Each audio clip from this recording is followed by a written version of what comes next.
Tantor Audio, a division of Recorded Books, presents Zodiac Unmasked, the identity of America's most elusive serial killer revealed, by Robert Graysmith. Narrated by Robert Graysmith. To Jane. Acknowledgements. All the material in this book is derived from official records or interviews I've conducted over a 30-year period in my search for Zodiac. My heartfelt thanks to Inspector Dave Tosky, Detective George Bowert, and the editorial, legal, and production staff of this book: Gary Mailman, Liz Pearl, Hilary Schoof, Heather Connor, Jill Bolton, Pauline Newruth, Esther Strauss, and especially Natalie Rosenstein, my editor. Introduction. Zodiac's Unmasked features first came into focus one blazing summer day upon the crystal face of a watch. The detectives inside the cramped office studied the large, expensive timepiece on the wrist of their prime suspect with dread. Such a commonplace object should not arouse fear, yet it did. It had taken them almost 3 years to winnow 2,500 suspects down to a handful. Among them, a man named Starr. Now they saw Starr's broad, smiling face reflected in that watch, and they knew. The watch had been a catalyst for murder. Its stark black and white markings had inspired an unprecedented reign of terror. Its logo had given the killer his symbol, a cross circle, like a gun sight, and his name, Zodiac. After Jack the Ripper and before Son of Sam, there is only one name their equal in terror: the deadly, elusive, and mysterious Zodiac. Since 1968, the hooded murderer had terrified San Francisco and the Bay Area with a string of cold-blooded killings. He hid his true features beneath a black homemade executioner's hood, emblazoned in white with his symbol. Zodiac, in taunting letters sent to newspapers, provided hidden clues to his identity with cunning codes. "This is the Zodiac speaking," he began as always. "By the way, have you cracked the last cipher I sent you? My name is..." His cryptograms defied the greatest code-breaking minds of the FBI, the CIA, and NSA. To terrify the public, Zodiac employed arcane terminology and purposely misspelled words. Sometimes he forgot himself and spelled a word correctly within the same letter. He used mispronunciation and ungrammatical language in his letters, yet understood subtle grammatical usages such as shall and will. "I shall no longer announce to anyone when I commit my murders," Zodiac printed in blue felt-tip pen in November 1969. "They shall look like routine robberies, killings of anger, and a few fake accidents, etc. The police shall never catch me because I have been too clever for them." And Zodiac was clever, wearing glue on his fingertips to keep from leaving prints and changing bizarre weapons with each attack. Among his weapons were a gun that projected a beam of light so he could hunt people at night, electronic bombs in his basement targeted for school children, a homemade knife in a decorated scabbard, and guns of every caliber. We were all afraid. Single-winged planes trailed school buses manned by armed guards, a reaction to Zodiac's threat to pick off the kiddies as they come bouncing out. With each whispered phone call and cryptic message, each bloody scrap of victims' clothing, where I worked as a political cartoonist, a resolve grew within me to uncover his true face. What made Zodiac so irresistible to the human imagination was not only that he offered so many hints to his true identity, but that he was always just out of reach. Who could forget the phone receiver, still damp with sweat and swinging from its cord, that Zodiac had used only moments before? He had brazenly called police from a phone booth 4 blocks from their headquarters. Directly after an attack, he was compelled to gloat, heartlessly calling his victims' families, breathing silently into the phone as if he were about to speak his name. We knew Zodiac, whoever he was, as a man of many parts: cryptographer, criminologist, chemist, artist, engineer, bomb builder, poet, weapons master, and above all, a practitioner of the rope, the gun, and the knife. The tension grew as Zodiac, unquenchable in his bloodlust, hinted at previously concealed murders. Had he made a past mistake that might reveal his true face? "They're only finding the easy ones," he wrote. "There are a hell of a lot more down there." Zodiac may have been referring to the October 30th, 1966 murder of a Riverside, California co-ed. Zodiac was drawn to attack or write on holidays: the 4th of July, Thanksgiving, Columbus Day, Christmas, Halloween, and Labor Day. In Southern California, a double murder on a beach on Whit Monday, a Virgin Island holiday, may have been his first, a rehearsal for a double stabbing at a lake 6 years later. Zodiac had connections to the Virgin Islands, as did one of his victims. Though highly intelligent, Zodiac was not an original man. He had stolen his image and method of murder from a watch, movies, comic strips, and a short story. His MO had been laid out in advance on the pages of his favorite adventure tale. Obsessed with the idea of hunting men as game, Zodiac stalked young couples, because man is the most dangerous animal of all to kill. His rampages occurred on weekends, at dusk, or at night under a new or full moon. He cloaked himself in astrology, though that may have been a sham, and apparently cast his own horoscope to determine when he struck. Or was Zodiac only moon-mad, affected by the moon as the tides are? Almost all the homicides attributed to him involved students, killed in or around their cars near bodies of water and places named after water. Water always figured in his crimes somewhere. Possibly Zodiac was a swimmer, boatman, or sailor. Whatever he was, he knew Vallejo, a Navy town where the Northern California murders began, intimately. I was convinced Zodiac was a longtime Vallejo resident who knew his victims and had stalked two for a period of time, one in particular. Zodiac still walked among us from the 1960s into the 1990s. He was not at work elsewhere. His massive ego and easily identifiable methods would have made him known instantly. He intended to play his game of outdoor chess to the death and on home turf. Surviving victims and horrified witnesses fled into hiding. Investigators themselves were fearful. In their hearts, they knew there was no defense against the compulsive random killer. Some eyewitnesses were never interviewed by the police or recontacted to be shown photos of suspects. I only found them decades afterward. One had seen Zodiac unmasked and could identify him. Others had seen him cloaked in darkness or in his hood or at a distance. All of the witnesses had untapped and important information to give. The prime witness had unique body language, and unbidden, the eyewitnesses all commented on Zodiac as lumbering like a bear, clumsy, not very nimble. Included in this book is an in-depth analysis of the two films that inspired Zodiac's costume and MO, and the short story that obsessed him. Popular culture and the face of a watch may have inspired him, but Zodiac himself inspired not one, but three copycat murderers in New York, Vallejo, and Japan. Beginning in 1986, I set out to tell the end of Zodiac's chilling story, using the complete FBI file on Zodiac, confidential state and police files, and internal and interdepartmental law enforcement memos, psychological and parole officer files, psychiatrist sessions with the chief suspect, lie detector tests, never published newspaper stories, unused reporters' notes, and outtakes from television interviews. I have tried to make this book as accurate an account as 30 years of research can provide. Most importantly, in this book for the first time are all the Zodiac letters and envelopes previously unreproduced. Quoted are copycat letters and possible Zodiac letters mailed anonymously to me. Automatic writing, done under hypnosis by Starr's sister-in-law, indicates she saw Zodiac ciphers in his hand before they appeared in the press.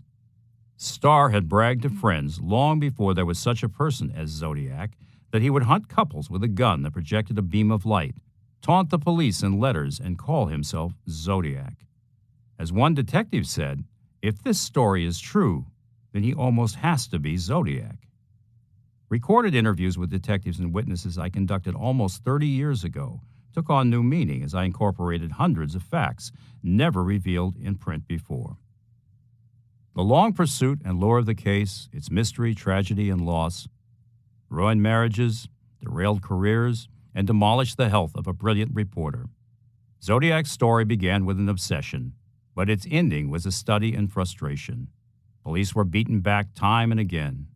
Would the most elusive killer in history, a cerebral modern-day Jack the Ripper, escape them?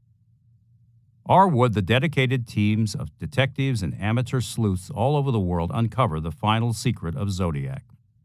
It was a toss-up whether or not police could ever prove that Starr, their brilliant and physically powerful chief suspect, was their man.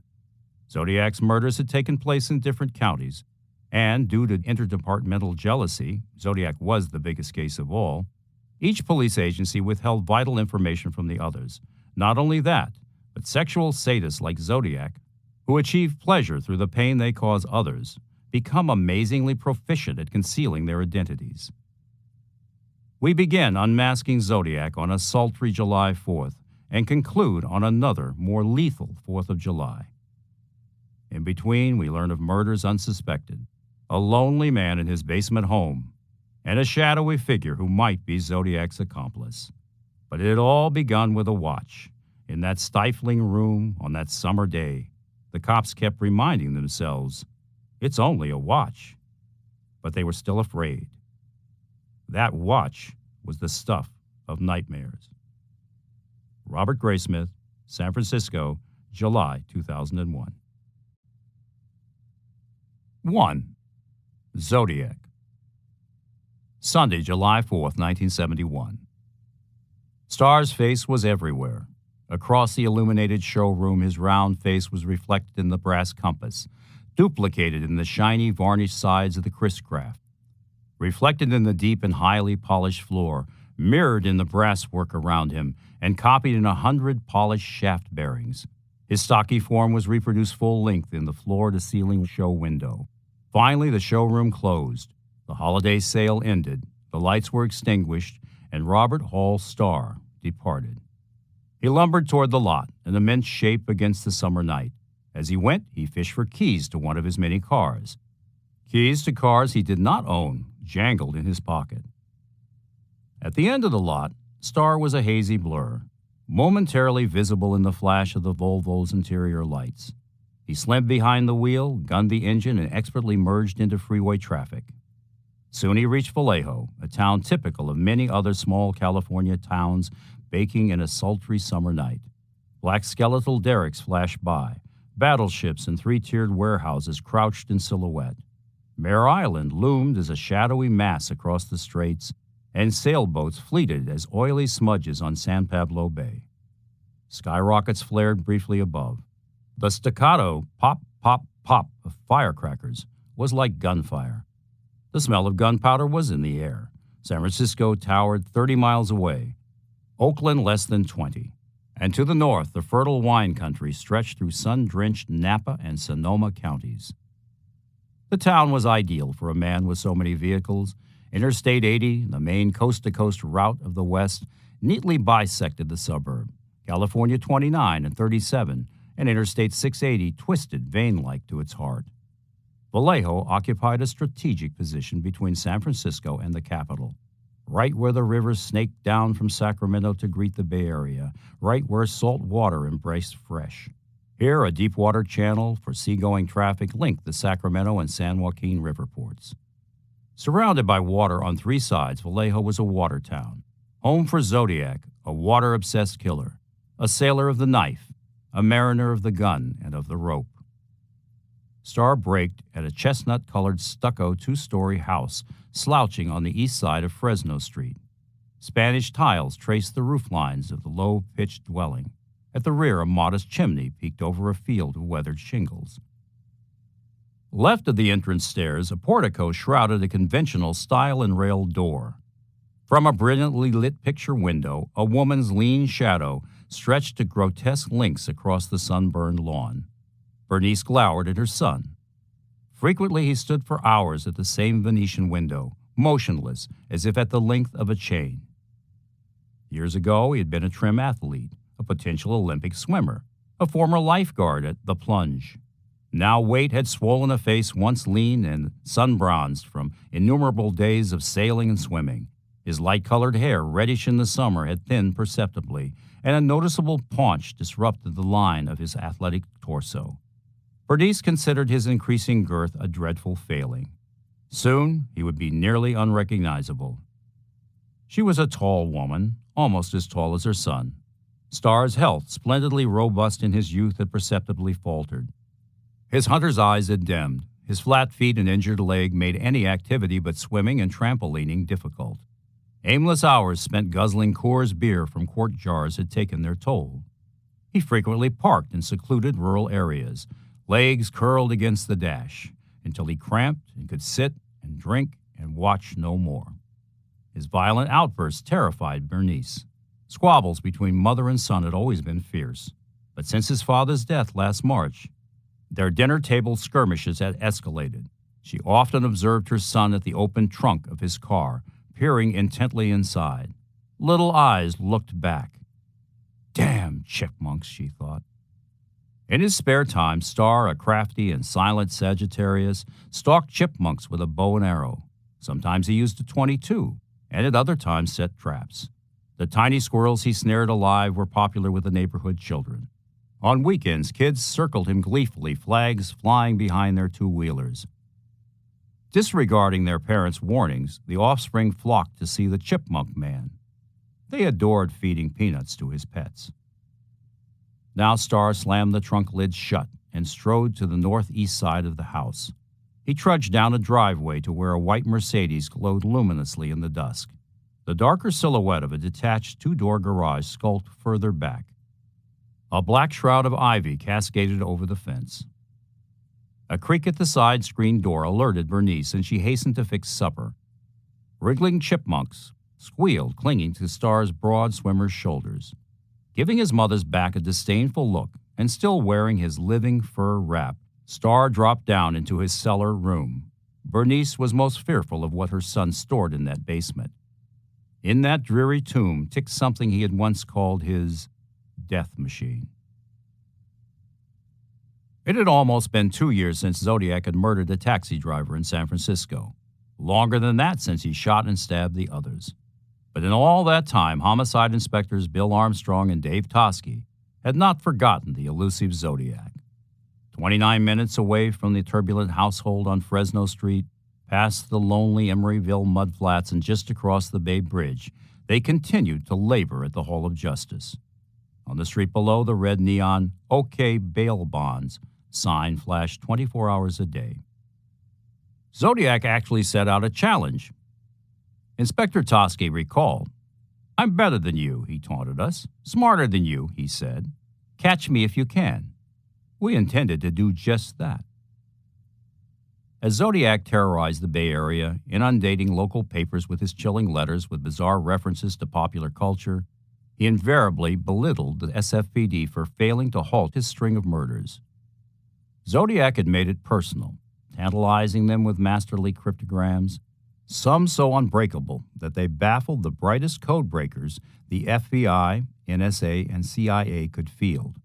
All but 2 homicides attributed to him involved couples, young students killed in or around their cars on weekends. He hinted at unknown murders, past and present. Zodiac struck out in savage rage, speculated one psychiatrist, against those who flaunted an intimacy he craved with an intensity only the deeply frustrated human can imagine. Sex was never a factor in his motiveless attacks. Sadism was. The more pain he caused, the more pleasure he felt. Directly after an attack, Zodiac was compelled to gloat, piteously writing or phoning his victims' families, breathing silently into their ears, a sound like the rushing of wind. He used a different weapon each time, and when possible, took something from each victim: car keys, a bloody shirt, a wallet, trophies. He still had them somewhere. Now, if only Toschi and Armstrong could find them. Zodiac's rampages occurred at dusk, when he sometimes wore a grisly executioner's costume, or at night under a new or full moon. Bodies of water and places named after water drew him as metal to a lodestone. Perhaps Zodiac was a sailor, swimmer, or boatman. Whatever he was, he knew Vallejo intimately, its back lanes and pebbled shortcuts, its black country roads and echoing quarries. Toschi was convinced he was a long-time resident of Watertown. And so Toschi and Armstrong developed new facts and shuffled yellow sheets under the burning fluorescent lights of their 4th-floor office. They watched the minute hand of the big clock jerking intermittently like a barely beating heart. At times it hardly seemed to move. Toschi leaned back in his swivel chair, its springs complaining loudly. "What we need now," said Toschi, looking across at Bill Armstrong, "is a good snitch." Between the ticks of that clock, something happened. The detectives were about to come up with their most important lead yet in Zodiac's seemingly endless reign of terror. It would arrive by letter, the killer's chosen medium. Thursday, July 15, 1971. Manhattan Beach is northernmost in a succession of all-American beach towns running south from LAX to the Palos Verde Peninsula. It roosts some 20 miles southwest of downtown Los Angeles. Scores of wealthy white Angelenos inhabit the rows of pastel cottages hugging its shores. The town's main drag is Highland, and at 2:50 p.m., bronze surfers were catching the best waves of the day as an unmarked cop car hurtled south along the broad avenue. Detective Richard Amos and his partner Art Langstaff were following up a tip that had originated in Pomona. Two Torrance men had information about Zodiac.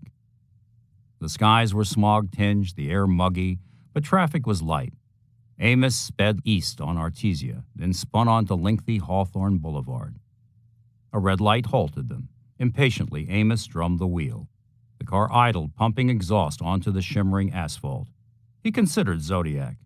Uncaught and insubstantial as vapor. Years of effort, and yet no one seemed able to lay a hand on him. Both informants were waiting in front of Science Dynamics, a computer bookkeeping business, as Amos pulled to a stop. Santo Paul Panzarella, Sandy to his friends, was a Lawndale resident and owner of the company. His employee and college roommate, Donald Lee Cheney, was the more anxious of the pair. The South Bay investigators had no sooner climbed out than Panzarella and Cheney got to the point. They knew the identity of Zodiac. Out of the stifling heat, they named their man, Robert Hall Starr. They had known Starr almost 10 years, since 1962, known him while attending Cal Poly in Pomona with Starr's brother, Ron. Cheney had last seen Starr on a day as cold as today was blistering. Though Panzarella had made the call that had summoned them, it was Cheney who told him the story. "It was New Year's Day afternoon," Cheney said. "I was living in the Bay Area then. I drove to Starr's home on Fresno Street in Vallejo. I'm positive my visit was not later than January 1st, 1969, because I moved to Southern California on that day. I remember specifically it was the New Year's after Starr was fired from Valley Springs School up near the Mokelumne River. That had been in the early summer. As to Starr's reason for leaving Valley Springs, he hemmed and hawed more than he said anything and gave me some kind of lame excuse about it. But I never heard the straight story. I helped him move back to Fresno Street. On New Year's Day, I came over to his house because my wife and I had been arguing, and I just had to get out of the house." We had gone to his apartment. At this time, it was a one-car garage that had been converted into a room. You didn't step down. The basement layer came later. You just walked in at ground level. It had 3 exterior walls, a window in the front, a window in the side, a small window in back. There was a bathroom at the rear, which had a window which let some light in there. The other part of the house was fairly well isolated from that room. I don't remember ever hearing activity unless the mother was cooking. It was early afternoon. Starr read a lot of science fiction. On the table that day lay the August 1967 fact and amazing science fiction open to Jack Vance's 15,000-word story, The Man from Zodiac. On their last hunting trip, Starr had talked about science fiction with Cheney. On several previous occasions, he and Cheney had gone hiking and hunting in the woods northeast of San Francisco. In the twilight, rifles lowered, Starr had shared long, sometimes unsettling discourses with him, talks about death. He was a huge silhouette in the dark, and his eyes glittered in the firelight as he expounded bizarre theories. "With Starr," said Cheney, "you just get into conversations about what if this and what if that." He had a way about him. On their final hunting trip, Starr had abruptly changed the subject from science fiction to something totally unrelated. He first mentioned hunting, then guided the conversation to an adventure story he had read in the 11th grade, The Most Dangerous Game. Richard Connell's taut, classic tale concerned the hunting of men in a forest with bows and arrows and guns. "Have you ever thought of hunting people?" said Starr. "What?" said Cheney. Cheney recalled other weird conversations with his friend before and took this one in stride. He was well acquainted with Starr's way of drawing people into his own interior fantasy world. "It would be great sport to hunt people," Starr elaborated in the night, using personalized expressions such as, "If I did this," or "If I did that." At times he cast his remarks in the form of a novel he intended to write someday. He was a powerful man, gesticulating in the dark. Beneath that fat, said Cheney, was steel. That day, Starr's eyes strayed to the unique watch he had gotten on his birthday only days before. "He showed me the watch first," Cheney told the detectives. "I remember the unusual logo symbol just above the pinion in the dial.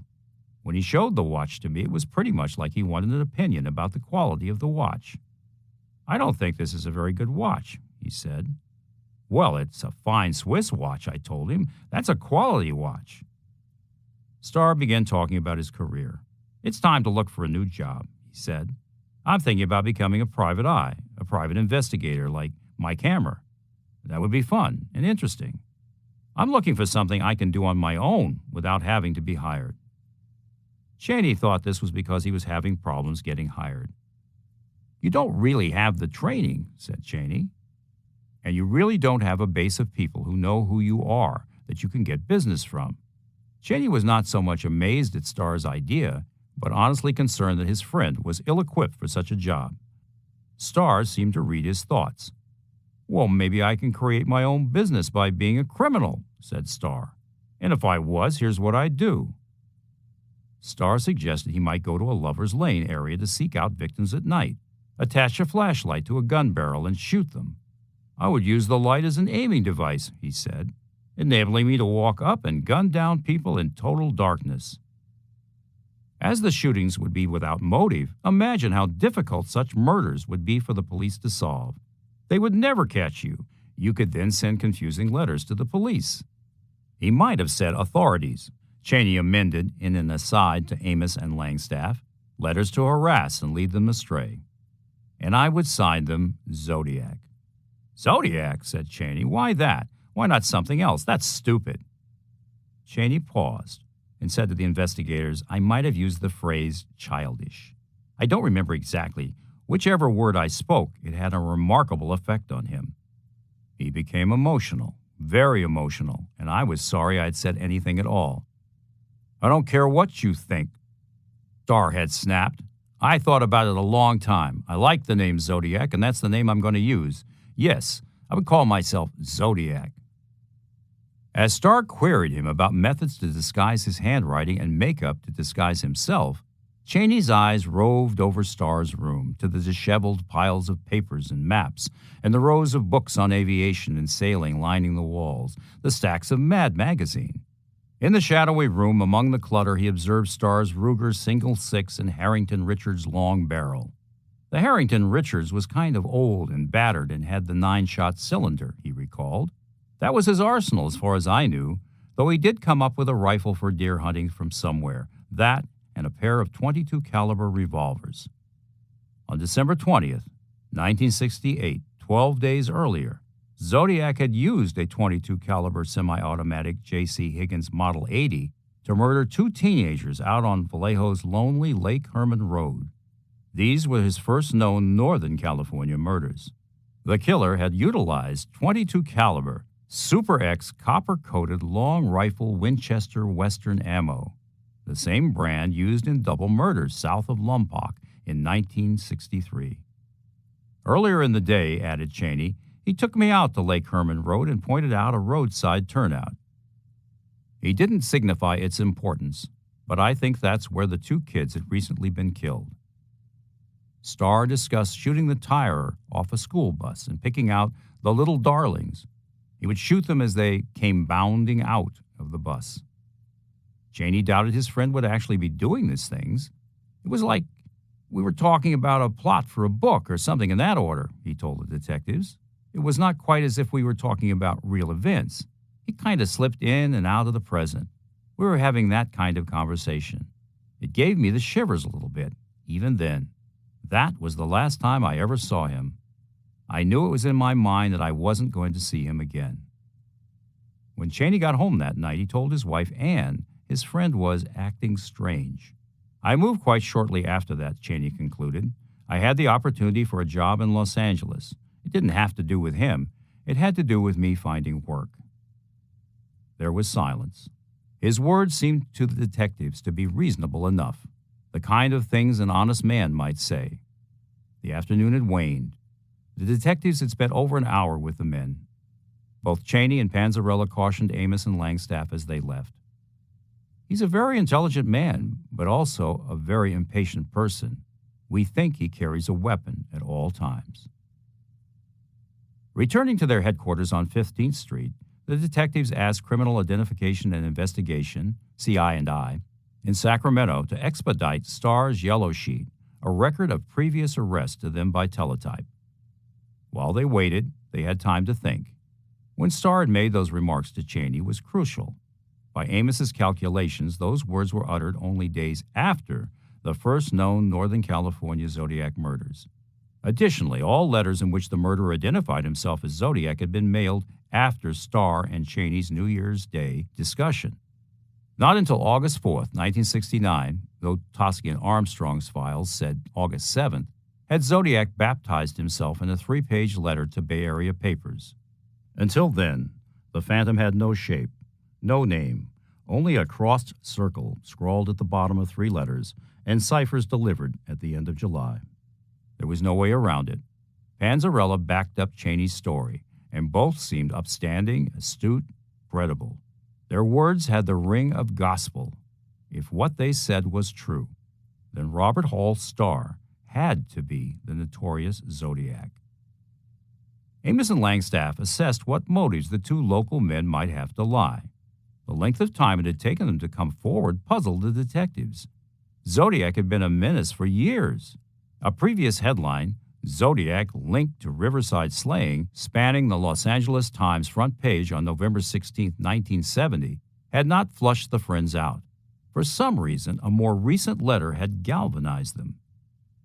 4 months before, March 13, 1971, the cipher slayer had written the Times from Pleasanton, a small, sleepy town in Alameda County across the bay from San Francisco. As was his practice, Zodiac affixed excessive postage, 2 inverted 6-cent Roosevelt stamps. As was his rule, he exhorted in block printing, "Please rush to editor." The words "air mail" took up a third of the envelope. Zodiac was a highly impatient maniac. His letter covered most of the Times front page, big black headlines, bold as a declaration of war. "This is the Zodiac speaking," he began as always. "Like I've always said, I am crack-proof. If the blue meanies are ever going to catch me, they'd best get off their fat asses and do something. Because the longer they fiddle and fart around, the more slaves I will collect for my afterlife. I do have to give them credit for stumbling across my Riverside activity, but they are only finding the easy ones. There are a hell of a lot more down there. The reason that I'm writing the Times is this: they don't bury me on the back pages like some of the others." He had signed the letter with a box score, SFPD 0, and Zodiac symbol, a cross circle, 17+. Something about the recent communication, possibly a telling phrase, may have rung a bell with Cheney and Panzarella. Zodiac had used the term blue meanies, meaning, Amos surmised, the cops. Music-hating blue meanies had terrorized the Beatles in a 1968 animated film, The Yellow Submarine. Starr had once wanted to be a submarine sailor, so that made a little sense. Fiddle and fart around, an odd, crude expression, was spoken regionally in Missouri, Pennsylvania, and Lubbock, Texas. Marines and sailors said it. Maybe Starr, an ex-Navy man, used it too.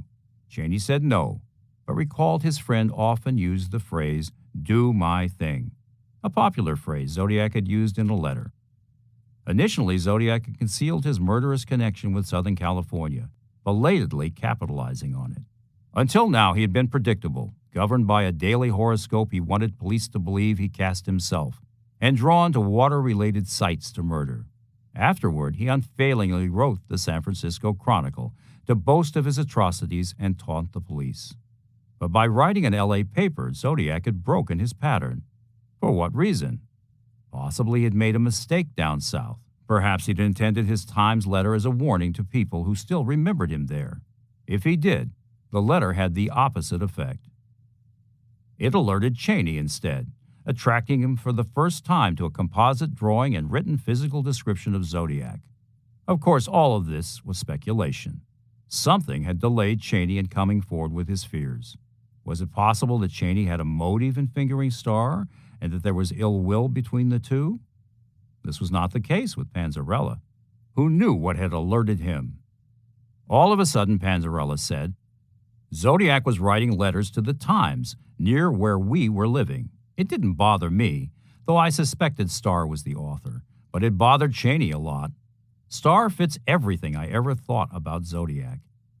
He is incredibly intelligent and has a great deal of problems with any type of authority figure. Panzarella had told the detectives that Starr was a very intelligent man, but also emotional type person. As far as Panzarella could tell, Starr matched the descriptions in every respect. 10 days after the Times letter, Zodiac had resumed his old ways. He dispatched a 4-cent postcard to the Chronicle, affixed with a stamp of Lincoln, his head lowered in mourning. On the opposite side was a drawing of a man digging in a snowy, wooded encampment. The phrase, "Don't bury me," implied someone in Zodiac's life had died. By May, the maniac was cynically pleading for help by phone, begging to be stopped before he killed more. The staccato clatter of keys and the insistent ringing of the teletype bell interrupted the detectives' theorizing. Amos laid the CI&I report next to the old black phone that had unleashed them on the scent scant hours ago. The printout provided basic facts. File number 131151, Social Security number 576448882. Date of birth, December 18, 1933. Unmarried, living with his mother in Northern California. Langstaff noted job application entries running from 1958 through 1964, among them non-cert personnel, Watsonville Public Schools. They found one arrest, 6/15/58, Vallejo PD, 60278 DP, disturbing the peace. Dismissed on 7/8/58. There were no wants. Gradually, Amos added to the data by phone. The suspect's family, he learned, had some money, and his father, a Navy flyer of some note, had passed away in March, just when Zodiac had broken a 5-month-long letter-writing dry spell. And Starr might be placed down south for the murder of a co-ed in Riverside, just east of Pomona, where he visited his brother Ronald and Cheney and Panzarella at college. Robert Hall Starr had attended Cal Poly San Luis Obispo in the late 1950s and early 1960s while studying to become an elementary school teacher, had even taught at the Atascadero State Hospital for the criminally insane, just to the north of the university. Langstaff assembled some new information, drafted a letter, and sent it flying up to the San Francisco Bay Area, where Starr lived, worked, and hunted. Monday, July 19, 1971. Langstaff's letter containing Panzarella and Cheney's suspicions arrived at Armstrong and Toski's Bryant Street headquarters. In contrast to the summer sun, the Hall of Justice was a chilly structure, and massive, 750,000 square feet, 885 rooms. The morning light glinted on gold lettering carved into the facade. Exact justice to all. The messenger carried the letter past the metal detector and armed guard and into an elevator to the 4th floor, homicide and sex crimes detail. He paused at the black hand-painted lettering on frosted glass, which read, Room 454. A handmade sign above the door read, City Zoo. He saw that the room beyond was huge, with polished floors, gray file cabinets, and wooden desks. Finally, the letter landed on San Francisco Homicide Inspector John McKenna's desk. McKenna, an intelligent man, well-read, a former banker, had already been alerted by an earlier phone conversation with Detective Amos. He scanned the letter avidly, then rang up Cheney. We want you to attempt to obtain samples of Starr's handprinting, he said. Any specimens acquired and any new disclosures should be sent directly to Inspector Toski. The following day, Toski's partner, Bill Armstrong, opened a second letter from the Manhattan Beach Police. It provided more details, fascinating details. Pulses began to race. The old black clock on the wall ticked faster. World-famous attorney Melvin Belli returned late from the theater and unlocked his opulent Montgomery Street office. His broad face, lit by the warm glow of a Tiffany lamp, was pensive. He sat at a magnificent desk, gazed out his sidewalk picture window, and for long moments rubbed his brow. The king of torts was thinking of Zodiac and his friend, Inspector Dave Toschi. Toschi had never forgotten his first meeting with the lawyer. The elevator door opens, and a dozen or so TV people and reporters are there, Toschi recalled. And here Belli comes with a black hat slanted very low over his right ear and this long black cashmere coat draped over his shoulders. I never saw a scarf so long. It must have gone down to his knees because it was wrapped around his neck half a dozen times. You could barely see his face. His wife, dressed in a beautiful tan fur, towered over him. I told the assistant DA, "The great one has arrived." It was Belli's show, and after he entered the packed courtroom, it must have taken him a couple of minutes to unwind that amazing scarf. Zodiac had written the Silver Main Solicitor just before Christmas, 1969. "School children make nice targets," he threatened. "I think I shall wipe out a school bus some morning." In 1969, Belli recalled, the San Francisco papers were full of a one-man crime wave called the Zodiac Killer, a real loony who'd attacked 3 couples in lovers' lanes in the Bay Area and a cab driver, killing 5 of them, and leaving his mark, a cross circle like a gun sight, at the scene. On October 13, 1969, 22 months after Starr's discussion with Cheney, the Zodiac had threatened to shoot the tires out on a school bus and pick off the kiddies as they come bouncing out. The police were guarding the school buses, and some parents were driving their kids to school in their own cars. The public was frantic, and the police were under a good deal of pressure to find the Zodiac. For some reason, Zodiac not only mentioned Belli in his letters, but phoned him more than once.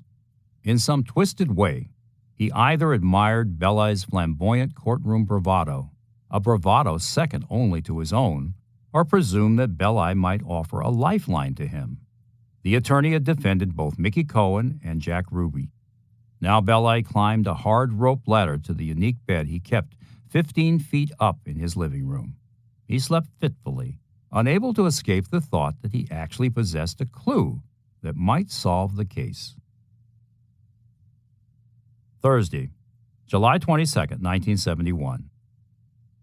The San Francisco detectives failed in their attempt to get Cheney to obtain samples of Starr's handprinting.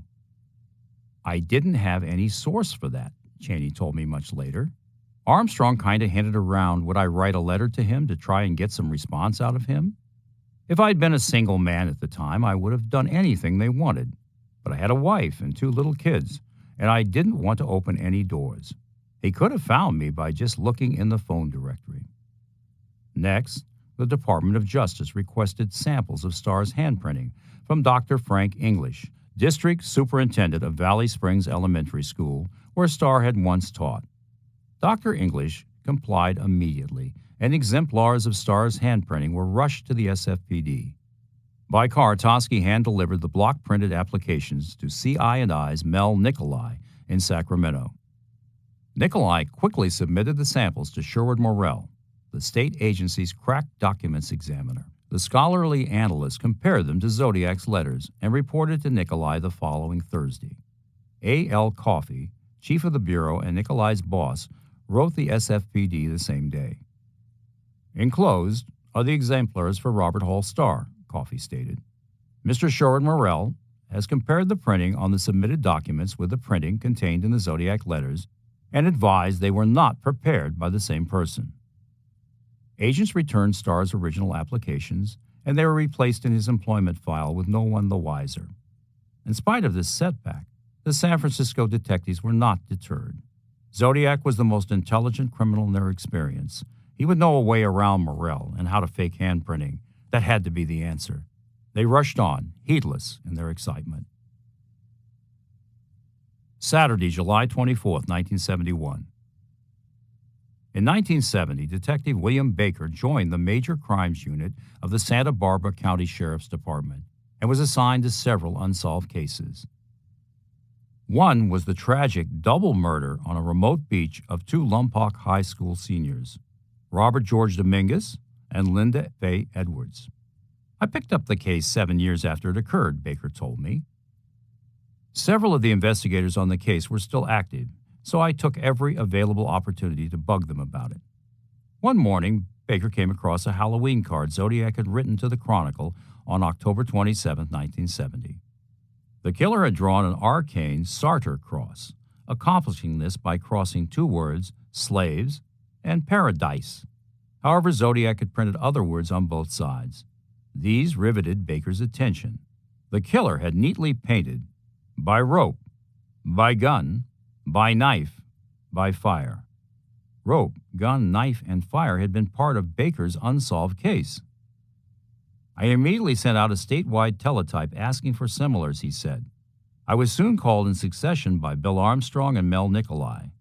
To make a long story short, both told me that just on the basis of the description I offered them, there was a good possibility Zodiac was responsible and our cases might be linked. However, inconsistent with the other cases attributable to Zodiac, our victims were killed on a Monday. It is unknown if the murders occurred at dusk or later, but it's unlikely judging by how the victims were dressed, in swimsuits. At every possible opportunity, Baker worked the Dominguez and Edwards case. A long road lay ahead. He began traveling to speak with most of the detectives in most of the precincts where the crimes were attributable to Zodiac. Monday, July 26, 1971. Inspector Armstrong was traveling too. The handsome, silver-haired investigator, sharp-featured and strong-jawed, arrived in Torrance and reached Cheney and Panzarella at Science Dynamics. Down comes this guy, Panzarella recalled, a poster guy for the FBI, but very sensitive for a cop. Armstrong heard essentially the same story that Amos and Langstaff had. Cheney unerringly recreated the conversation he'd had with his friend. But Armstrong, not satisfied, began to probe. Mr. Cheney, he asked, could you have read some news accounts about the Zodiac killings and associated these articles with your conversation with Starr? That's not the case, he replied. I can recall the conversation and the date. I can recall my responses to what he said. I could testify to the same under oath in court. Armstrong could not shake him on the date of the conversation. A background investigation revealed Cheney, born in Bakersfield on April 25, 1934, had attended Cal Poly Pomona from fall 1959 until winter 1964, while studying to become a mechanical engineer. Currently, he lived in Pomona with his wife and children. He had no criminal record. Armstrong spoke next to Sandy Panzarella, Cheney's boss and longtime friend. He too had studied at Cal Poly Pomona from fall 1961 until his graduation in spring 1964 with a degree in electronic engineering.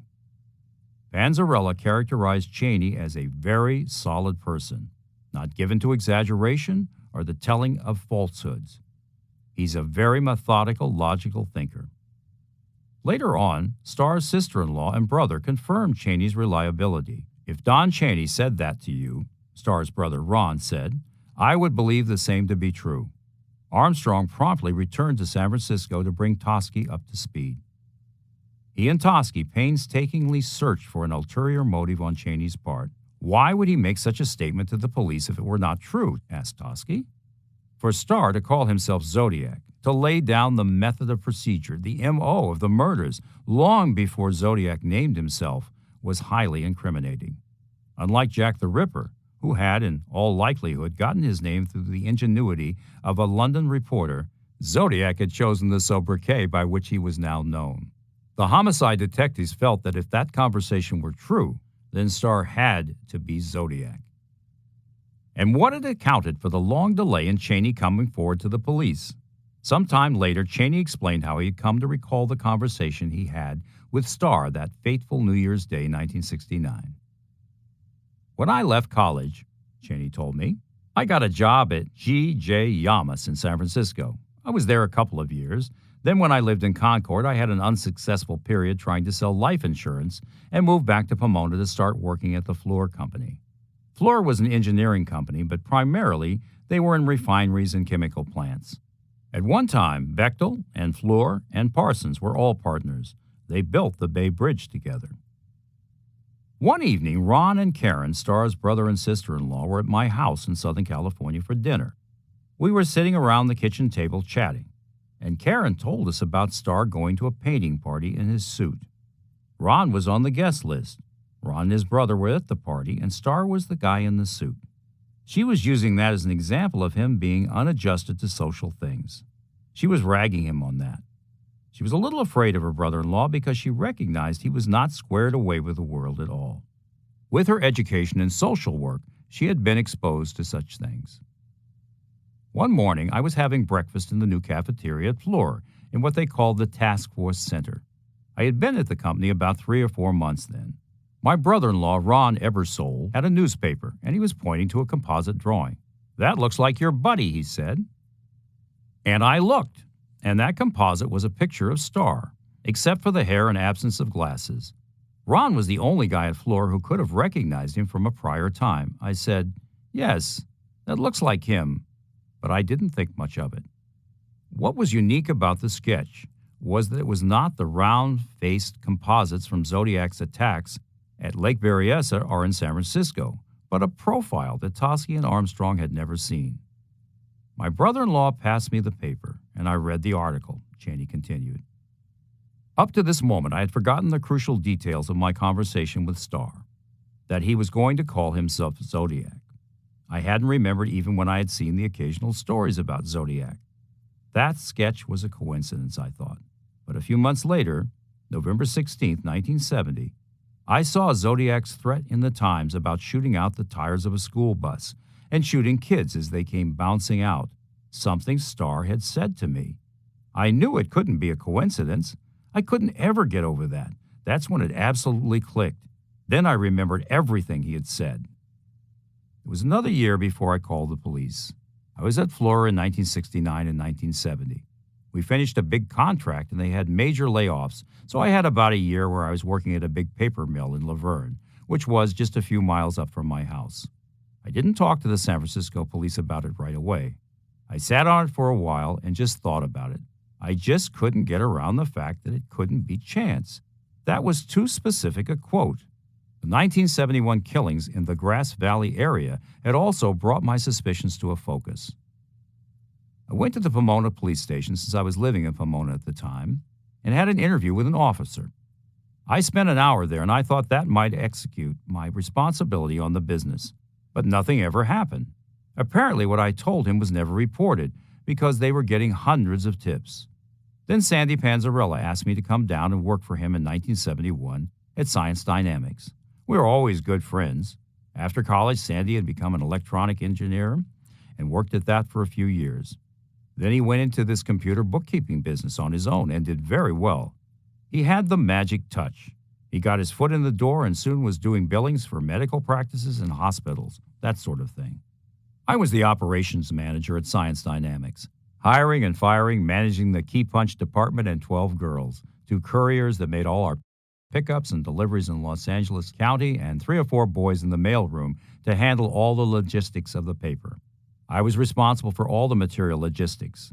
We had another team that ran the computer part of the business. Of course, I've used computers in structural analysis and pipe stress, but was never a computer guy. Then one day, the subject of Starr came up again, and I finally told Sandy of my suspicions. Later, Ron came down to Torrance, and we all talked over our apprehensions. Once we got on that discussion, we decided to do something about it. "I can see the police have basically ignored you," said Sandy. He was a real take-charge guy. I'd never spoken to Manhattan Beach Police, but for some reason, that's who responded to Science Dynamics in Torrance that afternoon. Don kept telling me the story, Panzarella told me later, and he said, "No policeman will answer my call," I said. "Bullshit, let's get on the phone here," and that's how it got started. Don was trying, and no one took him seriously. He was not an aggressive guy. There was a Torrance policeman named Amos, and I knew if I called him, that would get things going. "I know you guys get a lot of crank calls about who the Zodiac killer may be," I told him. Amos then called up to San Francisco, asked who was on the case, and they referred him to Inspector Bill Armstrong. Armstrong advised, "Get the local PD to send us a report," and the name has called me back. "Come on over and talk to us," I said. Meanwhile, in Vallejo, another investigator was fast becoming an expert on Zodiac, Detective George Boward, a stocky, powerful man relentless as a bloodhound. Cheney had already talked to Panzarella about his suspicions, Boward told me later. And at that time, Cheney was still friends with Starr. Then he became non-friends. There was an inference that Starr may have become too friendly with his daughter, and Cheney broke off the relationship because of that. And I was concerned that was the reason he might be making up a story. I don't really trust polygraphs to any great degree, but that was one of the reasons we afterward ran Cheney on a polygraph up in the state of Washington. The Washington State Police ran Cheney on a poly, and he came out clean. He was telling the truth. I tend to agree with the results of that because Panzarella claims and Cheney claims that before the falling out occurred, he had alluded to this incident to Panzarella. In mid-1967, Starr and Cheney and his wife and daughter, who was 2 or 3 at the time, went camping and fly fishing up near Valley Springs in the Mokelumne. The daughter came up and said, "Daddy, Uncle Bob touched my bottom." Cheney, noting his daughter wasn't upset or hurt, had no reason to believe that his friend had really done something like that. However, from that point on, when Cheney was around his friend, he didn't have his family. He stayed friends with Starr for a year and a half after that, said a source. Of course, the daughter couldn't communicate very well. If Cheney was upset, he wouldn't have stayed friends afterwards for so long, right? They were pals long after that. Tuesday, July 27, 1971. Lieutenant Ellis of SFPD Homicide relayed Armstrong and Toski's findings to Vallejo Police Sergeant Jack Mullinex, alerting him the 2 inspectors would soon pay a visit. At the time, Mullinex inherited the Blue Rock Springs murder case, and with it the Zodiac investigation. His chief, Jack E. Stilts, had made a comment. "Zodiac keeps putting out clues for us." Stilts lamented, taunts us, and doesn't indicate in any way that he suffers from the slightest feeling of remorse. He is a thrill killer and the most dangerous person I have ever encountered in all my years of law enforcement. Mullinex agreed. Mullinex was also a man known to get white-hot about a suspect, and once he scanned what the SFPD had learned so far, his temperature rose. His first order of business was to learn as much as possible about Zodiac's true physical appearance and compare it to the new suspects. Now, where was that description of Zodiac, he thought? The 2-year-old circular, number 90-69, case number 696134, buried under more recent wants, was still pinned to the bulletin board. The wanted poster showed not 1, but 2 composite drawings of Zodiac. That in itself was unusual, thought Mullinex. Some new information had caused the police to alter the description. The 3 teenagers who had witnessed the murder of yellow cab driver and student Paul Lee Stein near San Francisco's Presidio had at first estimated Zodiac to be a white male with reddish or blonde crew-cut hair, around 25 or 30 years of age, and wearing glasses. Supplementing our bulletin 87-69 of October 13, 1969, read the second flyer, additional information has developed the above amended drawing of the murder suspect known as Zodiac. An adjusted written description now placed Zodiac's age at 35 to 45 years old. He was of heavy build, approximately 5 foot 8 inches tall, short brown hair, possibly with a red tint. Mullinex checked Starr's physical statistics. He was a white male adult with light brown hair and clear brown eyes, 37 years old, and weighing between 230 and 240 pounds. Mullinex noted Starr was 5'11 and 3/4 inches tall, almost 6 feet, and 4 inches taller than the circular's estimate. Mullinex took into account that the kids were peering down from a second-floor window. The children had observed Zodiac waste precious time ripping off a portion of the cabbie's shirt and squander more time walking around the cab, coolly rubbing the vehicle down and apparently drenching the fabric in blood. Zodiac must have been covered in blood himself. In a head wound, Toski explained, the person may or may not bleed profusely. When a person does not, it's because the swelling brain has plugged the bullet hole. In the case of Paul Stein, the path of the bullet tore the vessels badly and destroyed one main blood vessel along the top of his head. He was killed with a contact wound, barrel against the skin, in front of his right ear. This type of wound usually destroys many blood vessels in the head and brain, causing extensive bleeding. From witnesses' observations, Stein's head was laying on Zodiac's lap as he searched him. So when Zodiac made his escape, he had to have extensive blood on his person. Two Richmond District Patrolmen, Donald A. Folk and Eric Zelms of Richmond Station, got a better look that wild night, Columbus Day, October 11, 1969. Zodiac always earmarked holidays for his most vicious actions. Folk and Zelms chanced upon Zodiac in the shadows as he lumbered north toward the heavily wooded Presidio. He later claimed he glibly sent the officers roaring off in the wrong direction, then sprinted through Julius Kahn Playground, vanishing near Letterman Hospital. Zodiac's narrow escape permanently enraged him toward the SFPD, a fury approaching that of a rebuffed suitor. Days later, the two officers realized they had passed Zodiac. "I felt so bad for Officer Folk," Toschi said. "He was afraid he was going to be reprimanded, and that's why he waited so long." "Why would they reprimand you?" I reassured him. "No, you did the right thing in reporting it. This would have come out eventually because we heard the transmission tape, and we were trying to find out which Richmond Station unit was circling the area. We wanted to talk to them and find out if they'd touched the cab. We had to know who was in the area, and finally, they came forward quite some time after. It was kind of frustrating." Transmission to radio cars that night was halting. Lots of pauses. Units circling the area kept saying, "How many suspects? How many suspects?" Communication wasn't responding. They were telling the officers, "Stand by. We're dealing with youngsters. Stand by." The kids were scared stiff and they were all trying to talk on the phone at once. And communications were trying to get a true picture of a suspect or how many suspects. They were relaying the location. "Victim appears to be DOA. Ambulance responding. We're trying to get a description of the suspect." And they said that several times. "We're dealing with youngsters." And the officers in the radio car trying to make an arrest asked, "What's the description?" "We're responding. We're close. We're on Arguello Avenue. What's the description?" And finally, the misidentification of an African American by someone over the airwaves threw Folk and his partner off. There was so much chatter going on because everyone figured it was a sloppy cab stick-up gone wrong.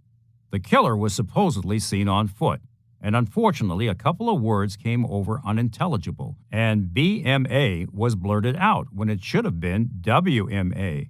They are now assuming it's a black suspect. Then, correction, we have further information.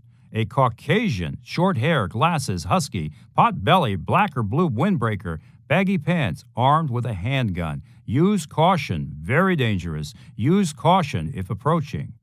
But in the meantime, we were losing seconds and minutes.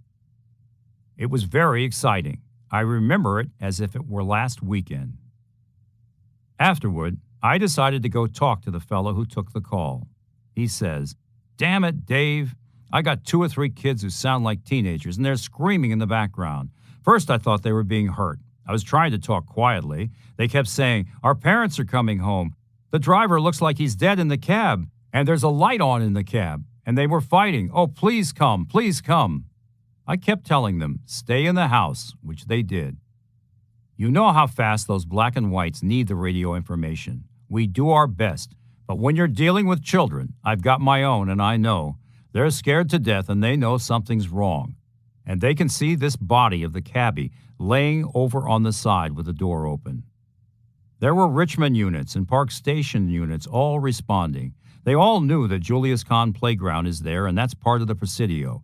If he goes in there, we're probably going to lose him. From Arguello, Folk and Zelms would have had to make a right going north, then on to Washington. They were probably the only unit there, and I'm convinced that they actually saw the Zodiac.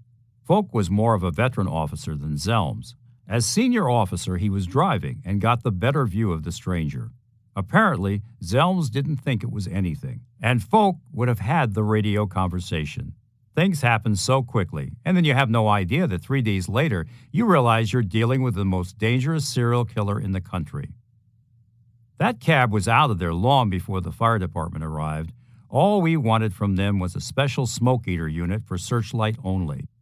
Coming up the hill from Arguello was an Army unit with large searchlight trucks. We'd gone over everything, and I told Jim Kirkendall and Bob Daggett's, "Get the cab out of here. The body's gone." Neighbors were kind of leaning in. I had to ask 2 or 3 uniform guys, "Don't let anybody near the taxi, guys, please." I had Daggett's follow the tow to the Hall of Justice. They put the cab in the impound room and started to work on it in the morning. The officer's modified second sketch made Zodiac fuller-faced, older, but an amended written description, including details in an important interdepartmental memorandum submitted by Folk a month after the shooting, November 12, 1969, was never added to the wanted circular. Folk's more accurate depiction languished within SFPD's 8 drawers of files on Zodiac.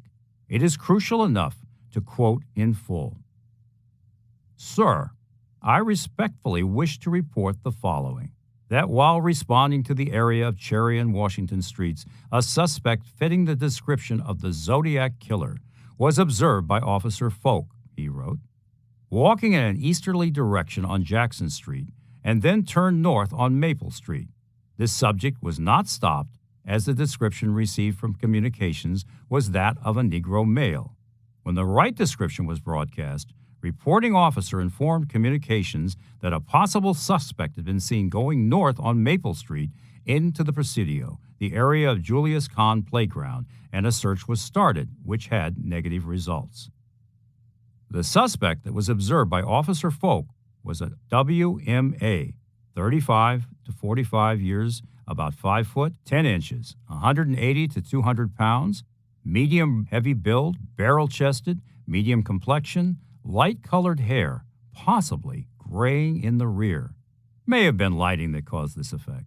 Crew cut, wearing glasses, dressed in dark blue waist-length zipper-type jacket, navy or royal blue, elastic cuffs and waistband zipped part way up, brown wool pants, pleated type baggy in the rear, rust brown. May have been wearing low-cut shoes. Subject at no time appeared to be in a hurry, walking with a shuffling lope, slightly bent forward. The subject's general appearance, Welsh ancestry. My partner that night was Officer E. Zelms, number 1348 of Richmond Station. I do not know if he observed this subject or not. Respectfully submitted, Donald A. Folk, Patrolman, Star, number 847. I remember Officer Folk telling us the composite drawing was not nearly as accurate as we originally thought with the children, Tosky told me. Within the Homicide Division, the wanted poster was changed to read 5 feet 11 inches tall. That Zodiac was rounder-faced, bigger. When you think back to Folk's verbal description, the word lumbering sounds like a gorilla, for God's sake. As years passed, Folk altered his estimation of Zodiac's weight upward to 230 to 240 pounds and calculated his height at 6 feet or 6 feet 1. He eventually recalled the low-cut shoes as engineering boots and the jacket as dirty.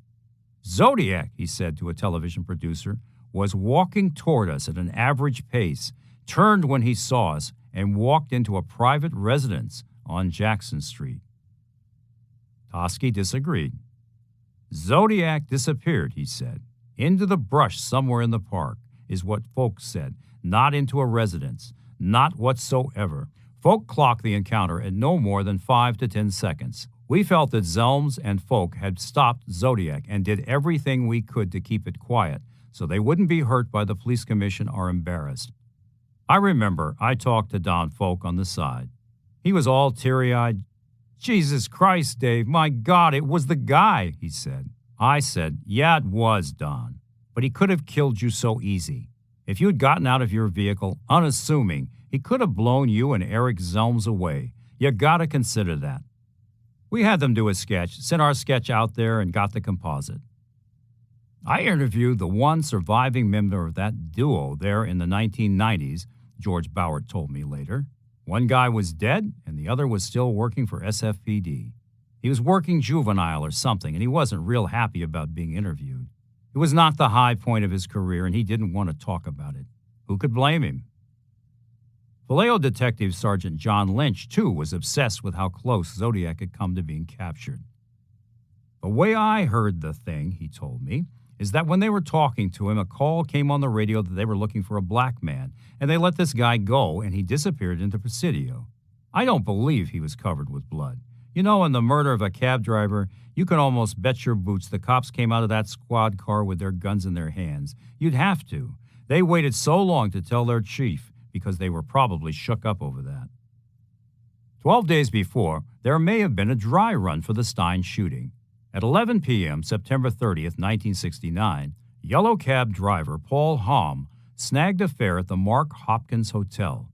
The passenger asked to be driven to Washington and Locust Streets, 3 blocks before Washington and Cherry Streets.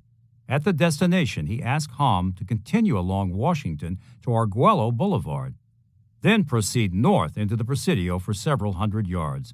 Abruptly, he pulled a long-barreled revolver and robbed Hamm of $35 in cash. The cabbie, forced into the trunk, pleaded with the robber to spare his life. Later, he was released, unharmed by the MPs. After Stein's murder, Captain Marty Lee, basing his conclusion on an amazing similarity of M.O. between criminals in 2 cabbie cases, said he believed the robber to have been Zodiac. The Chronicle thought so too. One of the luckiest men alive, it reported, taken for a ride by Zodiac, but lived to tell about it.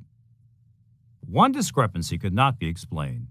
Hamm's robber was only 24, 135 pounds with black hair and eyes, and dressed in a blue denim jacket and dark slacks.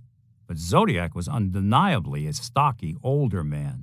Did he have a young accomplice who had scouted out the scene for him, rehearsing the Stein killing? Was that where the answer lay?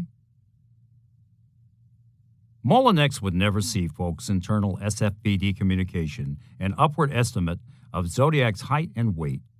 Virtually no one did.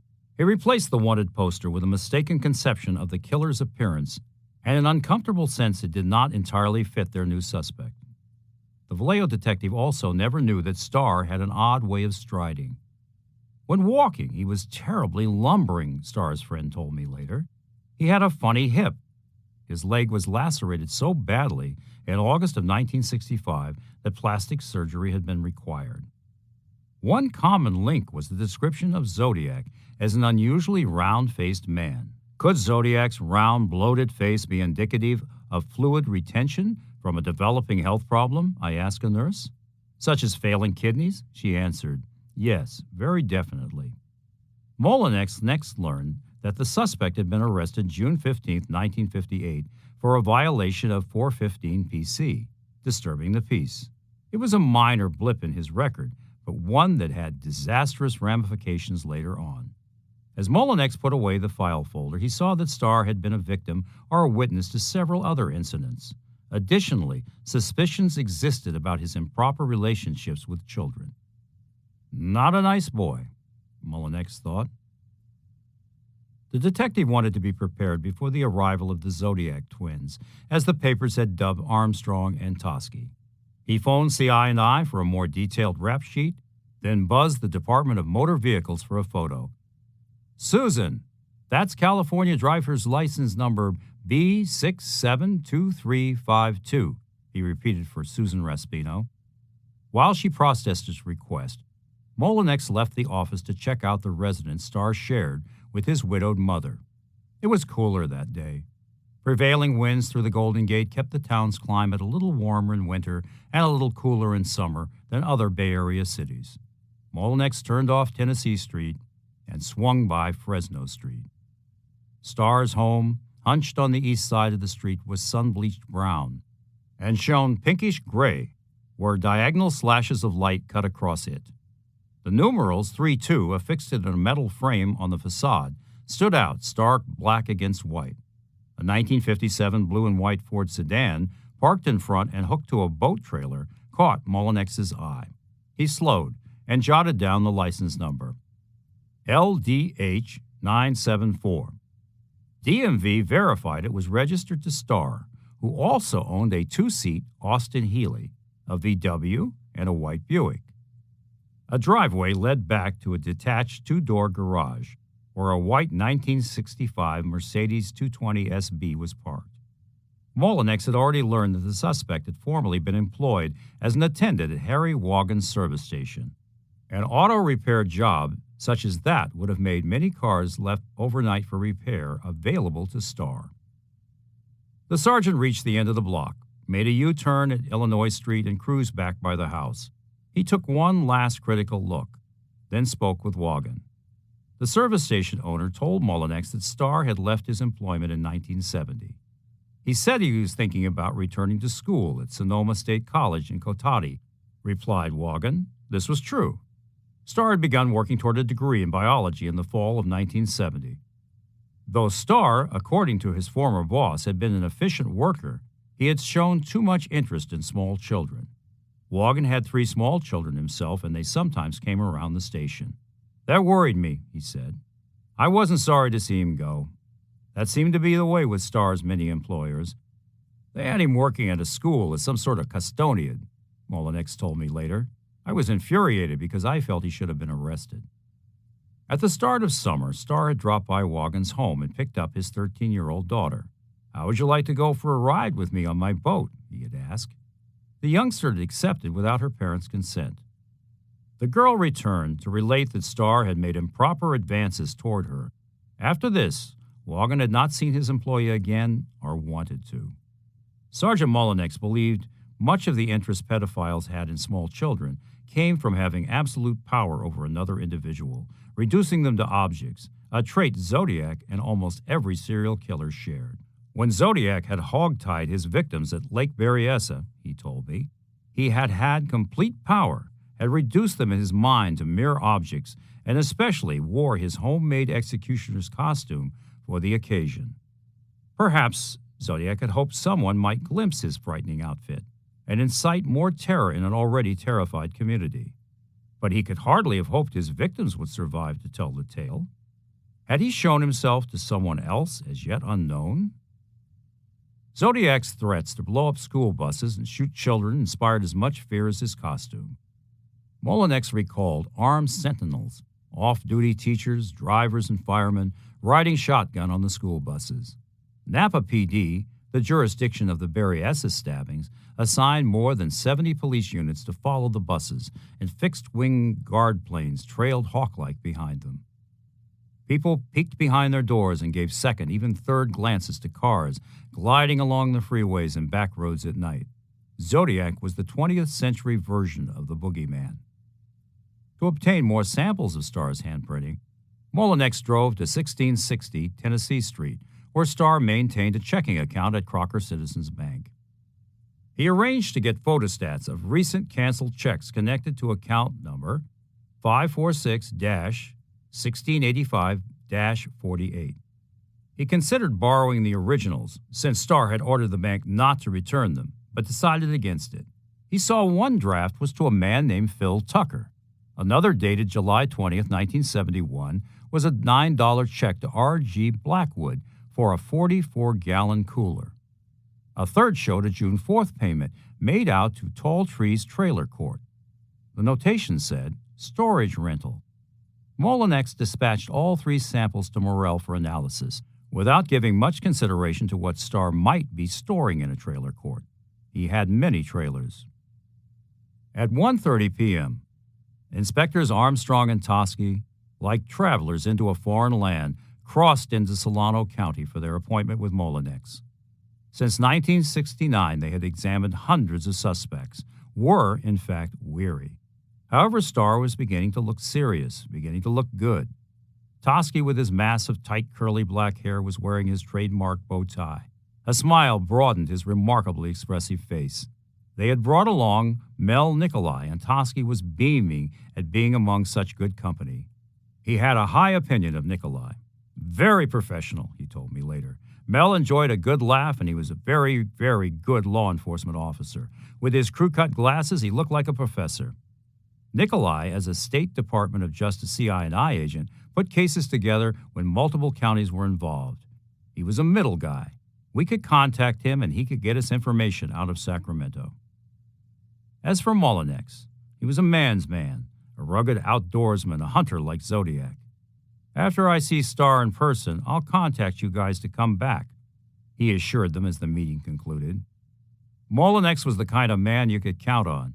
Toschi knew he would come back with the goods. Monday, August 2nd, 1971.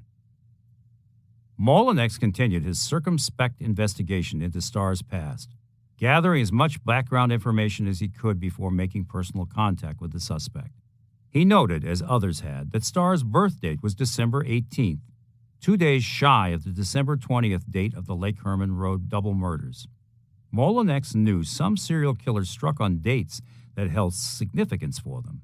So far, Zodiac had shot or stabbed couples on the 4th of July, near Halloween, Columbus Day, and a few days before Christmas.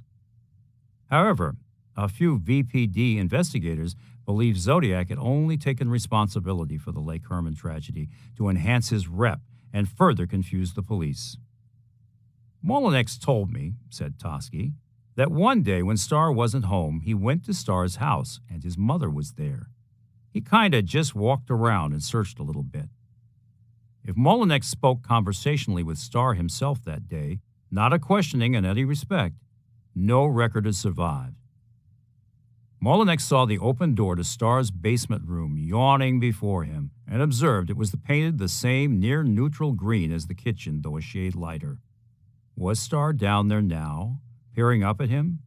Bernice, catching his eye, said, "It was a bedroom for both of my boys for many years." The mailbox was a slot in the corner of the basement room. All letters must drop into that hideaway, thought Molinex, thinking of the mail-obsessed killer. And Zodiac had said in a letter he had a basement and bombs there. Starr had moved from an upstairs room back to the basement for more privacy.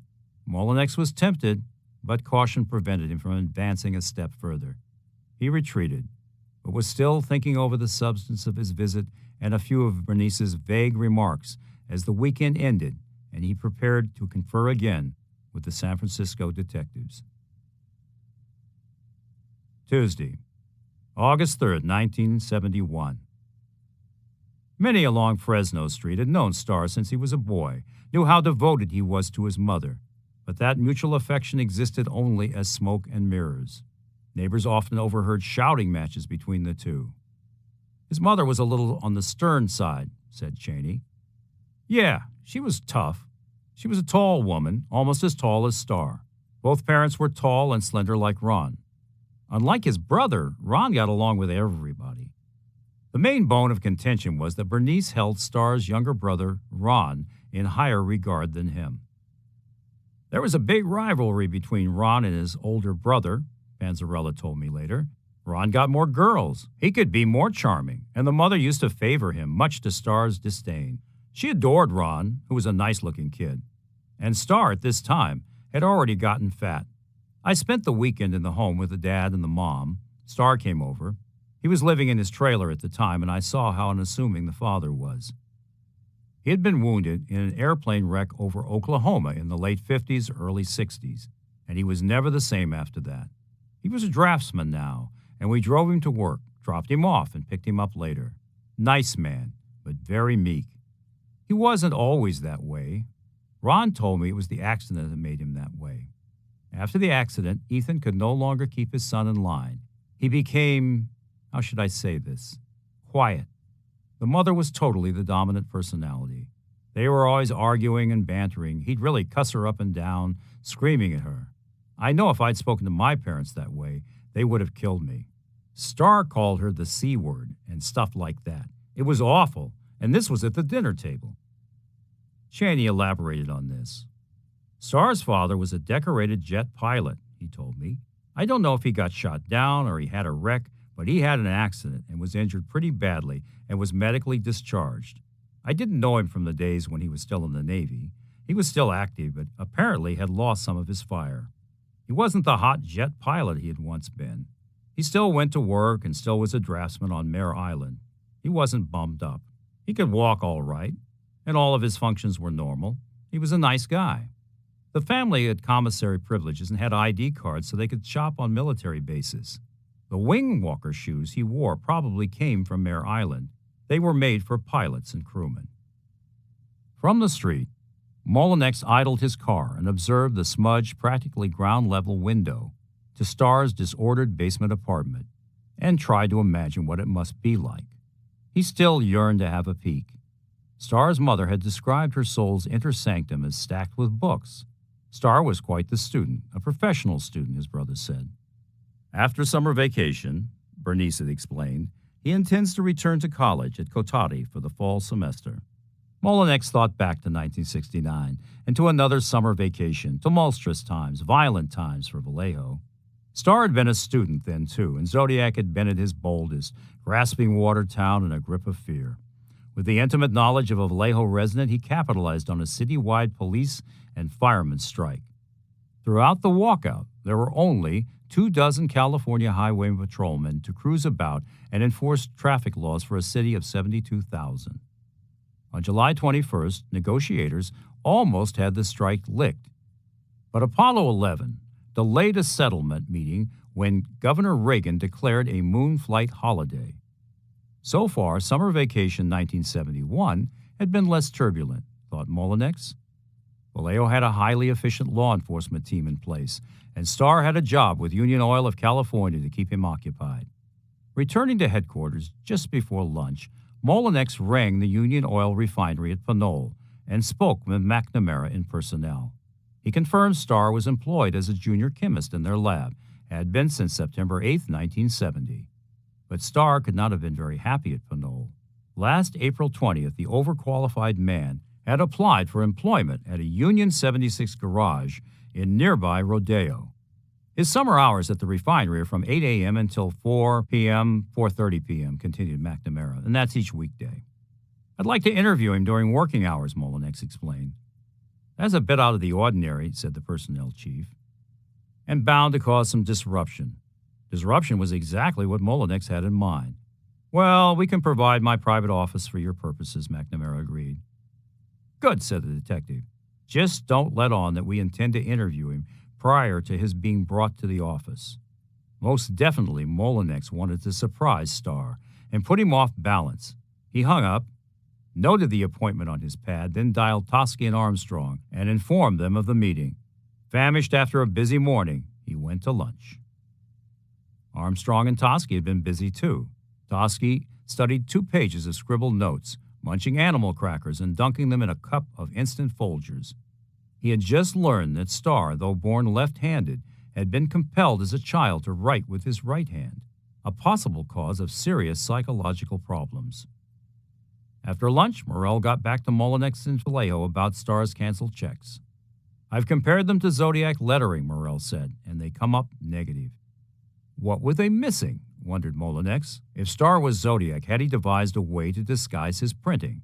Or had a Confederate written them? Right to the end, that shadowy second man would be a worrisome element in the hunt for Zodiac. Wednesday, August 4th, 1971. Toschi, Armstrong, and Molinex sped south from Vallejo along Interstate 80 and rattled across the Carquinez Bridge into Contra Costa County. Tracing the shore of San Pablo Bay, they swept past Selby, Tormey, Rodeo, and Hercules. To the west, Hamilton Air Force Base shimmered across clouded green water. The previous January, 2 Standard Oil Company tankers had collided just outside the Golden Gate, spilling almost 2 million gallons of black gummy crude into the bay. Shortly before 10:25 a.m., the detectives halted at the chain-link gate of a vast oil refinery. The Pinole installation was impressive. By night, when it was twinkling with a million diamond lights, great clouds of roiling steam made it otherworldly. By day, finger-like black towers shot hundreds of feet upward like the barrels of guns. The gate slid back, and 3 or 4 blocks later the detectives climbed out. Toschi craned his neck upward where processing towers boiled crude oil to 750 degrees. The heating procedure separated molecules, converting them into propane, gasoline, butane, kerosene, diesel fuel, lubricating oil, even road tar and wax. Starr was a chemist, and the refinery itself no more than a giant chemical lab.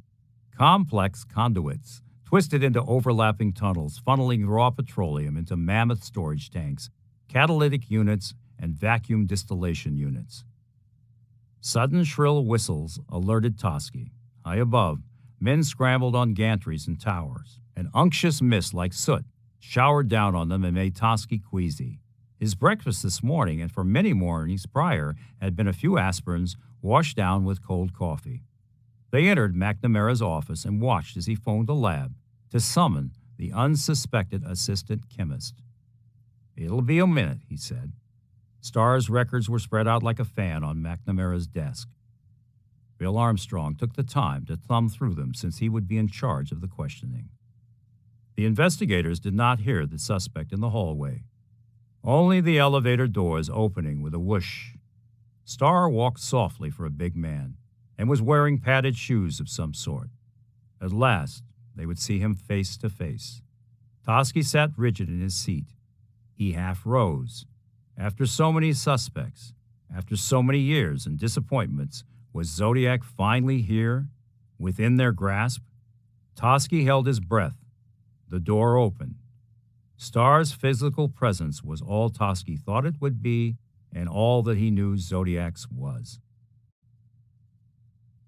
2. Robert Hall Starr. Wednesday, August 4th, 1971. Starr filled the doorway. His bold, almost hairless head swiveled from face to face as the trio of detectives identified themselves. Starr seemed surprised and a little nervous that they were policemen.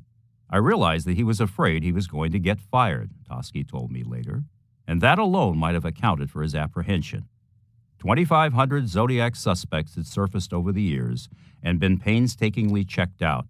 Since so many counties, jurisdictions, and unincorporated areas were involved, cops did not always compare notes or even names. Starr was not their first good suspect. He was not their last. Conveniently, alarm bells should have resounded in the investigators' minds. They didn't. Only after the conference, when their heads were cool and time allowed them to consider what Starr had said, so much of it unbidden, did their pulses begin to race. Back in homicide, that stark black clock seemed to tick faster. As Molinex had done, Toschi took in the suspect's physical presence. Starr had blue-brown eyes and short light brown hair that was graying in the back. Hadn't officer folk mentioned something about Zodiac having light-colored hair, possibly graying in the rear, recollected Toschi, and the curve of Zodiac's skull had shown through his sparse hair that night he shot the cab driver. The late 60s were a period of protest when people rebelled against the shorter hair of the 50s and wore their hair long. In 1969, Zodiac had worn his short, like a military man. However, during a previous attack at Lake Berryessa, Zodiac presumably sported a healthy head of straight brown hair beneath his hood. "I remember a kind of greasy forehead," the surviving Berryessa victim told me later. He thought the perpetrator had dark brown hair. A lock had shone through dark glasses covering narrow eyelets. Beneath those glasses, the wounded boy conjectured were a second pair of glasses. The killer in complete costume, a black executioner's hood with a white circle and cross on the chest, had appeared almost magically in the twilight on September 27, 1969. Zodiac had traveled north to Napa County and targeted the student and his young girlfriend, stabbing them with a foot-long, inch-wide bayonet with a taped wooden handle. He had decorated the haft, carried at his belt in a handmade scabbard, with brass rivets. I don't know how tall Zodiac was, maybe 5'8" or 6 feet, somewhere in there. "I'm a pretty poor judge of height because of my height," said the lanky student.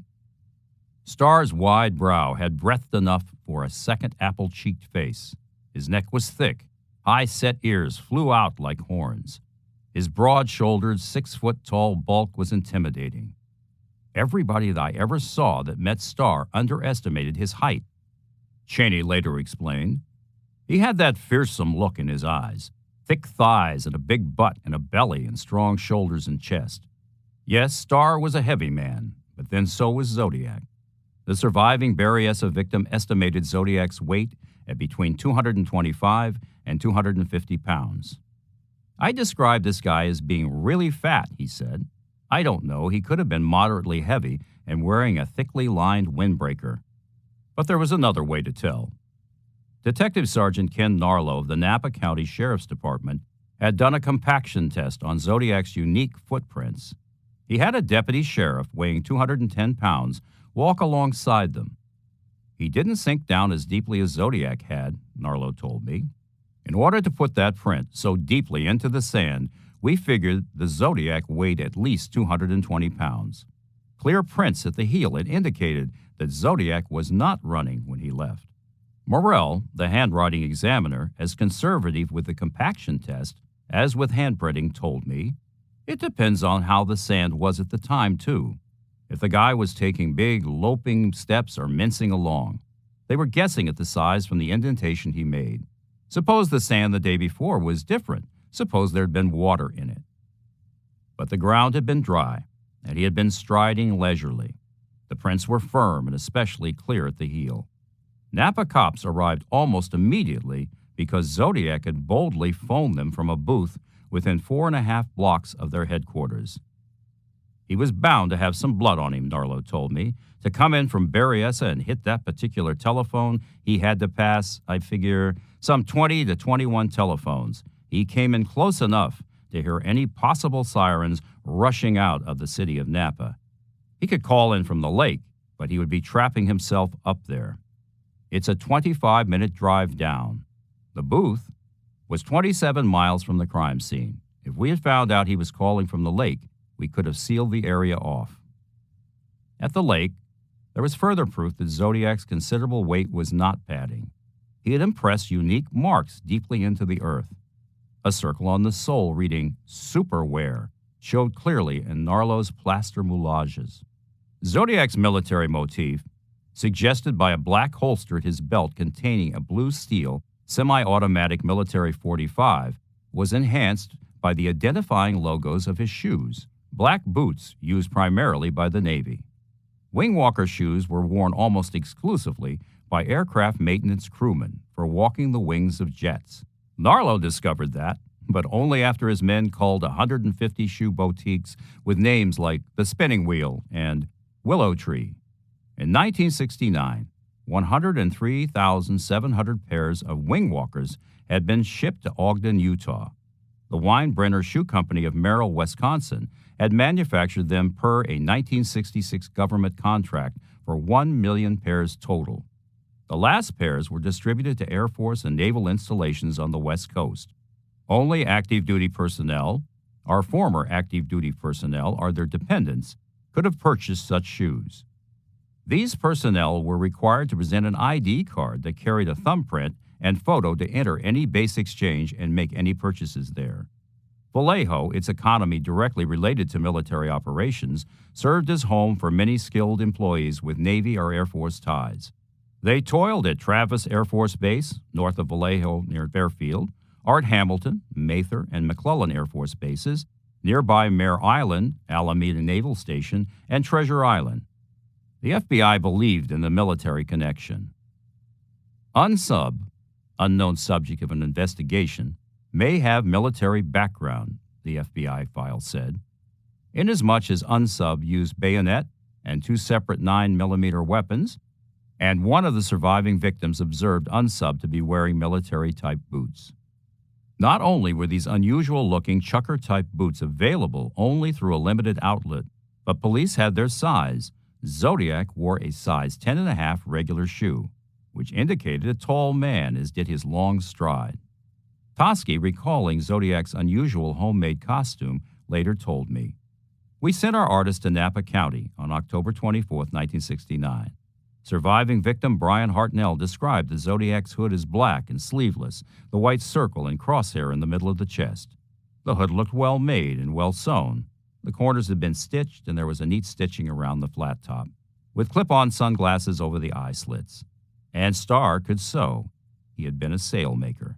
But the police in that cramped refinery office scarcely wondered about the suspect's sewing skills or paid much attention to his shoes.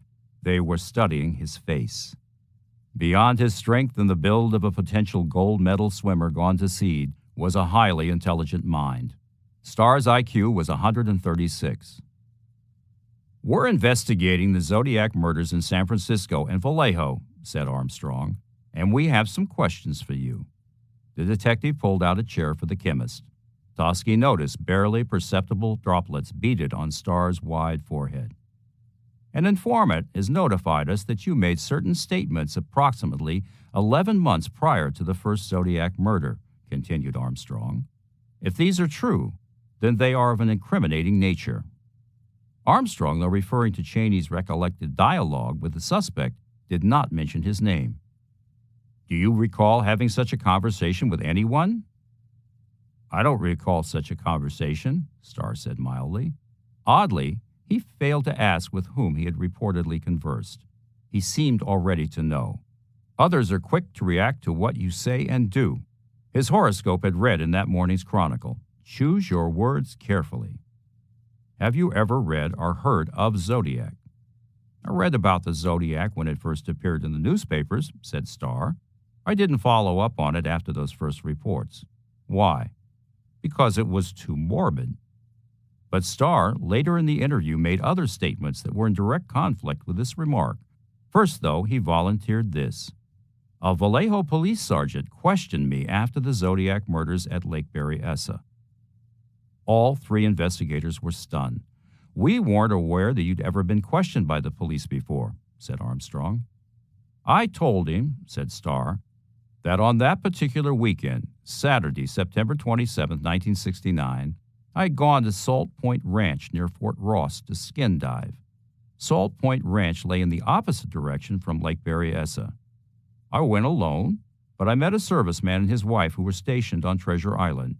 I don't recall his name, but I have it written down somewhere at home. I got back to Vallejo about 4 p.m. Armstrong, Toschi, and Molinex listened intently. Outside, a steam whistle blew, and a foreman barked orders. Inside, Starr's voice droned in the heat. They could almost hear wheels turning in his head. A palpable tension choked the little office. "I recall speaking to a neighbor shortly after I drove into my driveway," Starr went on.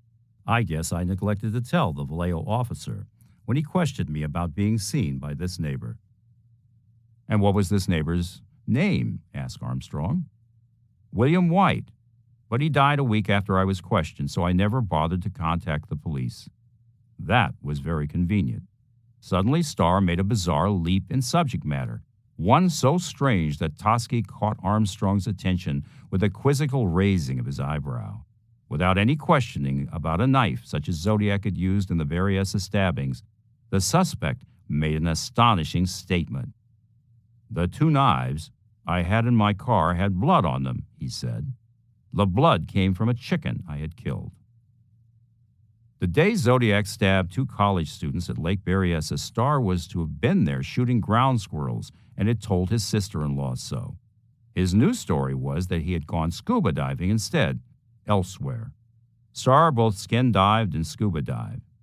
To explain why Zodiac chose sites near lakes, a theory had circulated that Zodiac was a diver who hid his weapons and souvenirs in watertight containers underwater.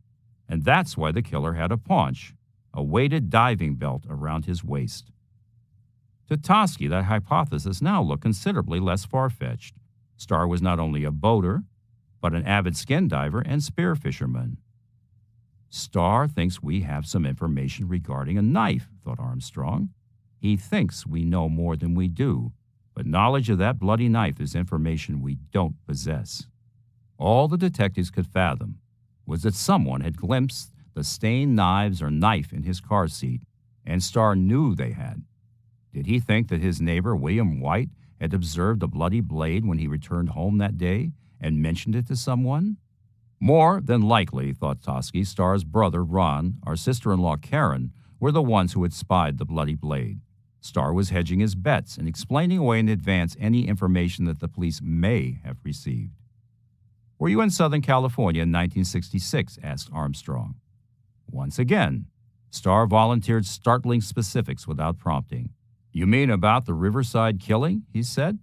"Yes, I was in Southern California at the approximate time as the Riverside murder, in which Zodiac is a suspect." The information about a Zodiac stabbing in Riverside had been made public only 10 months earlier. Phil Sins, a Southern resident, had seen parallels between a local murder and Zodiac's Northern California activities. The break ran in the Chronicle, but hadn't Starr just stated he had long before ceased reading articles about Zodiac? The headline story suggested Zodiac had killed a Riverside College co-ed, Sherry Jo Bates, just before Halloween night, 1966. The writer of the hand-printed Riverside Notes had also been fond of writing taunting letters to the press. Bates had to die. There will be more. And using too much postage. A squiggled signature on 3 letters was either a 2 or a Z. Most importantly, Morrell had identified Zodiac as the author of the Southern California Notes. I admit I'm interested in guns, Starr continued, but the only handguns I own are .22 caliber. I don't have and have never owned an automatic weapon.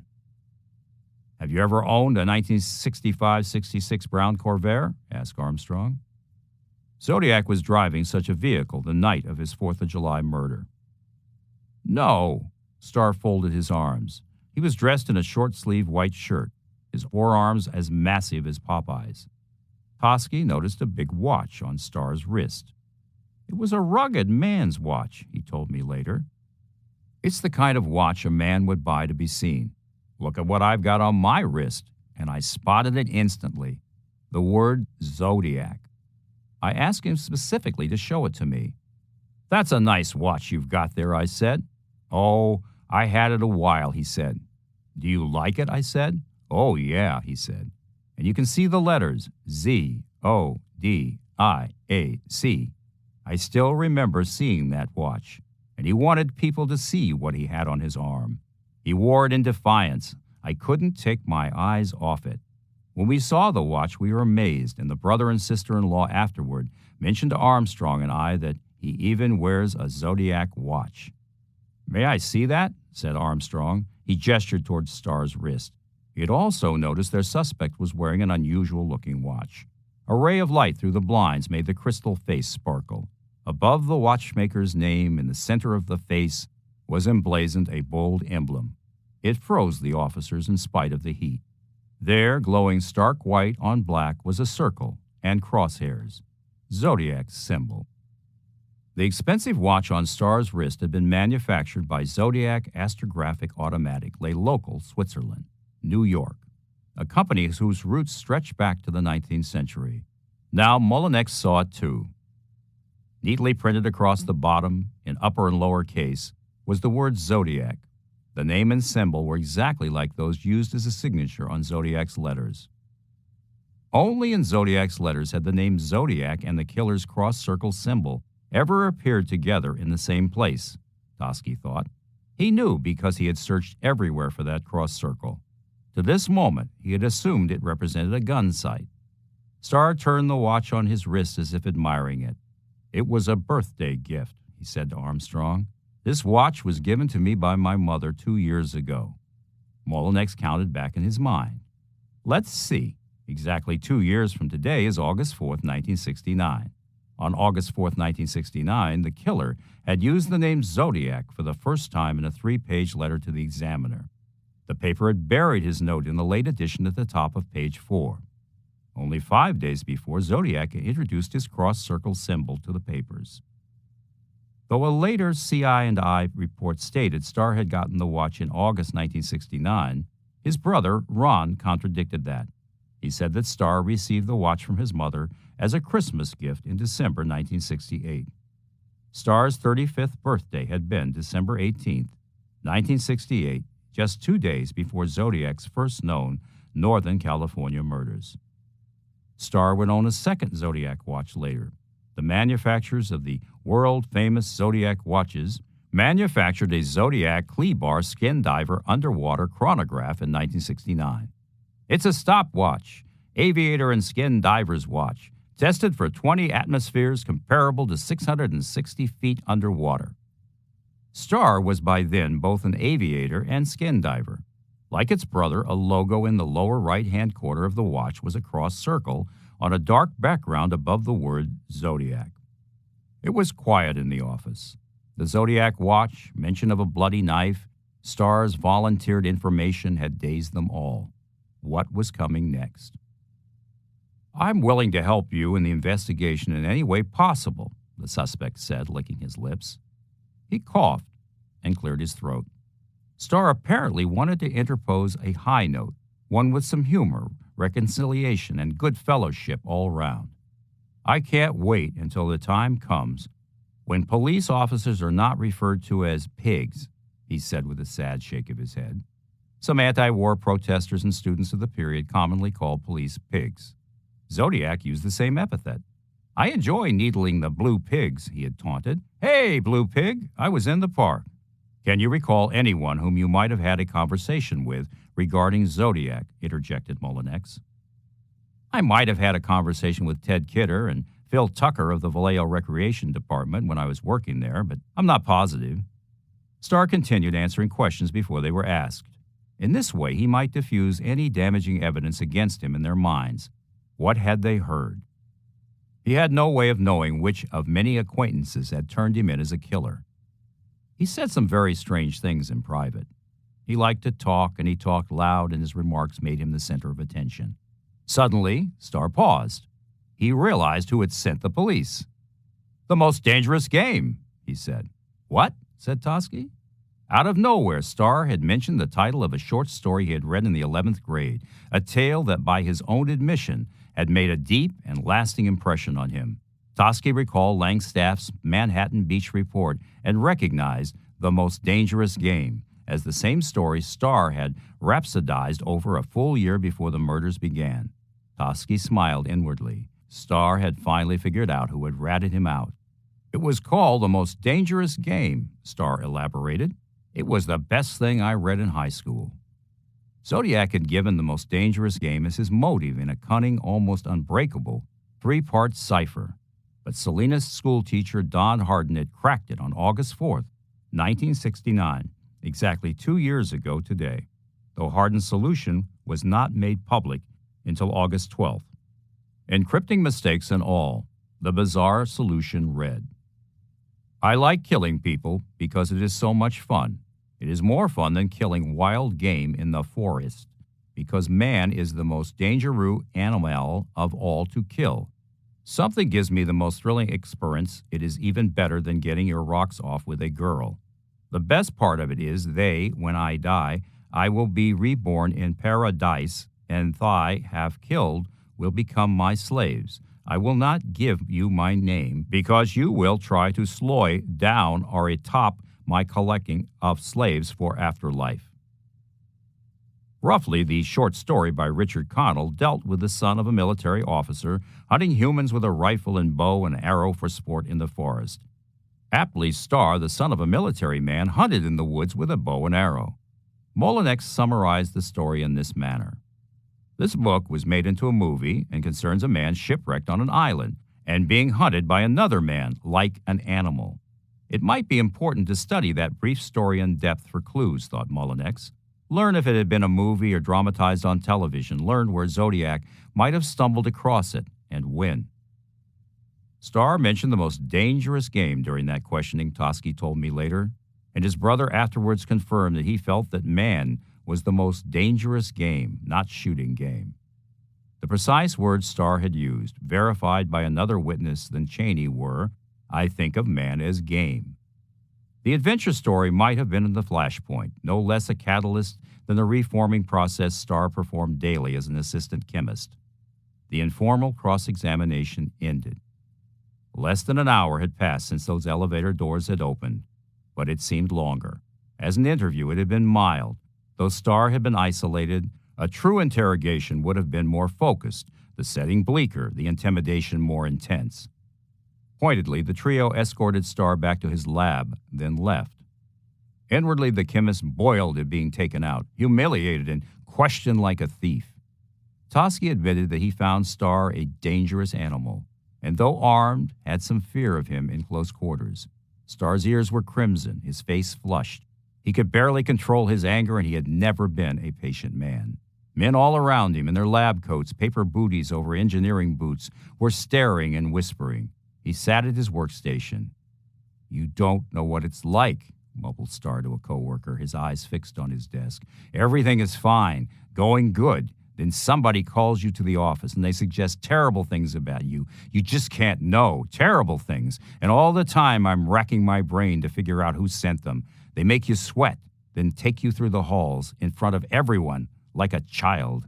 I can't forgive that. The next time Starr met Toschi and Armstrong, he would claim not to remember them. Ignoring the buzz of his coworkers, Starr began scanning test results. He might be in a predicament. He was Zodiac's weight, height, age. He had the same color and length of hair.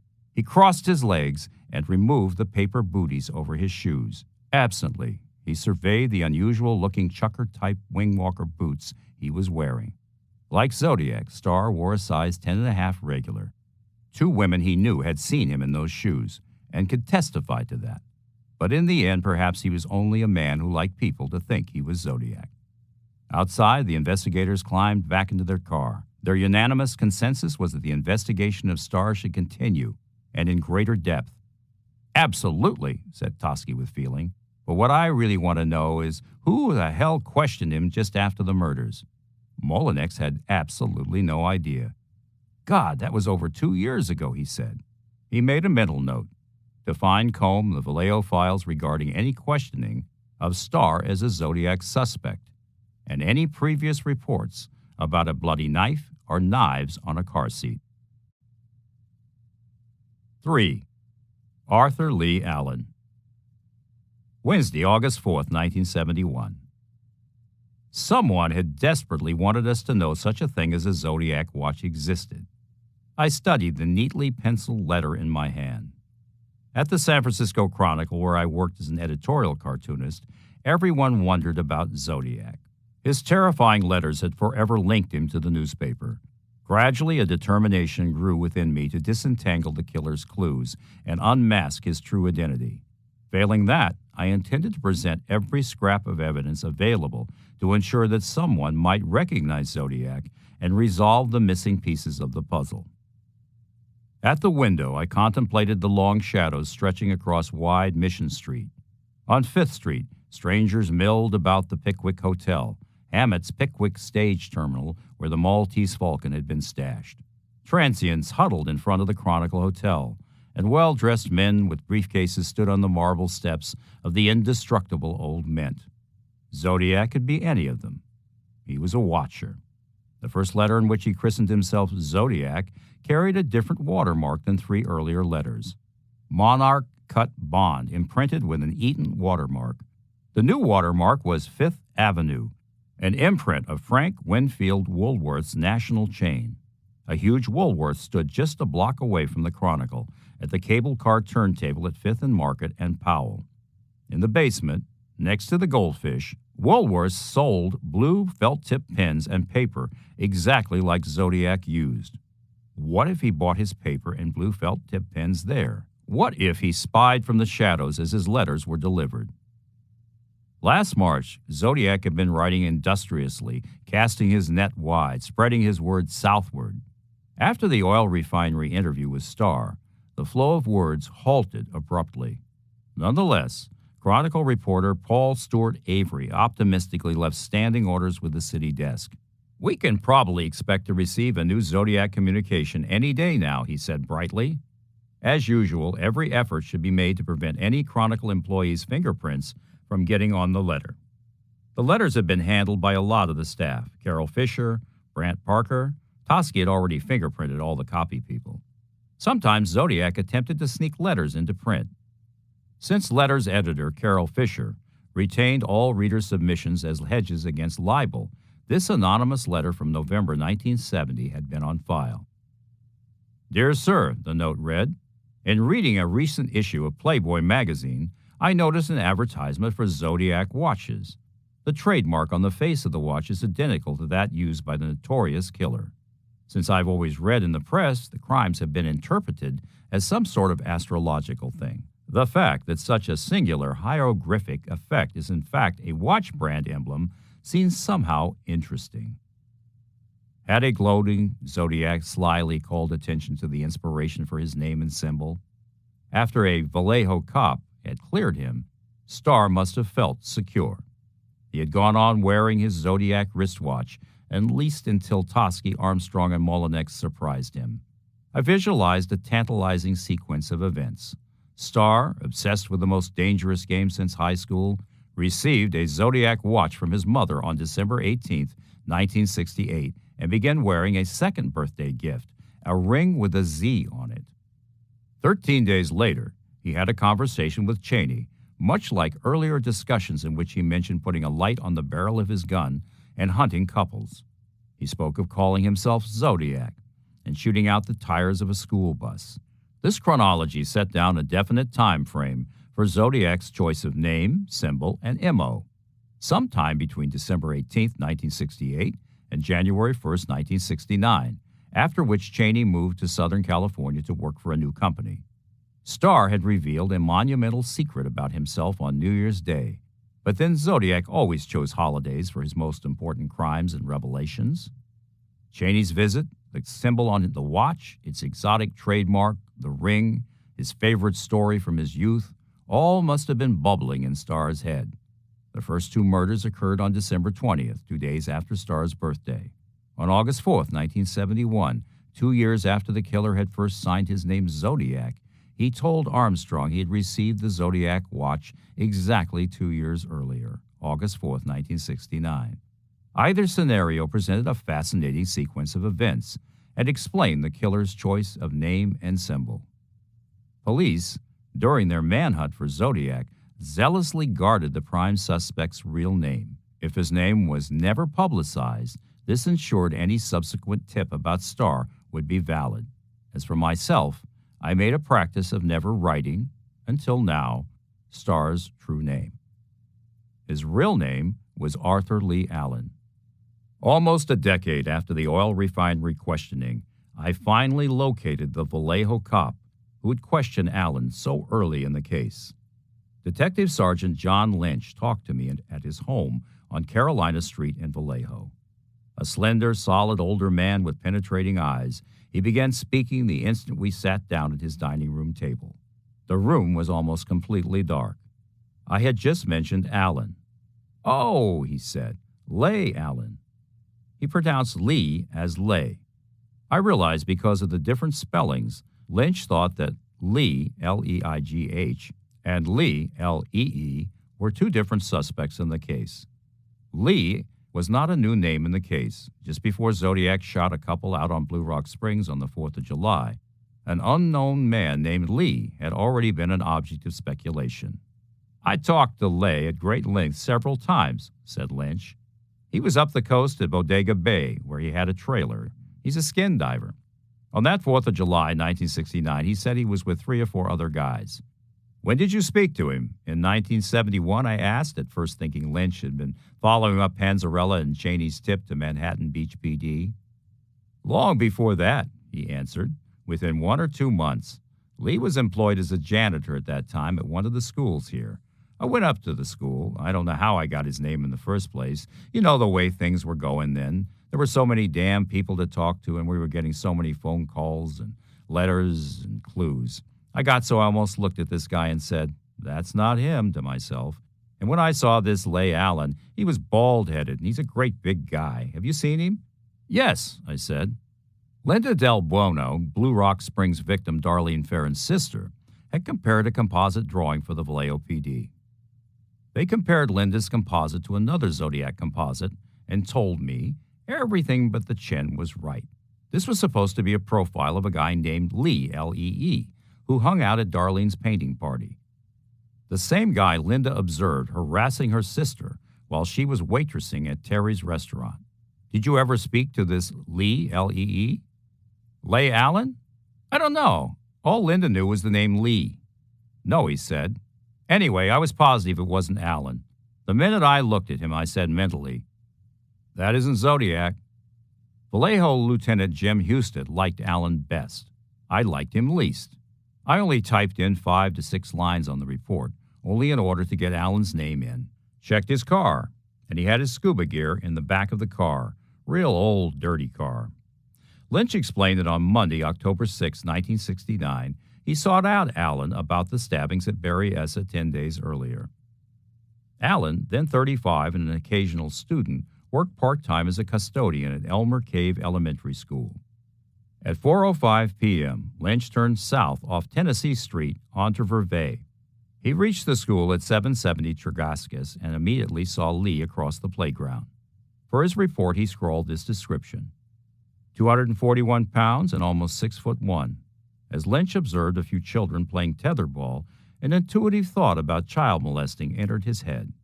Allen had been suspected of such crimes, and Lynch and later Mullinex would wonder if they had missed any obvious signs. Lynch turned his attention from the kids back to the suspect. Single, unmarried, and living with his parents. He was well educated and not only a custodian at Cave School, but a janitor at Benjamin Franklin Jr. High School at 501 Star Avenue, very near a Zodiac victim's home. They chatted. According to Allen, he had gone skin diving on Salt Point Ranch on September 26, 1969, stayed overnight, and returned to Vallejo on September 27th at approximately 2 o'clock to 4:30 p.m.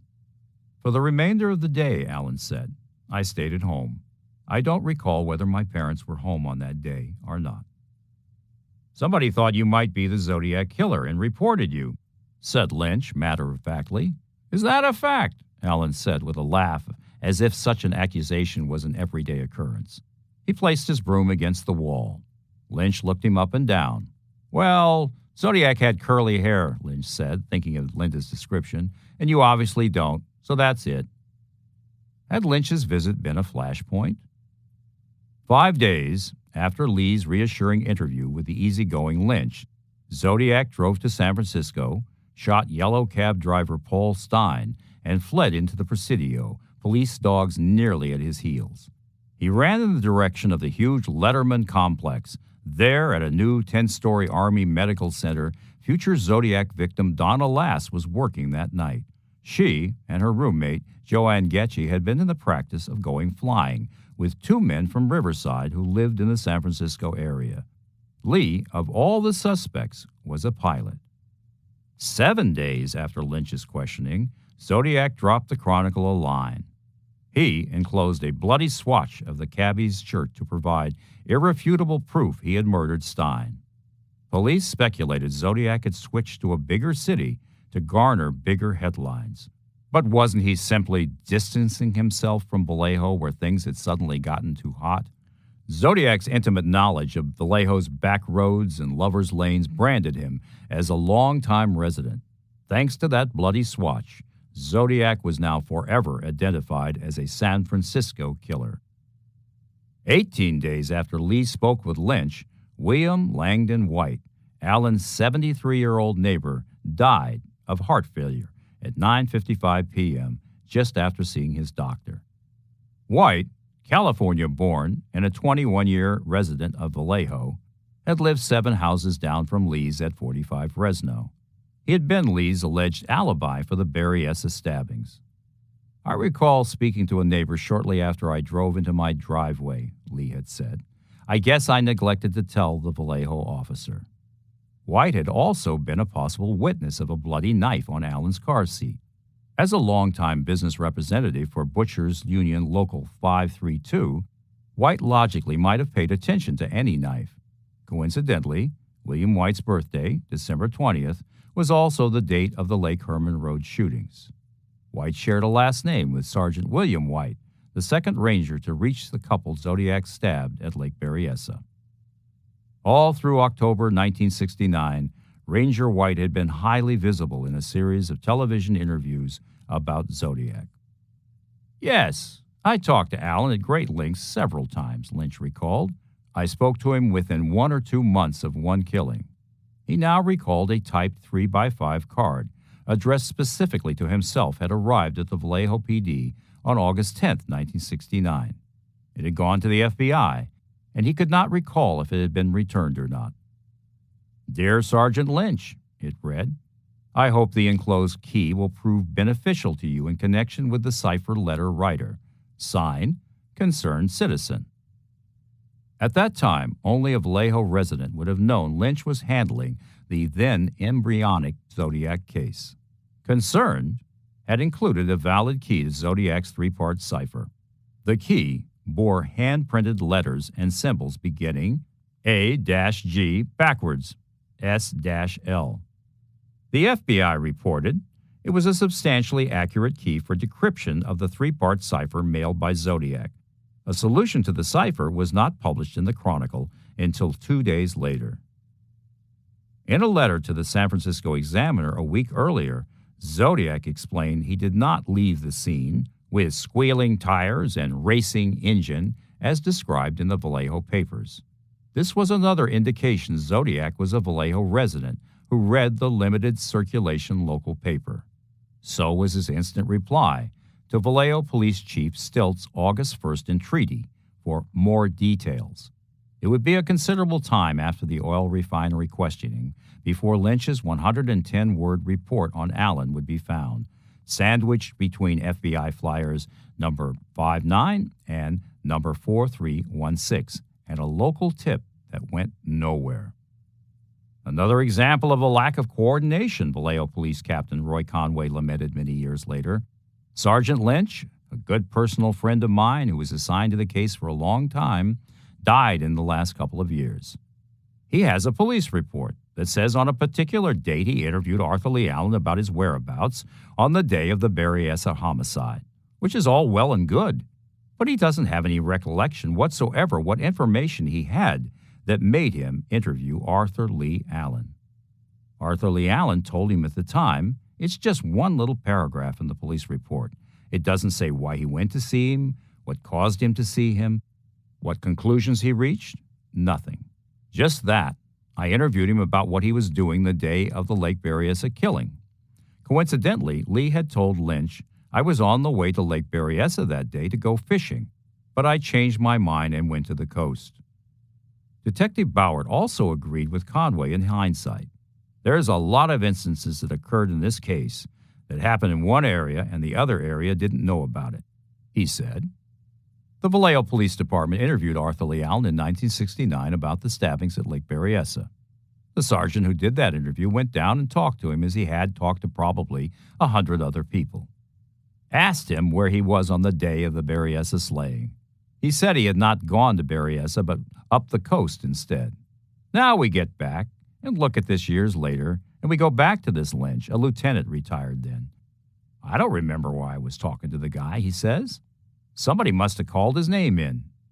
He steps back and says, no, I just don't recall.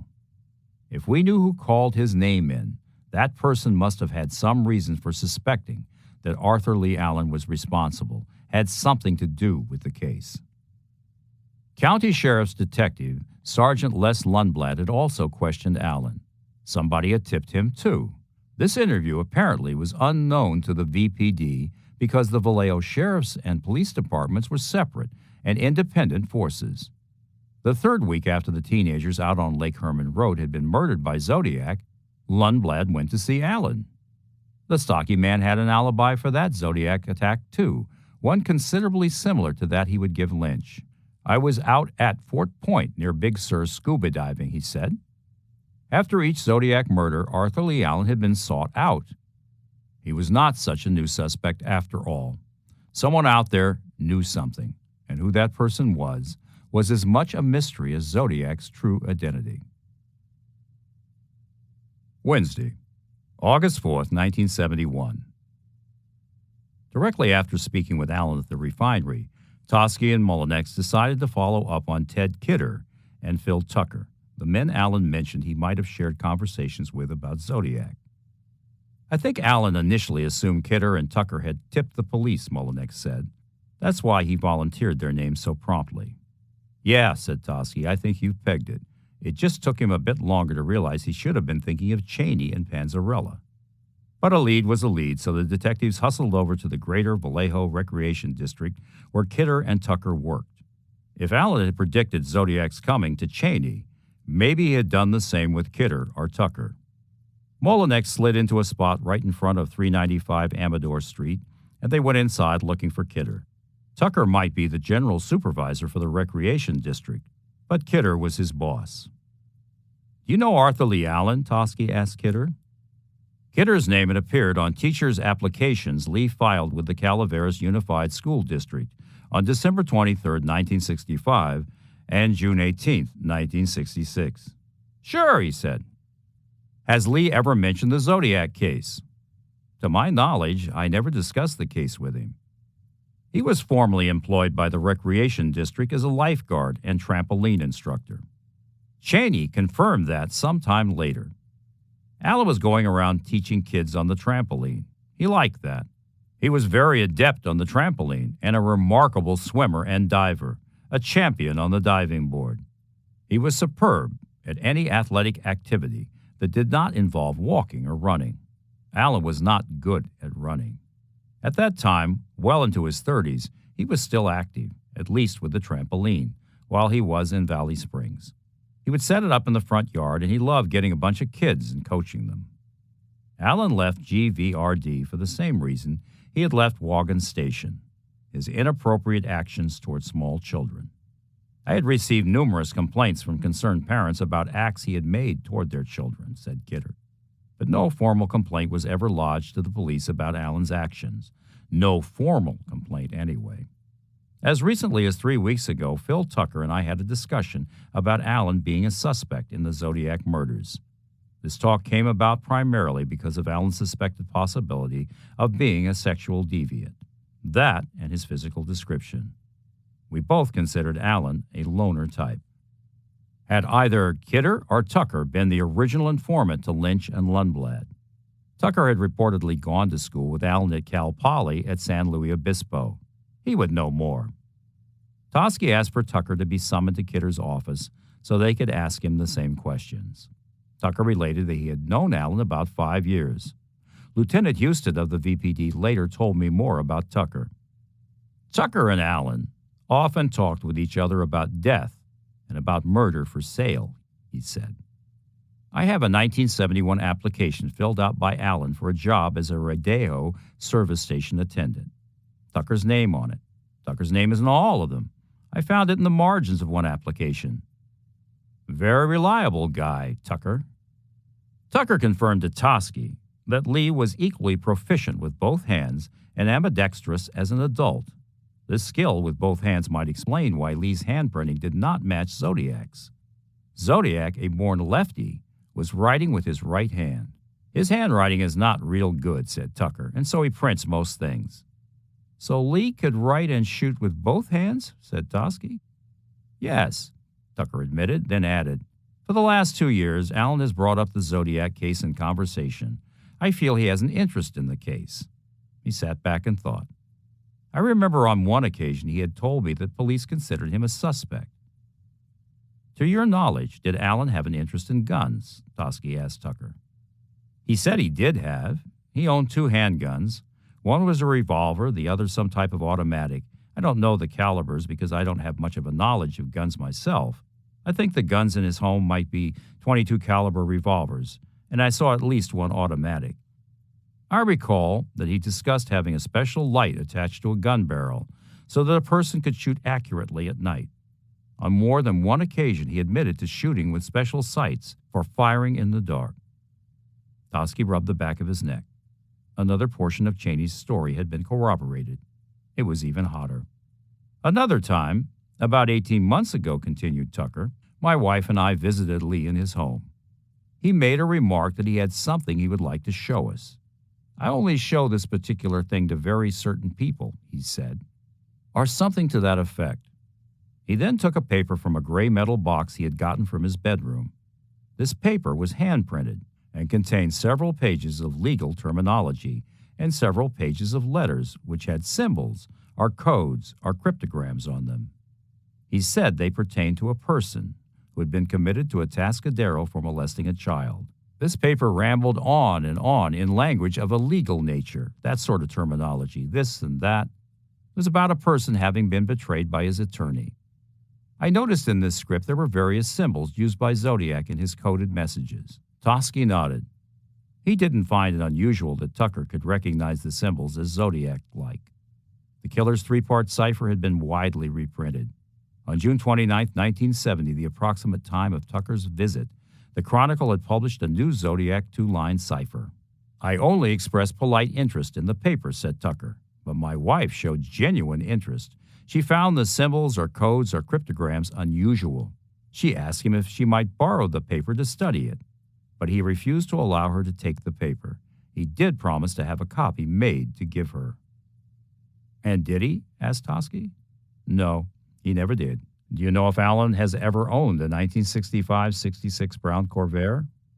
Not to my knowledge, he replied. I see, said Toschi. But I did, said Tucker. You did, said Toschi, wheeling. You owned a 1965 Brown Corvair? Yes. Did you ever loan this car to Allen? No, I haven't. At the time, I had two cars, the Corvair and the Pontiac. I let him use my Pontiac on occasion. I was living in Berkeley at that time. In the summer of 1969, I left the Corvair parked at the Richfield service station at Nebraska and Broadway in Vallejo for about 2 weeks. I was trying to sell it. I left the keys at the station, and at this particular time, Allen was employed as an attendant at that station. Exactly when in the summer did you leave your car? I can't recall the exact time, but it was midsummer of 1969. Tucker recollected that 3 weeks prior, Karen, Lee Allen's sister-in-law, had visited and wanted to speak to Allen on her behalf.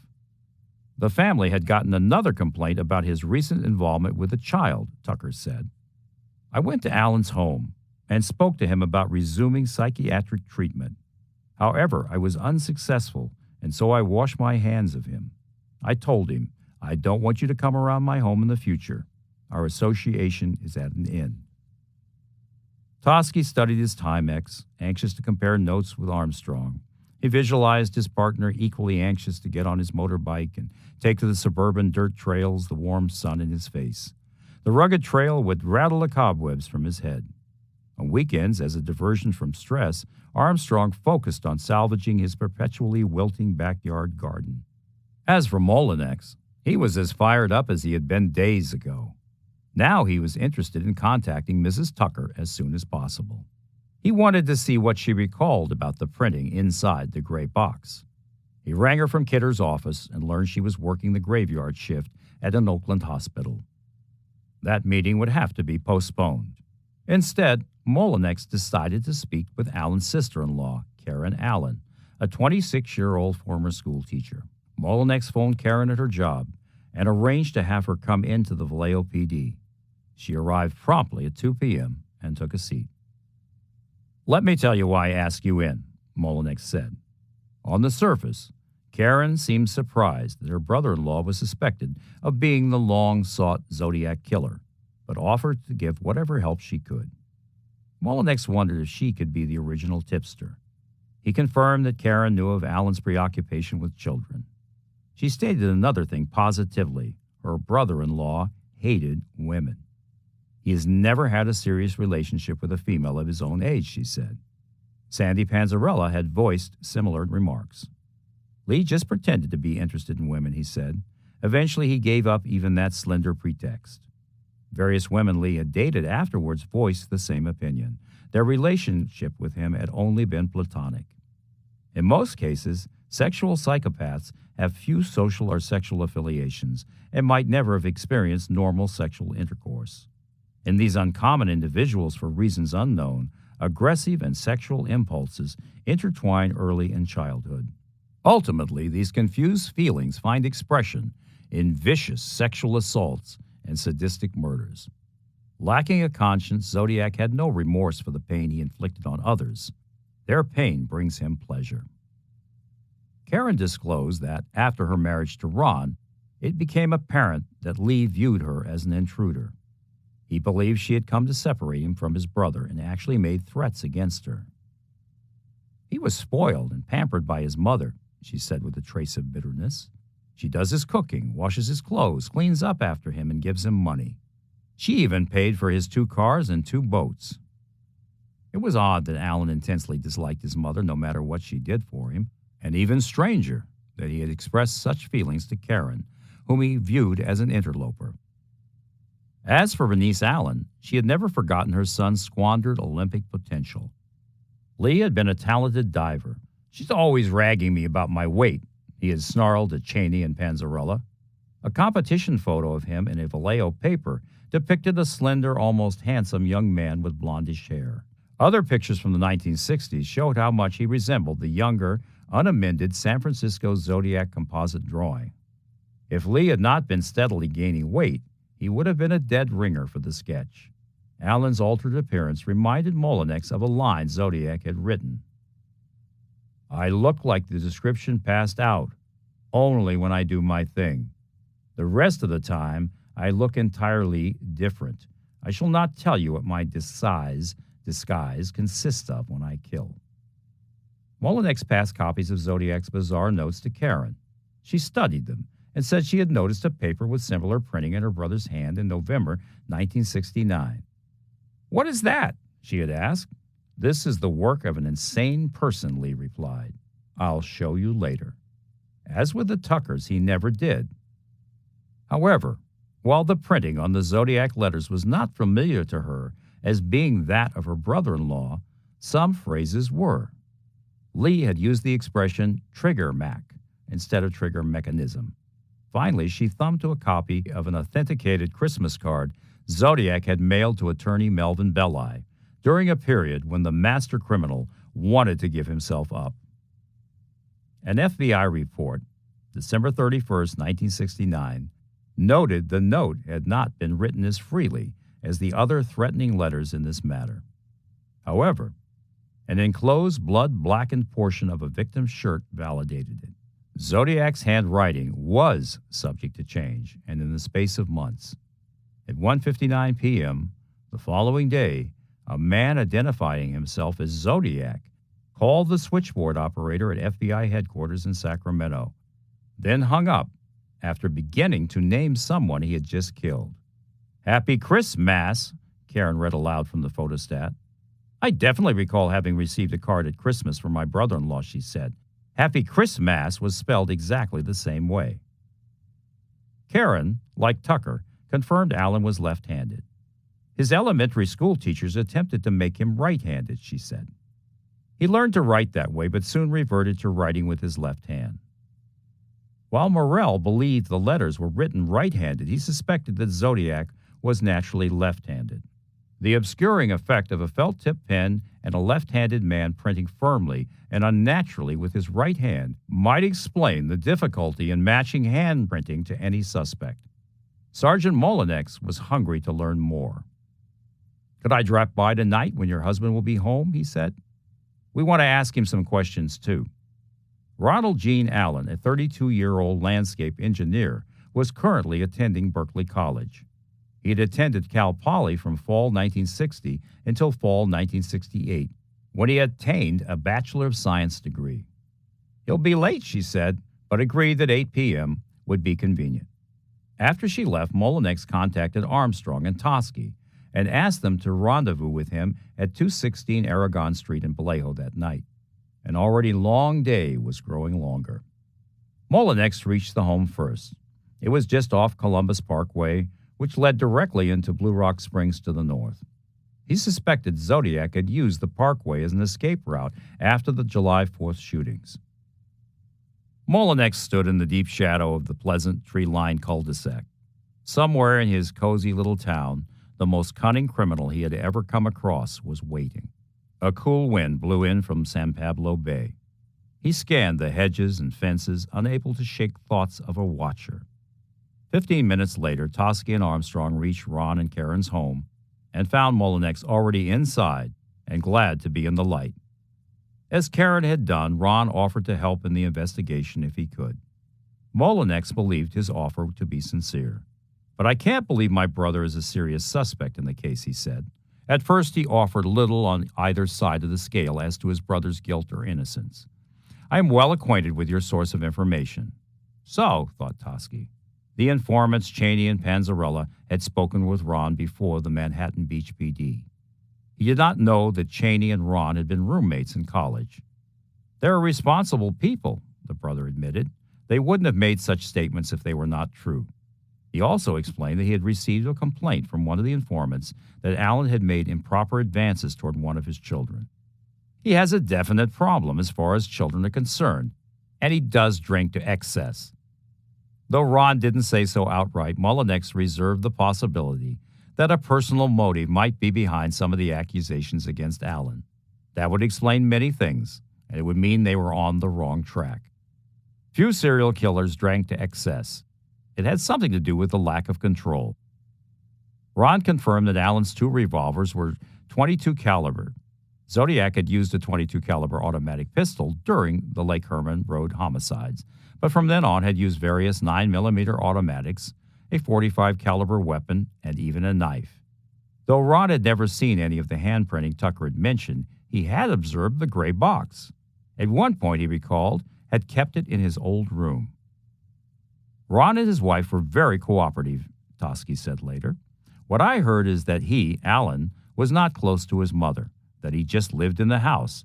That's the only place he had. Allen, we learned afterwards, had many weapons and, like his brother said, was very familiar with the roads and side roads all around the area. Later, Karen just felt that her brother-in-law was the one we were looking for, and that Vallejo PD kind of just kissed him off, and that disturbed me. We had to work with these other detectives, and it bothered me that they felt we were the big city detectives when in fact we never came across that way at all. The 3 policemen left. Ron followed them out and promised again to do anything he could to assist. He was as helpful as his big brother had been at the refinery that morning. Toschi looked back. Ron appeared a lonely and worried figure under the porch light. It was now 10 p.m.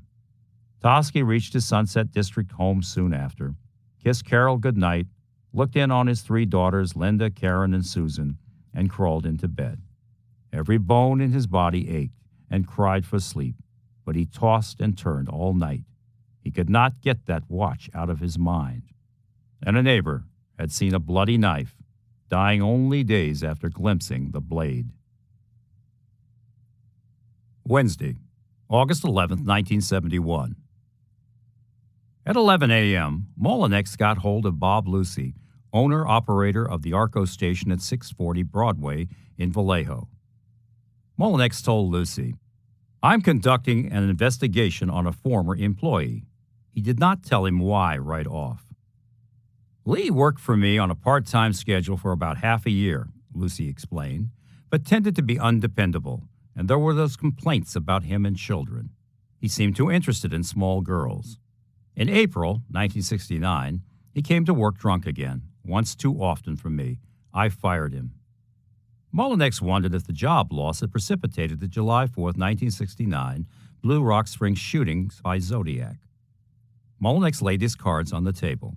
This was unusual. "I knew Molinex pretty well," Bauer told me. "Molinex was a kind of close-to-the-vest guy." Molinex brought up the possibility that Allen might have used Phil Tucker's car to commit a Zodiac murder.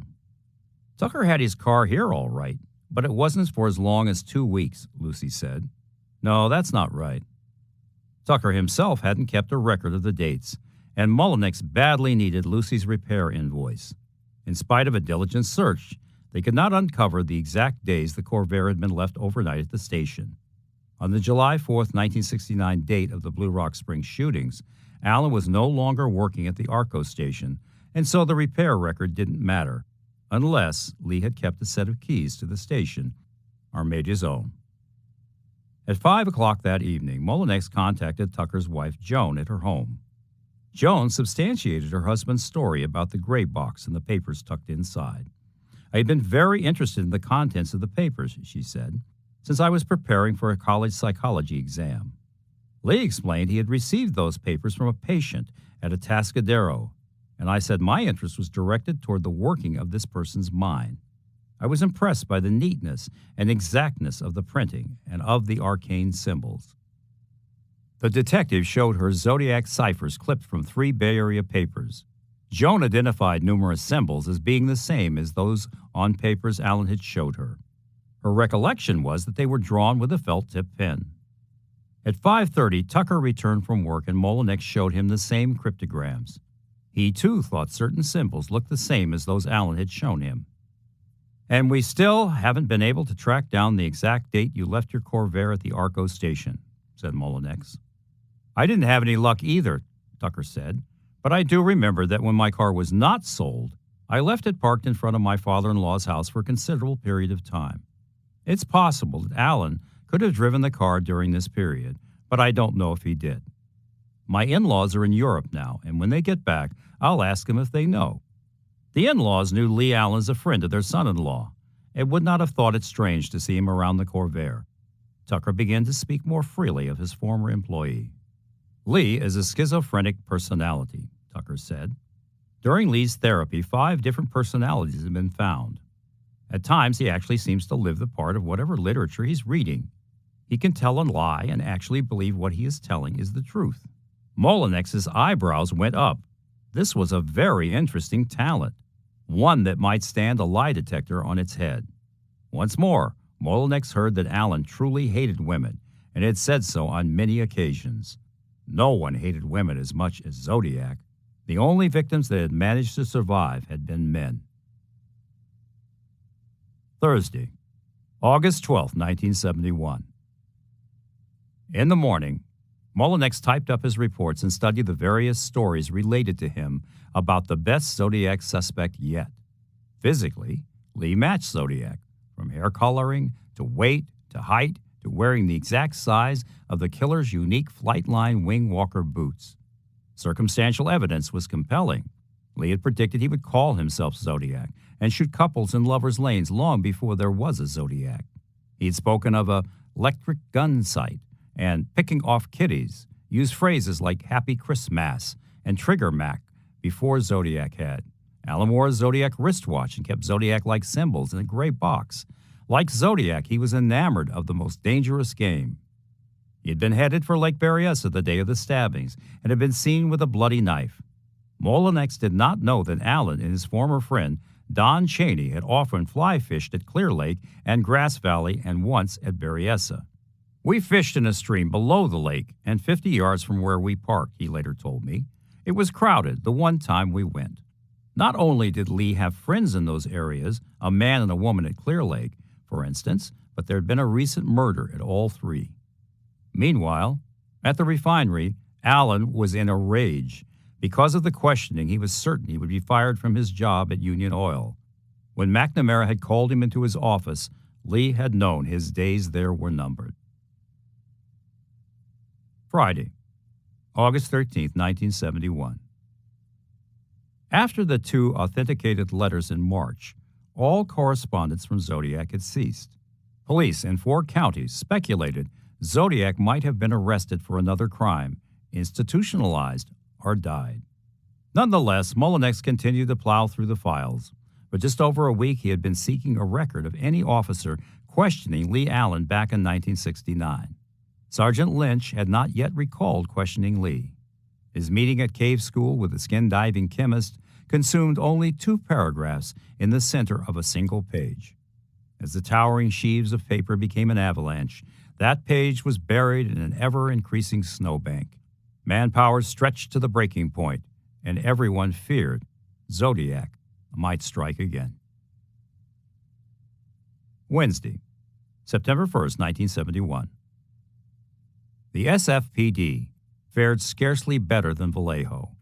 Armstrong and Toschi, routinely working 6 murders simultaneously, felt at times that the Bay Area held a franchise on homicidal maniacs. Toschi, in spite of once being a fitness instructor, was subject to bouts of illness from stress. He was a contradiction. He was modest, but enjoyed the limelight. Some nights he slipped on his all-weather raincoat and hush puppies, then strolled head down through his Sunset neighborhood. Other nights he took long drives down the coast highway, or slumped in his easy chair listening to big band 78s in stereo. As he desperately tried to sort it all out, he recalled that exactly 11 years ago today, Chief Tom Cahill had signed his transfer to the Bureau of Inspectors. It had been the second happiest day of his life. Friday, September 17th, 1971. Armstrong and Toschi later ascertained from Ron Allen that his brother spent at least 2 days a week at their mother's home. Allen's mother, Bernice, traveled abroad frequently, her trips spanning many weeks. These excursions, arranged through the Vallejo Travel Club, were financed by pension money from Lee's recently deceased father. During his mother's absence, Allen would reside alone at the family residence. Though the upstairs was free to him, he still clung leech-like to that dank, unkempt basement bedroom where the secret box had been stored. It was as if he were guarding a fortress. However, Bernice had been ill and remained home. Out of respect for her, the police held back from searching her home. Alan was, after all, only one of nearly 3,000 Zodiac suspects. We were always concerned about his elderly mother, who was not well, Toschi told me. The family had mentioned it several times and asked us not to go in. The brother is telling us, I can search the basement myself. I know where he keeps things, especially when he's away. Jack Mullinex never wanted to talk seriously about a search warrant. He'd been turned down on handprinting and on fingerprints. He just said, he sure looks good. But I don't even know if I could get a search warrant. We did not search the residence of his mother at 32 Fresno Street in Vallejo, wrote Armstrong later. We relied on his brother Ron, who was cooperating with the investigation, to look through Alan's room in the basement of this residence. Ron had informed us that he had observed some cryptogram-type materials, but was unsure if they were related to Zodiac. No further action was taken regarding a search of 32 Fresno and the basement there. Whoever Zodiac was, he had a cellar where he did his secret and devilish work.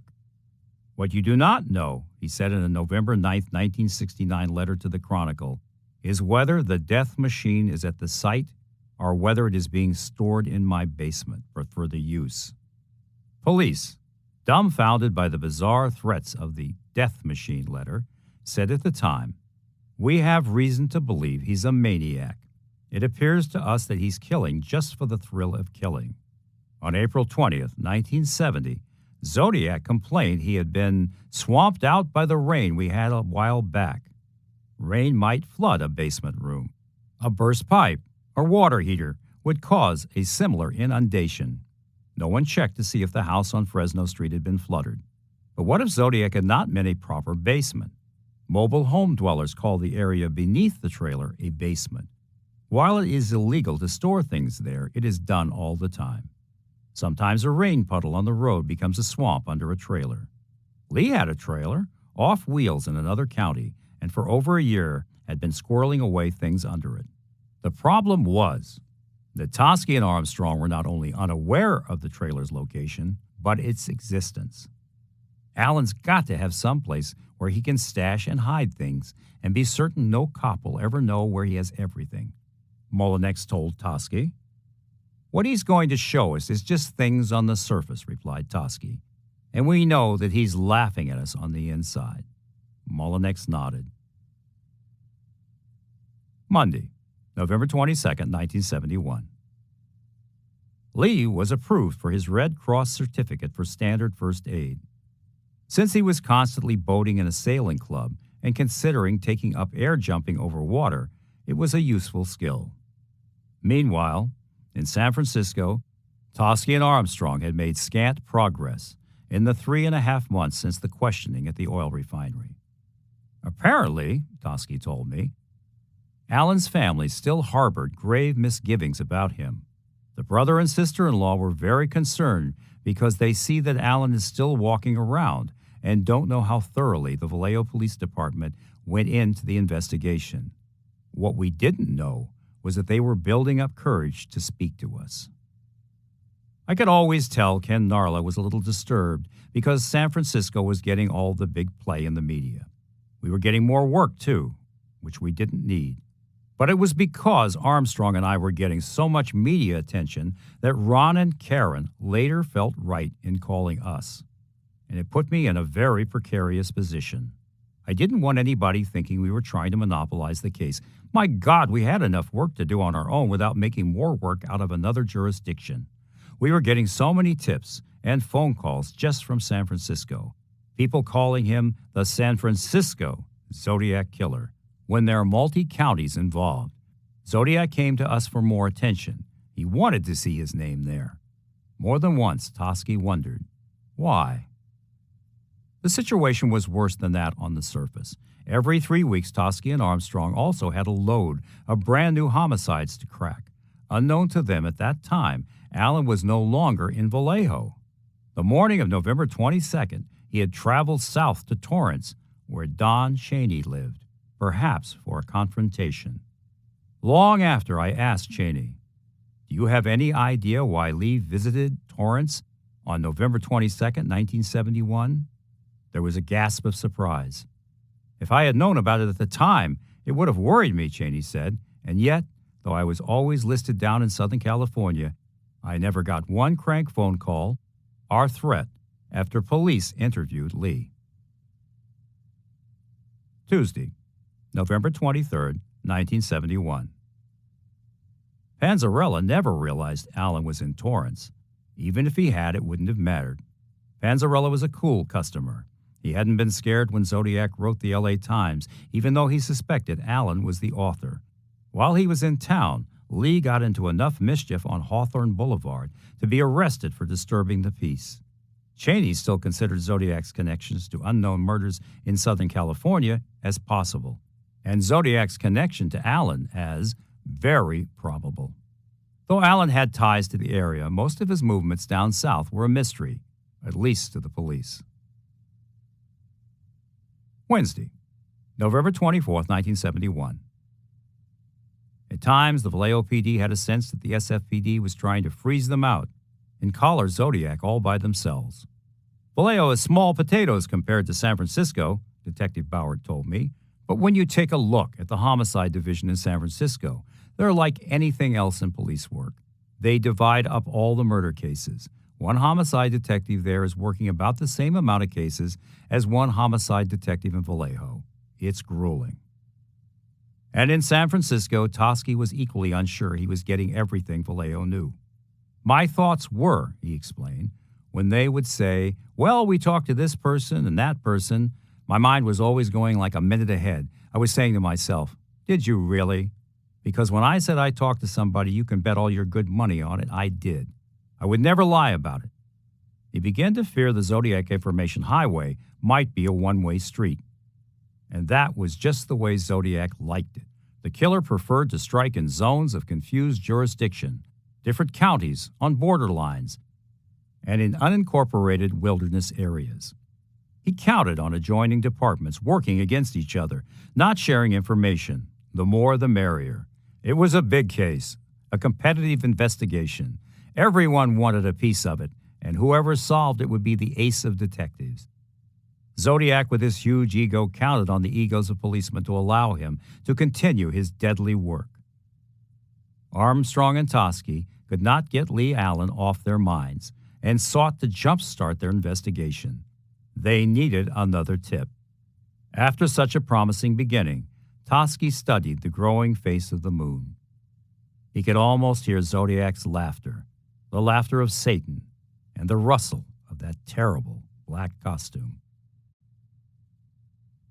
4. Arthur Lee Allen. Arthur Lee Allen, born in Honolulu, Hawaii, December 18, 1933, was a Sagittarius, November 22nd to December 21st. His zodiac sign was the Archer, and he became an expert with a bow and arrow. While Zodiac wore glasses, possibly as a disguise, Lee rarely did, though the DMV required he wear lenses to drive. In 1964, Lee weighed 185 pounds, but within 3 years, his weight had ballooned drastically. The photo on his driver's license, number 3B672352, taken on October 13, 1967, depicted a moon-faced 33-year-old whose weight now yo-yoed between 230 and 250 pounds. Allen, in 1967, listed his address simply as a post office box in Burson. As for Lee's checkered educational record, he truly was a professional student. He attended Vallejo Senior High School, which shared the same building on Amador Street as the junior college. Across the street, at 801 Nebraska Street, stood The Plunge, a Vallejo community swimming center also shared by high school and junior college students. There, a slender, good-looking Allen, a member of the wrestling team, toiled at the pool as a popular lifeguard from 1950 through his graduation in 1951 and a short time after. Lee was a hell of a diver, one student recalled, and drove a Cadillac. Allen, during this period, became intensely jealous of his friend, Robert Emmett, who was not only captain of the Vallejo High School swimming team, but Lee's diving coach. I know Lee my last 2 years of high school and part of my junior college year, his close friend Kay told me. I lived in Carquinez, and my folks about that time bought a house in town, and I became a townie. My dad worked as a fireman, then at Mare Island. Lee started offering me a lift to and from school, and soon was taking any number of our friends in his Cadillac. In fact, I learned to change my first tire on that car. Lee came out of the house one time from visiting. He says, "Kay, have you ever changed a flat before?" "No," I said. "Well, there's no time like the present," he said, then sat and supervised. Other times we'd go to the pool. Lee going up the ladder for a high dive would cause laughter because he was sort of pear-shaped, and he'd go up that ladder like a woman would. There would be a lot of snickering in the crowd, and so he would walk to the end of the board like he was going to make his dive. He called it a change-your-mind dive. He would go up, hit the board, turn, and do a backflip, landing back on the board as if he had had second thoughts. Then he would suddenly shoot up in a 2.5 forward somersault, cutting the water below without a ripple. That gymnastic dive got the crowd's attention fast. They didn't laugh anymore. He could also start a front dive, do it backing up from the board, and end up doing a back dive. But that was really hard, and he missed that quite often. Lee cut quite a figure with his Cadillac, his trick dives, his white dog Frosty, and Petunia, a skunk who was not descented. What he really liked to talk about with me was music and plays, anything from comedy to farce, mysteries to Gilbert and Sullivan. Kay assumed Lee was gay, as he rarely dated. When he did go out, he brought along his father. Lee would give a call, and we'd take off to the movies together, she recalled. Lee's father was very gracious and took me to symphonies and plays with him. I knew the father from 53 through 56, a very, very gentle man. I met Lee's mother only a couple of times. She never made herself visible. I saw her at swim meets. I liked to go and look at the guys.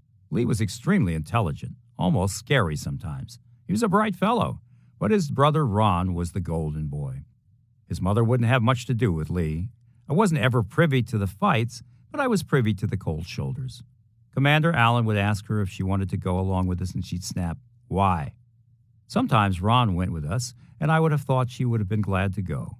Sometimes Lee spoke of a girl named Bobby who had broken his heart.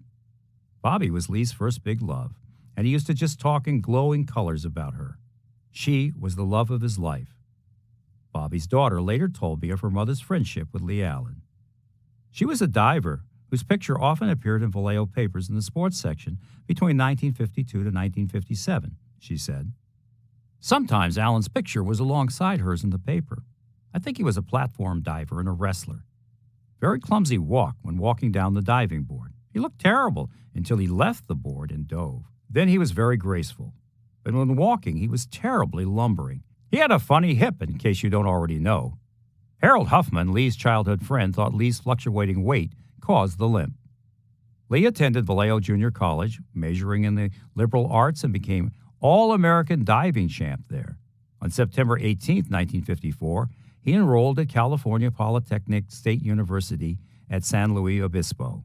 During the 1950s and 1960s, Cal Poly San Luis Obispo was affiliated with Cal Poly Pomona, where Don Chaney, Sandy Panzarella, and Lee's brother Ron studied.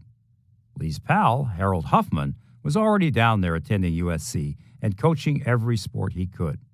For a while, Lee had difficulty choosing between an engineering or physical education major.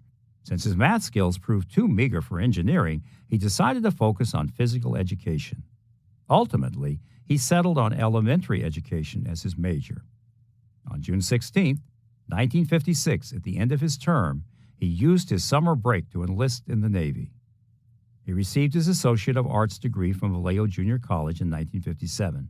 He returned to Cal Poly from January 1959 until June 13, 1959, and excelled. He became the state college trampoline champion for Central California and Central California spearfishing champ. On July 27, 1959, Allen applied at the State Department of Education in Sacramento for a position, but by January 4, 1960, was back studying at San Luis Obispo. He remained until June 1960, when he began to work at Hemet Mental Hospital only 20 miles from Riverside. One good thing had resulted from his brief Navy stint. He was able to study on the GI Bill at Cal Poly from January 1961 until March 1961. On June 19, 1961, He applied to the State Personnel Board in Sacramento as a psychiatric technical trainee, Department of Mental Hygiene, and briefly became a psychiatric teacher at Atascadero. There he became friendly with a convicted murderer who had been jailed for several years. He later said they exchanged samples of code. Allen graduated from Cal Poly with a bachelor's in education, B.E., on December 15, 1961. Only 6 units shy of a master's degree, he seemed unable to finally sever his ties with college life. During this time, he owned hunting rifles, at least 2 .22 caliber pistols, and true to his Zodiac sign of Sagittarius, a hunting bow and arrows. From 1959 to 1963, Lee, still in the process of obtaining his teaching credentials, had various jobs. He taught 4th grade in P.E. at Santa Rosa School in Atascadero, just north of Cal Poly. "I really enjoyed teaching elementary school kids," he said. "My kids did well. One little girl in the 3rd grade knew 10th grade math by the time she graduated. My entire class could read at 7th grade level. I sure loved working with elementary school kids." Meanwhile, Panzarella, Cheney, and Lee's brother, Ron, were attending the Cal Poly campus in Pomona together. Panzarella's major field of study was electronic engineering. Cheney's was mechanical engineering, and Ron's landscape architecture. They shared a rented house to cut cost. In 1961 to 1962, Cheney afterward told me, we were all living in a 4-bedroom house with 2 students named Bill and Joe. We had 2 guys in one larger bedroom. Ron and I slept there. Those were good times. Ron had a good sense of humor. He was entertaining and a fun guy. Everyone liked him. He was a very easygoing guy and a notorious underachiever. He was very well laid back. He was brilliant in his landscape architecting work at school, but he didn't keep his grade point average up. He passed some courses, but not with flying colors, so he had to stay at Cal Poly for quite a while so that he could get his average up to graduate. He would do very well in other courses, but he could never get around to taking the final. He dragged on and on. He never made it to early morning classes. He had an alarm clock, one of those big bins with the great big gongs on top of it. That thing would ring, would run down and stop ringing, and he wouldn't twitch. Cal Poly Pomona was about 2 miles away to the west, and I rode a bike to school every day. Sandy graduated in the spring of 1964, but I never actually graduated. I should have graduated in the winter of 1964. I finished up, had a problem with my senior project, and I wimped out on that, didn't do it. That house is where Sandy and I first met Lee. It was 1962. I was still single then and married Ann later that year. I remember that one time especially, Lee had just rolled in there from Riverside. He had been attending sports car racing. He went every year for the big race they held down there in the early summer. I went with Ron and Lee together one time. In fact, the only sporting events Lee and I went to together were road racing. He frequented Laguna Seca, Vacaville, and Riverside. He was a student there. Lee owned an Austin Healey and used to go to a driving school in Riverside. After taking those lessons, he kept commuting down there for the races. Friday, May 30th, 1963. Lee Allen paid an unexpected visit to the house in Southern California. I remember Lee came down to visit us, Panzarella told me. Lee was not living in the Pomona area, but had just come down to Pomona that weekend. I thought it was odd at the time, and he had a machete in the car. For no particular reason, he walked in, without a word, and slammed it into the counter and tried to scare everybody. One of my roommates, Joe Danduran, was there. My ex-wife was there when it happened. Ron was somewhere in the house. That was just before I left at the end of the semester, and Ron and I went and got a place together in Walnut. I still think about Lee coming to Pomona to visit just before the boy and girl were murdered. That's creepy. Monday, June 3rd, 1963. In the morning, Lee curtailed his visit and started back to Atascadero, where Santa Rosa Elementary School was closing for the summer. He intended to pack up, then return to Vallejo that day. Heading north on Highway 101 on a direct line to Atascadero, he climbed from Ventura to Santa Barbara, passing Goleta, then El Capitan Beach, and closing on Refugio Beach. The Santa Ynez Mountains loomed to the northeast and further east and far beyond Los Padres National Forest. Sand blew across the divided blacktop and gulls wheeled in the sky. In places, the north and south lanes were neighborly, running side by side with each other, but in spots they widened away. A gray mist swept in from the sea. "They've got me searching my memory for blank spots, for lapses," Allen would say years later. Ahead he saw a turnout, just at the point where 101 leaves the beach. His eyes strayed over the divide to 101 southbound. Beyond was the beach. He was now 3 miles south of the Gaviota Tunnel. 5. Robert Dominguez and Linda Edwards. Monday, June 3, 1963. 3 miles south of the Gaviota Tunnel, an attractive teenage couple, Robert George Dominguez and Linda Faye Edwards, swung on to an oak-lined turnout just off southbound 101. Dominguez pulled his gray Pontiac over, and the laughing couple piled out, radiant in their youth and promise. They had left home, ostensibly for a Lompoc High School seniors' ditch day graduation party. Instead, the couple intended celebrating at the seashore. Thick bushes hid their car from passing northbound traffic. However, any auto cruising southbound could spot the vehicle, an indication someone was down on the isolated beach. Robert was the 18-year-old son of a well-to-do Lompoc rancher. Linda was to be 18 in 3 days. For both, it had been a day of farewell and anticipation as they looked forward to their nuptials in October. The teenagers were roughly 20 miles west of Santa Barbara and 3 miles from El Capitan Beach. Robert dug a large blanket from the trunk, and the couple crossed the highway and over railroad tracks running between them and a low bluff. From the bluff, one of the chain of unstable sea cliffs tracing the shoreline, they had a view of the 1.5-mile-long state beach below. Beyond stood the Channel Islands, San Miguel, Santa Rosa, and Santa Cruz. Robert and Linda commenced down a steep, partially hidden path to the beach, running the last 20 yards. Banana palm trees lining Refugio Creek gave the area a tropical atmosphere. Where the creek flowed into the ocean, a freshwater lagoon had formed. Robert and Linda reached an isolated spot frequented only by the occasional local fisherman. They saw evidence of recent activity. Long ago, this beach had been the chief contrabandista port on the coast, visited by genteel smugglers and ferocious pirates. At the mouth of the canyon, buried in the sand, lay traces of an ancient adobe foundation. In early California days, a grand hacienda stood there.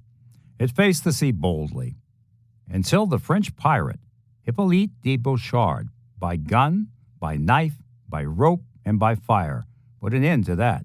His buccaneers wounded the servants, cut the throats of the horses, tied up the Ortega family, and burned their impressive hacienda. The teenagers spread out their blanket on the sand near the rocky shoreline. The day before, at just the same spot, a man with reddish hair had been shooting at seagulls with a rifle. Rich tide pools, swarming with life, moved with each surge of salt water. Spray exploded against black rocks, and the sharp tang of sea air filled the teenagers' lungs. Sailboats danced in Santa Barbara Channel, and in the sky, aircraft droned lazily. An airport was nearby. The laughing pair lounged in their swimsuits at the surf line as the day passed, and the sky clouded over. Of all the transitional domains, those between sea and land are the most desperate and prone to alteration.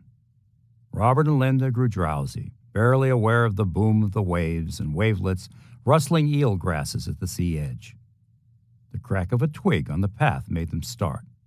The lowering sun flashing off the water and gusts of sand blinded them. They drew back as a squarish shadow fell upon the sand. Peering up, they saw a man leveling a .22 caliber rifle at them. "By rope." He barked orders. First came fumbling attempts to tie them. The man had brought along pre-cut lengths of narrow cotton clothesline. First he coerced Linda to bind Robert. She had tied a loosely knotted length around his wrist and was still clinching a rope in her hand when the stranger knelt. With trembling fingers, he began to finish the tying himself. First with a few granny knots, and then marlin hitches, a knot not commonly used by laymen. In the midst of this, Robert and Linda leaped to their feet and plunged into the steep creek bed leading uphill from the blanket. The couple tried to run in the soft sand of the creek bed. They lurched in the general direction of a shack, which had been barely visible from the blanket. By gun. The interloper thundered after them, firing on the run. Slugs ripped into the young man first, hitting him in the back as he ran screaming for help. There was no one to hear them. The bullets were closely grouped, astonishing accuracy for shooting while moving. Robert dropped face down. The stranger then swung the rifle toward Linda, firing into her back. He approached slowly until he stood over the couple. He pumped more bullets into the boy's back, striking him in all 11 times. Linda had fallen onto her back, and so a fusillade of bullets penetrated her chest. Altogether, she was hit 8 times. The killer's viciousness had not abated as he continued to inflict injuries upon the corpses. Dragging Robert face down by his legs away from the shoreline, he left welts and abrasions just above the boy's surfer trunks. Rocks scraped his chest and face, leaving deep contusions. The stranger was sweating by the time he completed the first part of his gruesome task, hiding the corpse in the woodpile's shelter by the nearly dry creek bed.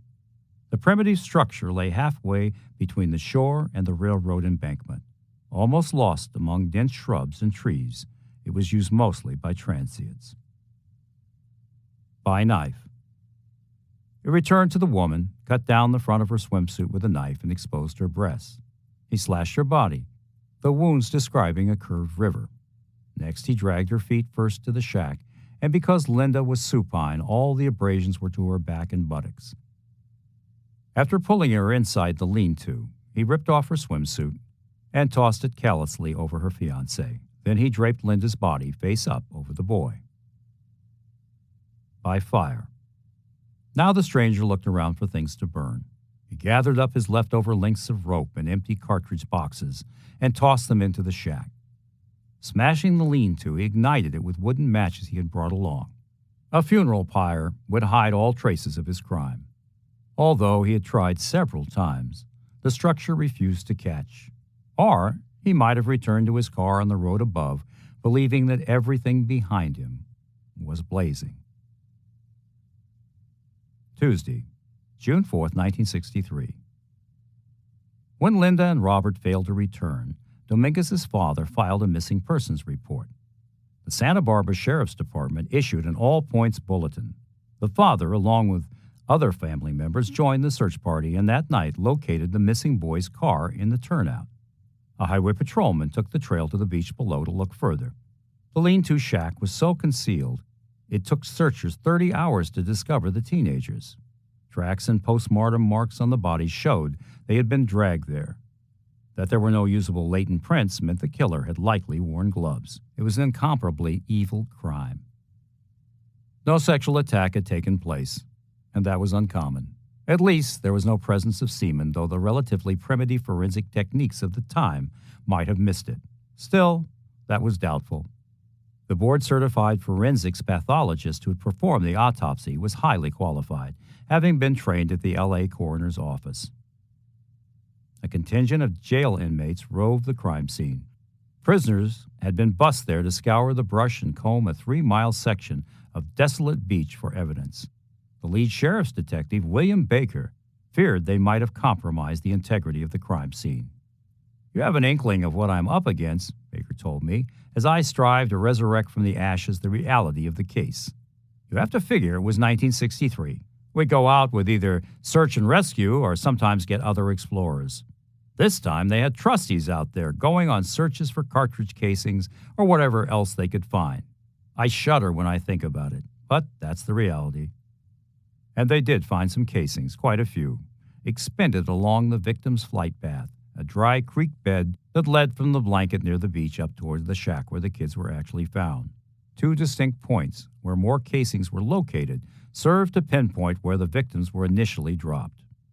One convict spotted 20 .22 caliber shell casings glimmering in the Canyon Creek bed. Detectives spied something, too. Shoe tracks cut deeply into the light sand and sparse grass leading to and from the ragged shelter. The tracks came from a Navy or Air Force shoe similar to wing walkers. Both the ammo and the shoes were sold through base exchanges. Vandenberg Air Force Base, a SAC unit, lay near Lompoc. It was only an hour's drive from the murder site. And since this was an early experience for the killer, Baker noted, he may have held on to his weapon and even the same ammo to use again. The murderer had used Winchester .22 ammo, long rifle. The same brand and caliber Zodiac would use 5.5 years later on dark Lake Herman Road just outside Vallejo. The location where Dominguez and Edwards chose to spend ditch day was isolated, Baker said, and not a site where one would expect to find young couples, even with the presence of the victim's car at the turnout. Given that, the killer, armed with a firearm and knife, along with pre-cut lengths of rope and wooden matches, descended upon our victims here with apparent murderous intent. Were they followed there? Had he selected his victims beforehand, and was there a way to find a connection between the victims and the killer? Though Baker could not name them, he suspected items were missing from the crime scene. In his studies, he scanned 6 8x10-inch police glossies. One showed the arson attempt upon the lean-to, the male victim in situ within the shack. Another photo showed Sheriff James W. Webster, Chief of Detectives Charles Taylor, and a local TV anchorman by the lean-to. The newsman was posed with his hand on the shack and a cigarette in his mouth. Baker studied 3 pictures of Robert on the autopsy table, showing contusions and abrasions on his knuckles. The discoloration on the knuckles of his right hand, Baker could not see the left in the pictures, led him to suspect Robert had fought with his attacker. Those abrasions on his face were peri-mortem, or post-mortem, when he was dragged face down by his feet to the shack, said Baker. I suspect the same thing would have happened to the Berryessa victims if they had broken loose from Zodiac. Zodiac would have dropped his knife and gunned them down.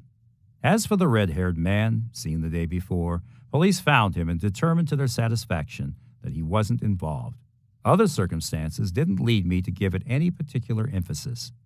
As for Riverside, I felt Zodiac had only taken credit for that murder, but the attack had occurred in Southern California, and Zodiac talked about there being a lot more of them down here. He might have met our case. Wednesday, June 5, 1963. Edwards and Dominguez had just been killed and were in everyone's thoughts. Certainly the tragedy occupied Panzarella and Cheney's minds. They had discussed the murders at length. Because of that, they were able to accurately recall the exact weekend Allen appeared suddenly at their door. In Lompoc, the high school graduation ceremonies were still held, but conducted around 2 empty seats. Above those lonely chairs, a flag fluttered at half-mast. 6 months passed as the terrible and motiveless murders remained unsolved. Monday, December 9, 1963. Allen, still qualifying for his teaching credentials, continued to apply for various positions at the Department of Education in Sacramento. While he was waiting, his scholastic record and military background allowed him to teach school at Travis Air Force Base in Fairfield, not far from Vallejo. Though he preferred elementary classes, he settled for instructing 7th and 8th graders in spelling, health, and PE. He was permitted to shop at the base exchange, purchasing goods at discount, everything from ammo for his hunting trips to boots. However, Wayne Walker's shoes were not sold there until 2 years later, when the Weinbrenner shipment was dispersed.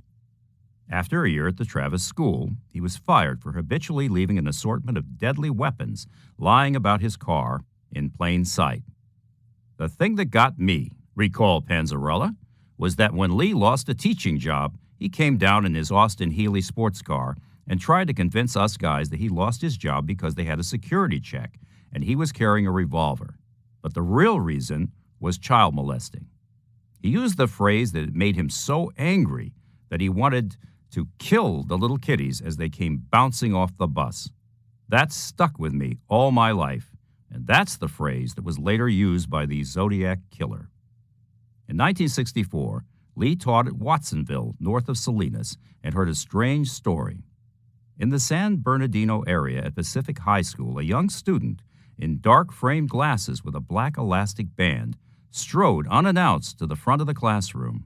The teacher had not yet arrived. In very large letters, he wrote Zodiac on the blackboard, said a student there, along with a few code-like symbols I cannot recall. In August 1965, Lee lacerated his leg in an accident that required plastic surgery, and though his mishap hobbled him well into 1966, he still sent out feelers for a new teaching job. The injury, he wrote on December 23, 1965, put me out of commission until recently, but he was reportedly able to work a little for his friend Glenn Reinhardt's brother Dale at an airfield in Texas where he got his pilot's license. His weight was now 220 pounds. Saturday, June 18, 1966. Claiming a state credential in general elementary and 4 years teaching experience, Allen applied by mail to the Calaveras Unified School District in San Andreas for work. I also enjoy the country, he wrote, and I can't stand smog. He listed the grades he wanted to instruct in order of preference: 4, 5, 6, 7, and 8. I can teach physical education and art and music, but not too well. The elementary school subjects that most interested him were athletics, science, nature study, and music appreciation.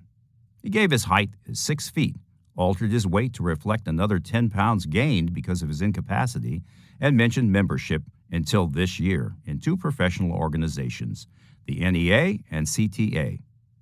Lee exaggerated the time he had actually taught and claimed a present salary of $300 per month. He quickly altered the figure to $400. When can you come in for an interview? He was asked. Mondays or Tuesdays would be best, as I'm involved in recreation on other days, he answered. He began honing his teaching skills at a school called Mountain Town in the Sierras and at Valley Springs Elementary School in Valley Springs, a Northern California town just west of San Andreas. On the Valley Springs application, he wrote down Ted Kidder as a reference. Lee taught his first year of grade school at Valley Springs uneventfully, but soon old problems arose: his improper attentions toward children and poorly concealed hatred of women. Lee sent out a lot of resumes, Cheney told me, and worked hard to find a teaching job, but I didn't know about the teaching jobs that he had had. He didn't speak about that. I knew he taught at Travis, but I didn't see or visit him while he was there. He looked a lot like Dan Blocker, Haas Cartwright, on the Bonanza television show, so in the 60s, when Lee used to go to a big sporting event or there were a lot of people around, he had a big white cowboy hat he would wear. He wanted people, especially kids, to think he was Dan Blocker. As for that cowboy hat, Lee had had that before I met him and probably had been pulling that deception since the show came on the air in 1959. Lee would smile and say, Haas is Scandinavian for good luck. Sunday, October 30th, 1966. Lee Allen, wearing his white cowboy hat and big Dan Blocker smile, traveled to Riverside to attend the Los Angeles International Grand Prix. That autumn afternoon, he watched the race along with approximately 80,000 people. At 6:10 p.m., Sherry Jo Bates, an 18-year-old Riverside City College freshman, set out along Magnolia to the RCC library. The library was closed between 5 and 6 p.m. In order to realize her ambition to become an airline stewardess, Sherry Jo had to meet education and age requirements. She would qualify by the end of her sophomore year and had contacted many of the major airlines. Sherry Jo had just visited her fiancé of 2 years, Dennis Earl Highland, at San Francisco State University. Inexplicably, she told 2 girlfriends, I'm going to the library to meet my boyfriend. However, Highland was at that moment playing football in San Francisco at SF State. Police later conjectured that she had met a former suitor. A friend observed the strikingly attractive blonde cheerleader speed by in her lime green VW. A 1965-66 bronze Oldsmobile followed closely behind. She parked, leaving the right passenger window partially down. 10 minutes later, Sherry Jo checked out 3 books from the local college library. Though her friends were at the small, cramped library between 7:15 and 8:57 p.m., none recalled seeing her there. At 9 p.m., when the archives closed, she returned to her car to discover the engine would not catch. and here she had been working part-time at the Riverside National Bank just to pay for the vehicle. Parked behind her car was a Tucker torpedo that had not been there before. In her absence, someone had gained access to the engine, yanked out the distributor coil and condenser, and disconnected the middle wire of the distributor. As Sherry Jo ran the battery down, a man approached from the shadows and stepped to the partially rolled-down right side window. "Having trouble?" he said. "Let me take a look at the engine." After failing to start the auto, he said, "My car's over in the parking lot. Come on, I'll give you a lift." She left her books on the seat and keys still in the ignition. Did she know the man, or had he forced her to accompany him? The unlit gravel road to the parking lot was long, dark, and silent. The pair walked approximately 200 feet away and paused in a dirt driveway midway between two vacant frame houses at 3680 and 3692 Terracina. Their conversation was later detailed in a typed confession letter sent to the police. "It's about time," he said. "About time for what?" she asked. "It's about time for you to die." A knife was in his hand. Between 10:15 and 10:45 p.m., a female neighbor heard an awful scream. At 10:30, another heard two screams. After a couple of minutes of silence, an old car started up. In that time, the killer, trailing drops of blood, had gone back to search for something he had dropped. Monday, October 31st, 1966. A groundskeeper discovered Sherry Jo at 6:28 a.m. From the 42 stab wounds, estimates were the knife blade was approximately 3 1/2 inches long and 1 1/2 inch wide. The motive was mystifying. She was fully clothed and had not been sexually attacked or robbed. During a ferocious, earth-churning battle, Bates had scratched her killer's face and ripped a paint-spattered Timex watch from his wrist. The black band, broken away from one side of the watch face, measured 7 inches in circumference.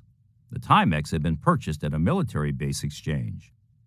The B.F. Goodrich heel prints found near Bates' body indicated a size 8 to 10 wing walker-like shoe manufactured for the military by Leavenworth prisoners and sold by military exchanges. Just outside Riverside city limits lay March Air Force Base, a SAC base. A number of greasy finger and palm prints were discovered on the left door of the victim's car. 4 workmen had been seen across the street from where Bates' car was parked on Terracina. The prints were sent to Washington and the Timex to C.I.&I. At 8:30 a.m., Lee Allen called in sick. For the first time, he missed a day of work at Valley Springs School. The next day, he filled out an absence form and signed it. No one recalled scratches on his face, but Allen said he was in Pomona when he heard Sherry Jo Bates was killed. He had served as a painter in the Navy. That might explain paint specks on the base exchange Timex, but that was a long time ago. I was at the Riverside City College the night Sherry Bates was murdered, an RCC student told me. I had the same kind of car that she had, and I was parked in front of her. I normally left the library when it closed as she did, but I left earlier that night. The point is that I always felt the victim could have been me because of the timing and that I must have been in the library with him that night. Bates was a cheerleader and my best friend. A transient with a knife in his possession was discovered sleeping in his nearby car, questioned, then released. A local mother found a kitchen knife missing and told police she suspected her son might be the killer. After questioning Sherry Jo's friends, police turned to questioning 15 military men from the nearby air base. 14 days after Bates' murder, Riverside Police, under command to drop everything and work this case until solved, ordered the 62 students, 2 librarians, and 1 custodian who had been at the library that fatal night to return for a reconstruction. Wear the same clothes you did 2 weeks ago. Sunday, November 13th, 1966. Detective Dick Yonkers and Detective Sergeant Leroy Grin coordinated the library reenactment.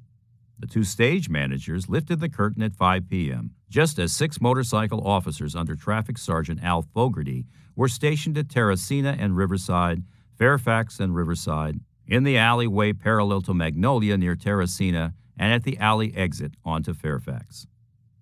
Detective Earl Brown and DA's investigator Lauren Mitchell, working from a master list, questioned and tape recorded each student as they entered. "What vehicle did you notice parked in front of you?" asked Brown. "A 47 to 52 tan gray Studebaker with oxidized paint," came one answer. After the initial interview, each student was given a card with an assigned letter and checked off personally by Captain Irvin Cross, head of the Detective Bureau, as they completed the reenactment. Cross fingerprinted and snipped a lock of hair from each student. "Is there anybody you recall seeing here that night who isn't here tonight?" he asked each. "Give me a name and description." The curtain fell at 9 p.m., the time when the library usually closed on Sunday nights. Only two people hadn't returned, a woman and a bearded, heavy-set young man, 5 feet 11 and a half inches, Allen's height.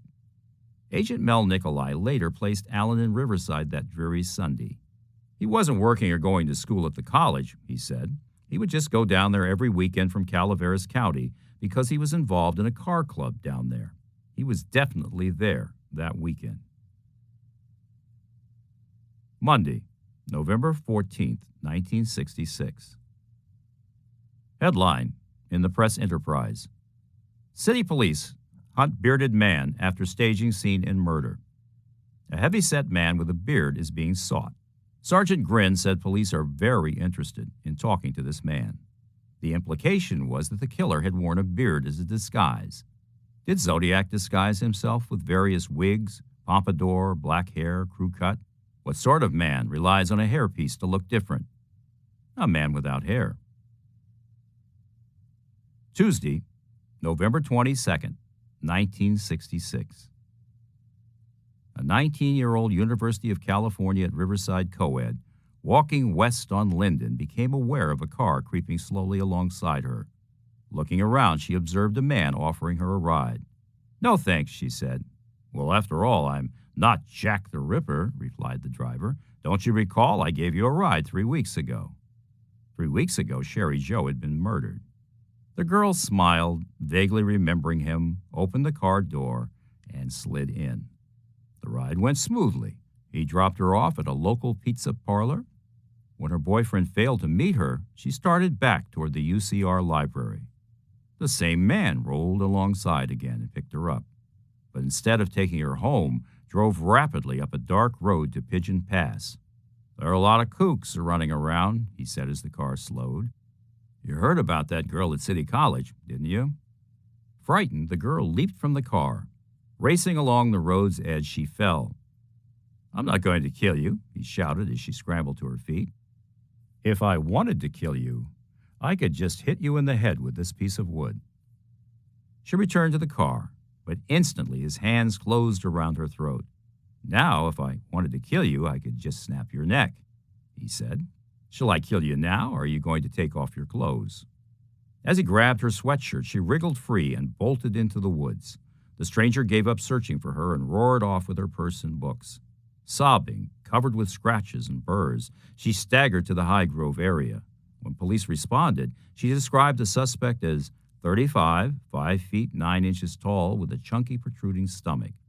Later descriptions of Zodiac mentioned a slight pot belly and that his stomach hung over his trousers. Tuesday, November 29, 1966. Bates' killer, or someone pretending to be her murderer, mailed 2 unstamped letters from a rural mailbox to the police and Riverside Press Enterprise. The typed confession letters, repeating what he and Sherry Joe had spoken to each other in the dark, were blurry, 4th and 7th generation carbon copies. The original was never mailed, making a match to a specific typewriter difficult. The writer had used a portable Royal typewriter, Elite Type, Canterbury shaded. Lee's mother had given him just such a portable. The length of the paper was unknown since the author had torn off the bottom and top of a strip of teletype paper. Oddly, he had folded back both bottom corners. The writer claimed to have phoned the Press Enterprise, but probably did not. Some of the language was Zodiac-like. "I am not sick. I am insane, but that will not stop the game. Zodiac wrote, "Why spoil our game?" Wednesday, November 30th, 1966. Alan received his first critique at Valley Springs School. "It might be better to refrain from drinking soda pop in the classroom," his evaluator suggested, "and voice loudness needs to be refined." Lee's personal characteristics were judged satisfactory, as were his classroom control and management. "Very excellent in the use of audio-visual materials. Needs to react with pupils so they can distinguish between friendliness and familiarity." Friday, March 10th, 1967. The Valley Springs administrator delivered his second appraisal. Lee accepts criticism and suggestions easily, is open-minded and adaptable to new ideas, it read. "I would suggest he take more care in his dress." But Lee would sometimes, when the black mood was upon him, lower his head to his desk in the classroom and murmur the word "Titwillow" over and over. This, and his unwelcome advances against the 11 and 12-year-old girls in his classes, caused great fear. He would have the more developed girls bounce for him on his trampoline, then make unwelcome remarks. 2 of the girls caught him spying on them at their grandmother's house across the freeway from Alan's home. It was morning, March or early April 1968, and classes at Valley Springs had already started when the mother of one of Alan's pupils stalked into the principal's office. "Yesterday," she said, "Mr. Allen had his hands all over my daughter right at his desk." The principal, already suspicious, believed her immediately. He called and got a substitute teacher. When the substitute arrived, he called Allen out of his class and fired him on the spot. Allen started crying and sobbing. "Yes," Lee said, "I did it. I don't know why I did it. I don't know what's wrong with me." As far as the principal is concerned, this was a great big act. Within days, Ron and Karen Allen drove to the school to apologize for Lee's behavior. They had been amazed he had gotten a job there in the first place. The official reason for Lee's termination was given as improper conduct and an exaggeration of his teaching credentials. Lee filed his resignation and moved on, continuing to work with children. Sunday, April 30th, 1967. 6 months later, in response to an article in the Sunday Morning Press Enterprise, Zodiac cruelly wrote the victim's father, the Enterprise, and the police. His 3 hand-printed letters on lined 3-hole school paper of poor quality measured 8 inches wide. Standard writing paper was 8 1/2 inches wide. His letters, like Zodiac's letters, carried double postage and, like Allen's personal letters to children, were in pencil. Friday, August 25th, 1967. In the summer of 1967, Lee and I went on a deer hunt north of the Bay Area, Cheney told me. "I used to be an avid hunter, but I don't hunt anymore. That was when I was growing up, and that's what we did then. I didn't go hunting with him often because I really didn't think he was a superior hunting partner. I went a couple of times with him on a major deer hunt where we went and spent 2 or 3 days. A few other times we just went out for the day to hunt small game. He was all right to fish with if you didn't have to hike. He wasn't that good on his feet. His feet hurt him. He had flat feet and was overweight. Sometimes he had gout. As for weapons, I had a Winchester Model 88 308 NATO cartridge, but I don't remember what gun Lee had. I didn't have another large rifle to loan him at that time, and so he dug something up on his own. He got it from somewhere. Just a couple of blocks away from his house, nestled at the bottom of Fresno Street, was a pancake house. After the hunting trip, we were going someplace for an outing when we saw a girl there, a waitress. Lee indicated that he was interested in her and asked what did I think of her. He thought he might make some headway with her. In all the time I had known him, this was the only female he had ever mentioned, the only time I'd seen him show interest in a particular woman. He liked women, but they just didn't like him. The waitress was young, pretty, with brown hair. I don't remember her name, and it was the only time Lee mentioned her, the only time he mentioned a specific woman. That stuck in my mind. Monday, September 4th, 1967. Allen began teaching at Camp La Honda YMCA at La Honda Gulch, never missing a day of work until Monday, February 5th, 1968, when he skipped 3 days in a row. Personal business, he scrawled on his absentee slip, then thought better of it and altered it to read school business instead. Friday, June 7, 1968. Allen left La Honda and for the next year toiled sporadically at Harry Waggon's as a mechanic, at the Franklin School as a janitor, and at a host of other jobs in menial positions. He still found room for good times.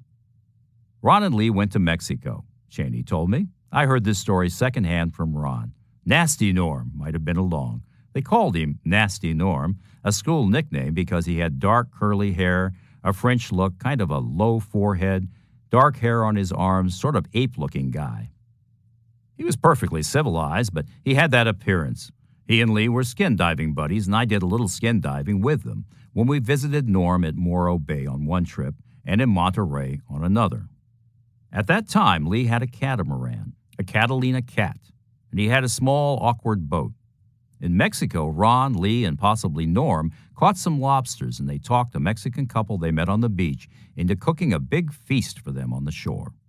By October 6, 1969, Lee was laboring part-time as a custodian at Elmer Cave School. It was there that Sergeant Lynch, dispatched by some still unknown informant, questioned him as a suspect in the Zodiac murders. Monday, October 20th, 1969. Riverside Police Chief L.T. Kincaid and Detective Sergeant H.L. Hampshire contacted Napa Sheriff Earl Randall and Captain Donald A. Townsend. This letter is in reference to our telephone conversation of 10/17/69 regarding the similar M.O. of your Zodiac suspect and the suspect of our homicide file number 352-481. 1 month after the homicide, letters were received at the press in our department written by the suspect of our homicide. The suspect used a black felt pen to address the envelopes and had used uppercase print. The confession letter was typed. There are numerous errors in spelling, punctuation, etc., as you will notice. The person who wrote the confession letter is aware of facts about the homicide that only the killer would know. There is no doubt that the person who wrote the confession letter is our homicide suspect. There are numerous similarities in your homicide and our investigation 352-481.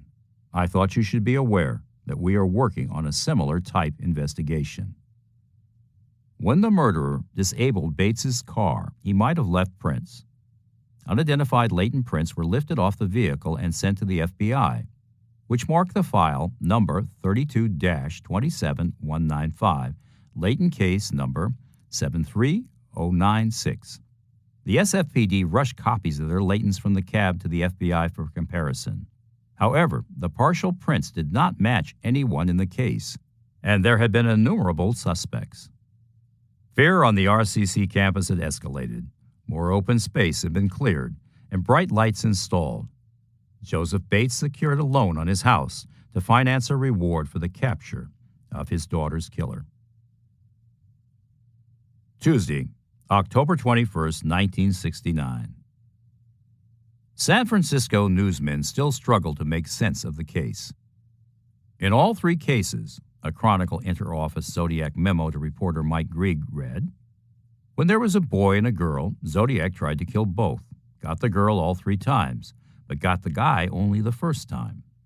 There were 197 days between the first pair of killings and the second attempt, 84 days between the second and third tries, and 14 days between the last tries. They're getting closer. Zodiac seems to strike exclusively on Friday and Saturday nights, which makes it questionable how he's going to get a school bus. Any pattern I've tried to draw is broken at least once. Horoscopes, at least those in the Cron, offer no clue. Capricorn is vaguely applicable except for the first murder. I have been unable to find any statistical or numerological pattern here in about 2 to 3 hours' work. Lake Berryessa victim was stabbed more than 20 times with a 12-inch butcher's knife, in the chest, back, and abdomen, with many of the stabs coming in pairs, making Zodiac's crosshair mark, according to Marshall Schwartz. The last was not true. Over at the SFPD, Professorial, pipe-smoking Bill Hamlet was hunched over a makeshift desk in the hallway. "We put a little partition around him so he wouldn't be bothered," said Toschi. "We were getting prints from all over the Bay Area and Northern California. He's got his magnifying glasses on. He's working off 3x5 cards. That's all he was working on. If you get too many guys examining prints, you'll lose something." But that cab print never matched anyone. Wednesday, December 31st, 1969. Zodiac's periods of violent activity mirrored school year vacation time and holidays, summertime, Columbus Day, Halloween, Thanksgiving, Christmas, and the 4th of July. Lee Allen's revelations to Cheney had been imparted on New Year's Day. Most of his time-consuming letters and codes were mailed during school vacations. Few occupations outside of elementary school teachers offered holidays off, plus an additional 3 months vacation. Zodiac's activities fit the school year and hardly anything else.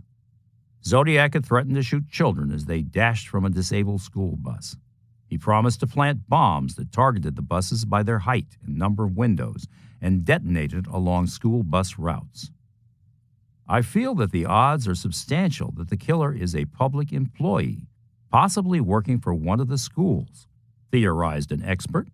His possible connection with a school or university, even if only as an area maintenance man, is open to speculation. Though Lee at this time was showing those closest to him cryptograms he kept concealed in a gray metal box, he never spoke of codes with Cheney. "No, absolutely not," said Cheney. "Lee never talked about codes, didn't even work crossword puzzles, and in no time evidenced any interest in astrology. He liked to make up rhymes, however." Friday, January 20th, 1970. 4 Cal Poly at San Luis Obispo students provided a tip to the local police, who passed it on to the FBI Identification Division. Their information was that a graduate of their university closely resembled the composite of Zodiac. He owns 9mm and .22 caliber handguns and frequently travels alone in San Francisco and frequently remote areas of the state, they said. He was absent from Cal Poly the weekend of the last murder. During the time Zodiac was penning letters and committing a string of brutal murders, Allen was well settled in the Bay Area. However, if it was Lee the 4 students were pinpointing, then he might still be making frequent southbound trips to his old alma mater. He tended to rove the Golden State, large blocks of his time unaccounted for, and this left his family wondering. March 23rd, 1970. At 3 a.m., 40 minutes after she escaped from her kidnapper, Kathleen Johns filed a report with Stanislaus Sheriff's deputy, Jim Ray Lovett. The pregnant woman and her baby girl had been abducted en route to Petaluma from her Compass Way San Bernardino home. As with Bates, the interloper had gimmicked her Chevrolet wagon to trick her into his car. He conveyed Johns on a terror ride until she and her baby leaped from the moving car and hid in a field. He searched for them until the timely arrival of a passing trucker. Deputy Lovett later located her blazing auto on Highway 132, about 1/4 mile west of the Delta. The abductor had taken the time to replace a sabotaged tire, drive the car elsewhere, and torch it. The kidnapper drove a tan late-model vehicle, wore glasses, a dark ski jacket, and navy blue bell-bottoms. Johns had recognized him as Zodiac from a wanted poster tacked to Lovett's wall. He was 30, stood 5 feet 9 inches, and weighed 160, too light for Zodiac. "It was 28 years ago," Johns recalled recently, "and I perhaps wouldn't know him now. The calm voice, I remember it was like yesterday. I don't think you could live through something like that and forget." Friday, July 24th, 1970. Zodiac belatedly claimed responsibility for the Johns abduction in a letter not published until October 12th. On June 26th, he claimed to have shot SFPD officer Richard Raditich, and that was a downright lie. It made Toschi wonder about his claims of a Riverside murder. 6. Avery and the Dark Alley. Saturday, October 24th, 1970. The Zodiac case was already affecting Chronicle reporter Paul Avery's health. It would eventually destroy it. In the early morning hours, he drove his car onto narrow Little Mary Street. Mary lay in the shadow of the Chronicle and continued on northwest, running behind the old Mint. Avery parked where Mary intersected Minna, the dank alley separating the Chronicle from the Examiner. It was a rough area, and Minna at the time held a dubious honor. It was the site of more murders than any other place in the city. He was not gone long, from 12:40 a.m. until 1:40 a.m., but long enough. During that time, he traversed a long, dimly lit corridor into the city room. The Chronicle was a huge 3-story barn-like building with a tower at the Mission and 5th Street corner. The quality of light was yellow-greenish at best. Beneath his feet, Avery felt the tremble of tremendous presses grinding out an early morning edition. Teletype keys rattled nervously in a little room to his left. A ghost was on the line. Lines of rubber cement pots, rows of battered old Smith Coronas, and stacks of used photo zincs, copper-backed and etched with acid, crowded desktops. Avery filed a story, then returned to his car. The right vent window was smashed, the mark of an experienced booster. Only a few things were missing. His Wells Fargo checkbook containing checks numbered 118 to 125 had been taken. His expensive Sony cassette tape recorder, which held an interview with the Zodiac tipster, a man with a muffled voice, was gone. Avery was concerned enough to call the police. Officers Gerald Durham and William Tiffolt reported. It was then Avery noticed that his large gray briefcase, emblazoned with his initials P.A., had been stolen. He had stuffed that briefcase with a complete clipping file on Zodiac. He looked up and down the darkened street. It began to dawn on him how close the killer was. He seemed to be privy to reporters' notes and Sunday features before they were published. He used newspaper teletype paper and supplies that might have been purchased from Woolworths down the street. What if Zodiac were getting into the building late at night? The paper was a 24-hour operation, but manned by a skeleton crew at night. Security in the building consisted of a guard at a tall desk on the 5th Street entrance, but there were 2 sets of back stairs and 2 elevators that led to the editorial floor. Additionally, there was a passage between the Examiner and Chronicle that spanned Minna Street and allowed people to walk from one paper to the other. Zodiac was not just watching the hunters. He might be entering the paper at night. A Chronicle printer believes Zodiac actually worked there. Many of the Zodiac cipher symbols are also printers' proofreading marks, he told me. The Zodiac symbol itself is a proofreader's mark, used to line up corrections on a tissue overlay and for color registration. His method of numbering pages is also the printer's method, 1-6, 2-6, 1 of 6, 2 of 6, etc., to alert the typesetter and proofreader to follow the flow of copy. The arrows used on the bus diagrams are also printer's arrows, not just a line with an inverted V, but with the V filled in. When Zodiac began writing his letters, the paper was attempting to enter the electronic age with a computer system known as the Bragan. Rather than generating tape-punched copy for the linotype machines on Fairchild TTS machines, copy was typed on IBM typewriters, then single-sheet fed into the scanners, which in turn generated tape sent to the linotypes. The paper used for typing was narrow, fan-fold, cheap bonds such as Zodiac used. Blue felt-tip pens were provided to us. They would not reproduce on copy fed through the scanners, and used by the copy cutters for instructions and the typesetters for notes questioning spelling, continuity, and so on. Chronicle editors eventually cast a jaundiced eye upon 2 former employees. The editors went over their employment records to see if any days off corresponded with Zodiac crimes and letters. One worker, suffering bouts of severe depression, had disappeared during the night shift, leaving behind a note for 4 years' sick leave. The other vanished, leaving behind 4 payroll checks he never picked up. Monday, October 26, 1970.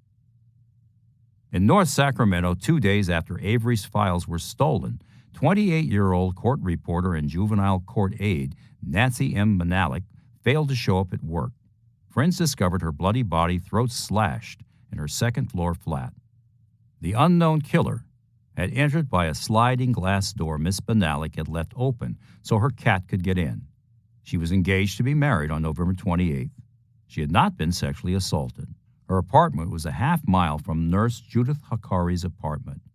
Hakari, 23, had been kidnapped from in front of her North Area apartment after leaving her job at a local hospital.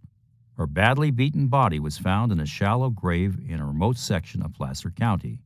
She, too, had not been sexually assaulted. Like Miss Benalik, she was engaged to be married. Tuesday, October 27, 1970. The next afternoon, Zodiac mailed Averly a garishly decorated Halloween card signed, Your Secret Pal. My comparison of an unaltered card demonstrated Zodiac had done considerable redrawing. He had carefully cut out and pasted a skeleton and an orange pumpkin to the card, painted staring eyes, and skillfully added brush lettering. It had taken him at least a day to prepare. You can see how Zodiac must have taken delight in putting his own markings on the card, Toschi told me. Also, the peekaboo and the added printing on the card, all done by Zodiac. The card, illustrated with a smiling skeleton giving Avery the high sign, was signed, Your Secret Pal. Zodiac had painted a small number 14 on the skeletal right hand. Inside, he claimed victim 14. News of Benalik's death would not appear in the Chronicle until the following morning. Avery wrote Chief Al Nelder, Due to the death threat mailed me by the so-called Zodiac killer, I wholeheartedly agree with the advice I have received from Armstrong and Toschi that discretion is the better part of valor, and that I should carry a gun in order to protect myself should need arise. Therefore, this is my formal request that your office issue me on a temporary basis a permit to carry a concealed weapon. Nelder concurred, not only granting Avery authority to pack a .38 caliber revolver, but permission to practice on the police target range. Nelder's consideration got Avery in hot water immediately. Around 9:45 p.m., patting the reassuring weight of the .38 in the concealed holster under his jacket, he waved goodnight to Night City editor Steve Gavin. Avery retrieved his car from the multi-story lot on 5th Street and turned onto Minna. At the corner of 6th Street, 20 derelicts, peering from dark doorways and gloomy barroom entrances, watched intently. Avery's headlights illuminated a one-sided struggle. Only 10 feet away, two men were grappling. The first, making hard, thrusting motions from the waist, was armed with a hunting knife. The second, wounded in his chest, had doubled his belt around his fist as a shield and was backing up, warding off blows with his arms. Avery frantically honked his horn, but the fight continued. Worried about his own safety, he made a quick U-turn to the opposite side of 6th. The knife man moved in as his victim finally toppled into the street. Avery, still honking and yelling, observed a drunk lurching up 6th, supporting himself close against the dirty building fronts. As the wino weaved by, the knife man wheeled, rushed the drunk, and stabbed him too. In a pathetic attempt at self-defense, the drunk folded his arms over his heart. Anyone who crossed the knife man's path was in peril. Someone is going to be killed, Avery thought, and slipped from his car, drawing his weapon as he crept closer. Halfway across 6th Street, he shouted, "Drop the knife and get against the wall." The knife man froze, then faced Avery. He raised his arms above his head and took a few halting steps in the reporter's direction, fixing him with a glassy stare as he came. Avery repeated his command, locking eyes with him and leveling the gun until he heard, rather than saw, the bloody knife land at his feet. The knife man placed his palms against the front of 125 6th Street, a hotel. Avery yelled into the lobby to the desk clerk, "Call the cops." In a minute, a relatively well-dressed pensioner tottered to the door and said, "The police are on the way." For the next 5 minutes, Avery kept well back from his prisoner. Finally, he heard the wail of a siren. A police car appeared, and 2 officers climbed out. "This guy just stabbed a couple of people. Will you take over?" "Whose gun do you have?" said the senior officer. "It's mine," said Avery, producing his special police star. He explained the circumstances leading up to authority being granted for him to carry a gun. "You can check this out by giving the chief a call," he said. "Oh, yeah, I'm supposed to call Chief Nelder at 10 o'clock on a Sunday night." "Why don't you call Armstrong or Toschi?" "You do it," said the cop. Toschi vouched for Avery, and everything was fine except that the 2 victims had limped away into the night. "No victims," said the cop, shrugging. "The best we can do is book him for brandishing a knife in a rude and threatening manner. Just misdemeanors." No one was questioned, and since Avery ended up being the only witness, he signed a citizen's complaint. Next morning, he got to the Hall of Justice by 10:30, but the knife man, sentence suspended, had already been released. "I didn't exactly enjoy the role of policeman," he told Nelder. "I'm worried how close I came to killing the guy. I kept looking at him, thinking, if he comes at me with a knife, if it comes down to it, if it's a matter of survival, I'm going to have to pull the trigger. I don't think I ever really paused to consider before that by carrying a gun, I was putting myself in a position where sooner or later, I'd have to use it. I'm going to get rid of it, Chief. The weight of that gun has gotten too heavy." When Avery returned to his houseboat in Marin County, he hauled down the sheet of steel plate he had installed in one window that faced a shadowed Sausalito street next to Gate 5. He felt sick, and Zodiac had made him that way. Over time, his lungs began to fail. 7. Arthur Lee Allen. Friday, November 13, 1970. A San Rafael graphologist analyzed Zodiac's handprinting. He is 5 feet 11 and 1/2 inches tall, sharp but not creative, she speculated. His hair is sparse, and he may sometimes wear a wig or false beard. He may wear lenses on occasion. He may have a malformation or fault, such as finger damage on his right hand. He puts himself under self-hypnosis consciously or unconsciously, and may know something of this in actual fact. He always believes that he is drowning, either by emotional pattern or literally by water, or being overwhelmed by unpremeditated circumstance. May have boat or houseboat, has probably scuba dived, brain damage, tissue damage from oxygen lack at birth, or later, maybe from diving too long and running out of oxygen. Zodiac had written, "Please help me, I am drowning." In the fall, Lee had begun attending Sonoma State University in Rohnert Park and rented a slot for his trailer in Santa Rosa. On Friday the 13th, Allen had a motorcycle accident while returning from Sacramento where, earlier in the day, someone murdered Santa Rosa resident Carol Beth Hilburn. She had last been seen at the Zodiac, an after-hours club on West Capitol Avenue, frequented by members of motorcycle gangs. She had been wearing a jacket with huge yellow letters, Santa Rosa, on the right side. Hilburn had been staying in Santa Rosa with her sister while studying to be an X-ray technician. On the left side of her slick, hip-length black jacket was her name, Carol. She was the third attractive young woman to be killed in less than a year in Sacramento. Her nude, severely bludgeoned body was found in an isolated field near Dry Creek on the city's northern edge. A car had dragged her into a field and left her face up.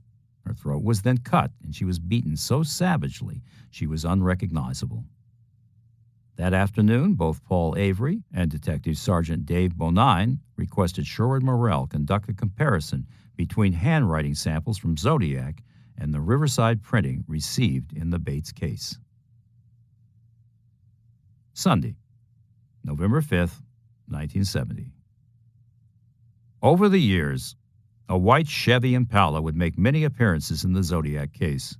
A victim's babysitter saw a round-faced watcher on Wallace Street in an American-made sedan, white with large windshield and out-of-state plates.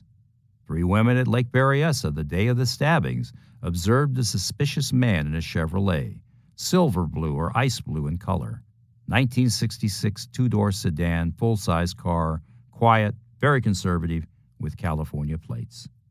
The Impala showed up again in Santa Rosa on November 15, 1970. At 4 a.m., a woman driver saw a 1962-63 white Chevrolet following her from a Santa Rosa post office. Shortly after, a white Chevrolet Impala sedan 1964 followed a second woman on Mendocino Avenue and Chenate Road. At 5:10 a.m., a white Chevy 1963-64 tailgating a woman on 4th Street was stopped by police and tried to speed off. The driver, a 25-year-old Vallejo man, said he was lost and looking for a way out of town. The officer escorted him out of town. The next day came a break in the case. Monday, November 16, 1970.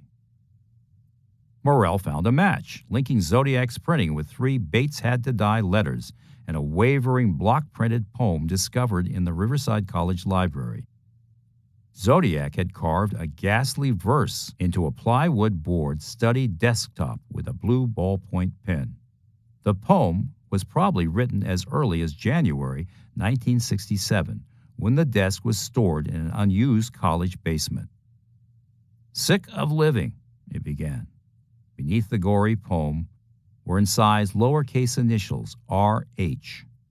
Morrell checked over 6,000 handwriting samples, searching for a killer with those initials. Most of those exemplars came from the Riverside College and military installations, he told me. They were all on microfilm, blown up, and I had a magnifier that I just slipped them under one after another. Now, this is the weak link in the case. Some of those registration certificates were typed. Captain Cross was encouraged. "Well, looks like we're in business," he said. The hunt for Zodiac was now statewide. In the early evening of November 16th, Allen stood in the doorway of his trailer, nursing his wounds, physical and emotional, past and present. He listened. The roar of traffic on Santa Rosa Avenue filled his head. He put on his white hat and locked the door to his trailer. He limped to his car and started the dusty old clunker. Night was falling. At 6 p.m., an employee at the Los Galicos School for Girls, about 8 miles from Santa Rosa, returned from shopping.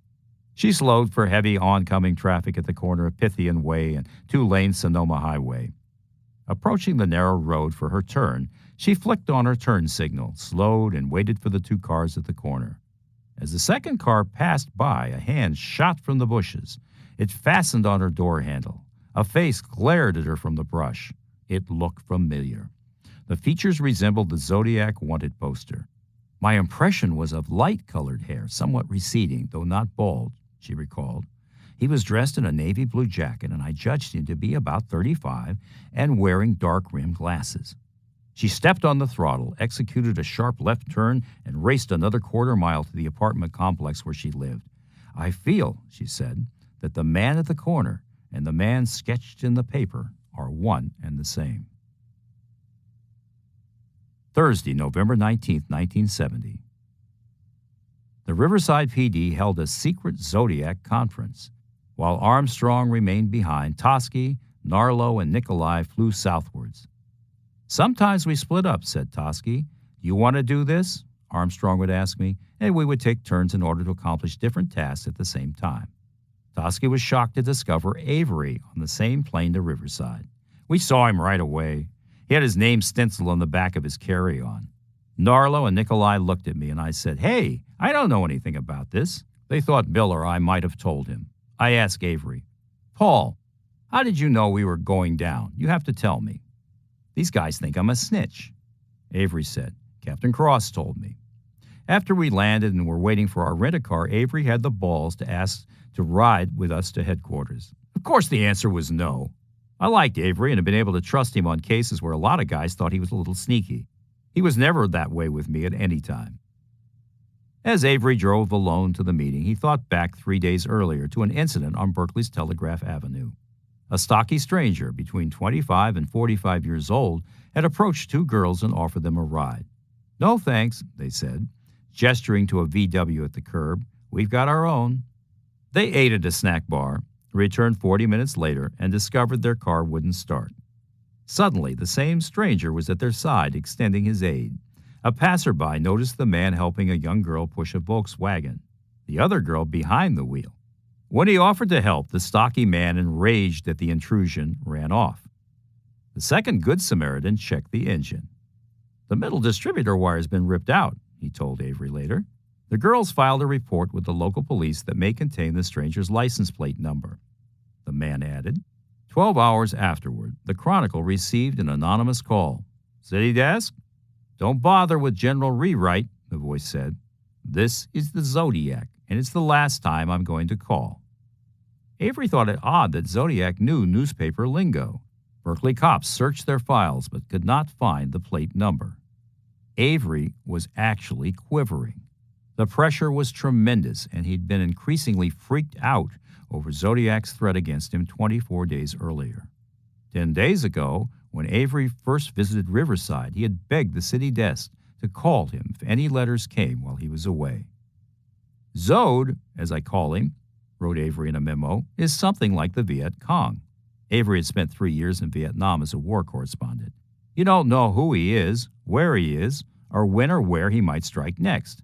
I'm getting cross-eyed from trying to keep one eye directed ahead and the other over my shoulder. I really doubt he intends to come after me, but I am being careful. I wasn't pleased with the Riverside visit, Toschi told me. Tried to be friendly as the meeting got underway. Introduced myself by giving my name, spelling it Toschi, and saying, as I always do, that's Italian. I'm very proud of my heritage. I spoke Italian before English because my mother was Piemontese and my father Toscano. We spent the whole day in their office and had lunch. We thought we were going to get more information. We got minimal. I was truly disappointed that we weren't getting a heck of a lot of anything. With the exception of Detective Bud Kelly, who was always up front with me, we never got much cooperation with Riverside. These Riverside guys aren't telling us anything. It's so obvious that they're holding on to everything for themselves, like we're here to purse snatch. And that was not the case. We were there to share information. They had confiscated the Riverside desk and kept it in a special evidence room at police headquarters. That desk really got my attention. That lettering was so obviously by Zodiac. Later, after we got a tip about Allen, Riverside never even bothered to check on him having been in the region. And I asked, did you know Arthur Lee Allen? Did you arrest him? Has he ever been sighted in the area? Can we connect him to RCC? They were kind of leaning against the fact that it could have been our killer, Zodiac. From that moment on, they developed tunnel vision to any other suspects. Riverside thought they knew who had committed the Bates murder. Captain Irv Cross of the Detective Bureau said, "We are not ruling out the possibility that the killer may have been a local youth." Back in San Francisco, an anonymous typed letter arrived at the Chronicle. "It both angers me and amazes me," it read, "that a wanton killer like the Zodiac has escaped detection and justice for so long. It is my personal opinion Zodiac has spent time in some type of institution, either prison or mental hospital. Zodiac would not be married. He is unable to function in a relationship with a woman, either sexually or emotionally. The hunt for the Zodiac killer has been a tragic comedy of errors. I know this. Every act of horror, such as mass killers beginning their ugly business, has a starting point which is ignited by what I choose to call a trigger. The beast within them lies quietly most of the time, but then something triggers it or sets it off. In the case of Zodiac, I speculate it was due to two things. An episode in his life at the time of the first killing, traumatic to the person known as Zodiac, but not necessarily to anyone else. He seems to have a real hatred for police and enjoys needling them in their failure to catch him, possibly an encounter with police at that particular time. I don't personally believe he does his killing according to some astrological timetable. I think he kills on holidays and weekends simply because he doesn't work then. I suggest in all probability he has a job which is a 40-hour work week and 5 consecutive days. I shall remain anonymous. I hope you will not stop in your efforts to find this fiend. I wish you good health and good hunting. Signed, Armchair. In the unusual letter, Armchair mentions he never heard of a mother shooting an adult child. I suppose I am too suspicious of everyone, he concluded, but being suspicious has saved my bacon more than once. And Armchair had not only used Zodiac words, needling, trigger, hunt, hunting, but had lived in Riverside at the time of the Bates killing, quoting events and newspaper articles he had read there. I was never able to track him down. Friday, December 18, 1970. On Arthur Lee Allen's birthday, a burglar broke into a woman's home. The thief took pains to conceal his identity. Adhesive tape on his fingertips, a white handkerchief tied over the lower part of his face. The sleeping owner awakened to find a man standing over her, brandishing a baseball bat. Snatching up a rifle under her bed, she sent a glancing blow to his arm. Ripping the rifle away, he lacerated her forehead with the bat. Her daughter, awakened by the struggle, glimpsed the intruder fleeing down the hall. He was dressed in a dark nylon ski jacket, dark pants, navy blue knit cap, and wearing welding goggles, she said. But before I could get a better look, he switched off the light and vanished. He left a bloody handprint on the wall, but no fingerprints. In the entire time he had been in the house, he had not spoken. The Contra Costa County Sheriff's Department issued an all-points bulletin for him. They believed he might be Zodiac. Friday, February 4th, 1972. 7 long months had crawled by since Armstrong and Toschi had questioned Lee Allen that sizzling August morning. As far as they knew, he was still attending spring and fall sessions at Sonoma State. Probably 100 new suspects' names had crossed their desk in that time. Allen's name lay somewhere at the bottom of that pile. And still, the tips poured in. A lot of people would want to cooperate and forward this or that to you, Toschi told me. All the while, you get the feeling down deep that they are trying to pick your brain. The nagging feeling was that the case was a round neck. The round neck means the trash basket in your office, which means it's going to end up in the file as unsolved. We just couldn't handle all the tip calls. The other guys in the office were getting angry at us. Hey guys, we didn't write the letters, we told them. We just answer the phone. If we turn somebody off, hang up on what could be a positive lead, we're not going to make this case. And we've got to make this case. Please don't hang up on anybody. They followed up the most promising tips, but time was on Zodiac's side. In 2 weeks, the state Supreme Court would rule capital punishment unconstitutional. Thus, Zodiac, if captured, would no longer face the death penalty. Witnesses and surviving victims, fearful of Zodiac, went into hiding or moved away. Physical evidence began to be lost or destroyed. Meanwhile, the detectives could only speculate what the cipher slayer was doing. In Santa Rosa at 4 p.m., Maureen Lee Sterling and Yvonne Weber left the Redwood ice skating rink at Steel Lane. The two 12-year-olds began to walk home, stopping along the way. Sterling, long brown hair parted in the middle, wore blue jeans, a purple pullover shirt, a red sweatshirt with a hood, and brown suede shoes. Weber dressed similarly: blue jeans, lavender and white tweed pullover shirt, black velvet coat, and brown suede boots. Like her companion, she had blue eyes and parted her long blonde hair in the middle. Both girls were known to hitchhike. Along their way, they disappeared. Lee Allen quit the oil refinery at 4 p.m. each day and left immediately to beat the traffic. His route from Pinole took him west on Highway 37 to San Rafael, where it intersected 101 North. He drove on to Novato, Petaluma, Sonoma, and finally Cotati. A little before 5, he would have crossed the girl's path. Saturday, March 4th, 1972. 16 days before the vernal equinox at 5 p.m., Kim Wendy Allen left her job at Natural Foods, a Larkspur health food store. 20 minutes later, the 19-year-old Santa Rosa Junior College student was seen at the Bell Avenue freeway entrance. She began hitchhiking north on 101, hefting an orange backpack and clutching a straw carry bag. A beige 3/4-length coat protected her against the chill wind. Like the little girls from the skating rink, she had blue eyes and long, light brown hair parted in the middle. Like them, she vanished. The next day, 2 men discovered her nude body in a creek bed 3 miles from Bennett Valley Road. She had been strangled with a white hollow core clothesline. Her body showed signs of being bound, spread-eagled for some time somewhere else.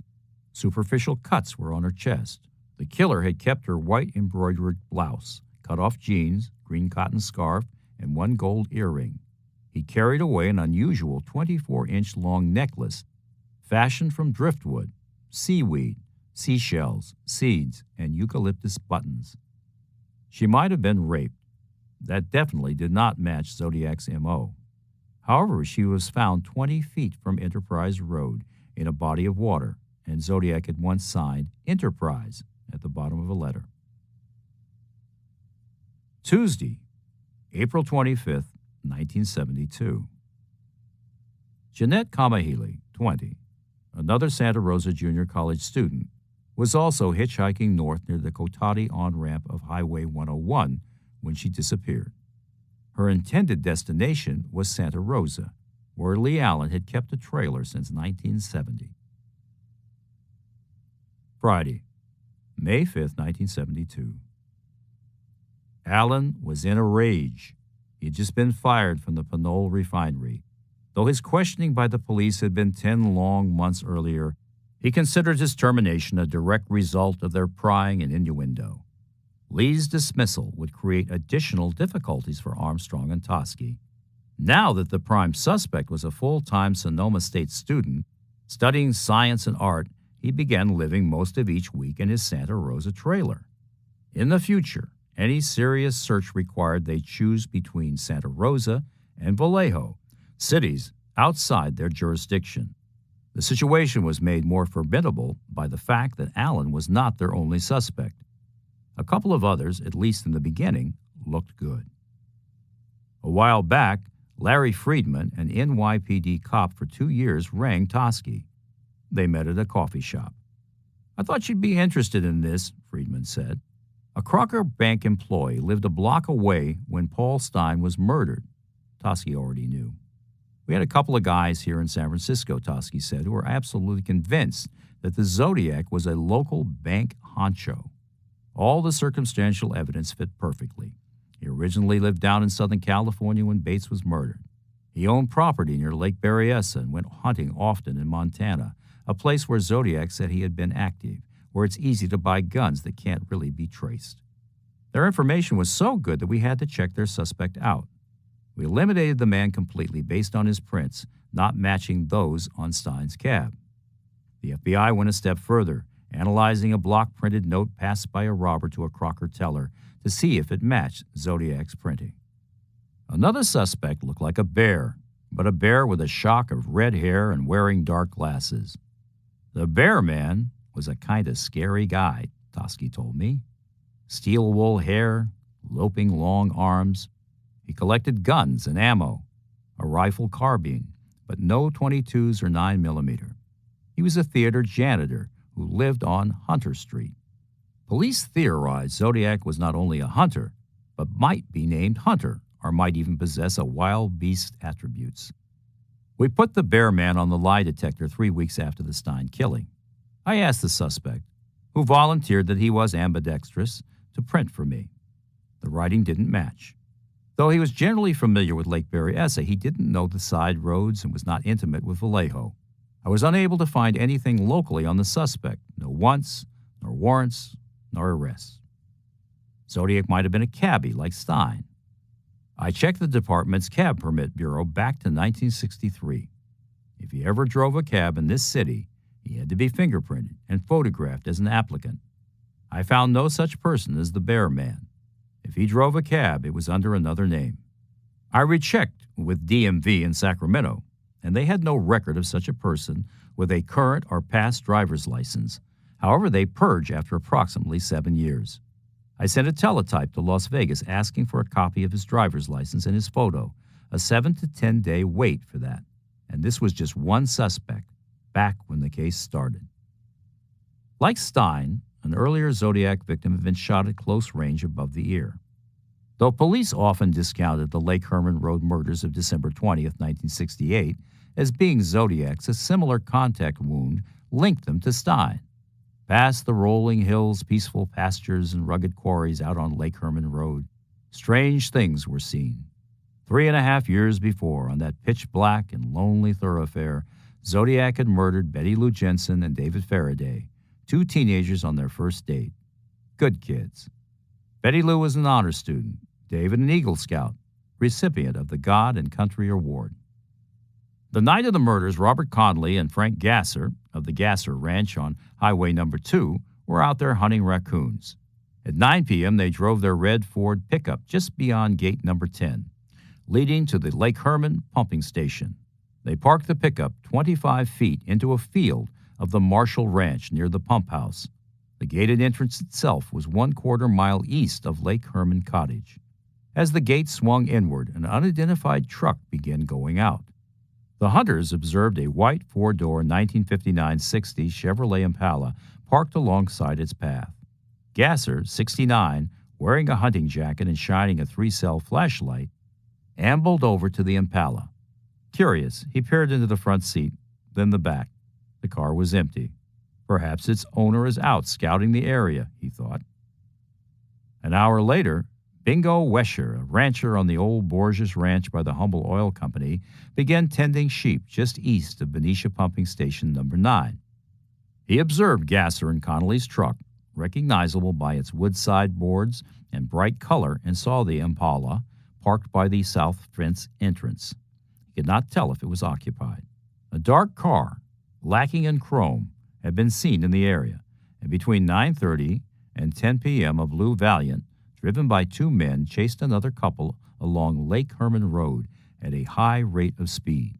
Another witness saw a white Chevrolet Impala sedan, 1961-63, in the area. Two other witnesses passed the pumping station entrance at 10:15 and saw a 1960 four-door station wagon facing toward the gate. The two-tone, dark tan over light tan, Nash Rambler was the victim's car. 15 minutes later, the witnesses returned. The station wagon now faced the opposite direction. At 11 p.m., Connolly and Gasser finished hunting and saw the Impala was gone. The Rambler was parked in the same spot, facing southwest, and in a different spot than police found it an hour later. A Humble Oil worker driving home from Benicia after his graveyard shift saw two cars parked at the pump house entrance. The car parked nearest to the road was a 1955 or 1956 station wagon, boxy type, neutral color, he said. The other was parked to the right and abreast of the station wagon. The cars were about 10 feet apart. I could not give a description of the make or color of the other car. The Rambler's motor was still lukewarm when Detective Sergeant Les Lundblad of the Solano County Sheriff's Office arrived at 5 minutes after midnight. The car's ignition key was on, but the motor was not running. The kids had been using the heater. The front of the four-door beige 61 Rambler station wagon in the entranceway now pointed east. The right front door stood wide open, the remaining three doors and tailgates still locked, but the right rear window had been smashed. The girl's white fur coat, along with her purse, lay on the rear seat on the driver's side. Though a deep heel mark was found behind the pump house, the gravel surface produced nothing of great significance in the way of readable footprints, and no visible tire tracks were left on the frozen ground. Coroner Dan Horan, Dr. Byron Sanford, Captain Daniel Pitta, Officers William T. Warner, Waterman, and Butter Bach, and a reporter from the Fairfield Daily Republic, Thomas D. Ballmer, were already there.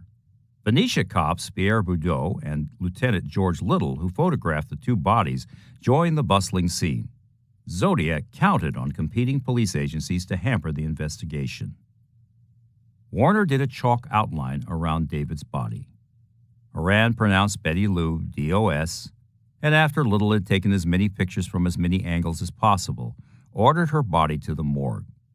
Sergeant Cunningham had Deputy J.R. Wilson go to Vallejo General Hospital to take pictures of David, but when he arrived, he learned the boy had been DOA.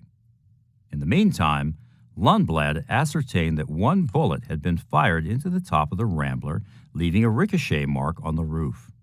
Another had shattered the rear window. An expended .22 caliber casing from the killer's gun lay on the right floorboard of the Rambler. 9 other expended casings were on the ground, to the right, at distances of 20 feet, 14 feet, 8 feet 2 inches, 4 feet 1/2 inch, 3 feet, 2 feet 3 inches, 1 foot 11 inches, and 1 foot 1/2 inch. They showed how the boy had been shot as he exited and how the killer pursued the girl on the run.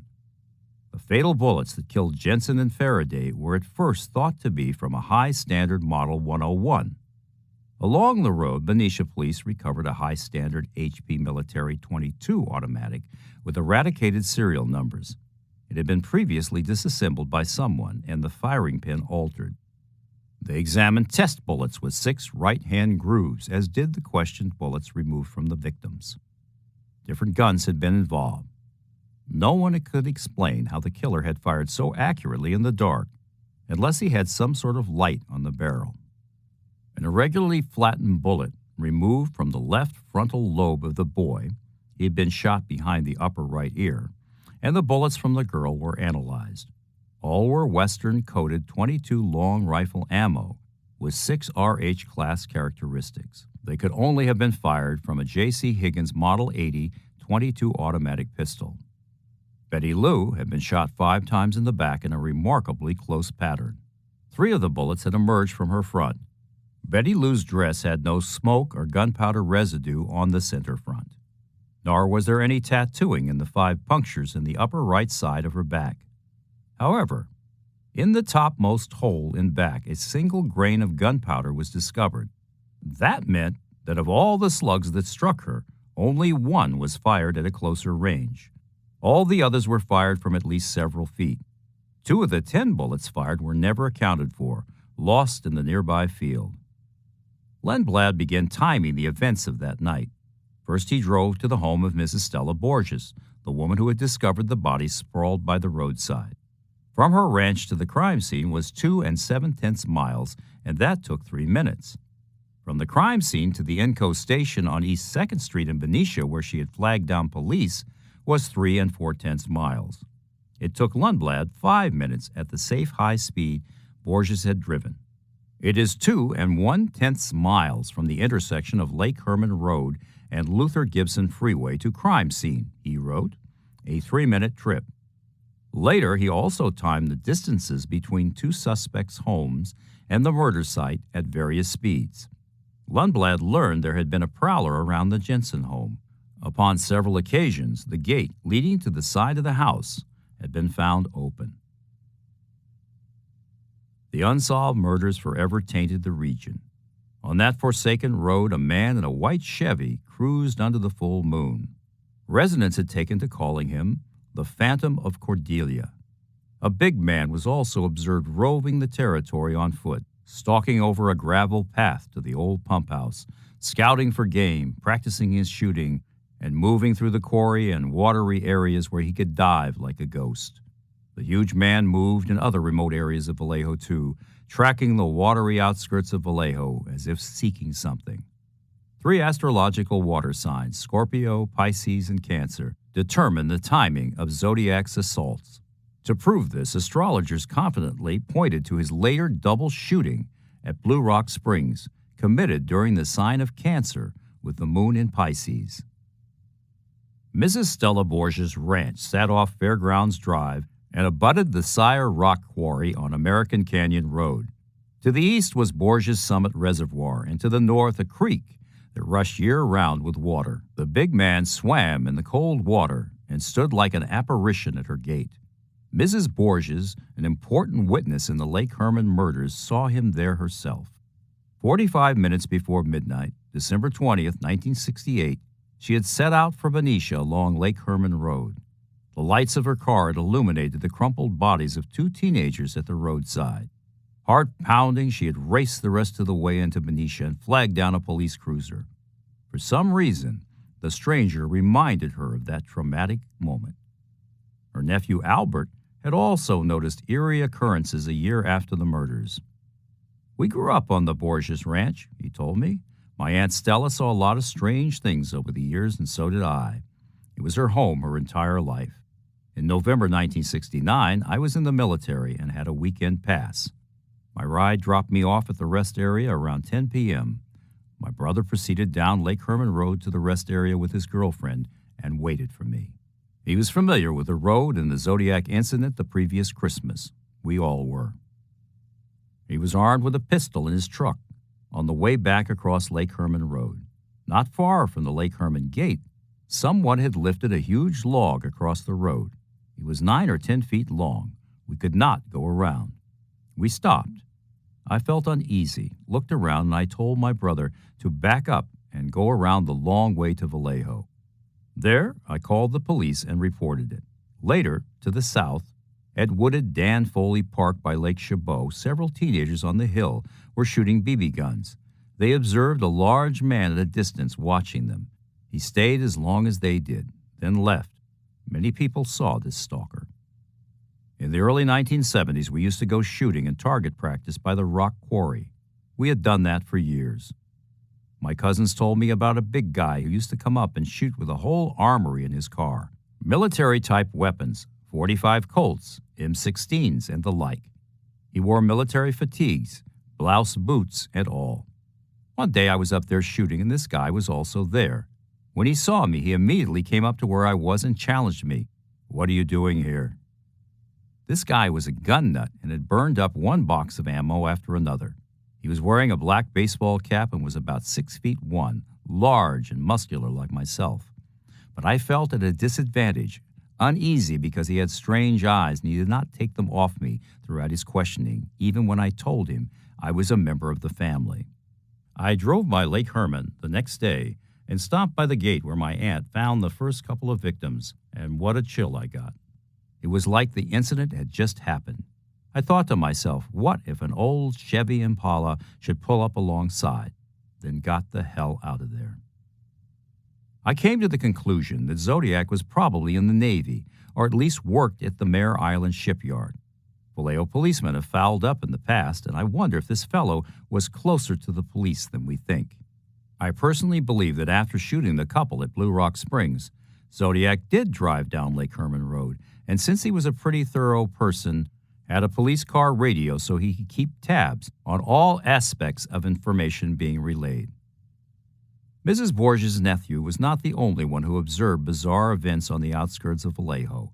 An Oakland man's son had been out at Blue Rock Springs the very evening of Zodiac's 4th of July, 1969 murder and seen something quite like Lee Allen. They were out riding their motorcycles along Columbus Parkway, the father explained, when they met a huge man walking along the road. My son was going to offer him a ride, but he was so huge and the motorcycle so small, he decided against it. Besides, he said, it was near twilight and the man looked kind of spooky.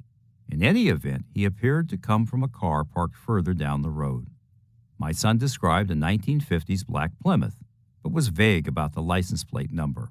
It had an X in it. He's sure of that. He's very confident about the make and color of the car.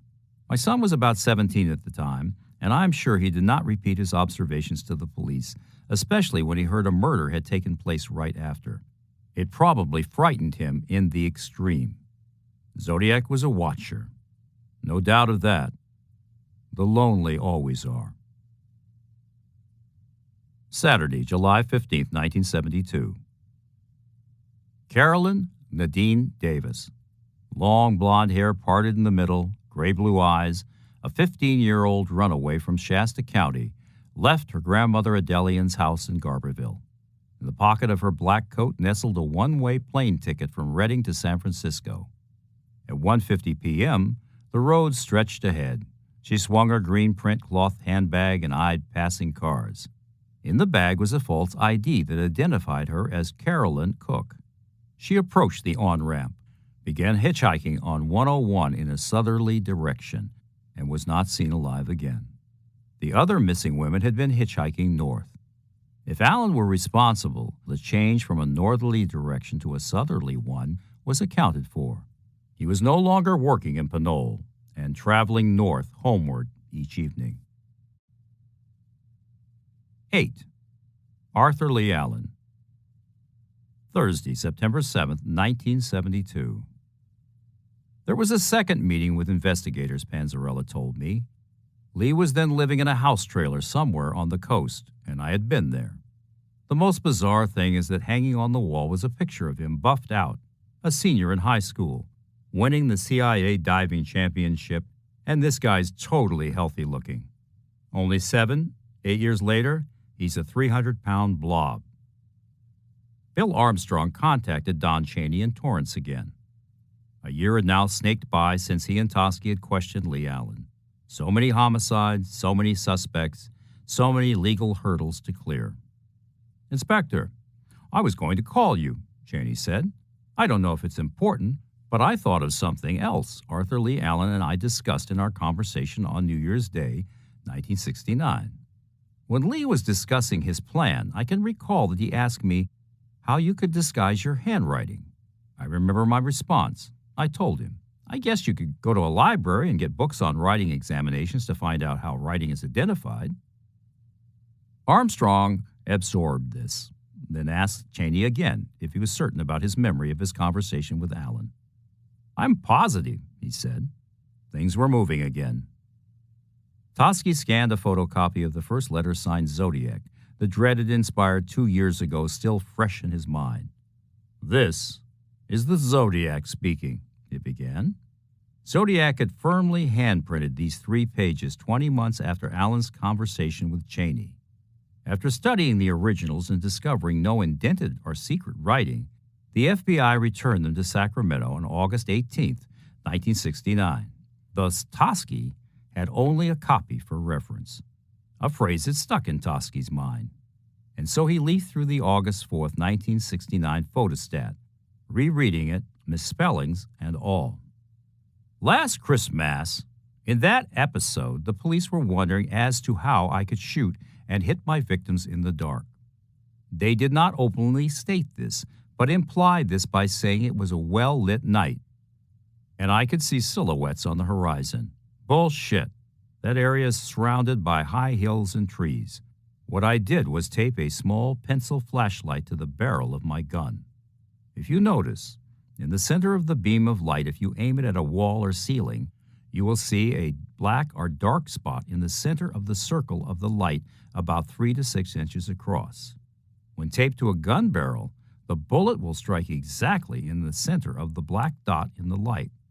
All I had to do was spray them. Here Toschi came to the remainder of this last sentence, one he and Armstrong had ordered the press not to print. It read, as if it was a water hose. There was no need to use the gun sights. I was not happy to see that I did not get front page coverage. Signed with Zodiac's cross circle and no address. An electric gun sight, exactly as Allen had suggested to Cheney. Lee actually constructed such a device, Cheney told me much later. He put a pin light on an H&R revolver with tape. Zodiac, enraptured by his science fiction invention, referred to it again in his November 9, 1969 letter. To prove that I am the Zodiac, ask the Vallejo cop about my electric gun sight, which I used to start my collecting of slaves. Vallejo cop? What Vallejo cop, thought Toschi. Had Zodiac, like Lee Allen, been questioned by an as yet unknown Vallejo policeman at some point before November 9, 1969. The next time we saw Allen was up at Santa Rosa, Toschi explained. That's when we felt we might have something. Lee's name was just thrown at us again in a phone call late one morning. Toschi never did determine the exact date of that call. He recalled only that it was summer, it was still light out at 8 o'clock that night, and that enough time had passed for witnesses to grow dispirited about the progress Vallejo police were making. I would really like to talk to you about a case you and your partner are working on, began the caller circumspectly. Are we talking about Zodiac? Toschi asked. Yes, absolutely. You're reading my mind. I'm the brother. I believe you know what I'm talking about. There was caution and concern in his voice. I do, Toschi said, recalling the visit he and Armstrong and Mullinex had paid to Ron and Karen Allen's house one August night. I feel, and my wife feels, a larger police department with more resources could do a little bit more than what the Vallejo Police Department has been doing. I can only speculate what they are doing at the present time, Inspector. Have you given all your information to the Vallejo Police Department? Toschi asked. Yes, but we don't think they have done enough, Ron said. When Ron Allen called, Toschi told me later, he was a very concerned person and really was asking San Francisco to talk to him. He says, I need to talk to you fellas, and I've already spoken to Sergeant Mullinex and some other officers. It was like he wasn't getting the same officer all the time, that he wanted to pass information on. And right away, my brain is thinking ahead like, oh God, here we go again, because I've got to talk to Jack Mullinex. We can't drop the ball. I mean, it's his jurisdiction.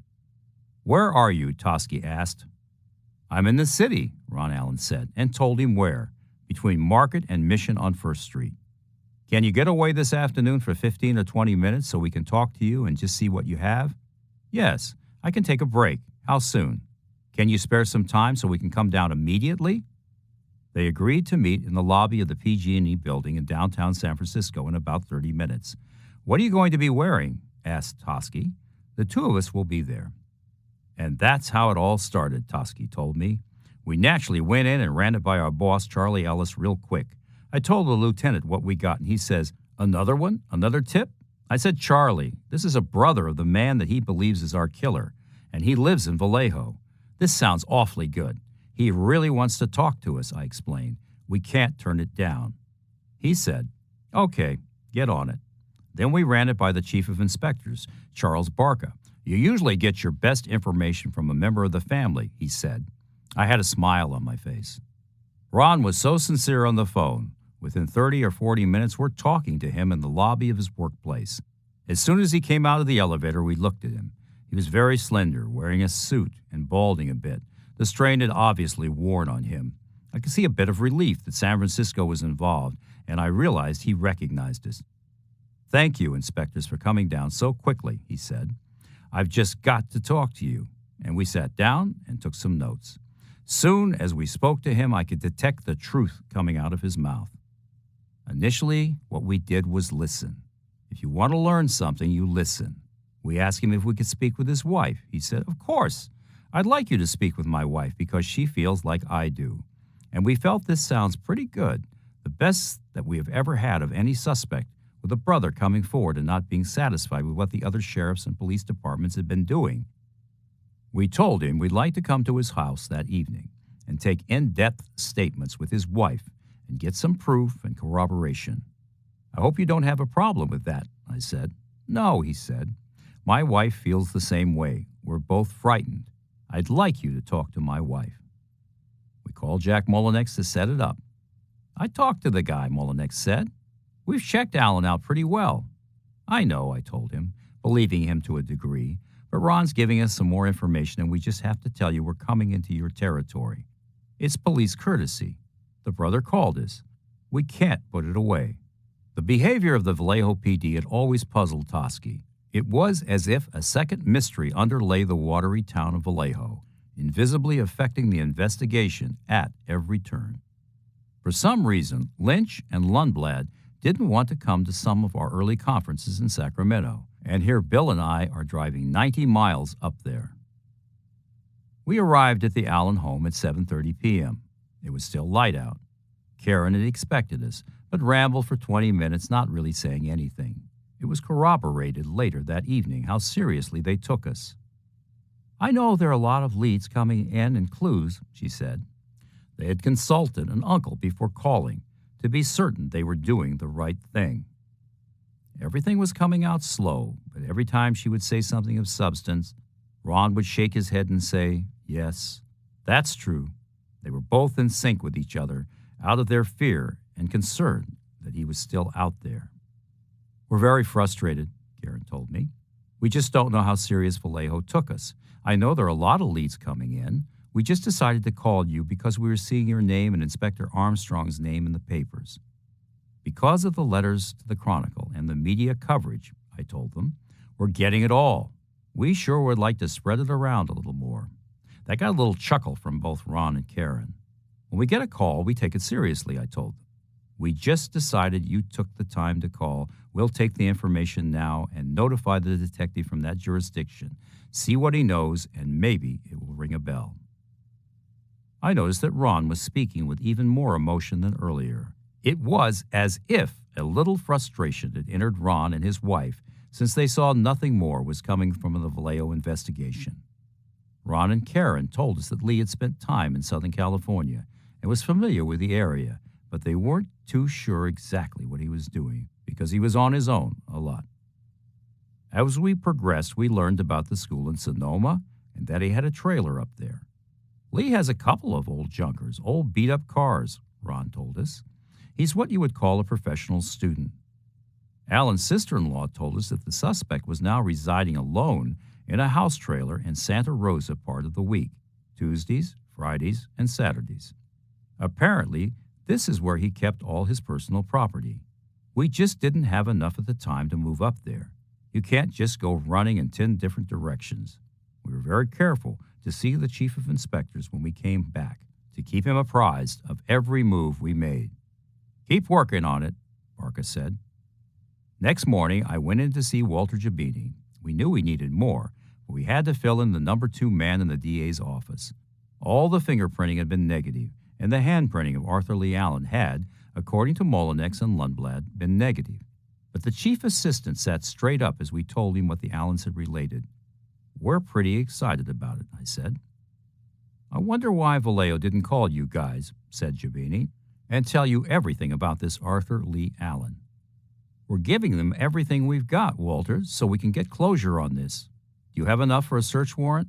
Frankly, you don't. Unless you get more physical evidence, all you have is theories and speculations by the brother of Lee Allen. We're making some enemies with the other jurisdictions, these other detectives," said Toschi. "That's natural," said Jabini. "DAs are like that, too. They want to hold on and hog the case. But this is too good for you to just drop off with Jack Mullinex. You work it. They called for you. It sounds good, but work it up a little bit more." "We just kept moving along on Allen," continued Toschi, kind of focusing on him, but not ruling anyone else out.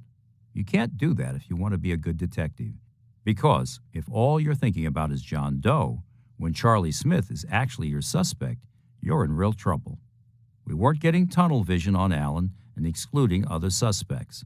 Still, he was the best we had had up to that time. Most of what Ron and Karen told us had already been discussed with Mullinex and Lundblad, only with more feeling with us. We were satisfied with Mullinex in his investigation. He did what he could. But I kept in contact with Mullinex, Lundblad, Nikolai, and Narlo. In Vallejo there was resentment, which bothered me all the time, especially when we went over to their headquarters. You could sense uniformed guys kind of turning their backs and staring at us. Here I am walking in with my large black folder, which I had with me constantly. We were goading the other guys, saying, "Stay with him. He's too good to let go, even if you've spoken to him 10 times each. We are very impressed with this suspect." We were getting a lot of misinformation from Vallejo, Solano.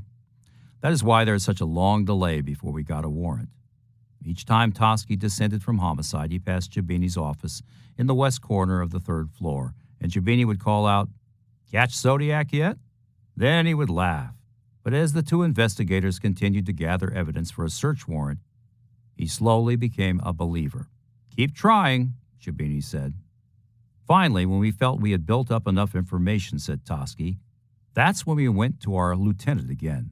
"I think maybe we could get a search warrant," I said. We had a lot going, but we just pursued the case much more than the other detectives working on Arthur Lee Allen. It just sounded so right. That's how we ended up finally getting a warrant. It was the information about Lee's trailer that impelled Armstrong and Toschi to seek a search warrant specifically for Santa Rosa. They began laying the groundwork, a time-consuming and tedious business. The DA's office, specifically Fred Wisman in one county, San Francisco, had to be convinced. A judge, James Jones, Jr., in another county, Sonoma, had to grant a warrant. If they wanted to search Allen's basement in Vallejo or his locker at the refinery in Pinole, that required warrants from Solano County and Contra Costa County, and negotiations with 2 other judges and district attorneys. And all the time, more information was pouring into Armstrong and to me from Allen's brother. I just kept gathering it up, putting it all into a large homicide case folder. Then more physical evidence, until we reached a point where we went again to Jabini, and this time he listened. "Type up a search warrant for Allen in Sonoma County," he said. And we did. Thursday, September 14th, 1972. We compiled enough to complete an affidavit through our district attorney and search whatever property Lee had in Santa Rosa, Toschi said. At noon, Bill Armstrong filed an affidavit for a search warrant to the City of Santa Rosa Municipal Court, Sonoma County. Specifically, he and Toschi wanted a close look inside Lee's Universal trailer, parked at the Sunset Trailer Park. He requested the warrant include the shed Allen kept adjoining the conventional trailer. Armstrong described to Judge Jones the property they sought: 2 9mm guns, ammunition for them, and any expended 9mm casings, a .22 caliber semi-automatic pistol, ammunition for it, and any expended cartridges from that weapon. They were especially interested in any pistol with a flashlight attached to its barrel.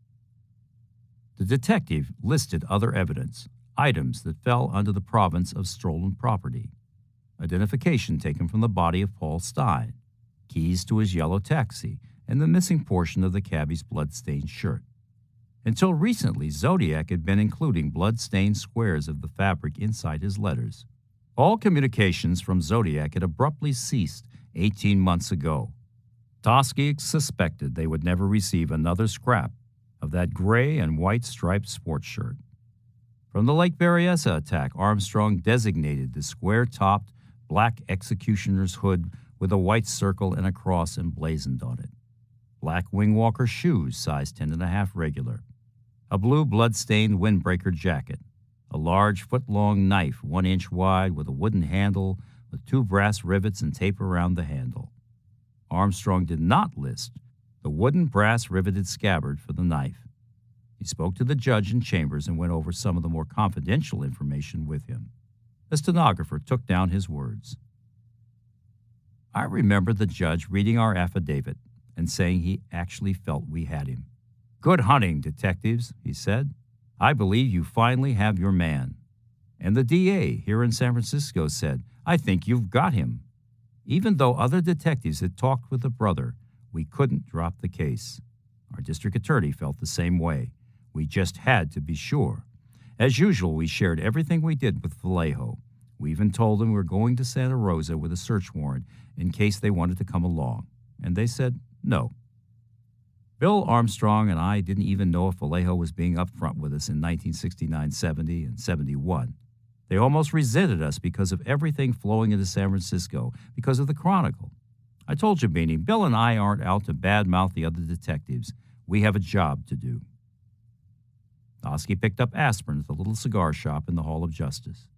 He grabbed some animal crackers from the corner store. I'd usually bring in 2 or 3 boxes when we'd start to go on a call on Monday morning, he said.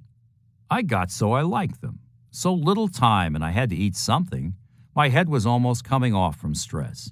I chewed more than my share of aspirin every day, and especially the day we went to Santa Rosa. Toschi and Armstrong, accompanied by Bob Daggett, an SFPD fingerprint examiner who had worked the Stein murder, and 2 local deputy sheriffs, arrived at 2963 Santa Rosa Avenue. Santa Rosa was a busy road, not too far from the rush of traffic. Some of the trailers had gravel lawns spotted with foliage more suitable for the desert. They began hunting for the trailer. When we make an arrest, our work in homicide begins, said Toschi. Is it a strong case for the grand jury? Is it a weak case? How can I build it up? What didn't I do properly? Unlike my television counterparts, much of my time is spent in dealing with the families of the deceased and the families of the suspect. I must sympathize with one and be extremely sensitive with the other. I'm an average guy, and I'm an honest policeman. Anyone who is allowed legally to carry a loaded gun and the right to shoot it has power, but it calls for a lot of common sense. When I first put on my first gun, I felt like a cowboy. I have only used it twice. Under his corduroy jacket, on his left side, Toschi wore his upside-down triple-draw lightning rig. A spring in the holster held his .38 caliber Colt Cobra in place. They might be going up against a dangerous and powerful man. A refill of 6 bullets and handcuffs on his right side balanced the weight. As I said, I've drawn my gun twice. I was fired upon on September 22nd, 1956. Afterwards, they said I'd saved the life of a man who'd been shot a few seconds before I got there. I threw him to the ground as I saw they had a shotgun. I couldn't ID either one because it happened too fast. I saw the gun at the window, actually kicked in the door. It was not bolted too well, and caught one guy. Got the shotgun. The other guy got caught in the backyard. About an hour later, I wondered, why was I playing such a cowboy? That's the closest I came to being killed. Ron and Karen Allen provided them with precise directions on the trailer's location. Sadly, they had never visited the trailer. Toschi, to be certain, had Mrs. Reese, the trailer court manager, show them specifically which stall the professional student used. They walked unsteadily along the tar, concrete, and gravel sections that made up the stalls. At each, an aquamarine pole sported a miniature white streetlight. A few trees were struggling to grow. The sky was so crystal blue it made their eyes ache. That's it, Reese gestured. A7. The trailer's license, AP 6354, jibed with their information. "But he just drove off before you arrived," she said. Lee had been in such a hurry that he had left his trailer door standing open. Had he somehow known they were coming and fled with incriminating evidence? His immediate flight was suspicious, but there was nothing they could do about it. The suspect, a police groupie, was friendly with many officers and might have been warned. "You get friendly with cops and you hear things," said Toschi. Perhaps his relatives had had a last-minute change of heart. The detectives just didn't know. All they knew for certain was that they were dealing with a highly intelligent and cunning man. Toschi and Armstrong spent the time poking around the exterior. Allen had made some alterations to the trailer. An earth-colored affair, streaked with rust in places. It was a standard trailer, said Toschi. Tapered concrete blocks supported the off-wheels trailer. A locked shed adjoined it. What the detectives didn't know was that Allen had recently repaneled the interior of one of his trailers, possibly this one, maybe the one in Bodega. Was something hidden within those walls? "We kind of moseyed around because we had a search warrant," said Toschi. The investigators invited themselves in and made a cursory inspection of the trailer. It had an acrid smell like the refinery. Toschi indicated a map of Lake Berryessa taped to the wall. Zodiac had attacked a couple there. Bob Deggetts had been excited about Allen as a suspect as soon as he heard Allen was familiar with Berryessa and the outskirts of Vallejo. He knew Lee was ambidextrous, good with a bow and arrow and proficient with various weapons. Toschi thought that Allen fulfilled everything he thought Zodiac should be. He moved Allen's bed away from the wall and discovered the largest jar of Vaseline he had ever seen. Several large, unclean dildos rolled out at his feet. Sadomasochistic pornography was stacked in a box, and male blow-up dolls were in the trailer. Books on chemistry and biology were everywhere, many stamped with Allen's name. Some blood-stained clothing littered the table, but they knew Allen was a hunter. Toschi pushed the bed back into place and entered the small, unkempt kitchen. He pried open the freezer. Little animal hearts, livers, and mutilated rodent bodies were inside. Though no real sex was involved in Zodiac's assaults, technically he was a sexual psychopath, or more accurately, a sexual sadist. Stanford's Dr. Donald T. Lundy told me that sexual sadists commonly acted out sadistic impulses in their early teens, torturing and killing cats, dogs, and other small animals. He tortures and kills substitute victims, small animals, he said. There certainly is the need to kill something at certain intervals. Lundy believed that in adulthood, such an individual, if it were made very difficult for him to kill humans, might revert to killing animals. It would be better than nothing, he said. The sociopathic murderer usually has a physically cruel, rejecting father and perhaps a hysterical, seductive mother, Dr. Manfred Guttmacher reported in The Mind of the Murderer. The effects of cruelty on the small child are more than simple neglect. In retaliation, the sociopath inflicts cruelty on others and feels no guilt in doing so. The earliest objects of his cruelty are often animals.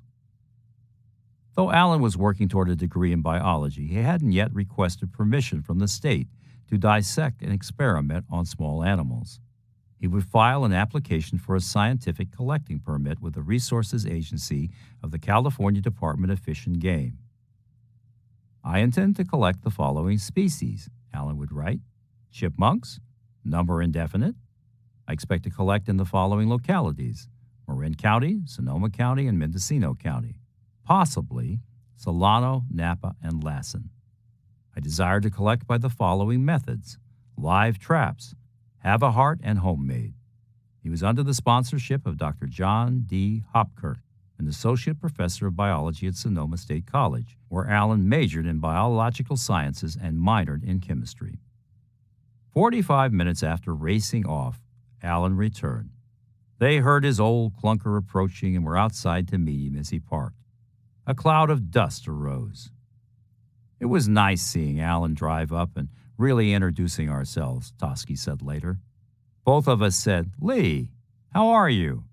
We're San Francisco police inspectors.' His car was dirty. Through the dirty rear window, we could see clothes, papers, and books in the back seat. He was frightened when he showed up because he had never had two detectives actually talking to him with a warrant in hand, and we took him by surprise. The first time he had met two cops who meant business, face to face, inches away, and he didn't know if we were going to arrest him. Because Lee was into a lot of other stuff, he wasn't sure at first what had brought the police to his trailer. The huge chemist crawled out of his car. "What's all this about?" he said coolly. Allen didn't recall Tosky and Armstrong from their visit to the refinery a year ago.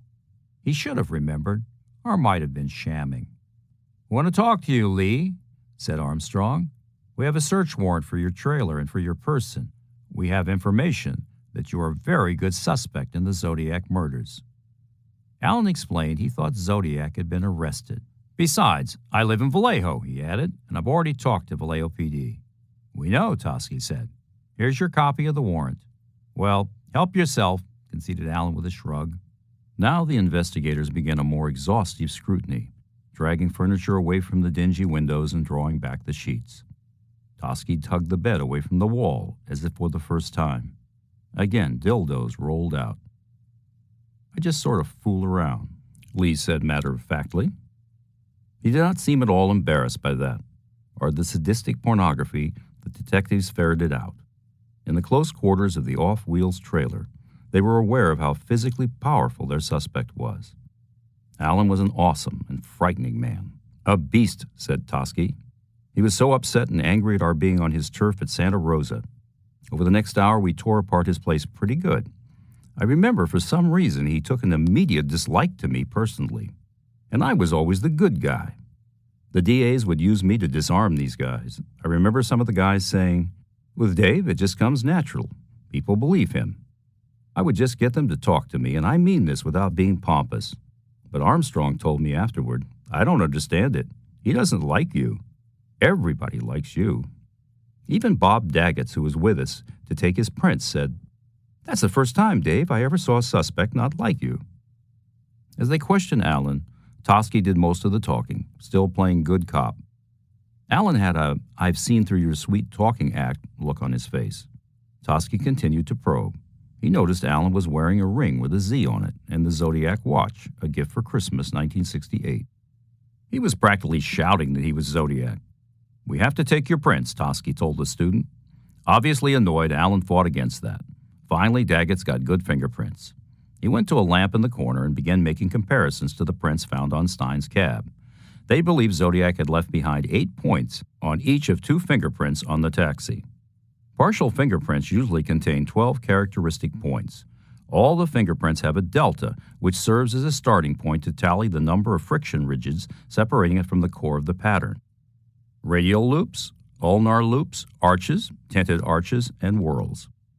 From the symbol number assigned to the components, the final classification is evolved. Tosky knew that less than 12 points of similarity would be subject to an expert's opinion, and that fragmentary prints, such as they had, most often could not be positively matched. He also knew that Daggett's was one of the best print men. Daggett's worked quietly by the lamp in a corner of the trailer. He wrote down 09R001, 13/418U10113. Then they went about getting samples of Allen's handprinting. Tosky had 2 sheets of paper with the typed sentences supplied by Sherwood Morrell. He had been carrying them around for 3 years. Sherwood had given us forms when we had the opportunity, as he put it, to have a strong suspect print for us, recalled Tosky, and I had them ready. On the original letters, the ink was quite dark, as if Zodiac had pressed very, very hard. He was very deliberate in what he was saying. The printing was small, most of it lowercase. Once you saw one, you would pretty much immediately recognize another as from him. The detective told Lee he had to reprint the sentences on the first page. "We want you to print right and left-handed and in uppercase and lowercase," he said. "We want you to print this list of sentences." "You'll notice," Tosky told me later, "that in the exemplar that Lee printed for us, we had him use a black felt-tip pen. We thought since we were going this far, we might as well do it right. There are only a few companies putting out such inks as he uses. Sherwood had always said that Zodiac was probably printing right-handed in his letters. I asked another expert, Postal Inspector John Shimoda later, and he felt the same way. The printing was of a right-hand type. But Allen was known to be ambidextrous, and I remember him telling us that he usually did things left-handed, but could use both hands in certain activities. All his family and friends told us positively that Lee could write, shoot bow and arrow with either hand.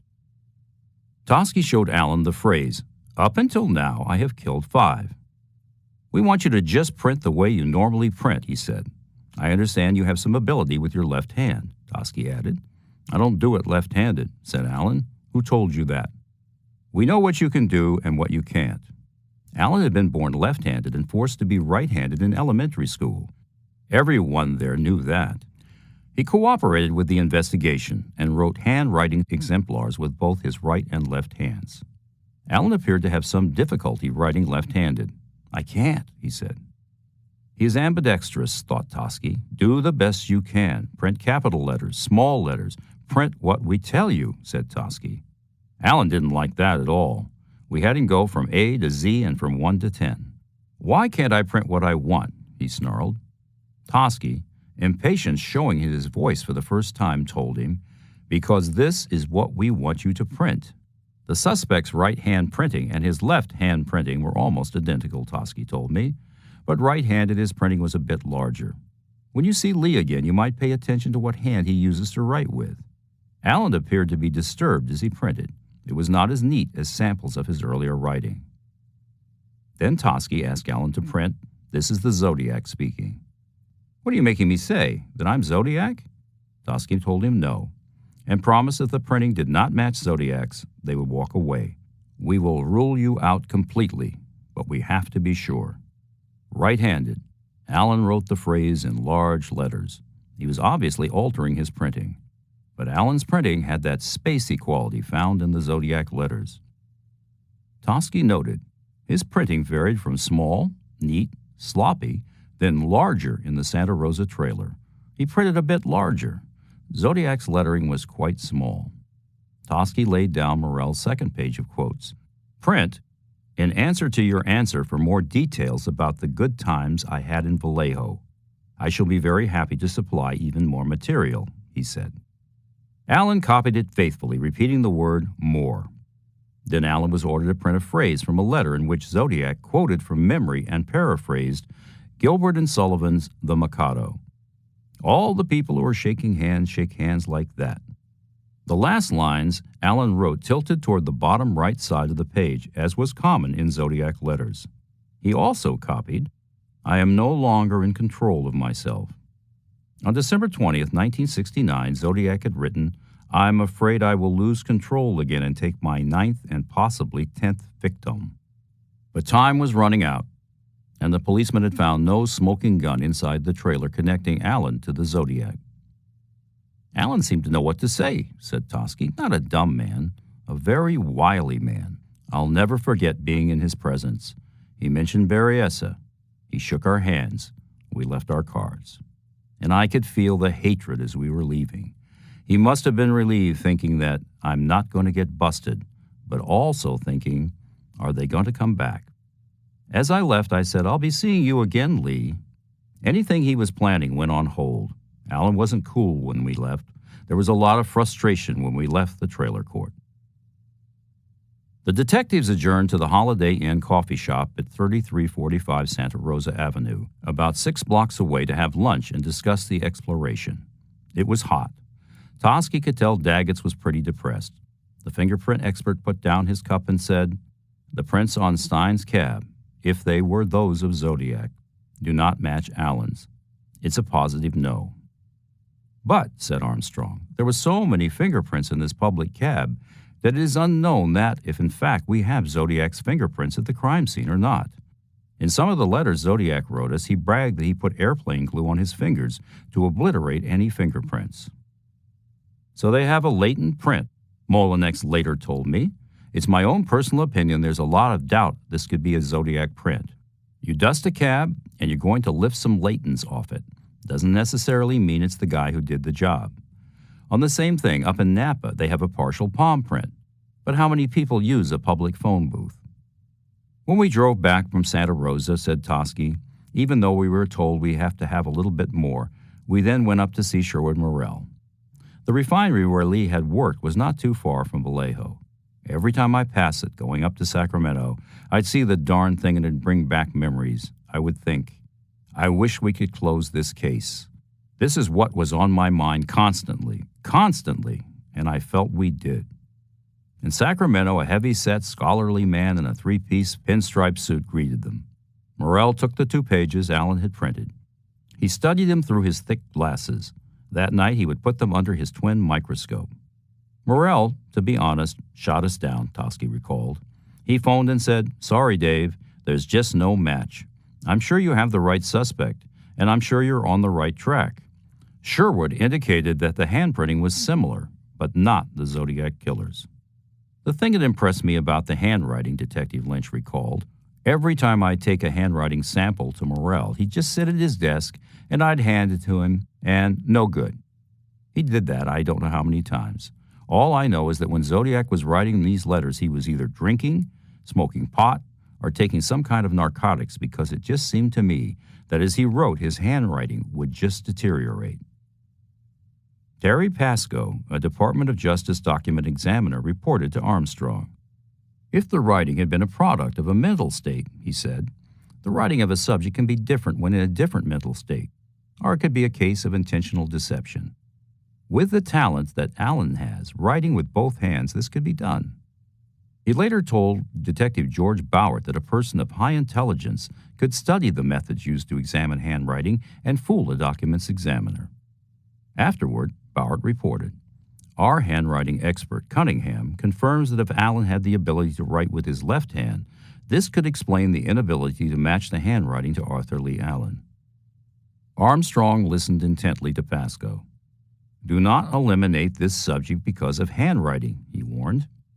But Morrell, who had examined all the known writings of Zodiac, told Toschi and Armstrong that he did not feel a mental state would change a person's handwriting.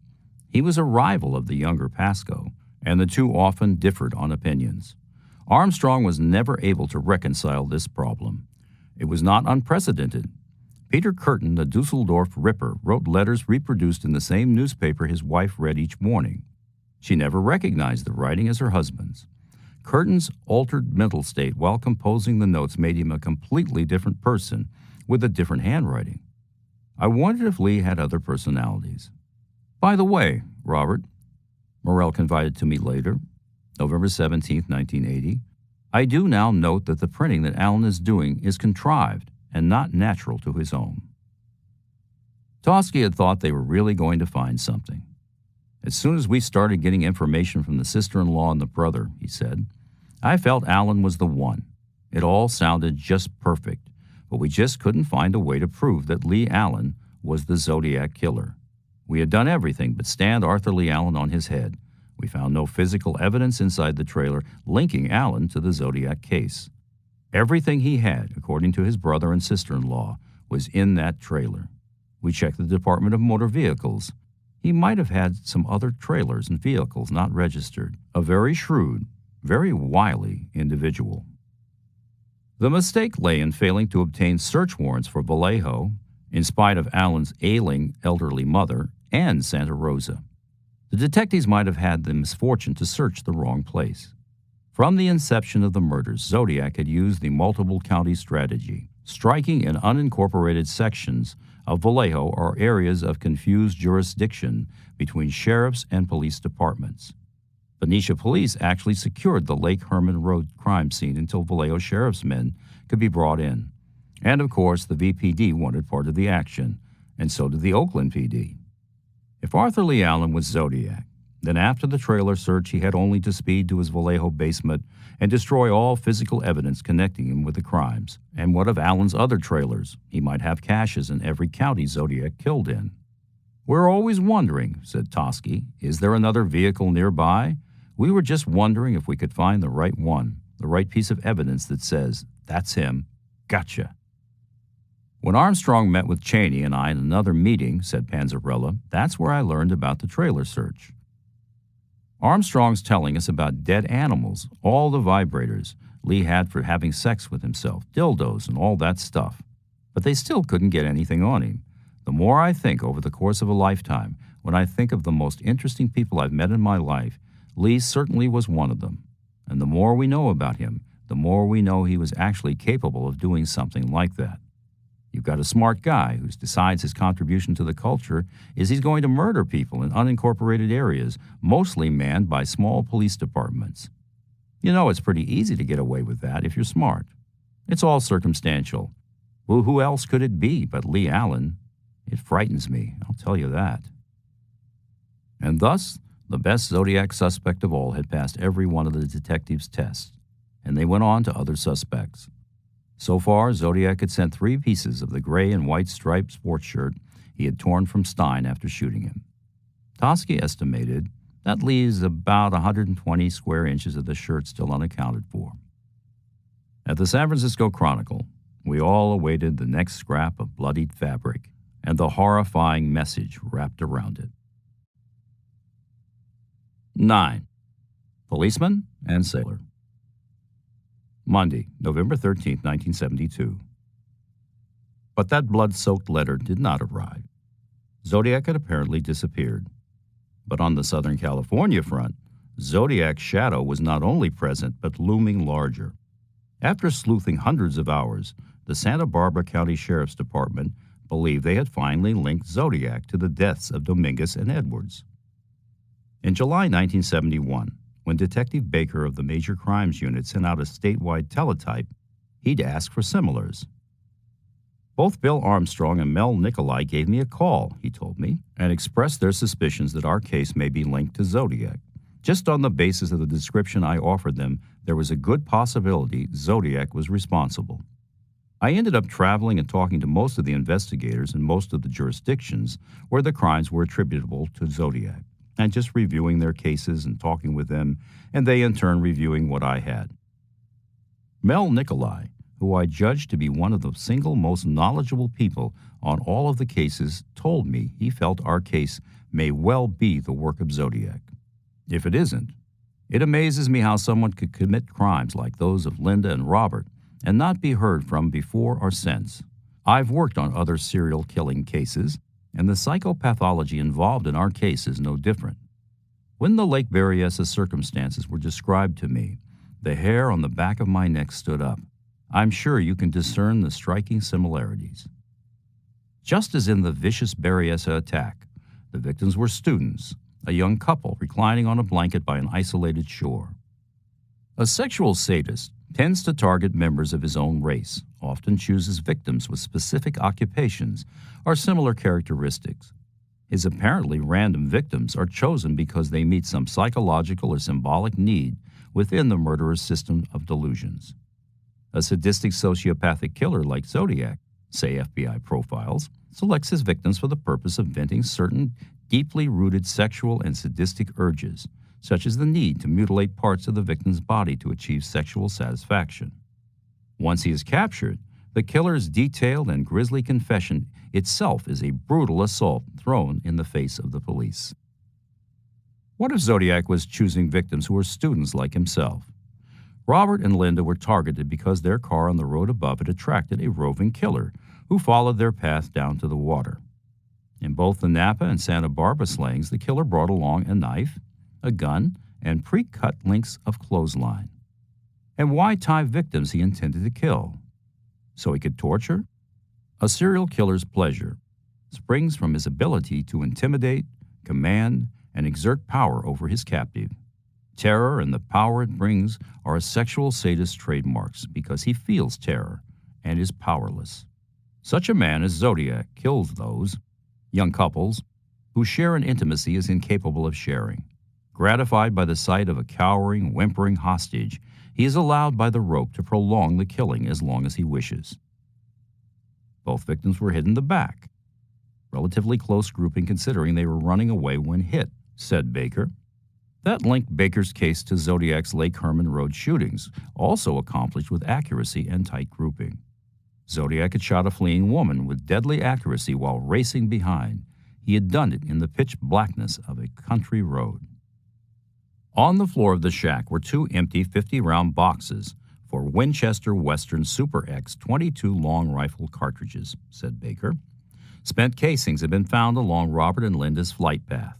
They had 6 lands and grooves with a right-hand twist. Zodiac had used Super X copper-coated .22 long rifle ammo in the Lake Herman murders. The double murders had been committed on December 20th, 1968, 2 days after Allen's 35th birthday. The recovered slugs, in good condition, also had a right-hand, clockwise, twist with 6 lands and 6 grooves, a 6 and 6. Stock numbers on the boxes found in the shack could be traced, Baker explained. The ammunition lot was TL-21 or TL-22. RWW ammo was probably purchased at Vandenberg Air Force Base Exchange based on the fact that it was the nearest source for that lot number. The only store anywhere within 100 miles that sold it was Vandenberg Air Force Base. It was determined to a degree of probability to have been purchased there. However, it could be that the same ammo lot number, metallurgical common origin batch, was available at other bases as well. The usual clerk at the base exchange at that time was a man named Summers or Sumner. The SAC unit based near Lompoc is less than an hour's drive from the crime scene. That was just one more thing that told us there might be a connection to Zodiac. I was also considering March Air Force Base or Travis Air Force Base. It's not so much hard evidence that links Zodiac with the double murder here, but the pattern of the slaying. We don't have any corroborating fingerprints, bullet or casing marks, or eyewitness observations. If there had been any shoe prints, anything identifiable, I would have jumped on that just for the possibility because I was aware of the Lake Berryessa case. The shoes Zodiac wore at Lake Berryessa in September 1969 were sold through base exchanges only. Military shoe prints would have been significant, and if there had been anything, I certainly would have remembered that. Whether or not the Riverside case was a Zodiac killing, our case preceded the others by at least 3 years, far earlier than would be expected. There appears to be a high degree of probability that this subject is responsible for the double murder in our county. Several significant similarities between our case and the others, as well as other evidence, all tend to connect Zodiac with this crime. When I last talked to Bill Armstrong at a CHIA conference in San Francisco, he told me he'd never think of the Zodiac murders without including our case as one of them. I never had contact with Dave Toschi after our initial meeting at their office in 1972. I felt very strongly about it ever since. It's not something that goes away over time. It's the kind of thing that sticks with you. Baker was the kind of cop who would never give up. Outside of Jack the Ripper, there had never been a greater uncaught or more elusive monster than Zodiac. The very real possibility of a connection of our case to the core Zodiac case, said Baker, is the impetus that has brought me to believe that my decades-old suspicion of our case being the work of Zodiac was not misguided. Not to overstate the role of the Dominguez-Edwards case in the realm of ultimately solving the Zodiac mystery, I will emphasize again that I firmly believe, within the context of what is probably his first murderous rampage, that within our case lies the solution. Zodiac himself had provided the link between himself and Baker's case, and had done it in such a devious manner that I only recently tumbled to it. It took an understanding of Zodiac's mindset of mirror images and transparencies to unravel his visual clue. In his letter of June 26, 1970, Zodiac had circled double-peaked Mount Diablo on a cut section of a Phillips 66 road map. Apparently, Mount Diablo was important to him. Its elevation of 3,849 feet, calling to mind that Stein died in front of 3898 Washington, an address himself Zodiac chose. The map, coupled with a 2-line code at the bottom, supposedly told where his bomb was set. On July 24th, he dropped another clue. P.S., he wrote, the Mount Diablo code concerns radians, a mathematical term representing an angle of measure, and number inches along the radians. Mount Diablo is a benchmark used by the U.S. Geographical Survey to separate north, south, east, and west, the towns connected by a 57-degree radian. The map also mentions something a pilot might use, magnetic north. An F-shaped symbol coupled with a backward 7 appeared twice on his threatening Halloween card to Avery. F stood for wind speed and direction, north at 15 to 20 miles an hour. The complete symbol was was also an exact copy of a cattle brand used on Fred Harmon's Pagosa Springs, Colorado ranch. Harmon's comic strip cowboy hero, Red Ryder, was a highly recognizable salesman for air rifles during the 1940s and 50s. Zodiac's Mount Diablo code is a binary spacing code, an expert told me. The top line is the alpha line. The bottom line is the beta line. This code uses Greek letters, which are to be used as numbers. Example, alpha equals 1, and beta equals 2, delta equals 4. The code operates by the key code letter and upside-down Greek gamma. Gamma equals 3. Therefore, to start this code, you ask the code key questions like, who are you? What is your message? But the map said something entirely different, something visual. First, I knew that Lee loved Mad magazine and that the Zodiac code of April 20th, 1970, "My name is," could read Alfred E. Newman when deciphered. By the way, have you cracked the last cipher I sent you? He asked in the same letter. Cracked magazine was Mad's chief competitor. Since May 1964, Mad had featured a visual puzzle on its inside back cover, a fold-in. The instructions read, fold this section over left, then fold back so A meets B. I folded the map so that the ruled corners met at the right edge, then held the map up to the light so that the back shone through. The cross circle with an arrow at the 12 o'clock position pointed to the exact site of the Dominguez Edwards murders. Below Mount Diablo, Lee began to sail again, losing himself in a seemingly endless 1,000-mile maze, the Delta. The huge tideland marsh fed by the Sacramento and San Joaquin rivers was diked with countless levees for flood control. Yet Allen never really lost himself in those twisting channels. A point of reference, Mount Diablo constantly towered in the distance, the amount of acreage visible from its peak, second only to that seen from Mount Kilimanjaro. With his flat feet, Allen felt most at home on the water or in the air. Big Dan Blocker, 350-pound star of the Bonanza television western, had died suddenly during the previous summer. Allen ceased wearing his enormous white cowboy hat. He could no longer be Hoss. Tuesday, November 21st, 1972. An anniversary of sorts. 3 years earlier, David Odell Martin came to the FBI's attention when he slashed his wife and 11-year-old daughter with a broken bottle and knife. Just before police fatally shot him, Martin shouted, "I'm the Zodiac Killer." Armstrong immediately informed the FBI. Martin is definitely not identical with Unsub in this matter. Toschi told me, in the first 4 years of the Zodiac case, I would say about 15 men have told cops throughout the country that they are Zodiac. Some of them were drunk at the time. Some had obvious mental problems. The rest were being booked on other charges and were seeking publicity. When cranks weren't confessing, rumors took the place of new leads in the investigation. One such attributed an undertaker's murder and theft of his embalming fluids to Zodiac. In Santa Rosa, 13-year-old Lori Lee Cursa went shopping at the U-Save market with her mother. Blue-eyed, long blonde hair parted in the middle, she was distinctively dressed in polished denim bell-bottoms, a brown leather jacket, and brown suede cowboy boots. Around 5:30 p.m., she apparently wandered off. Half an hour later, Lori was observed briefly by a family friend, Barbara, in the same market. But after that, nothing more was seen of her. Immediately, her mother reported her missing.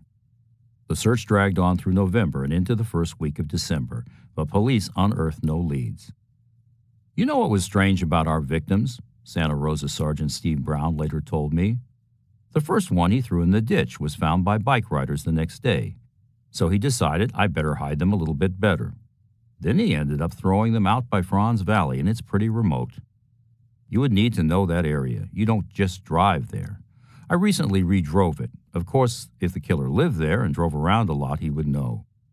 I'm thinking about a guy who's living in Lake County or Napa County, who traveled that road back and forth, and who worked over here. If you're going out of Santa Rosa, the dumps are all on the left side of the roadway. You wouldn't pull your car over to the left side, facing the wrong way, to dump a body. He's not going to park on the right side, drag a person across the road, and throw them. It doesn't make sense. I was thinking, just like you, he goes out and there's a shed, trailer, or barn that he uses. And after they're dead, when he comes back, he's now on the right side of the roadway. That's when he stops and dumps them, and then goes back into Santa Rosa. On December 12th, a hiker, Lex Moore, stumbled across Curse's body in a ravine about 55 feet from Calistoga Road. She had been dumped at the scene, completely nude, and her body had frozen from the extreme cold. Police estimated she had been dead only a week, though she had been missing for 3 full weeks. She had been kept alive somewhere, but they had no suspects. Someone had broken her neck, dislocating her first and second cervical vertebrae. Strangulation, Stanford's Dr. Lundy explained to me, is not like shooting someone with a gun. It involves a kind of muscular tension. The sensations that come from that play a part in the sexual aspect of these people, for which sex and aggression seems to be intertwined. It is also a way of proving to the person their power over the victim. Assertion of raw power, and since that is a big part of the enjoyment for these people, it is prolonged by strangulation. I know one such person who very consciously, more than one, at least two, have volunteered they would take 20, 30 minutes to strangle victims to prolong the pleasure, so to speak. Curse's unusual clothes were missing. She had not been sexually assaulted. Unsuspected by the police, the solution to another mystery lay only 100 yards away. There, a shallow grave in a ravine near the roadway concealed Jeanette Kamahili's corpse, her hands and ankles bound to her neck and white clothesline wrapped around her neck 4 times. But because the area was deeply wooded, police failed to find her and would not for many years, not until July 6, 1979. Thursday, December 28, 1972. At 4 in the afternoon, 20 days after a freakish snow dusted Twin Peaks and Golden Gate Park, 2 men discovered the bones of Maureen Lee Sterling and Yvonne Weber. They were off a rural road 2.2 miles north of Porter Creek Road in the Franz Valley Road area. A powerful murderer, to avoid leaving tracks, had bodily lifted the corpses over shrubs in a ditch, then hurled them down a 66-foot embankment. Apparently, he considered his victims as rubbish to be dumped. Cause of death and any sexual assault were impossible to determine, but patterns linked the homicides to the others. The killer had murdered them elsewhere and kept their clothes, and the killer tied knots like a seaman. How would those knots match up with those in the Santa Barbara murders? Granny knots and marlin hitches. The victims had been abducted in this rotating order: on Friday, Saturday, Tuesday, Friday, Saturday, and Tuesday. All vanished around 5 p.m. in a period of growing darkness. All had been found in the rural, semi-isolated eastern section of Sonoma County, near lakes, rivers, ditches, and streams. The Santa Rosa crimes were water-related by name: Mark Springs, Calistoga, water, Creek Valley. The furthest point between discovery sites was 16 miles. Sterling, Weber, and Carolyn Davis, with a 7-month gap, were found in the exact same spot, 2.2 miles north of Porter Creek Road on Franz Valley Road. However, Kim Allen may have been sexually assaulted, and that did not fit Zodiac's pattern. As far as the murders go, continued Baker, I was almost thinking a postman or PG&E guy just because of the places that they go. The last girl that was found was in a very remote creek. It's not a place where you can dump them off the side of the road and they'd land there. The 3 on Franz Valley Road were found in the same location along the side of the road. You don't have to throw far to get where they landed. The last one we had in the creek, I don't know how the hell he got her in there. Several months earlier, officers on the way to the Santa Rosa area that a killer had used as a dumping ground for murdered Santa Rosa co-eds had stopped in their tracks, walking down the road toward them, and from the secluded murder area was Arthur Lee Allen. I traveled this road to go skin diving, he said. In the same direction, Allen visited 2 friends at Clear Lake. Lee always picked up hitchhikers, especially while attending Santa Rosa JC and Sonoma State University, a source told me. This always bothered my mother. He picked hikers up on the highways. I remember the two girls disappearing from the skating rink and the other murders. Those bodies discovered on Franz Valley Road and in Calistoga weren't far from my parents' home.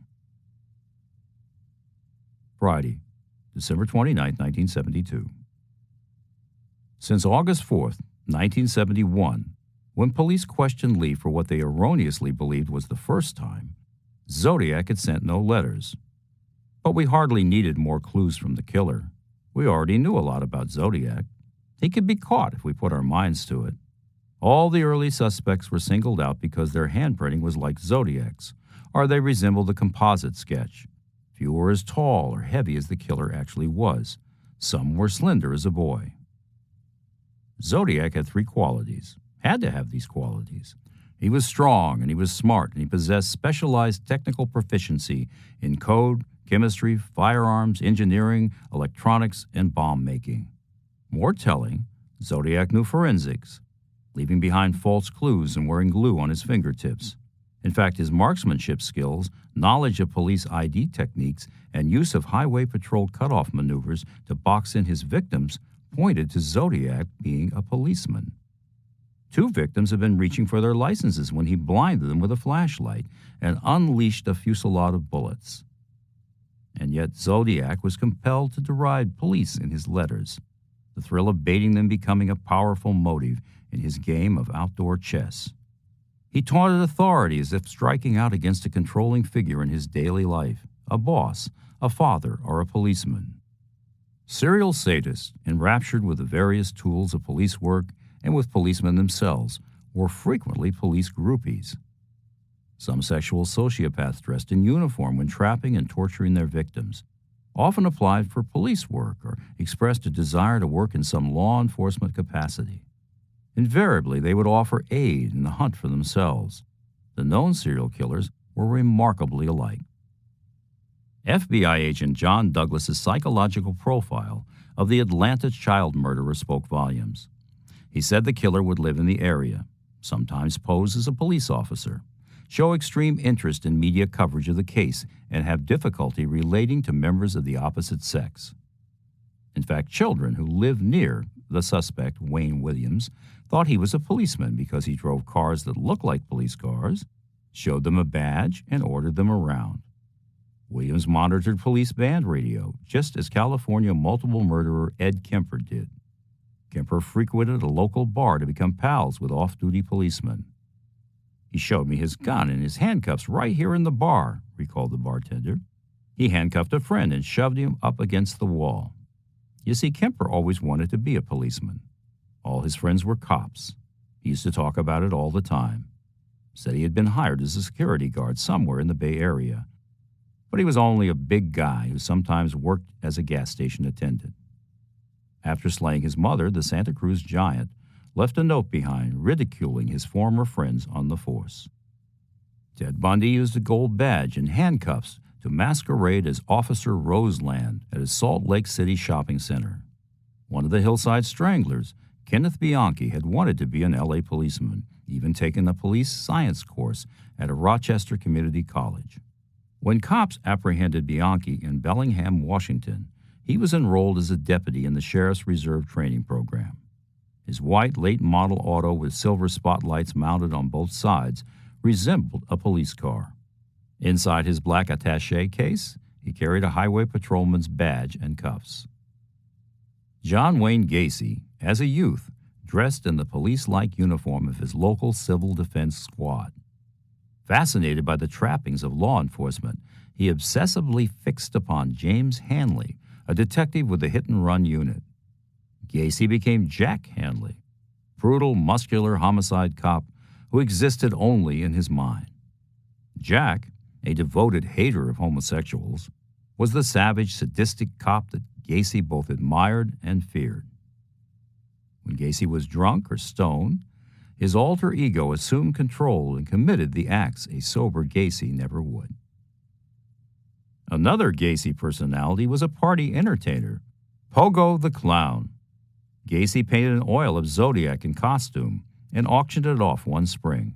Actor Johnny Depp owned a Gacy painting.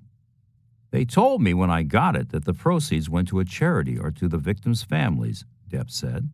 But I found out that wasn't the case, so I got rid of it. Fascinating from a psychological point of view, but really dark stuff. Because Jack had been in charge, Gacy suppressed the details of his crimes. He forgot the acts he had committed on the boys he buried in the walls of his house. Fantasy detective Jack made nightly forays into the seamy sections of town, cruising slowly in an old black Oldsmobile, radio scanner squawking, spotlight and red lights rotating. Dressed in a leather jacket, trousers, and highway patrolman's shoes, Gacy picked up boys and handcuffed them. Some psychiatrists analyzed Zodiac as being at least a latent homosexual to whom bullets and knives afforded perverse satisfaction. Dr. Lundy warned to look for a suspect who had a collection of guns and early interest in guns, knives, and various instruments of torture. As an adult, Lundy wrote in Murder and Madness, a collection of such instruments, proficiency in their use, and an emotional attraction to weapons may be seen which goes far beyond that of any ordinary collector. Serial killers will become incredibly skillful in their use. Whenever Zodiac's lair was uncovered and a search made, I was certain huge numbers of weapons would be present. Guns, bombs, or the death machine Zodiac bragged about.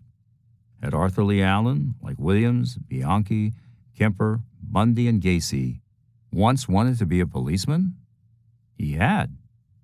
On May 2, 1952, Allen, then 19, sought employment with the Vallejo Police Department. They turned him down.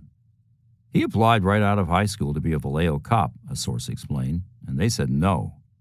Therefore, he had a very good reason for hating the Vallejo Police Department: rejection.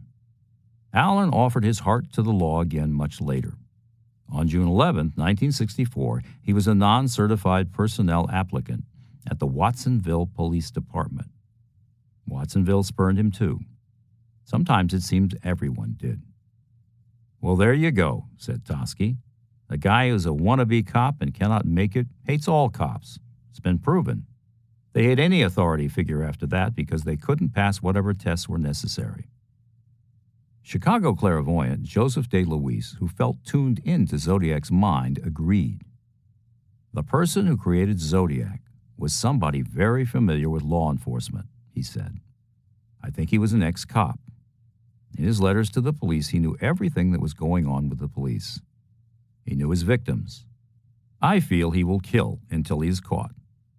Had Lee, like Kemper, gotten close to the police and learned about the impending search of his trailer? California Highway Patrolman Lynn Lafferty had been Lee's childhood friend, and possibly Allen may have wanted to emulate him. Lafferty had been anxiously searching for Zodiac on his own. Lee had been an occasional teacher at Travis Air Force Base, where wing walker shoes were sold at the base exchange. He qualified for exchange privileges on several counts: as a dependent of a Navy commander, an employee, and as a former Navy man. Naval enlistments ran from 4 to 6 years, with 30 days leave each year. But Lee served only from 1956 to 1958. I was told why. Allen was in the military, in the Navy, the daughter of a woman Lee once dated platonically told me. What led to his being discharged was his arrest by the Vallejo Police Department for disturbing the peace on June 15, 1958. He had gotten into a fight with a friend, Ralph Spinelli. He went into the Navy in 1956, was in there 2 years, and less than honorably discharged, a cheap way to get rid of someone you don't want. I think Lee Allen was trying to become a frogman in the Navy. For either psychological or physical reasons, they would not accept him into the program for deep diving or being on the submarines for long lengths of time. My mother remembers this as a very, very large disappointment for him. I believe he did have an intense dislike for his father because of his militaristic attitude. I believe that when my mother was ever at his house, he had to address his father as Sir. Perhaps his father's influence had something to do with this also. My mother felt this period of time had a great influence on his life.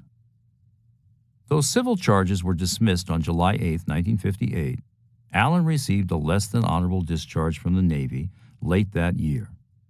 One of the ancillary reasons for his expulsion was that he had again left weapons in plain sight in his car. From 1959 on, he listed his draft status as non-finished, active duty, and reserve time USN. Because of the police, Allen's greatest ambitions would never be realized. He would never become a Navy SEAL or submarine commander or cop. By the end of 1972, Allen had at least 5 reasons for hating the police: his rejections by Vallejo and Watsonville PD, VPD's arrest of him and resulting Navy discharge, his firing from the refinery, and the humiliating search of his trailer. If he were Zodiac, he had a 6th reason to despise cops. SFPD had nearly captured him. In the Navy, Allen had worked on a refrigerator ship, mostly scraping and painting hulls in the bright California light. Lee was also an expert marksman in the Navy, my Vallejo source verified, one of the best in his group. Additionally, he often wrote to my mother and used the signals used by the flags at the bottom of the letters. Zodiac symbols in the letter codes could be matched to various semaphore flags. Yet she burned the letters after her knowledge of Lee later being sent to Atascadero. He had even taken training in code. Zodiac had a masterful knowledge of code.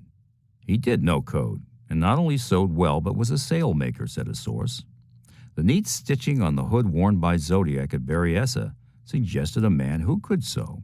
It was doubtful Zodiac could ask anyone else to sew him an executioner's hood. Lee not only learned aquatic scuba diving during his Navy stint, but briefly worked as a wire operator, third-class radioman. Napa Captain Narlo was convinced that whoever Zodiac was, he also had technical knowledge of a number 15 teletype transmitter. He had duplicated its circuitry on one of his bomb plans, and an early note attributed to him had been on teletype paper. The plans for Zodiac's bomb came from the schematic of a UP-15 teleprinter, an expert told me. I also noticed that in his schematic diagrams, he properly draws jumpers over 2 intersecting lines. I think these are the best clues for finding the Zodiac, and that there is more than a 50% probability that he was an amateur radio operator, also known as hams. First, operators who use RTTY, radio teletype, use these surplus machines. Secondly, the simple fact that he uses jumpers on his schematic diagram tells me he has more than just a passing knowledge of electronics, which hams must master. Other possible alternatives are Navy and Coast Guard personnel, such as electronic techs and radiomen. The relationship between Heavy Lee Allen and his slender father was complex. The strongest Navy influence came from the father. Ethan Warren Allen, a well-known, highly decorated naval commander and pilot, was born April 6, 1903, in Meade, Kansas, the son of George M. Allen and Cora Woodard, both of Kansas. Lee's father, a 25-year Vallejo resident, put in 24 years of service in Hawaii and on Treasure Island in San Francisco Bay. In his retirement, Ethan became a draftsman for the city of Vallejo. When he married Bernice Hanson of California, they had 2 sons, Arthur Lee and Ronald Jean. Ethan passed on a love of hunting, flying, and sailing to both, but his elder son Lee took it most to heart. It was no coincidence that Lee hunted, had a pilot's license, and sailed. But after his plane crashed, Ethan, no longer the vibrant and confident officer he had once been, could not curb Lee's outbursts and abuse of Bernice. The death of his stern father set Allen free, but the earlier jet crack-up had given him license to pursue his desires. In this home, dominated by a strong-willed woman, the father, Ethan, became a shadow in the years before his death. Ethan died of carcinoma of the prostate with metastases on March 17, 1971. January 4, 1971, 2 months before Allen's father died, an anonymous letter came to the paper. If you are game, print the following letter. An open letter to the Zodiac. You need no explosives for your big blast. Just go to the nearest police station and tell the truth about the man who has made a killer out of you, your father, who has been getting away with famous American crimes since 1947 and is now an expert at giving killing lessons. Once you ask, "What will they do to me?" you will be placed in a mental institution, which is better than a session with a double-edged sword or a shot in the back, because after the conviction of the scapegoats for your father's murders with your help, he will have to take care of you, since you have been placing a dent into his good reputation by duplicating his murders. The typed letter went on to talk about an older brother. Think about the big noses you could rub in so many big boo-boos. It is fantastic. You could also clear up a little mystery. If two people, with only their hands tied, do not run out to seek help, is it not because they are already in the process of being killed by two men? Father and son killing alongside one another. An odd theory, and an even odder fantasy. Something certainly had happened in Zodiac's life during the month of March 1971. After a 6-month gap, Zodiac had penned 2 letters, March 13th to the Times and another on March 22nd to the Chronicle. The first used the phrase, "Don't bury me," and the second depicted a man digging with a shovel. Ethan lingered in the Oakland Naval Hospital for 17 days. As Alan's dad was dying, he was hospitalized in the 94566 Postal District, the same zip code from which Zodiac mailed his letter to the LA Times. The 2 threatening March letters might have been Zodiac's panicky stab at anonymous immortality. I recalled how old-fashioned Zodiac's clothes had been. Pleated pants pointed to an older man or someone wearing an older man's clothing. The Zodiac costume was really only navy dress, his appearance only that of a sailor. Close-cut hair, shine shoes, bell-bottoms, dark navy blue jacket. Had Alan, out of hatred or love, dressed in his father's clothes to do his killing as Zodiac? But Ethan, unlike his son, had been a slender man, and Lee, because of his size, could never have worn his father's naval costume. Sergeants Lynch and Lundblad had interviewed Alan from the first, Lynch more than once. Each time Alan pointed to his scuba gear or smiled his watery smile. His alibi was that he had gone diving alone or with people whose names he did not know at Fort Point or Bodega Bay. On the outskirts of Vallejo, the quarries and creeks, ponds and lakes ran still, cold, and deep, holding who knows what secrets and mementos. The weapons police sought might even lie beneath the frigid, clear waters of Lake Berryessa.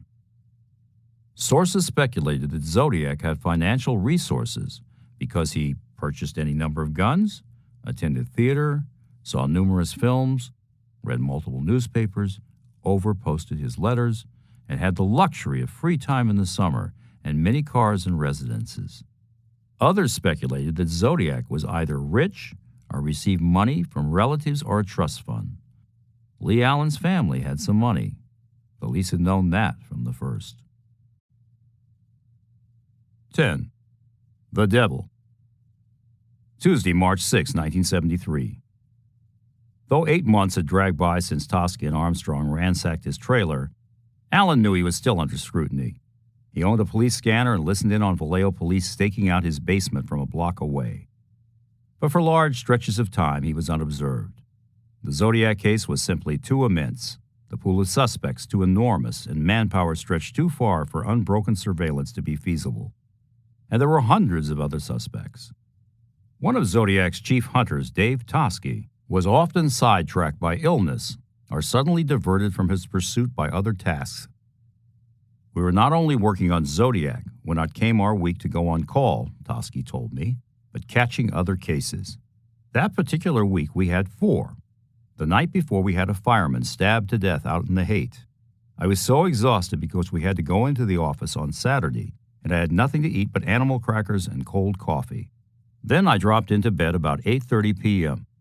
An hour later, the phone rang. I was barely able to get out of bed, punchy, a headache, but I had to get up. We had another one. Mayor Joe Alioto also handpicked Toschi as a special investigator for the San Francisco Criminal Grand Jury on March 6, 1973, the first such assignment since a 1963 scandal. Alioto wanted Toschi to probe 2 riots and 2 fires at the San Bruno, Maine County Jail. Chief Don Scott and Chief of Inspectors Charlie Barca called Toschi in. The mayor wants you to take statements at the county jail.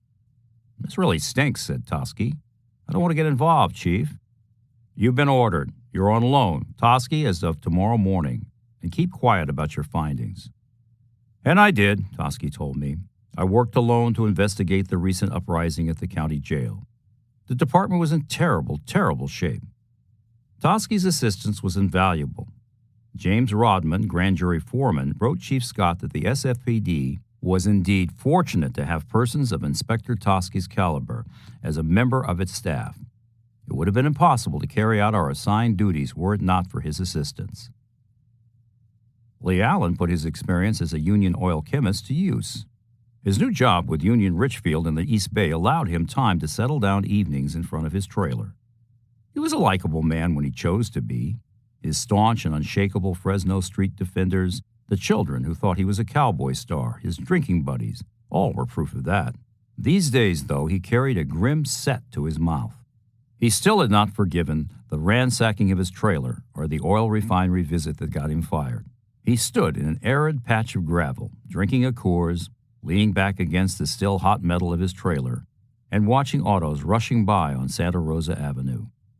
Droning like insects, the cars spun away, turning the bend toward remote Franz Valley Road. Crickets chirped. A warm westerly shrouded the court. He faced west, rocking on his heels, and peered beyond two pink flamingos listing drunkenly in the gravel. Between their metal legs echoed the tumultuous roar of traffic on 101, which ran parallel to Santa Rosa Avenue. Lee shuffled inside, where he had unlimited time to brood and to hate the SFPD. When he wasn't working, diving, or hunting, he sought diversions. Each year he attended the Scottish games with his mother. But he missed the family dinners. "My mother longed for a happy family life," said a friend of Lee's. "I think she enjoyed going to Lee Allen's house because it appeared to be such a nice family. Everyone had nice table manners, and I think Lee's mother decorated the house very well, that type of thing. It only goes to show you can't go by what's on the surface." Lee continued to attend Sonoma State College, majoring in biological sciences and working toward a master's in mammalogy biology. He had minored in chemistry and already had earned a degree in botany and elementary education on the GI Bill in 1971. Learning came easy to him. Life did not. Tuesday, July 31st, 1973. Just around that bend from Allen's trailer and down the country road, 2.2 miles north of Porter Creek on Franz Valley Road and down a familiar wooded slope, bodies continue to be found. Carolyn Davis was discovered in the exact spot as Sterling and Weber. It could not be determined if Davis had been sexually molested. Zodiac had threatened to experiment with different ways to kill people, and it appeared he or someone else was doing just that. Her body exhibited signs of tetanus, such as rigid muscles, indicating strychnine poisoning. Death from strychnine is similar to that from lockjaw, but more rapid, about 15 minutes. Because of the irritating action of the poison on the spinal cord, muscular twitchings lead to generalized convulsions that become so intense the spine arches. The body's entire weight is borne on the heels and back. Finally, the skin darkens to gray-blue and respiration ceases. Sergeant Brown wasn't so sure Davis had been poisoned. "It's kind of like when we get lab results on our autopsies of a guy who had a lethal dose of amphetamines in him," he said much later.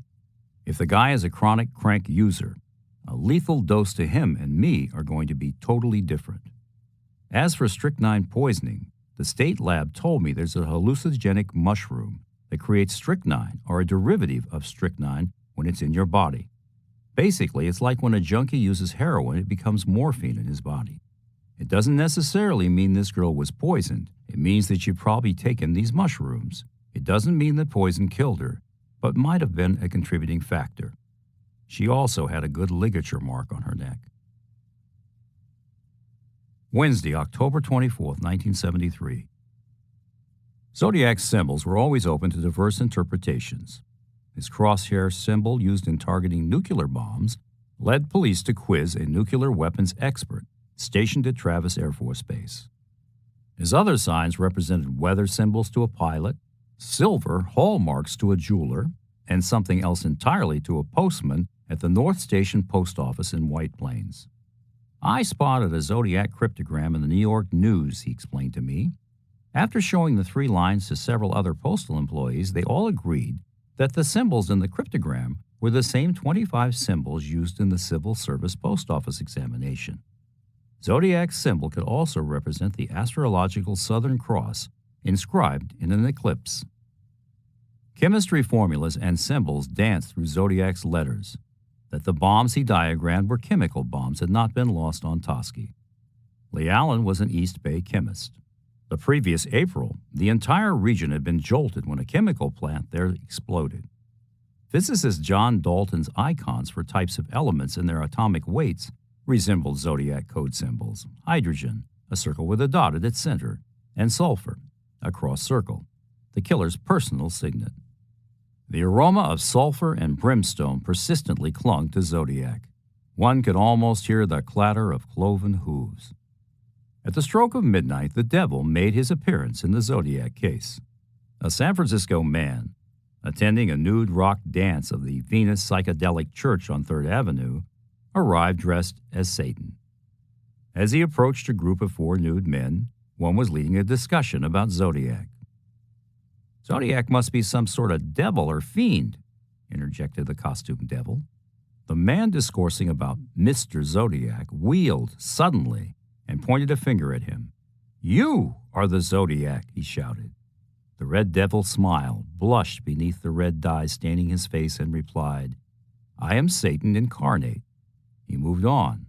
However, the man followed and drew Satan aside. "I am the Zodiac, you fool," he hissed, "and I made a point of outfoxing the police and newspapers. I have killed many more than have ever been identified as Zodiac killings." "Is this because Zodiac has already killed 12 of the astrological Zodiac signs?" said Satan uneasily. "I have killed more than 37, said the burly but good-looking stranger. He now seemed, the devil recalled, cool, calm, collected, an okay, normal, 100% all-American guy, sound as he could be. "Most of my victims are unknown," he continued, "and never even linked to Zodiac. It's just a game, like Monopoly, chess, or checkers, or bridge. I enjoy killing people as a game between myself and the police. Killing to me means no more than flicking ashes." The man rushed away with a pale, thin-lipped woman. The reveler never saw either again. Oddly enough, a future letter from Zodiac on January 30th, 1974, the last time he gave a specific figure, claimed almost the same number of victims, 37. "We continue to get tips on Satan worshippers and astrology freaks throughout the investigation," Toschi said. "Zodiac's arcane symbols drew wild theories, even threats against those involved in the occult.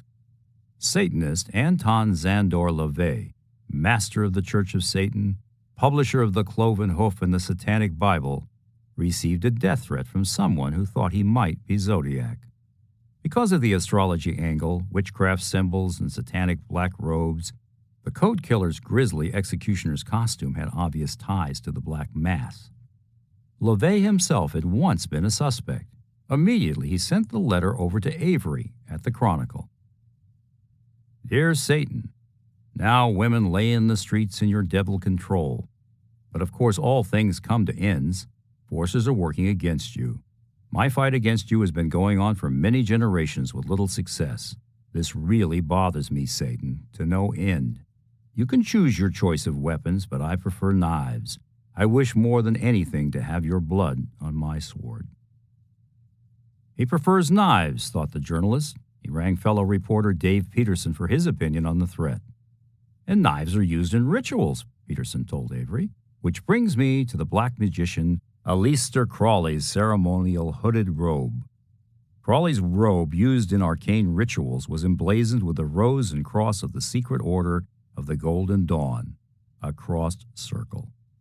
If Zodiac was part of a satanic cult sacrificing victims in accordance with the phases of the moon and religious holidays, that might explain everything. How else could Zodiac drive so many different cars, kill over a sizable geographical area, come in so many shapes and sizes, and write letters in different handwriting styles? The hand of Satan had to figure somewhere in the mystery. "Satanism? Possibly," said Zodiac buff David Rice. Satanism is a more fruitful area. Zodiac used inverted words, the number 13, starter crosses, and black mass phrases. He employed astrology and numerology and drew evil eyes and bloody crosses. His triangles, representing the Holy Trinity, were turned upside down. I had heard tales of the Blue Rock Springs victims' interest in the occult. A candle and skull in her San Francisco apartment, said her sister. Witchcraft in the Virgin Islands where she had gone skin diving on her honeymoon. And a Vallejo satanic cult. Later on October 24th, Dr. Gilbert Holloway, an ESP expert, was interviewed by Jack Carney on KSFO radio. I have a possible leaning that the killer's name is something like Cullen, Colin, or Callan, Holloway said. He spelled the names out. I see a detective with an Italian name, something like Banducci or Sanducci, tackling the Zodiac. But he has poison on his body like Hermann Göring and does not expect to be taken alive. Zodiac has some acquaintance with the First Church of Satan in San Francisco. He is under largely satanic influence. Satan caught the interest of the California Department of Justice, too. Their 1971 report from Napa read, because of Zodiac's letter talking about the afterlife and slaves in paradise, the Department of Justice focused on people in groups who had these weird beliefs, and they were able to eliminate everybody, including all male members of the Manson family. Zodiac has an evil deity with him who advises him, an acknowledged mystic explained. I saw it when I was in that card shop on Market Street. To give weight to his comments, the seer included copies of his psychic resume and a letter from the Premonitions Registry in New York. Peter Herkos, consulting psychic on the Boston Strangler and Sharon Tate murders, received threats from Zodiac while he was in Palm Springs. He offered his services to the SFPD to help catch Zodiac in exchange for a plane ticket to San Francisco, but they turned him down. Did Lee ever discuss an afterlife? I asked Cheney much later. What were his feelings? Victims to be slaves in the afterlife, replied Cheney tersely. Monday, December 13th, 1973. A broad-shouldered man continued to stalk the marshes, quarries, and lagoons along Lake Herman Road. Winds from the west stirred fields of brittle grass. As evening fell, he stood motionless, indistinguishable from surrounding rocks. The same setting sun that colored the boulders gold enlivened his impassive face. Meanwhile, in San Francisco, the wait was maddening. 34 months had passed since Zodiac's last letter. Why? Zodiac was all we talked about, all we thought about. Over on Bryant Street, Tosky fished out a Zodiac letter received that morning. I assume the writer wants me to think he is Zodiac, he said with a sigh. He uses an Oakland address as a return, but the Oakland Police Building has a zip code of 94607. However, the writer has the San Francisco Hall of Justice code correct, 94103. The word homicide on the envelope is written by a clerk in our mailroom. He held it up to the light and squinted. Notice the obvious cross T's and the dots over the I's. Notice the paper size is 8.5 by 11, and a legal-size envelope different from the odd size of the Zodiac letters.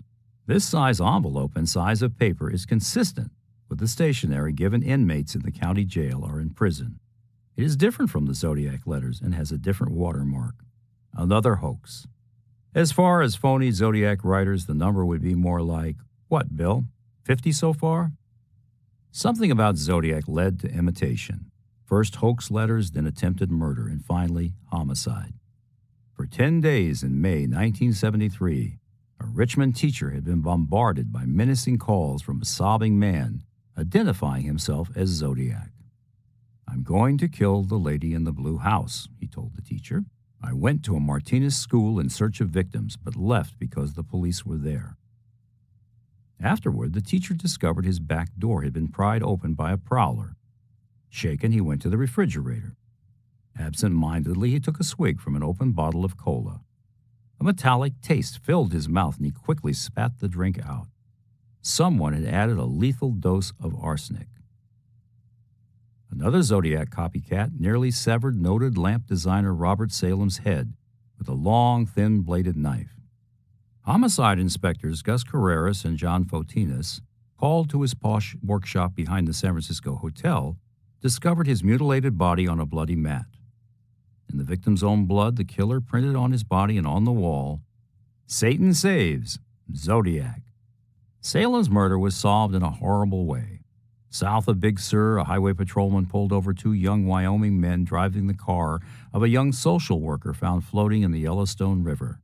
His heart, head, and limbs had been severed as if in ritual sacrifice. "I have a problem," one of the men told the officer. "I am a cannibal." Both were carrying well-gnawed human finger bones in their pockets. Like Zodiac, Paul Avery typed on a manual typewriter, had intimate knowledge of the Chronicle and police techniques, and wore wing walker shoes. Like Lee Allen, Avery had been born in the 30s in Honolulu and raised in a military family as the son of a career naval officer. He had his own theories about Zodiac. "He might be some sort of merchant seaman," Avery told me, "because for long intervals we don't hear from him. For some reason, Zodiac's grown cautious. Whether or not Zod's in prison or has simply stopped killing, I still have to contend with this." He snatched up a particularly vicious copycat letter. "Paul Avery, I killed Erakat, Zuair Erakat, a victim of the zebra killers, a case Toschi had been assigned. The blind lady is next, then you. The grand finale will be suicide with TV coverage from the Golden Gate Bridge. Soon my mission in life is done. Aloha." Two Zodiac symbols served as a signature to the letter. Scoop.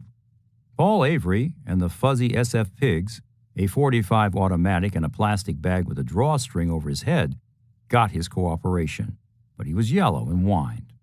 That deal was extra and commissioned by someone now dead. My California activities are unaffected, just on ice presently. You are still there, so say your prayers.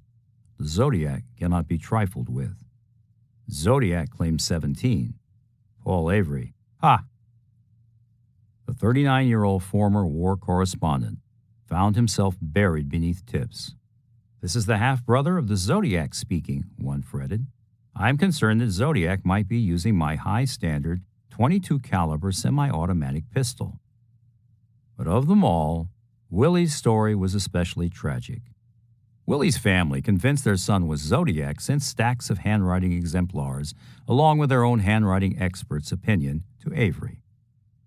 After lengthy study and consideration of specimens of handwriting done by Zodiac, and comparison with letters written by him, it is my belief that all these handwritings were done by the same person. "They don't seem to be nuts," Chronicle reporter George Murphy advised Avery. "Just a pleasant couple who believe they are acting as good citizens. My first reaction is to go to Oakland and ask their suspect, who's now out on bail, if he's the Zodiac. I'll be around for further interrogation this afternoon, but it doesn't seem like Zodiac." Willie had been jailed soon after Zodiac's letter to Belli, but Avery scanned a few passages anyway. "I am sorry for all the people that I've killed and maimed," wrote Willie, "but understand something if you can. Every person that I ever killed actually deserved it. I never wanted to become what I was. It was an accident when I killed that first man in San Francisco, and from then on I had to do what they wanted. Do you know what it's like to look someone in the face and then pull a trigger? You never get used to it. And I'm not crazy, just always scared." Avery realized Willie thought he was a mob hitman. With a shudder, he forwarded Willie's letters to Sherwood Morrell, who said, "They're not Zodiac's handwriting." The reporter was burning out. Lines etched his face against the bright blue shirts and red neckerchiefs he often wore. His complexion stood sallow. Saturday, December 22, 1973. Toschi and Armstrong worked to exhaustion, grabbed a bite at Original Joe's, then rushed back to their office to begin the daily cycle all over again. The Zodiac case was like the tide. Hopes lifted only to be dashed against the rocks. And yet, beneath the surface, they felt tremendous currents, another unsolvable mystery, a hint of deeper crimes as they waded through sluggish water. To the north in Santa Rosa, outside their jurisdiction, bad things continued to happen.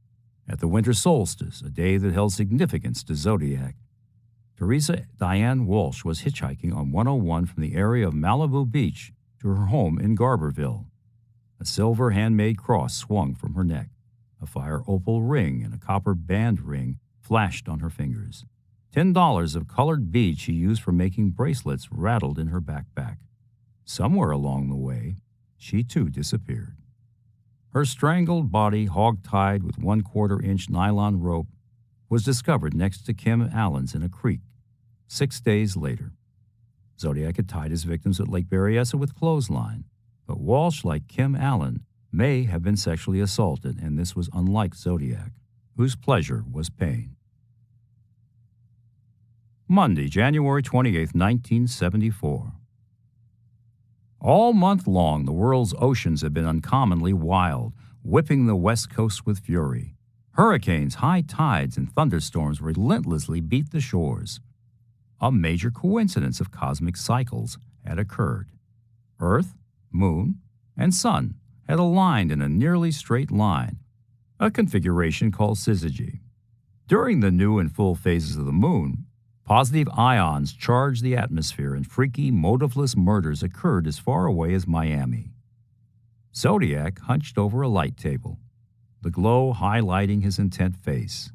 In the past, his desire for notoriety had compelled him to boast. Now, a more commanding power, a celestial power, drove him to break his 3-year silence.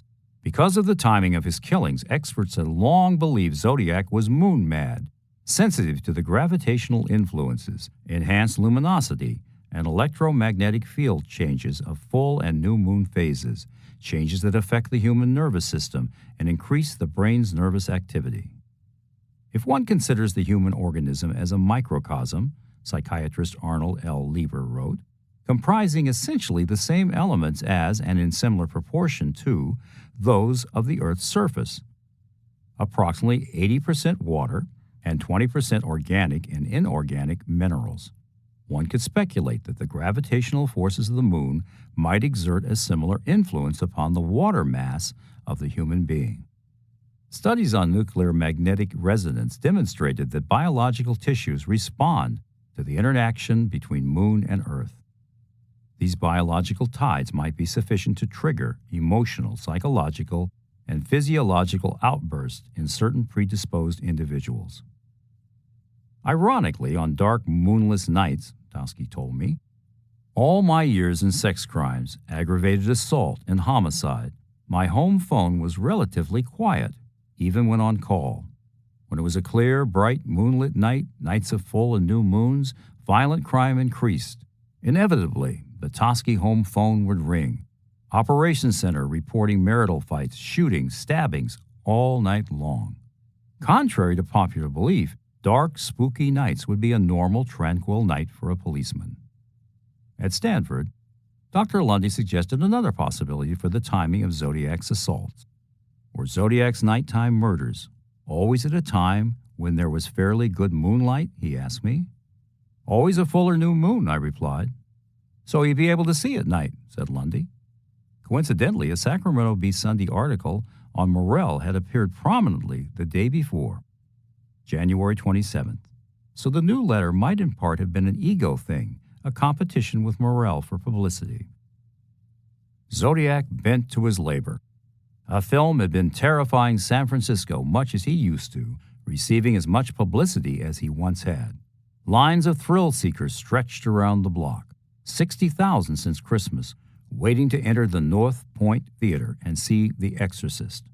Once inside, after a 2-hour wait, a few immediately exited and were sick on the sidewalk. Zodiac had seen them himself. Disgusting, his letter commented on this phenomenon and the sickness of the public at large. He had revved his car and rushed away. The postmark, 940, wouldn't be much help to the police. It only indicated the letter had been mailed from an adjacent county south of San Francisco and picked up before noon on Tuesday. Wednesday, January 30th, 1974. For over a month, the two-man Zodiac squad had not seen any real action. Zodiac had mailed his last letter just under 3 years ago. The number of tipped letters dwindled, falling from 50 a week to 10 to practically none. Toschi, working ill and out of sorts, had taken to glaring at the sealed 5-foot-tall steel gray filing cabinet crammed with Zodiac artifacts. One drawer is marked Concerned Citizens, he said. The second drawer is for suspects only. Ultimately, there would be 8 drawers. Do you think we'll ever catch this guy? Of course I do. I have to feel that way, or I'd given up long ago. To me, it's a major challenge, a major case. Bill and I are the Zodiac squad of the country. Recently, they'd been busy tracking down the infamous zebra killers, who slaughtered 15 and wounded 8 random victims over a 179-day period.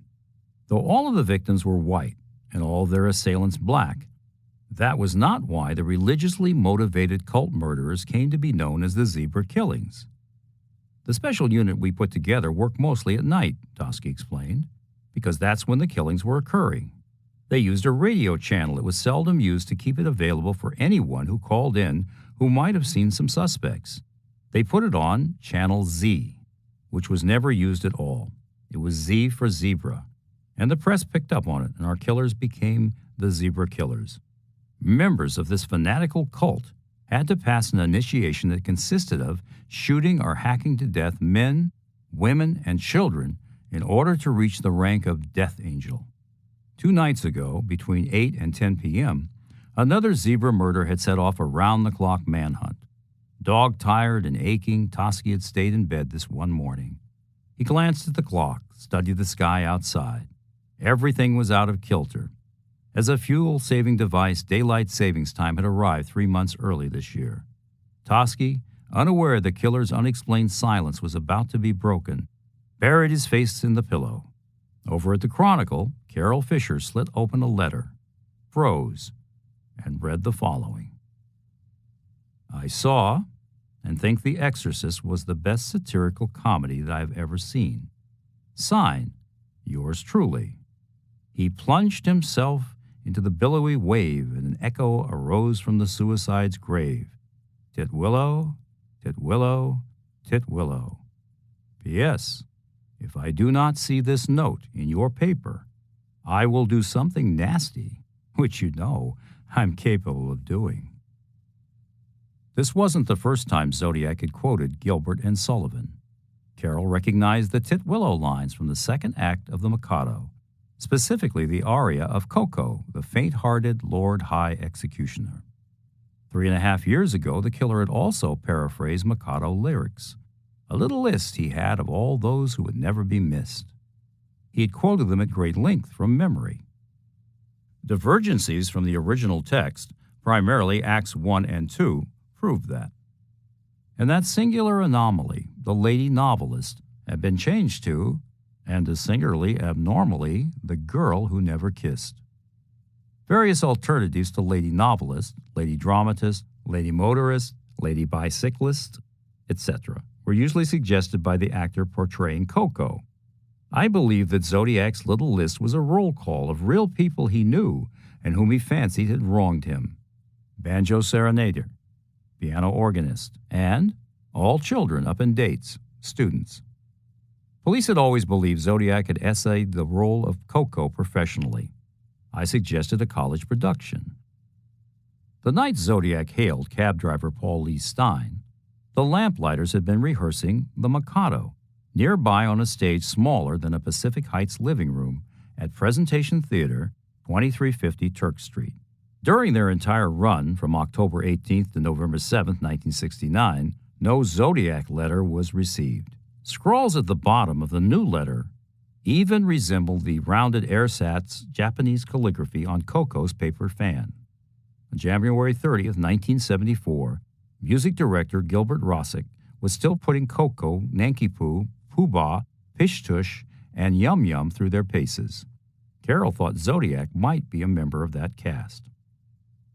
In the letter's lower right-hand corner, Zodiac had printed me, 37, SFPD, 0. Fisher called homicide and they rang Toschi at home. The detective, burning with fever, forced himself up. The last time he had felt this bad was on the front lines in Korea. Drafted after leaving Galileo High, he had faced 7 months of hard combat with the 24th Infantry Division. Within half an hour, Toschi had parked under the Chronicle Tower, ridden to the 3rd floor, and was reading Zodiac's score. 37, he muttered, praying the killer was lying. Another Gilbert and Sullivan swipe, and another shot at SFPD, said Toschi. Geez, why does he single us out every time? What is this grudge, and why Gilbert and Sullivan?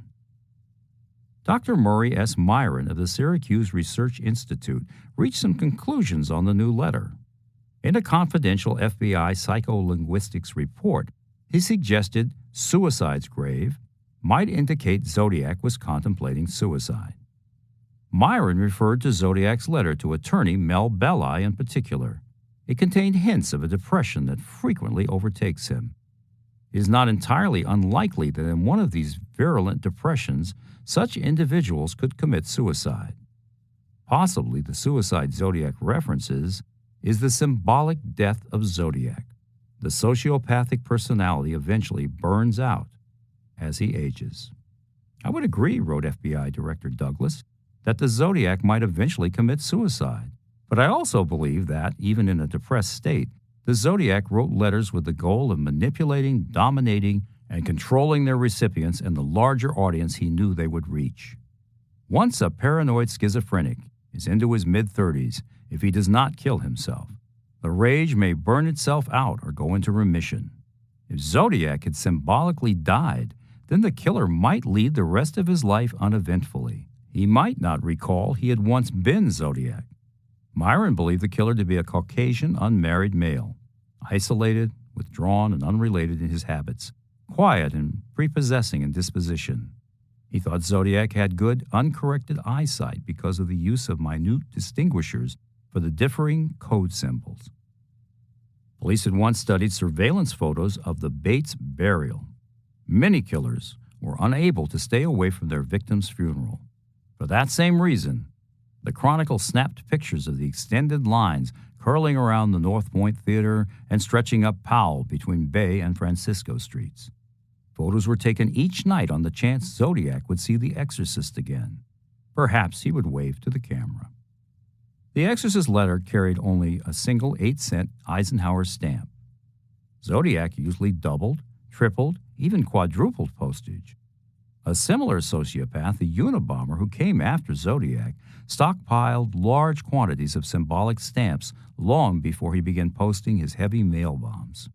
For the bomber, Eugene O'Neill's stamps signified a hidden message. Maybe O'Neill's plays were grim comment on the Unabomber's troubled family life. Other stamps indicated the strength of the infernal device our target selected, specific or nonspecific. Only the bomber knew what each symbolized.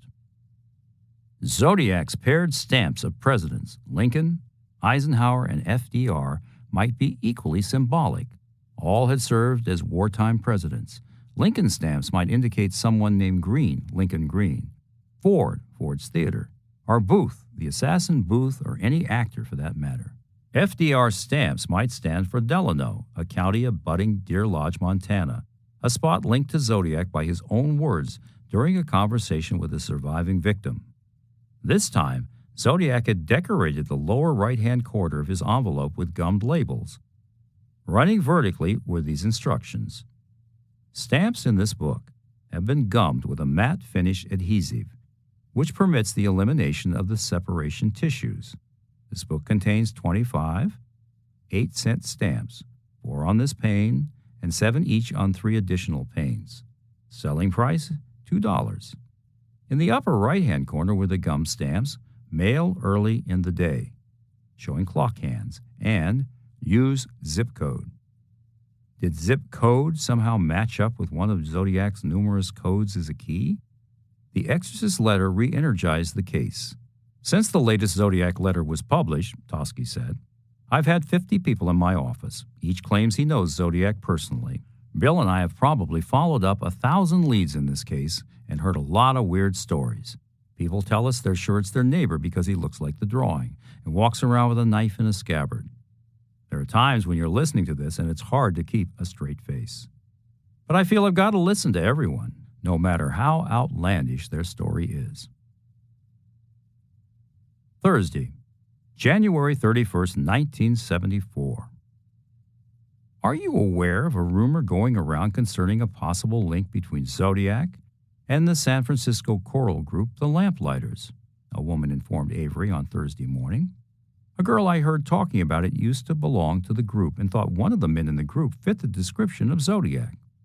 She was reluctant to go to the police, much as we tried to persuade her. Then it was dropped, and I'm not sure what became of her.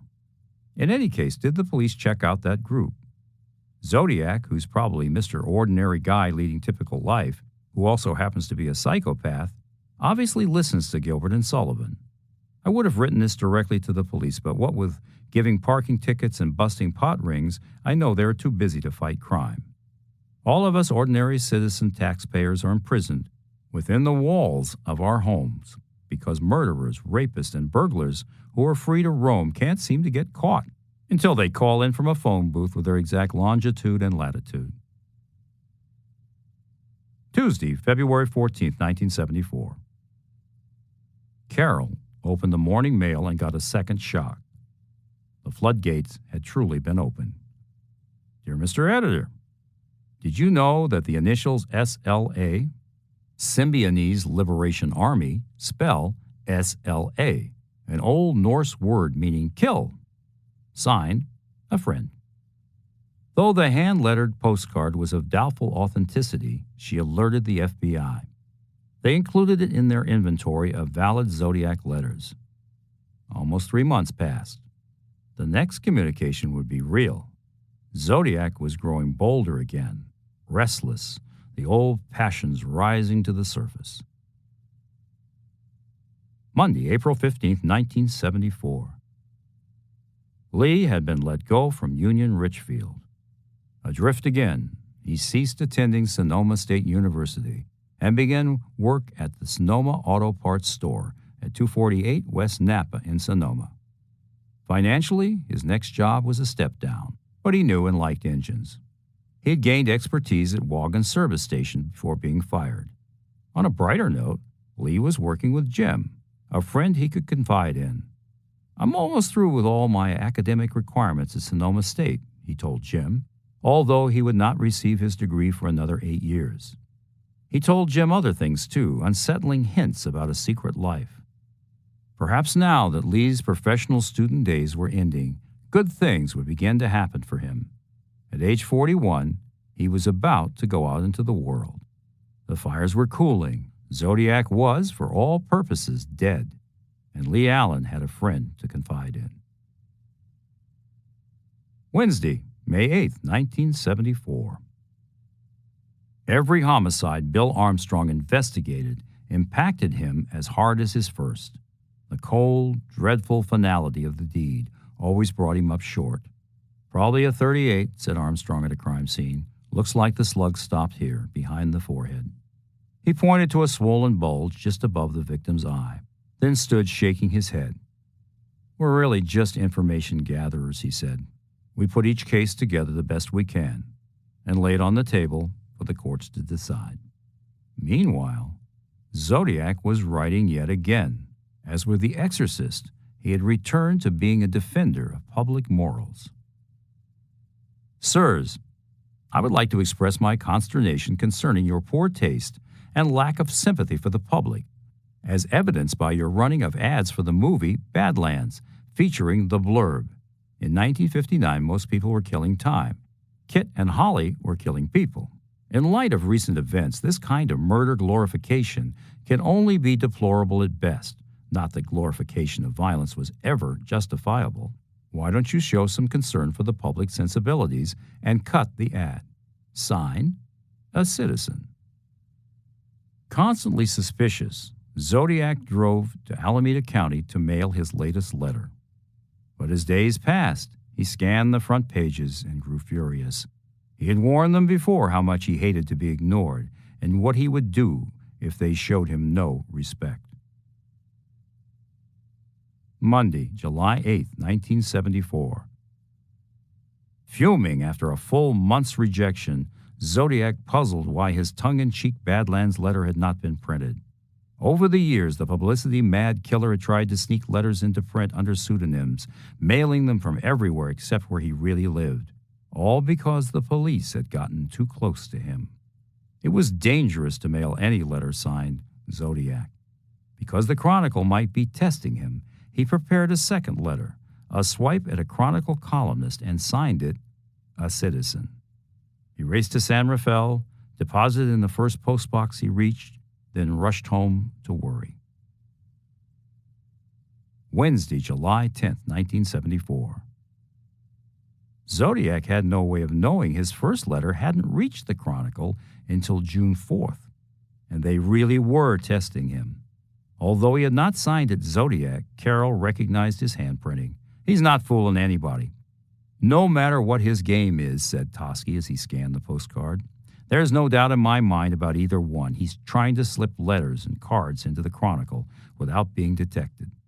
They also recognize a letter mailed 2 days ago as a Zodiac communication. The killer wrote about Chronicle columnist Count Marco this time.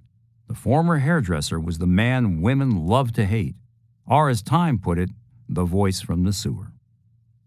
Editor, put Marco back in the hellhole from whence it came. He has a serious psychological disorder, always needs to feel superior. I suggest you refer him to a shrink. Meanwhile, cancel the column. Since the Count can write anonymously, so can I. The Red Phantom, red with rage. Why had Zodiac singled out the Count, an anti-feminist, nationally syndicated radio commentator whose real name was Marco Spinelli? Did another Spinelli somehow figure in his past? And was this threat, in Zodiac's maddening, indirect way, actually meant for him? The Count was almost as colorful as Mel Belli. Count Marco's business cards carried a royal crest. He lived in a 14-room apartment at the Stanford Court and wore a watch with 60 diamonds surrounding its face. He owned 3 Rolls-Royces, each with a chauffeur and footman. One Rolls-Royce was painted with 20 coats of silver to match Marco's hair. He reserved the second for hauling his considerable luggage. The third belonged to his dachshund, and she was driven around attired in a diamond and emerald tail ring, crocheted hat, dark glasses, and a white mink stole. Her fur was dyed to match the Rolls. More than 3 years previously, the Count had received another anonymous letter.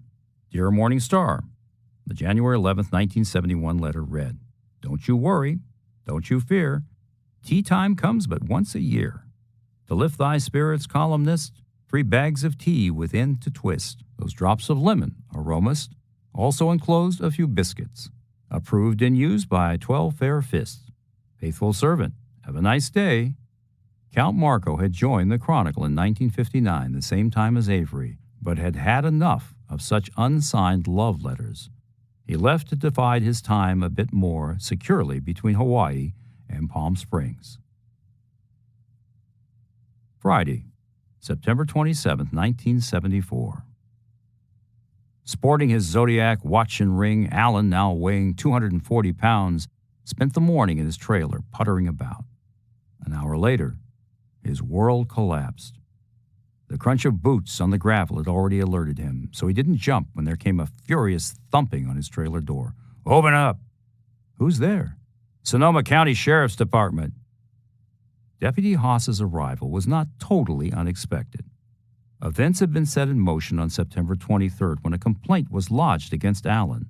Yesterday, the Sheriff's Department had filed against him in Central Municipal Court.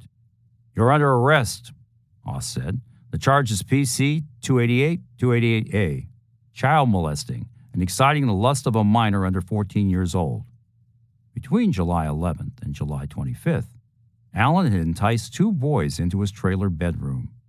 Afterward, he had pressed money, 2 quarters, into their hands.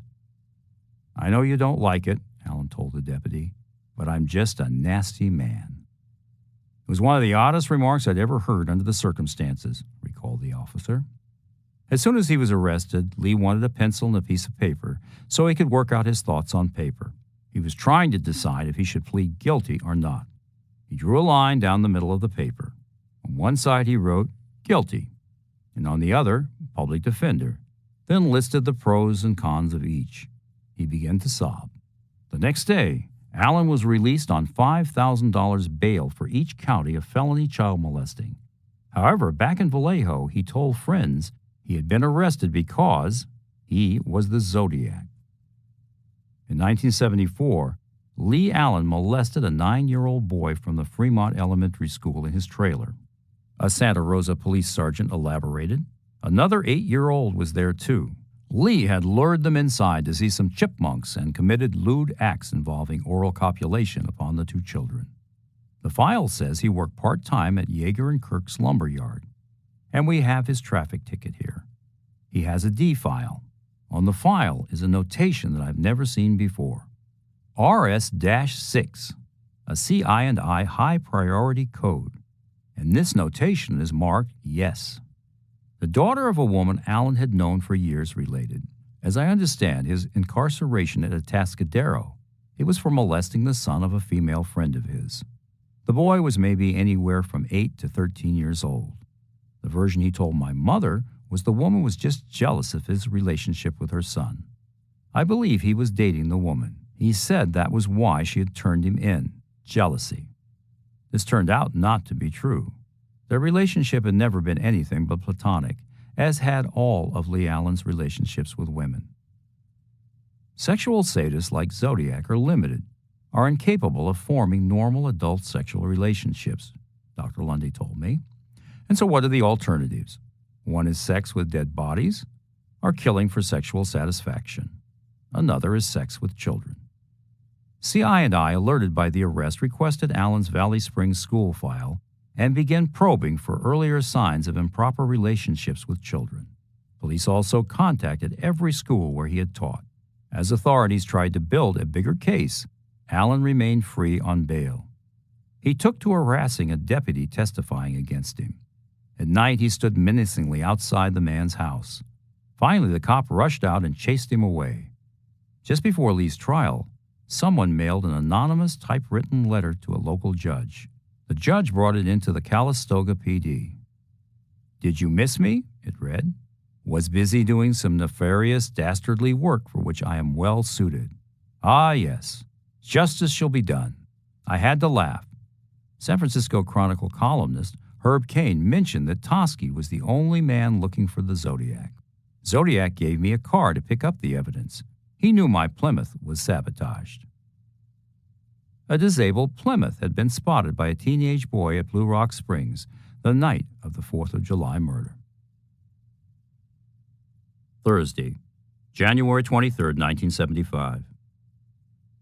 Police drove to Allen's home in Vallejo and rearrested him. His mother let the deputies in, and they descended to find Lee shrieking in the center of the basement. Live chipmunks were crawling all over him, the pets and victims he let share his subterranean room. Squirrel shit was dripping from his shoulders, recalled one cop. He remained in our custody from that date on.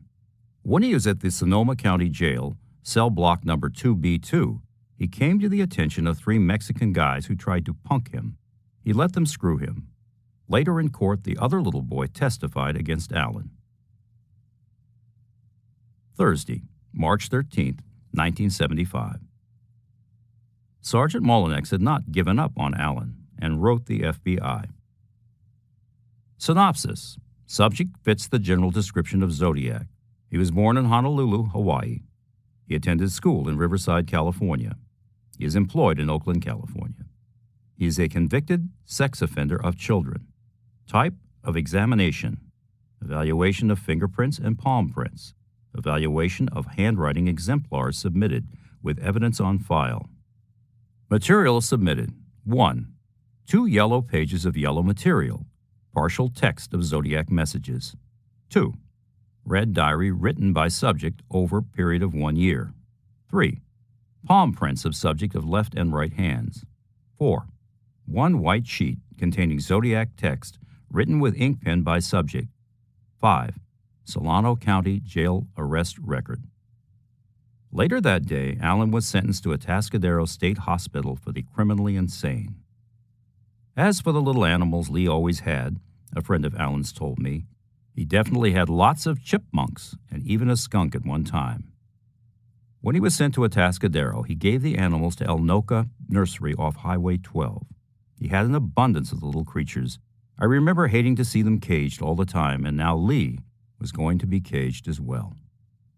A sharp-eyed officer, Sergeant John Burke, noticed he was wearing a Zodiac wristwatch and entered the fact in his file. Friday, March 14, 1975. Lee arrived at Atascadero and began serving his sentence. Back in 1969, he had shown his sister-in-law several pages of hand-printed legal terminology and cryptograms. They pertained to a person who had been committed to Atascadero State Hospital for molesting a child, he had said. This is the work of an insane person. Lee had been prescient, for he was now in that very situation. Meanwhile, all Zodiac-type attacks, sightings, and letters ceased. That inactivity from Zodiac was extraordinarily telling. Only the investigation continued, grinding slowly but exceedingly fine. The old clock in the homicide room in San Francisco ticked on, as if measuring off 3 years as slowly as it could. Meanwhile, Alan's friend Jim was troubled. Lee called me at work one night, he told me later. I felt sorry for him, so I would listen. That's why he thought I was his buddy. I have to go to jail, he said. I need to come down and talk to you. I have some unfinished business, something I want to get off my chest. I want you to be by yourself, and I want you to wait for me after work. I thought, good grief, this is weird. All these stories are flying around. I don't know if I really want to meet him after work alone. But I told him I'd wait for him. After work and a couple of beers, he'd go through his 2-hour dissertation. Another kid was working with me, Paul Blakesley, so I told Paul, old Lee wants to come down and see me by myself, and I don't really trust him. I don't know what he's got up his sleeve, so would you hang around and break a beer with me and we'll wait for him? So we laid a couple of club-like things around the store just in case. Old Lee comes down, and of course he looked like hell. His eyes were all red and he had a little stubble all over his face. He'd been crying his guts out. He wanted to spill the beans, that he was being investigated for the Zodiac thing when they picked him up again. He's going on with this big story all about Zodiac. Lee claimed he was being checked because a bunch of girls had disappeared up the Russian River area, and they were all on his days or time off. The police had come down and checked his time card records behind closed doors. A lot of coincidences pointed to him, he said, but they were circumstantial. It seemed so beyond comprehension that I was afraid if I start repeating all these stories, Christ, they could hang him on a story, and I don't want to tell them the wrong thing. They went on to probably 9 o'clock that night. Nothing happened, and we all parted ways. Lee once told me he was at a Foster's Freeze in Vallejo. He was out of school, and a couple of kids were teasing him about his new pair of tennis shoes. Before it was through, they ended up in some kind of scuffle. Coincidentally, police held it against him because the kid reported it, and later on it turned out this was the kid killed up at Berryessa. He told me it was the stuff like that that was getting him in trouble. Lee was a pretty good-sized guy. He started one of those, you know how you get a guy down when you throw a punch at him? Not really, Lee. Pretend like you're going to hit me. Lee, I don't want to hit you. No, just pretend. Just stick your arm out. Okay, get it over with, whatever you're going to show me. I went to put my arm out, and within a blink of an eye, I was on my back, and he's got his knee in my chest. I didn't think a big fat guy could move that quick. I had no idea how capable he was. It was shocking because of his stature. Other than being big and strong, he wasn't an athlete. To perform a move like that, to make it so rapid and smooth, there was no sensation of being thrown down. He just did like you were a feather.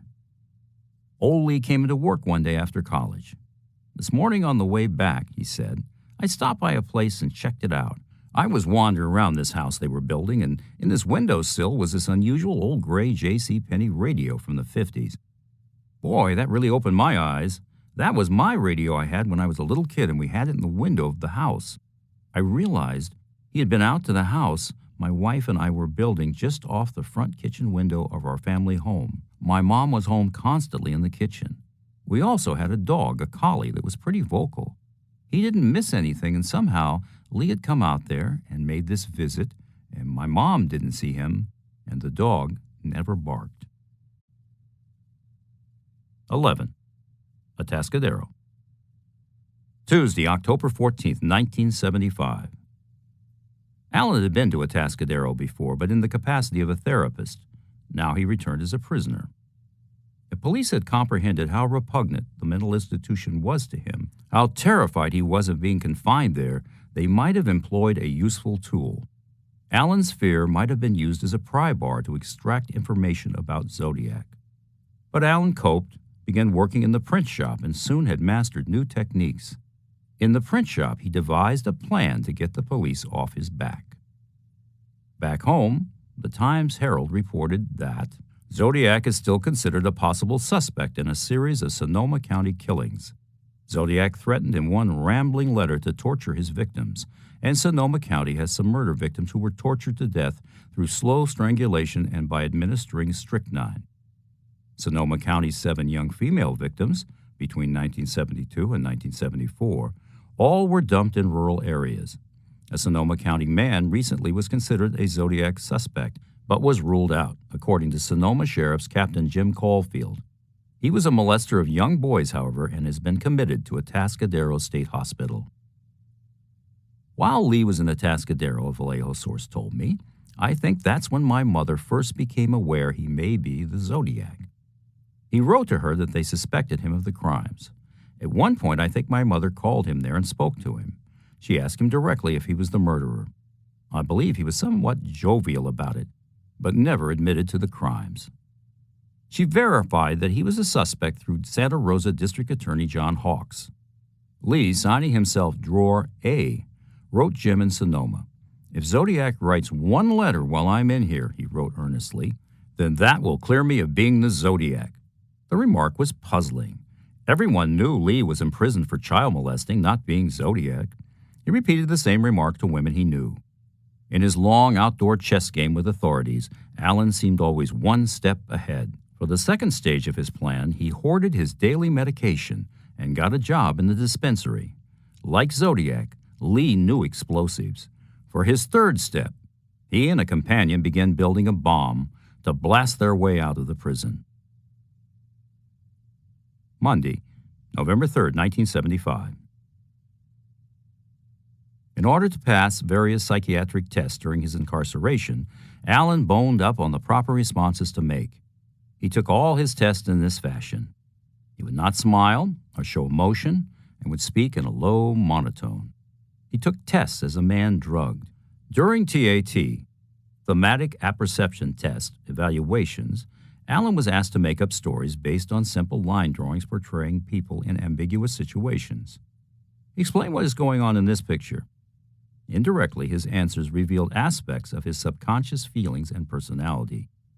He has a violent fantasy life, a hyperthymic, highly emotional individual, unable to establish normal social contact. Finally, police decided to give him a lie detector test.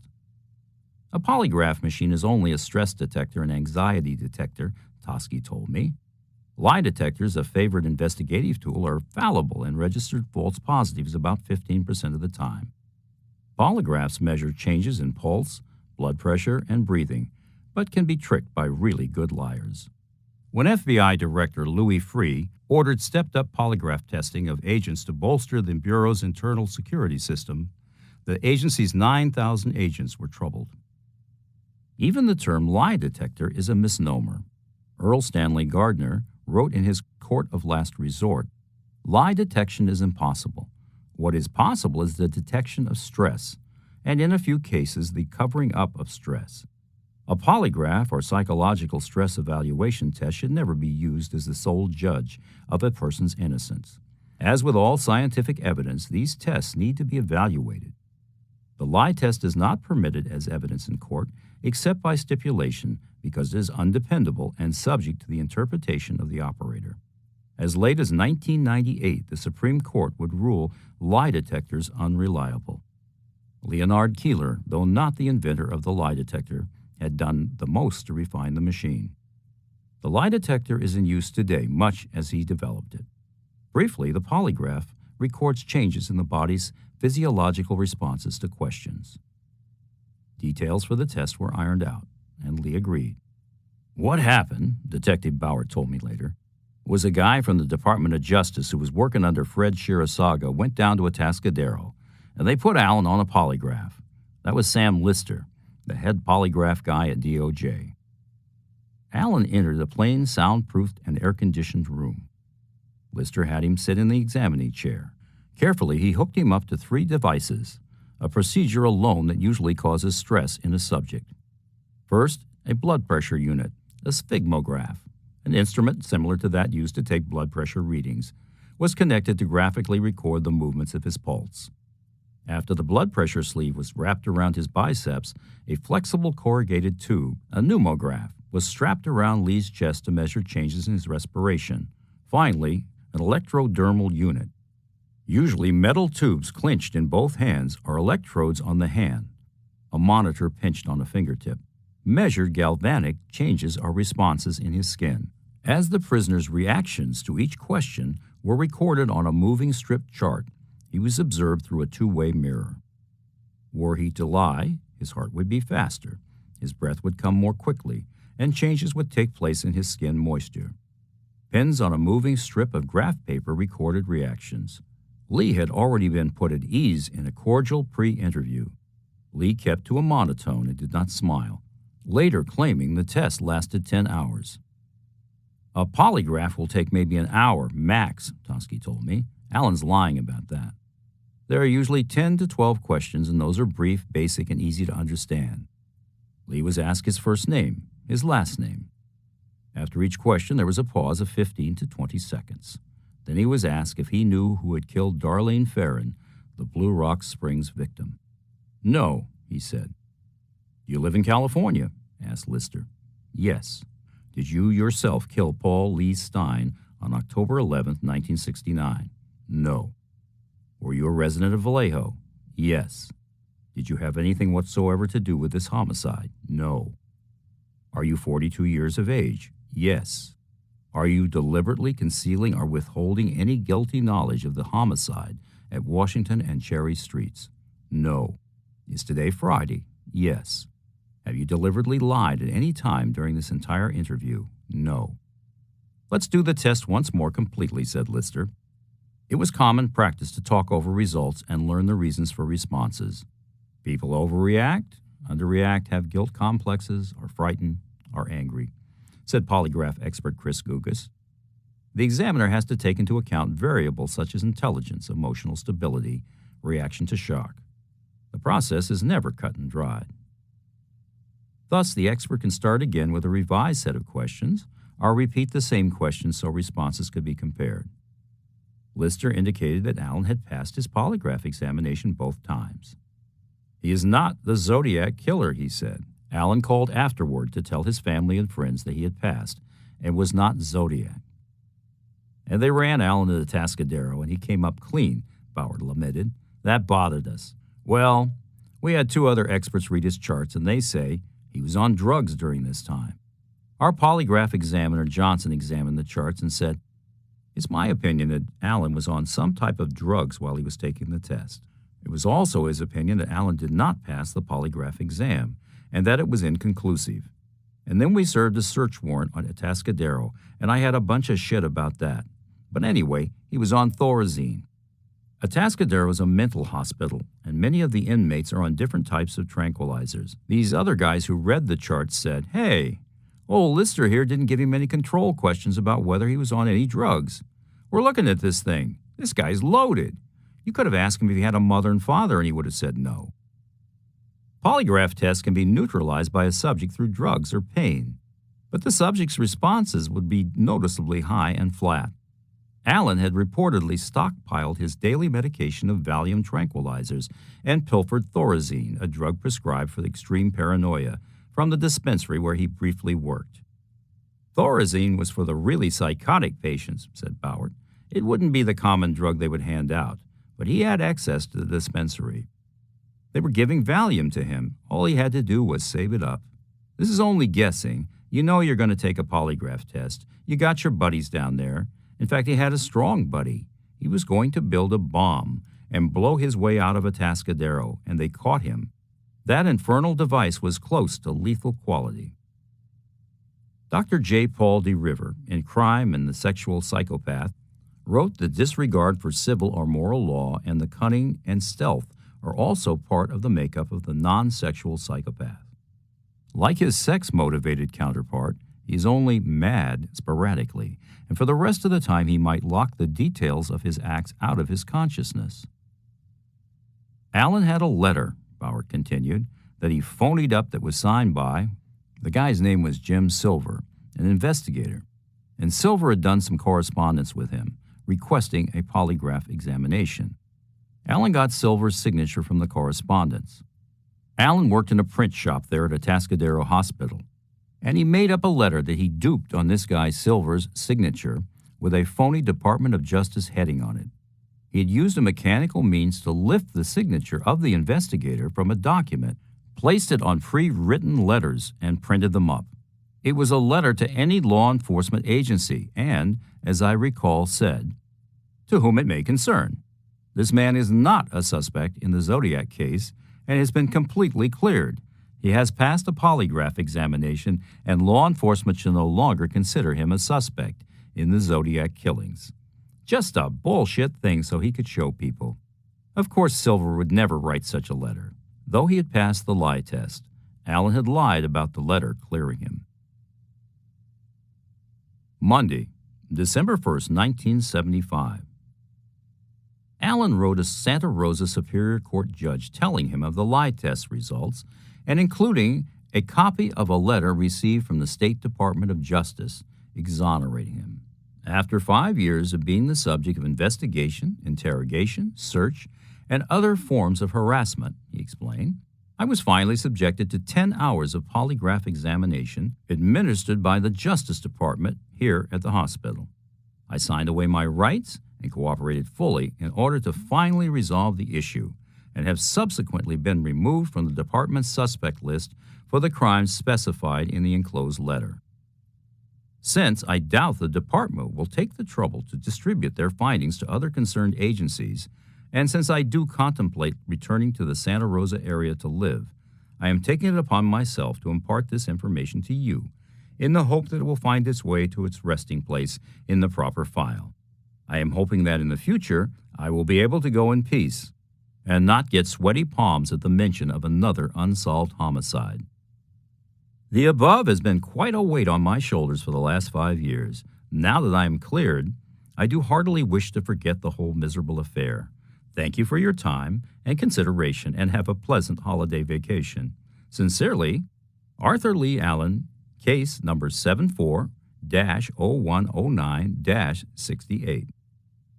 Though Allen claimed to have been the subject of 5 years of investigation, he had not become a real suspect until 1971. In his mind, he must have dated the beginning of his troubles from Sergeant Lynch's brief questioning at Cave School. All through the rest of 1975, Lee's mother faithfully wrote to him in prison, one of the few still corresponding with him. But in counseling, Lee revealed how cold he felt her letters were and how much he hated her. Lee felt an even stronger hatred for Atascadero. He feared staying there more than he dreaded the police. At nights, he could hear strange cries echoing down the highly polished floors. A big man could be afraid, too. While Allen was locked away, brooding and planning, the Vallejo Sheriff's Department doggedly pursued their Zodiac investigation. Zodiac was a certain man, Les Lundblad told his son Les Jr., who had just returned from a golf match. The only time I played golf, Les Jr. recalled, I played in a foursome with this man. I produced a Polaroid of the foursome to my dad, and he pointed the beady-eyed man out. Detective Sergeant Lundblad thought this beady-eyed suspect was protected by a powerful official. Later, an ex-highway patrolman interviewed Les Jr. and told him that this official had ordered Sergeant Lundblad to back off. The son didn't think his father would have obeyed that order, but was at a loss to explain why more wasn't done with the beady-eyed man. However, the late Sergeant Lundblad's interest in this early suspect predated the police interview with Lee Allen in 1971 and his subsequent visit to Atascadero to see Allen, who had by then become the chief suspect. Sergeant Ralph Wilson told me that when Lundblad returned from Atascadero, he said, "That's him." His remark carried conviction. 3 years later, I was in the Maine Sheriff's office just above the jail, Fairfield, California, Criminal Division. Captain Vince Murphy had arranged for me to look at some evidence. The switchboard operator, a slim, dynamic woman, paused between calls and recalled the late Les Lundblad with admiration. "I was there when he came back from Atascadero," she said. "He was furious. 'That's him,' he said. 'That's Zodiac. That's the son of a bitch, and we can't do anything about it.' And he believed this right to the day of his death." The operator was troubled, concerned that she once had spoken to Zodiac when he called the sheriff's office. Zodiac had told her his real name, but she couldn't remember it. She'd lost the name in all the excitement. "I worked closer with Lundblad than with Lynch," Narlow told me. "I always got the feeling that Lundblad knew who Zodiac was. That story about Cheney and Allen talking about hunting humans is so bizarre you don't know whether to believe it or not. Sometimes people concoct things like this for whatever reason, but that story about him talking about those things is so pat that if in fact he did say it, then he has to be the Zodiac. And so Toschi, Armstrong, and Molinex probably had the right man, but somehow were being outfoxed. No one could get around the handprinting, the partial print on the cab, and now the lie test. Those obstacles were the big three. The Sacramento Bee and Santa Rosa Press Democrats' secret witness programs established a $20,000 reward for Zodiac's capture, adding to Yellow Cab's existing reward. So many Zodiac tips trickled into Vallejo PD that Detective Bauer was assigned to help track new leads. 12. Witches. Monday, January 5, 1976. Sonoma County Sheriff's Detective Sergeant Butch Carlstedt blinked, then looked again. He perceived links between 12 Jack the Ripper-style murders and the long-sought Zodiac. Zodiac might be arranging his crimes in a broad Z, extending over the Bay Area. He might be tracing out an even larger Z, encompassing the entire West. Sonoma County Sheriff Don Strepick agreed, pointing to Rodeo, Vancouver, Washington, Seattle, Salt Lake City, Santa Fe, and Aspen Vale as locations where girls were slain. He surmised this psychopathic killer might practice witchcraft, killing slaves for his afterlife, just as Zodiac had boasted. Ultimately, though, the assailant turned out to be Ted Bundy, not Zodiac. But Strepick was not deterred. From the beginning, Zodiac's occult bent had fascinated him. The sheriff examined diagrams, a series of arranged sticks discovered at a murder site along semi-remote Franz Valley Road. Was this a witchcraft symbol? The sticks formed a square and a rectangle joined together to indicate a human figure. Inside the rectangle were 2 stones, and outside 2 more pebbles. 4 sticks ran around the outer edges. Strepick thought the design might represent the black magic seal of Vasago. Vasago is a mighty prince who declares things past, present, and future, and discovers what has been hidden. A local teenager claimed it was a design he had made to show his girlfriend the shape of his new trailer, but it still might be a witch sign. Zodiac also used other esoteric symbols in his codes, dots such as those used in astrological horoscopes. The nearly invisible Zodiac scarcely needed witchcraft. The Santa Rosa murderer was powerful enough to heft bodies over a ditch and hurl them considerable distances down a hillside. Witches mailed bloody swatches of cloth to their enemies. So did Zodiac. Berkeley Chief of Police Wes Pomeroy was interested in the occult angle too. He had written to the Department of Justice, OCCIB, on February 14th. Enclosed are 5 photographs of various signs photographed in a rural Vallejo area. Please determine if the enclosed photographs represent signs in witchcraft. If so, please determine what each individual sign's significance is in mutual cases of interest. It's highly doubtful that witchcraft might be involved with Zodiac, David Rice assured me, as the Wiccan Rede prohibits harm to anyone, including animals. I drove to Vallejo to ask Sergeant Lynch about Zodiac again, hoping he might recall something new. I recalled how, after the Lake Berryessa stabbings, Lynch had issued a public appeal to Zodiac to surrender. We will see that he gets help. That all his rights are protected, promised Lynch. Zodiac is obviously an intelligent individual. He knows that eventually he will be taken into custody. So it would be best that he give himself up before tragedy is written in blood. I sat down in his darkened dining room. I think there were 5 of us in the investigation bureau, he began softly.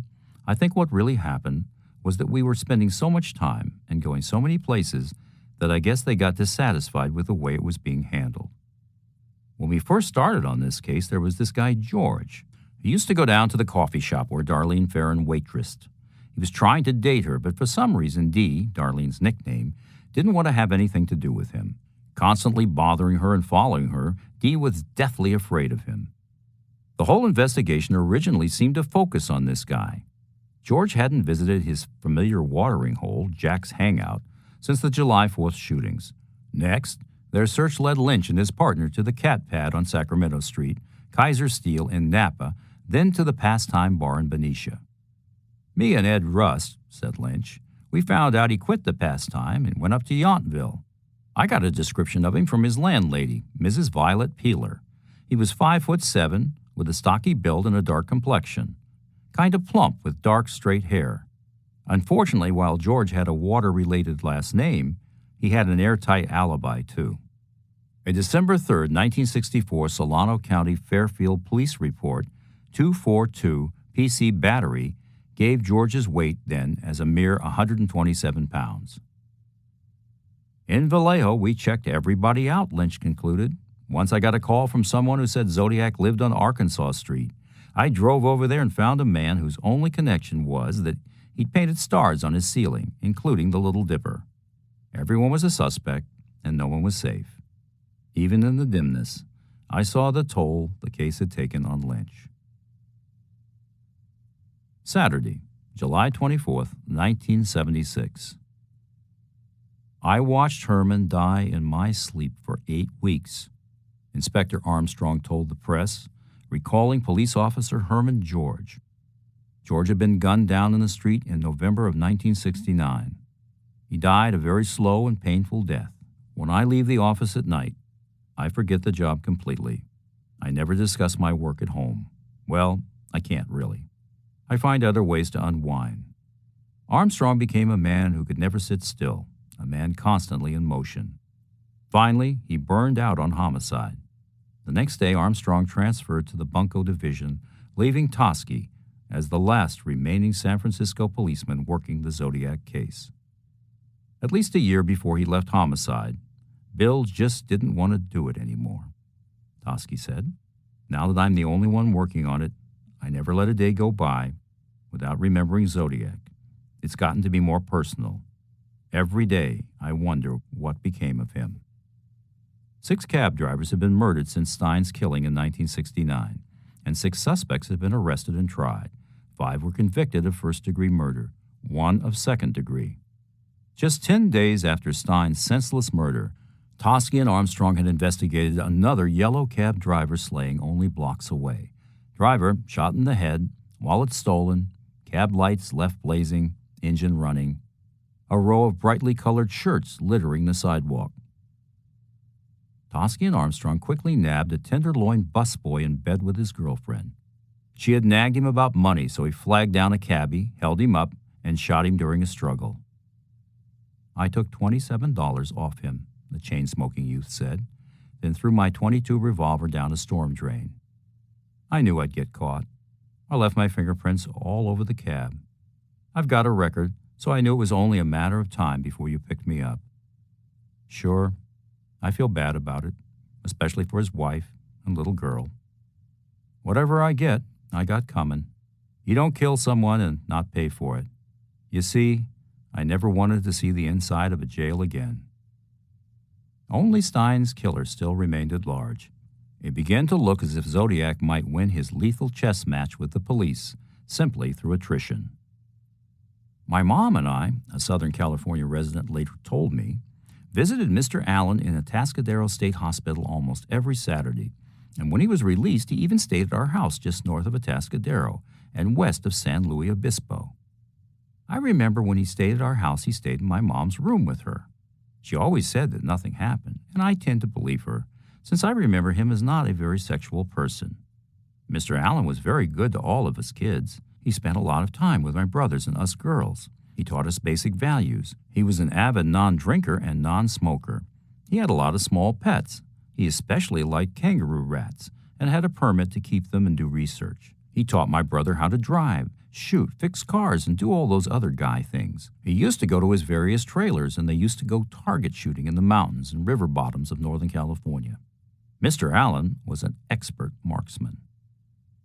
While Allen was incarcerated, Zodiac refused to die, living on in speculation in every dark shadow along a lake and in all our hearts. If Zodiac had simply faded away, good men like Toschi, Armstrong, Molinix, Lynch, Narlow, and Avery had been beaten. Tuesday, August 24, 1976. The 1965 blue Volkswagen van bus had been in and out of the garage on A Street several times. On June 23, 1976, its owner had the motor overhauled for $520.74. In July, Wilfred Roenick, manager of the German Car Center east of Merced, noticed the van back again. "A fix-it ticket," said the rear lights weren't working.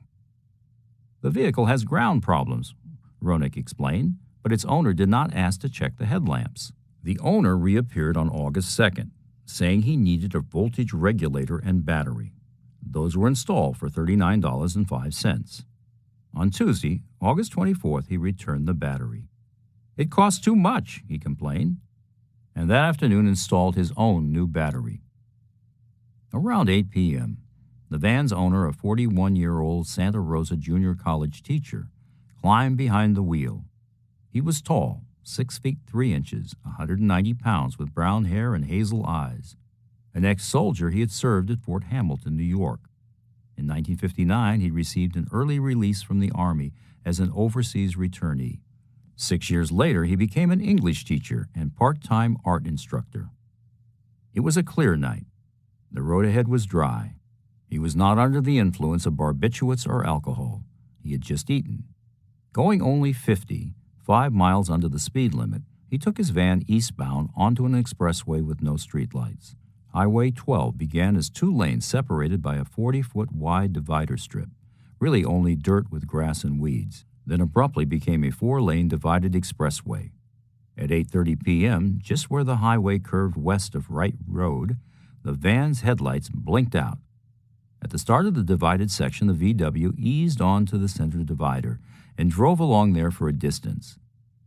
The van ignored the curve, kept going straight, and flew across the dirt divider into the westbound lane.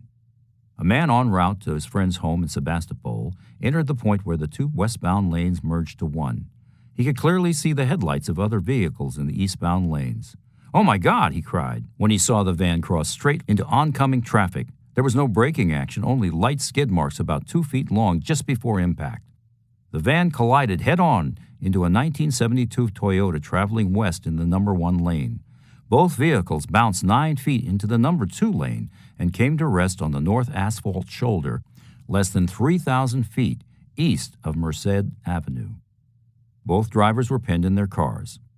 At 8:50, the fire department extricated them. The woman driver in the Toyota would be okay. At 9 p.m., they wheeled the teacher into the Santa Rosa Memorial Hospital emergency room, and doctors began working on him. Deputy Durham spoke with Dr. Larson. The wounds were severe: a tear of the pericardial sac of the heart and left pulmonary vein, abrasion of the zygomatic arch, multiple fractures of the right lower extremity, a fracture of the left hip and right arm, multiple fractures of the ankle, laceration left lower leg, radial and ulna on right. They couldn't keep his blood pressure above 60. At 1:25 a.m., the teacher died on the operating table. Sheriff and coroner Don Strepick ruled the cause of death to be shock due to multiple traumatic lesions. Durham retained the teacher's wallet and personal property. The only address they had on him was a P.O. box in Santa Rosa. The deputy ran a 1028 registration check and learned that the victim lived in a trailer home in Sebastopol. At 9:30 a.m., Durham spoke with the teacher's ex-wife and discovered he had been having some epileptic seizures controlled by medication. At 3 p.m., Investigator Sibb, interested in items inside the trailer, sealed it. It wasn't until November 8th that police returned the property, noting for their records, landlord and ex-wife are going to itemize things in his room and store them at landlord's place to free the room. Why did police keep the teacher's possessions so long? Were they connected with the Santa Rosa murders? A decade would pass before I found out. Friday, August 27, 1976. At midnight, San Francisco Supervisor Diane Feinstein, working late at City Hall, opened the last of her mail. "Did you miss me?" a note read. "Was busy doing some nefarious, dastardly work for which I am very well suited." She rang the police. They called Toschi, and at 5 a.m., unshaven and bleary-eyed, he hustled upstairs to study the letter. "This isn't from Zodiac," he explained. "It's old Tom playing games again. I've got an entire file on old Tom's bogus letters. Oddly enough, he isn't drunk when he writes his Zodiac letters. The typing is far too elaborate for a guy who's sauced. And a guy who keeps doing a thing like that when he's sober has got to have something wrong with his head. He's killing himself with alcohol." The detective arranged for the Macaulay Clinic to treat Tom for malnutrition, tried to get him into Napa under a section of the Welfare and Institution Code about being a danger to himself. However, Tom, an old pro, got himself a writ, and 8 days later a judge dropped him back into the Tenderloin. I visited old Tom in his flea-bitten hotel room, found him curled up on a urine-stained mattress. He was totally obsessed with the case. If that made him crazy, then we all were. Toschi still had 7 years left until his minimum retirement date. "I'm watching the mailbox," he said, "to see if I get a 7th anniversary card from Zodiac." An ad had run in that morning's Chronicle. "Zodiac, your partner is in deep real estate. You're next. The Imperial Wizard can save you. Surrender to him, or I'll terminate your case. R.A." 13. The Voice of Zodiac. Friday, November 5th, 1976. Toschi bumped into Carl Malden, Lieutenant Mike Stone, on the streets of San Francisco. The actor was on location at the Police Identification Bureau, shooting a scene with co-star Michael Douglas. Malden recalled Toschi from a meeting the previous year and hailed him. "You had that unusual upside-down holster and gun," he said. I had never seen anything like it. They spoke of the job like two cops. "I'll get Zodiac someday," Toschi vowed to Malden, "and I'll bring him to justice. That's my motivation. Justice. I'm not a vengeful type, but when a life is taken, there must be justice. He's taken 6 lives. Who knows how many more? I work with death, sorrow, and tragedy. Yet I like my job because it's a useful one. I bring in killers for society's judgment. Ringing bells and knocking on doors, good old-fashioned police work. That's what does it. I've even gotten religious-type letters where they tell me to pray, to talk to God, and then I'll catch Zodiac," they say. These people don't know they're talking to the biggest believer around. It was a speech he not only gave often, but believed in his heart. The Zodiac case is like the unsolved Black Dahlia murder in Los Angeles, Toschi told me later. The chief suspect in that case always said he would know the killer if he questioned him, by means of one secret question he never revealed. I've held a couple of things back from the press, too. I remember meeting Clint Eastwood while he was making Dirty Harry, an almost shy person. Faded jeans, a T-shirt, white tennis shoes, and he was a star. And Stu Rosenberg, the director of The Laughing Policeman. Walter Matthau was wonderful. Bruce Dern terrific in that film. Stu took a cab and met us at a murder scene. "I don't know how you do this," he said. "My God." 2 months later, the House Select Committee sought out the nation's top investigators and invited Toschi to participate in a second look into the assassinations of John Kennedy and Martin Luther King Jr. He declined. The assignment would have taken him away from Zodiac for 2 years. As Christmas approached, Toschi's mood lightened. One of the crime lab people snapped a candid shot of him grinning on the phone and wearing fellow Inspector Rhoda Guilford's zebra-patterned hat. For years, amateur sleuths had groped for any clue that might unmask Zodiac. His use of English was a valuable lead. A UC Berkeley linguistics professor, examining Zodiac's use of vernacular, concluded he was of English or Welsh extraction. English cartoonist Jim Unger, who drew the syndicated strip Herman, was once a British policeman. The letters from Zodiac show he is a man from the north of Great Britain, Unger said. Of course, we know he speaks with no accent, but he may have lived there. A British police car currently in service was called the Zodiac, its hood insignia a cross circle. Author Nancy Ashbaugh told me, Titwillow is a song sung by English mothers instead of Rockabye Baby. Zodiac mentions peppermint and pomfret. Zodiac means pomfrets, a term for candies. Give the child a pomfret, violet squares and lavender squares. There are pomfrets in Alice in Wonderland. A mind reader stated, Zodiac is definitely of German-Irish ancestry. Writing in future tense, I will, I shall, Zodiac also used purposeful misspellings. Was there a man in the case who in his daily life habitually misspelled words in a mocking, taunting, or jocular manner? Spelling mistakes in the three-part cryptogram might not be encrypting mistakes, but a hidden message. Zodiac had used extra letters such as the R in forest, and E in experience, and omitted letters such as the S in dangerous. Using these divergences, Zodiac buff J.B. Dahlgren was able to spell science is mysterious ISIS, but admitted that skilled anagramists might find better combinations. Along with oddly spelled words, X's ran through Zodiac's letters, X mass and super X. The circled 8 in the letter might be a Taurus or Cancer symbol. Toschi, himself a Cancer, had gotten in the habit of regularly picking up astrology magazines, hoping one might provide an overlooked clue. An astrologer using the dates when Zodiac had struck or mailed letters tried unsuccessfully casting his horoscope backwards. That way I can ascertain his birth date. Another was sure Zodiac was a Capricorn. Saturn is the ruling planet of Capricorn, and Zodiac's activities are tied to certain events in Saturn, he said. Look in the Chronicle, John H. Grove advised, and see what the horoscope recommended on days he killed. After all, Hitler wouldn't move without his astrologer's okay. Cappies are usually good spellers, and his errors could be a ruse to throw everyone off the track. Zodiac appears to be strongly affected by the dice naturals 7 and 11, the latter especially. Apart from gambling and the occult, his assumed name may be interrelated with his love of 11. The word zodiac is derived from the ancient Greek zodiakos.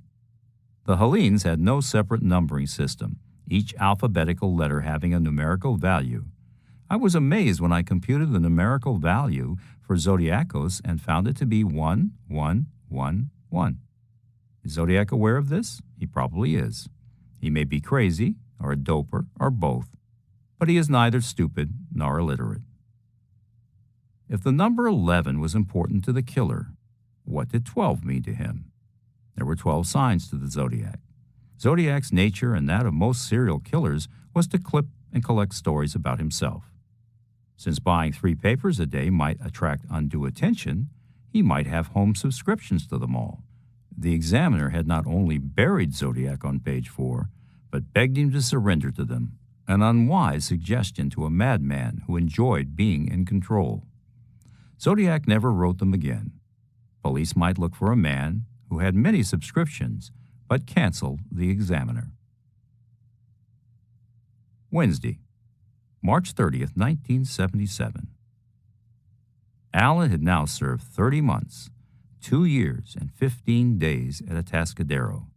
He was returned to the Sonoma County Jail to prepare for a May 13th, 1977 probation hearing. He waived that right. Tuesday, August 30th, 1977. Lee had spent a total of 150 days in the Sonoma County Jail. Between there and Atascadero, he'd been behind bars for 2 years, 4 months, and 25 days. During all that time, not one offense attributable to Zodiac had been committed. The attacks in Santa Rosa had ceased. No new bodies were discarded below Franz Valley Road. No genuine letters from Zodiac had been received. Even as late as this 900th day of Lee's captivity, a note, a sentence, a single word postmarked from outside Atascadero would have removed Allen from the suspect list.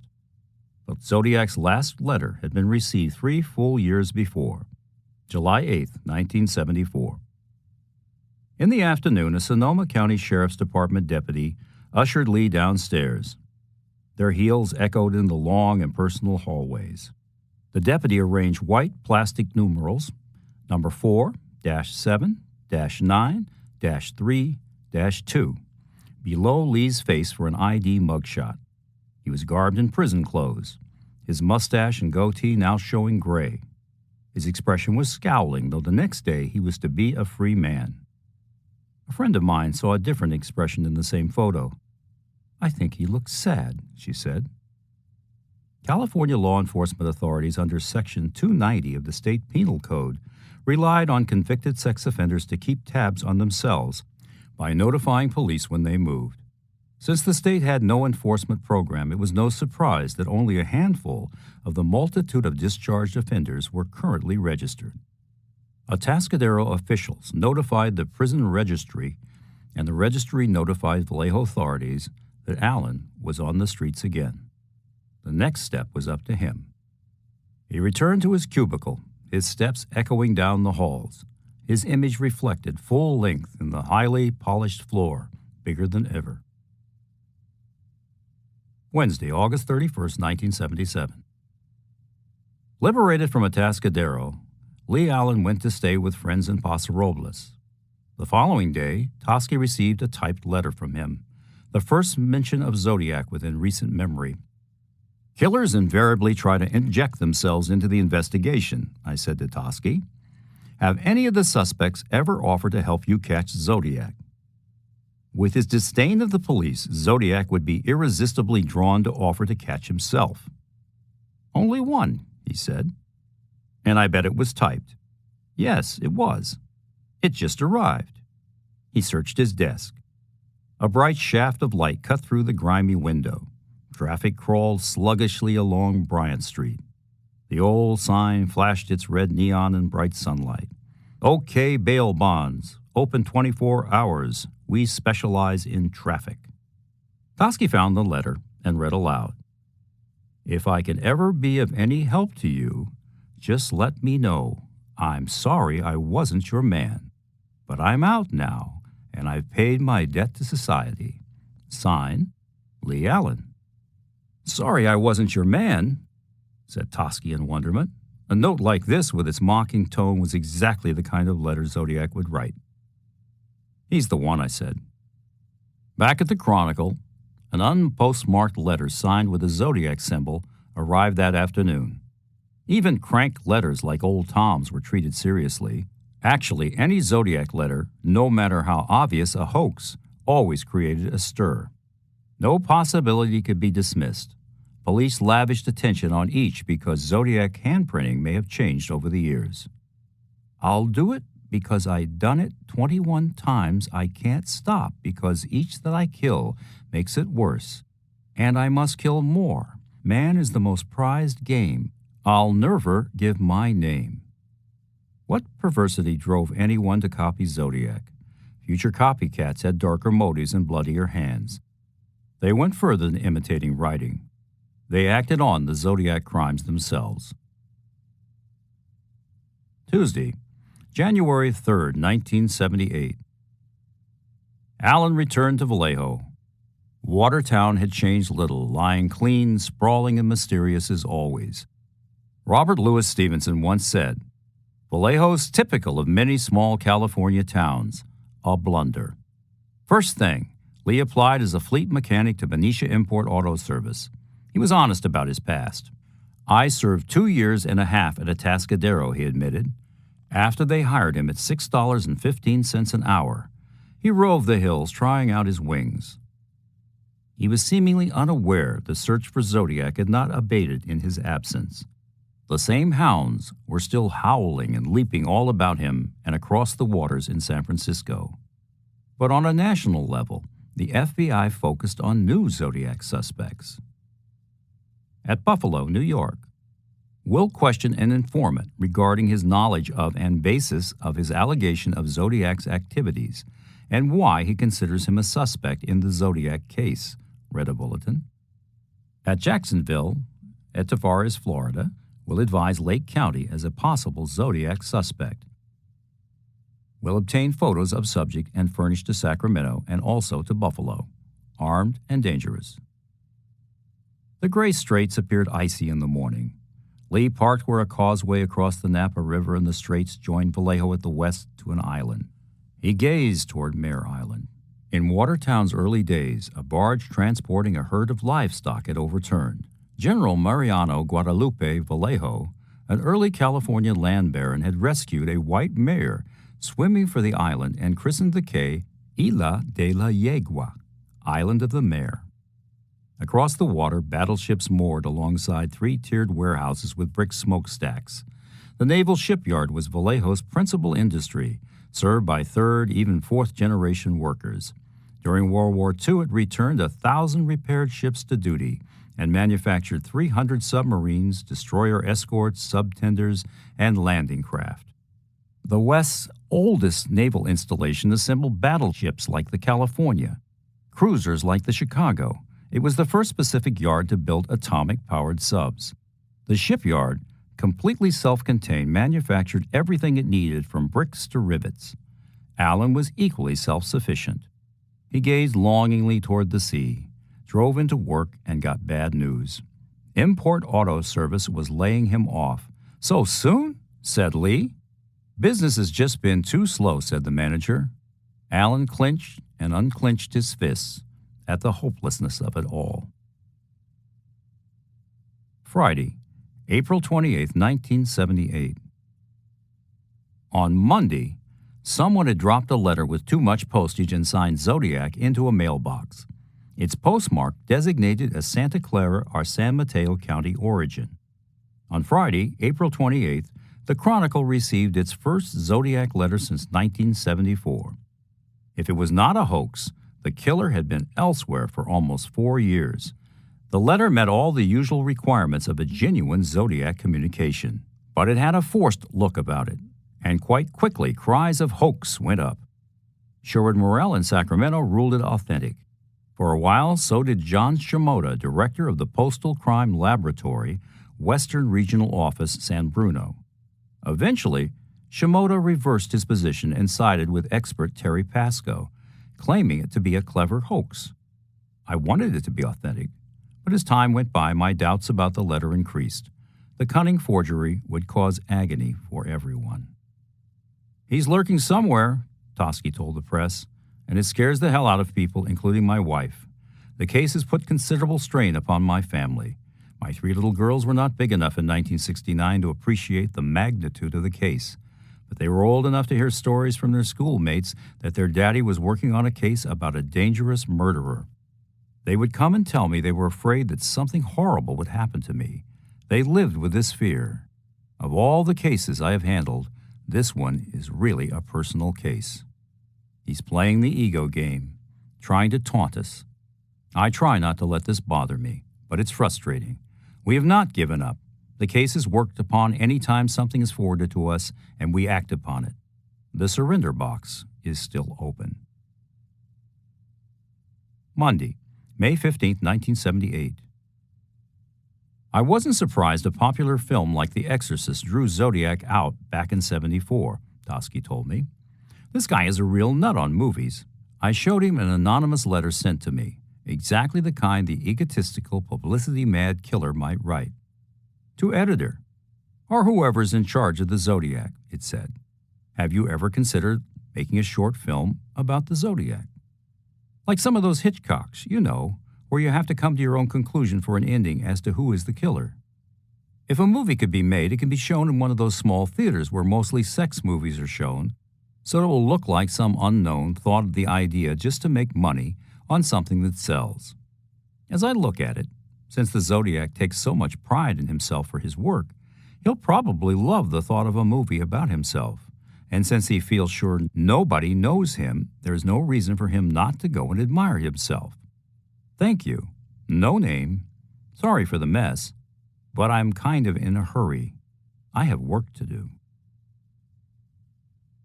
Tuesday, May 16, 1978.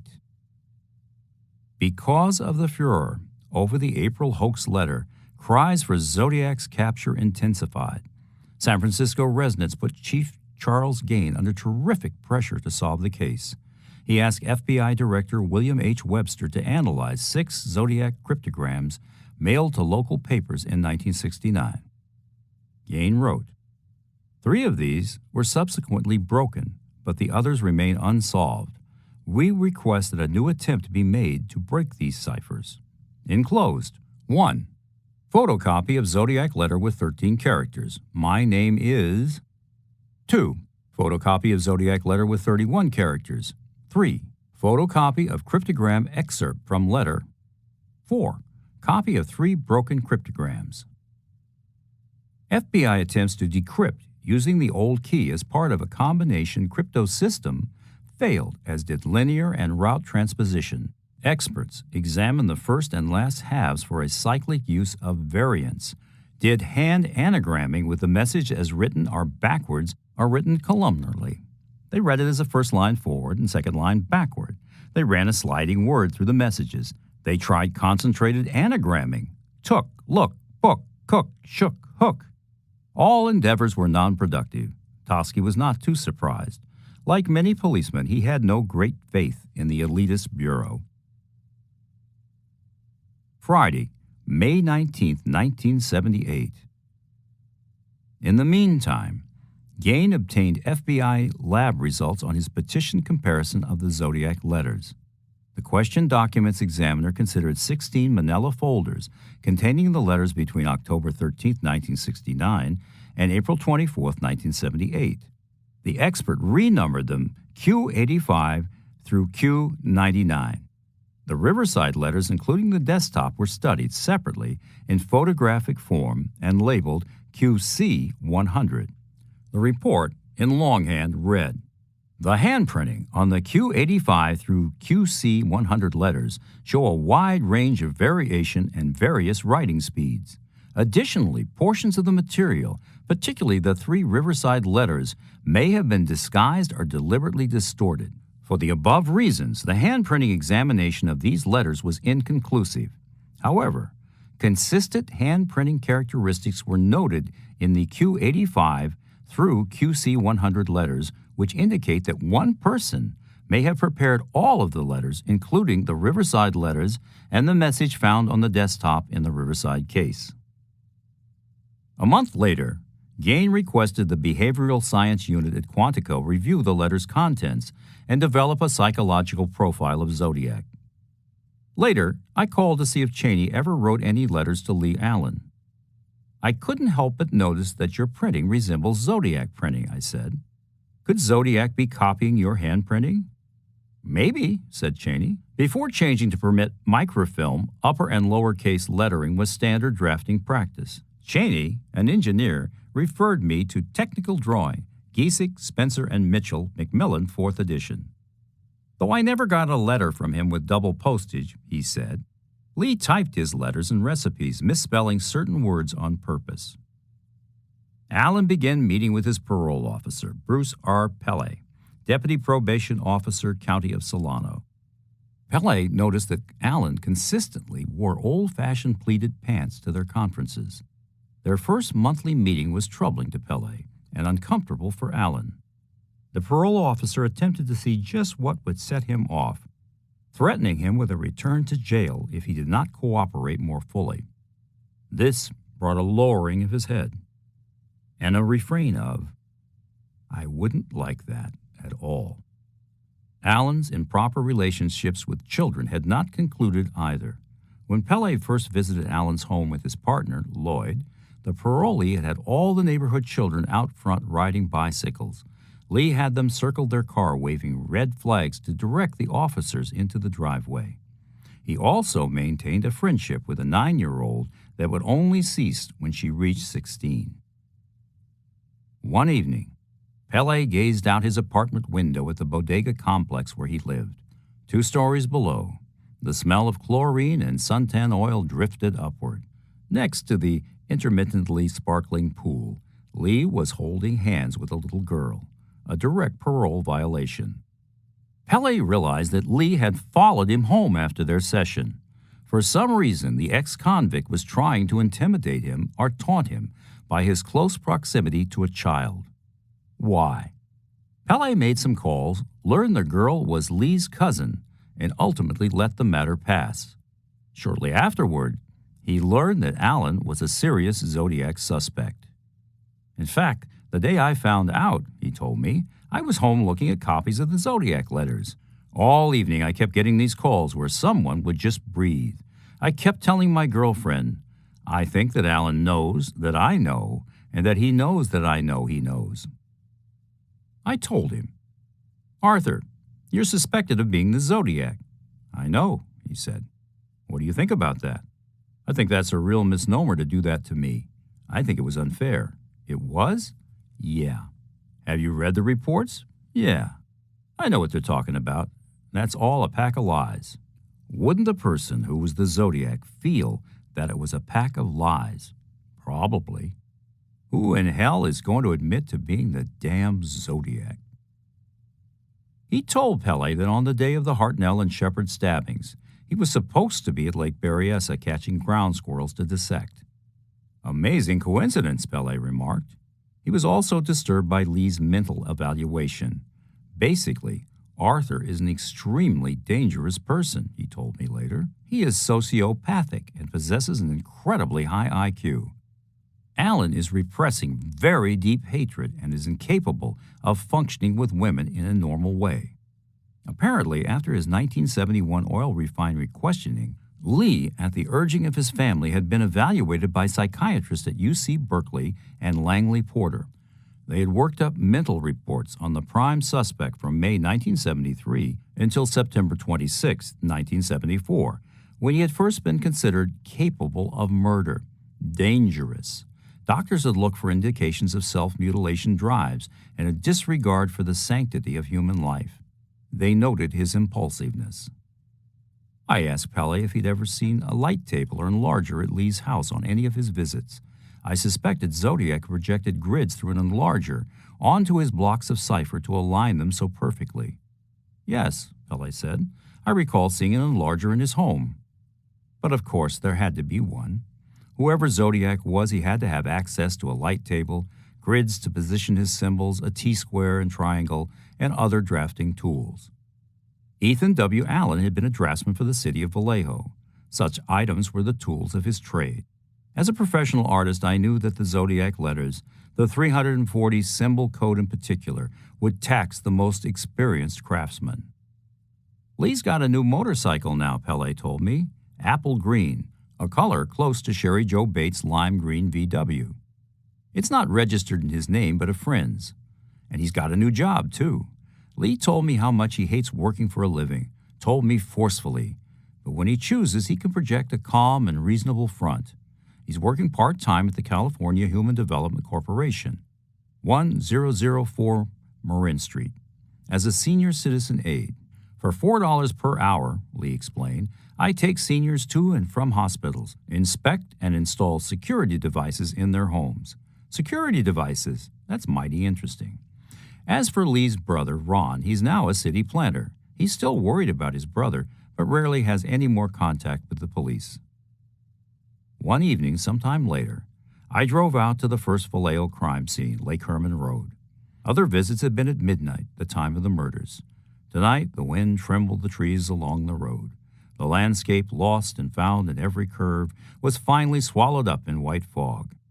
After Allen's release from prison, gossip again mentioned a big man, roving near the water pumps and lake. He scouted, practiced his shooting, climbed through quarries where he could dive. All of Zodiac's murders had been water-oriented. Blue Rock Springs, eerily reminiscent of Allen's old school, Valley Springs. Riverside, Lake Berryessa, Lake Street, his requested first destination in Paul Stein's cab, and Lake Herman Road. Though I found the Lake Herman double murder site virtually unchanged, one alteration had been made.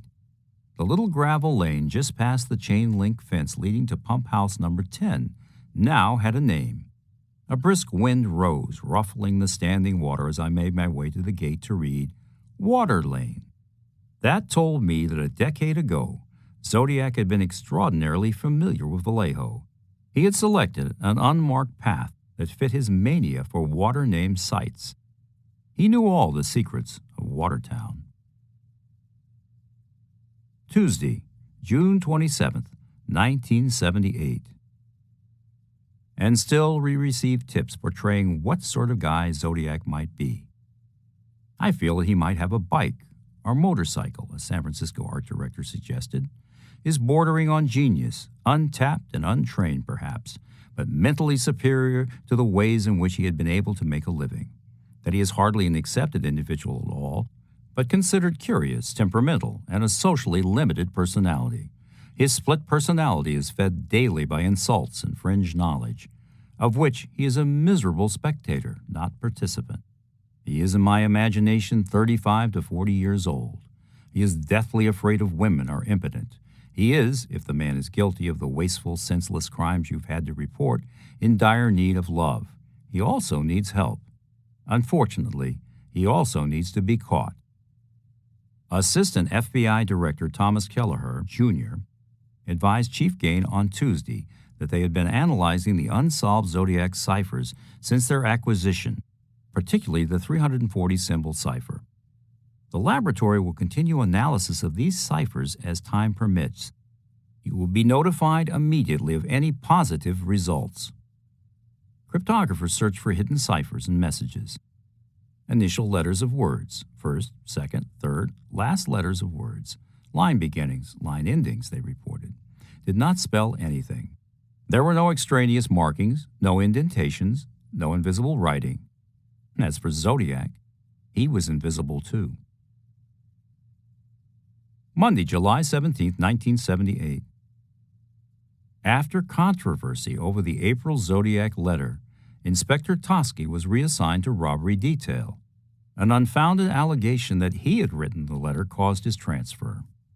Police officials emphatically denied reports that Inspector Dave Toschi, who has investigated the Zodiac case for 9 years, ever was suspected of forging the latest letter attributed to the murderer, reported the Associated Press. Now Mr. Toschi will know what it feels like, Allen told Pelle through clenched teeth after he read of the transfer. Lee still remembered his dismissal from the refinery bitterly. As for Toschi, a great weight was lifted from his shoulders. Wednesday, July 19, 1978. Avery was among the missing too. Paul Avery and Kate Coleman, who wrote the sizzling expose of Black Panther violence in the July 10th New Times, have gone out of the area after receiving the predictable threats, wrote Herb Cain. The bogus letter reopened old wounds, driving the populace to seek closure on the long unsolved case. Zodiac tips quadrupled. The Zodiac was shot to death by San Francisco police in March of 1976, a reader informed Cain, about 4 months after he set the Gartland Hotel fire that killed 13 people. Next day, an anonymous typewritten letter from Los Angeles also arrived at the Chronicle. I am the Zodiac, and I am in control of all things, it read. I'm going to tell you a secret. I like friction tape. I like to have it around in case I need to trust someone up in a hurry. I have my real name on a small metallic tape. You see, while you have it in your possession, I want you to know it belongs to me, and you think I may have left it accidentally. I'm athletic. It could be swim fins or a piece of scuba gear, but maybe you play chess with me. I have several cheap sets in closets all over. I have my name on the bottom of the lid with Scotch tape. My tape is waiting for me all over California. Do you know me? I am the Zodiac, and I am in control. Monday, July 30th, 1978. Allen, while driving with a suspended license on July 30th, was involved in an accident in Mendocino involving a car licensed ZEB 577. The State Farm Insurance underwriter who insured Allen's car knew him personally. Several days later, a woman approached the agent's desk at the Rohnert Park Regional Office, stood silently for a moment, then asked about obtaining accident file number 1-800-5055-05086. That was Lee Allen's file. Why? The agent asked. Because they're watching any activity going on about this man, she said. Be careful not to get yourself involved with information about him. They'll want to know what you're up to. 2 14-year-old girls have disappeared in the Vallejo area, but I seriously doubt Lee's up to anything since he's being watched so closely. Wednesday, August 23, 1978. A few days earlier, Toschi had slipped and fractured his ankle on an oily spot in the police garage. He chafed at anything that took him from work. Anxiously, he consulted a bone specialist. Toschi, the doctor joked, every cop I know wants to extend his disability time a bit more, and here you want to get right back to work. Toschi only smiled and returned to the job with his special jelly shoe soft walking cast on. By week's end, he was limping along on his bandaged foot as briskly as he normally walked. Utilizing the content of authentic Zodiac letters, the Behavioral Science Unit, BSU, headquartered at Quantico, Virginia, within the FBI National Academy, attempted to develop a better psychological profile of the killer. Results will be forwarded to your division for transmittal to requesting agency when completed, BSU notified the San Francisco FBI headquarters. This training division of the Justice Department had been established in the early 1970s. But how many serial killer cases has the FBI solved, if any, said one agent publicly. Just as Avery and Toschi were putting Zodiac behind them, Captain Ken Narlow of the Napa Sheriff's Office was becoming increasingly obsessed. Many of the leads we were originally blessed with, he told me in our interviews of August 25, 1978 and August 12, 1980, have become old and deteriorated to the point where they don't have much value anymore. I still think Zodiac is out there someplace. I sometimes look out the window and wonder how close we've come to him at times. We rattled so many cages and kicked so many bushes along the way. We must have been near him at least once. These days, Narlow thought about one particular man. I've always been high on him, he told me. We never had enough evidence to bring him in and roll his prints. The more we started leaning on him, the more naturally defensive he got. The first couple of times we talked to him, he was very open. Then it got to the point where it was either do something or leave me alone. He came down to complain and saw Avery at the Chronicle. The first time we went over to his place by the water, we were there several hours. Very intelligent person, very interesting person. He didn't mind talking about his past. The cop sat down and passed him copies of photos of Zodiac's victims. The suspect realized they were not only gauging his reaction, but trying to get his prints. So he picked up the pictures, looked them over, began to hand them back, then said, "Oh, I'm sorry, I got fingerprints all over them. Let me wipe that off for you." And he wiped them off. From beneath a light brown, reddish-tinted Buster Brown haircut, the animated face of Oliver Hardy peered out at the cops. The eyes darting between dark-rimmed glasses were pop-eyed as a neon sign, but highly astute. During the prolonged questioning, the suspect, though occasionally falling silent on sensitive subjects, dominated the conversation. "He just talked a mile a minute," Narlow told me. "He had me so confused I couldn't even write a report when it was over." This guy takes over when you're around him and talks. The suspect spoke of his two loves, engineering and show business. He had done bit parts in movies in Southern California and, like Zodiac, could quote Gilbert and Sullivan by rote. "I spent 2 seasons singing grand opera, and I'm a voracious reader. I'm one of those singular people blessed with almost total recall. I can remember the exact address and telephone number of the house I lived in Texas in 1939. I can remember all the old King Kong and Dracula pictures and where I saw them." He has a Model 15 teletype machine in his little basement theater, Narlow told me. That's a sample of printing from his Royal Portable Typewriter. He did have 3 months of code school and has got an alias that I think is actually his real name. I don't think we were able to establish this through a State Division of Public Safety check. A friend of mine I went to the FBI Academy with did some background investigation. He was supposedly born in Lubbock County, Texas, where the term fiddle and fart around is used, I said. And he can sew. He has designed and sewn costumes in Hollywood. The subject had lost his mother at age 5 and from then on was on the outs with his father, a wealthy oil man. There's also a certificate on file for his alias, said Narlow. Back in Texas, a doctor just filed a birth certificate and that was it, not like today's date and age. So, as we speak, there is still some question as to whether or not these two are one and the same individual. A delayed certificate was filed in probate court showing that he was born in 1928 and 1926. A local guy is so convinced that this man is the Zodiac that he started his own book and then went to the television people and hired an attorney. He was going to blow the whistle on this guy, Andrews, as a responsible. I told him, you better be sure. There ain't no way in hell that I can prove it. You're just going to leave yourself wide open for a libel suit. And finally, the television people backed off too, because I haven't heard any more about it from them. Besides, we weren't able to establish that Andrews had any sort of proficiency with guns.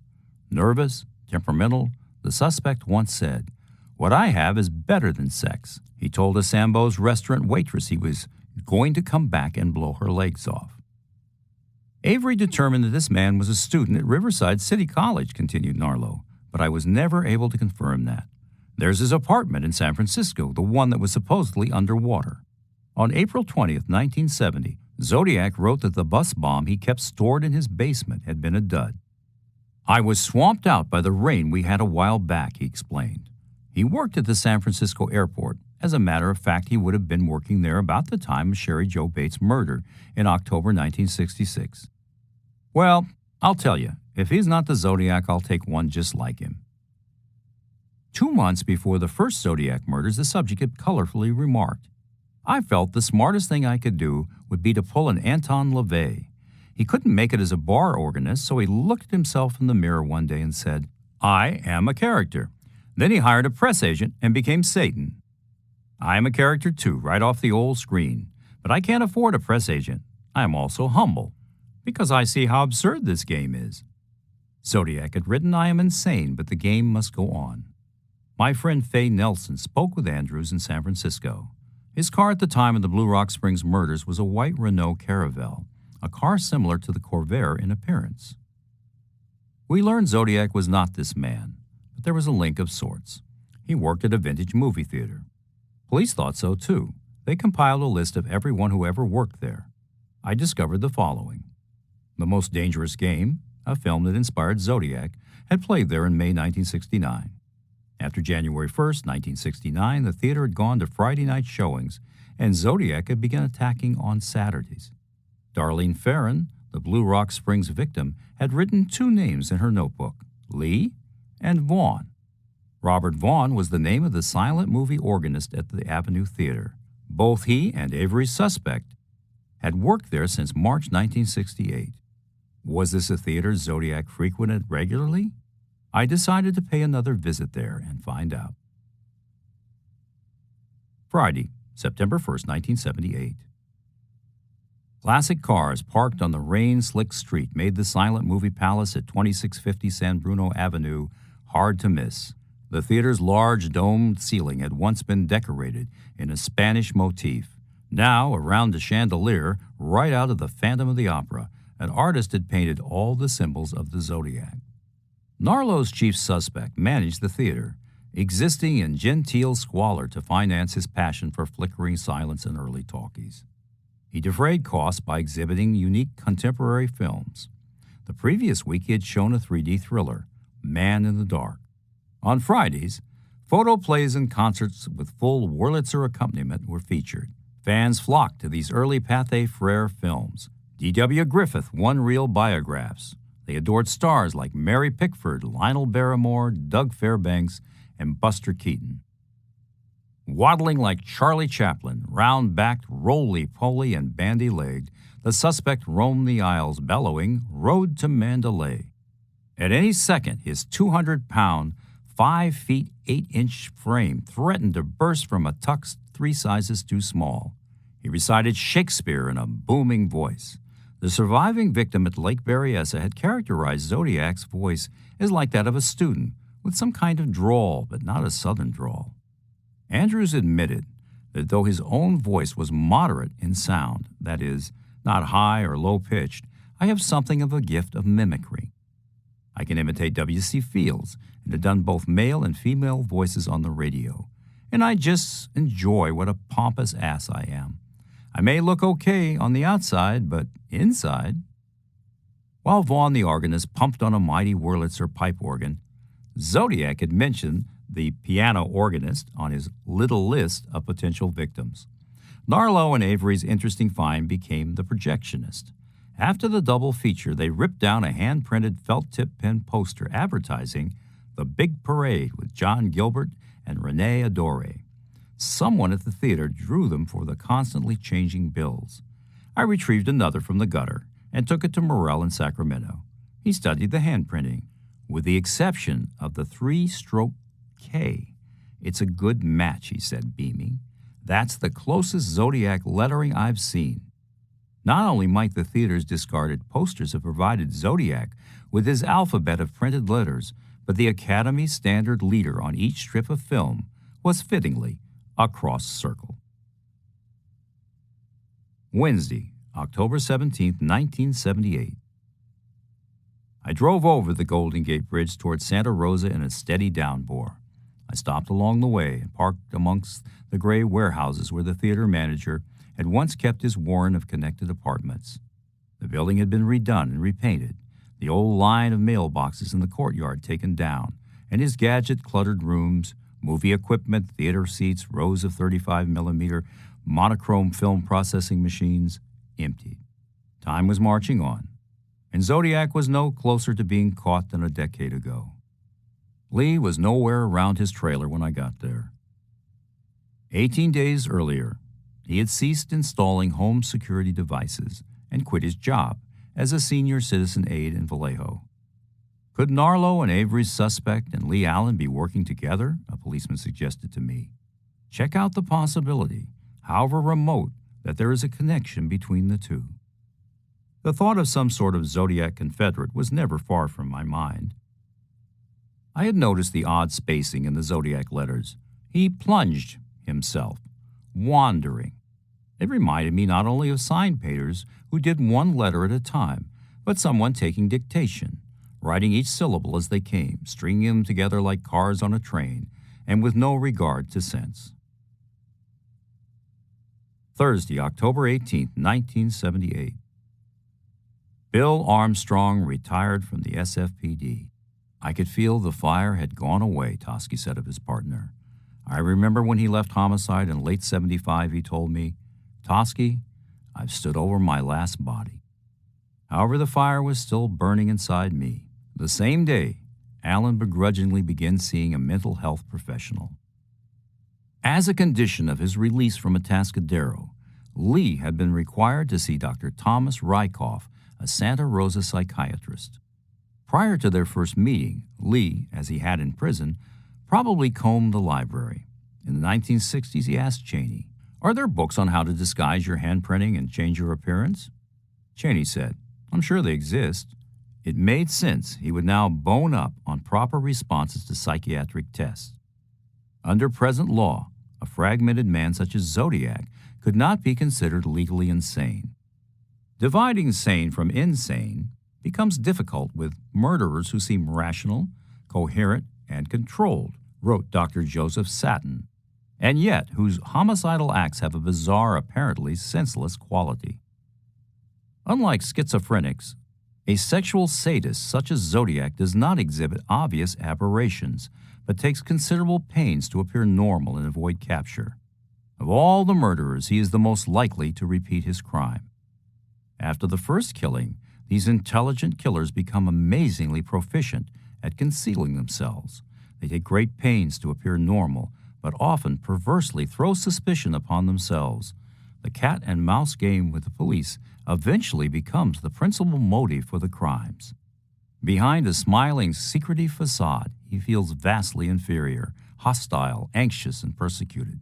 Yet that perverse urge to call attention to himself as Zodiac is an itch almost impossible not to scratch. Or was Lee's secret that he only thought he was Zodiac?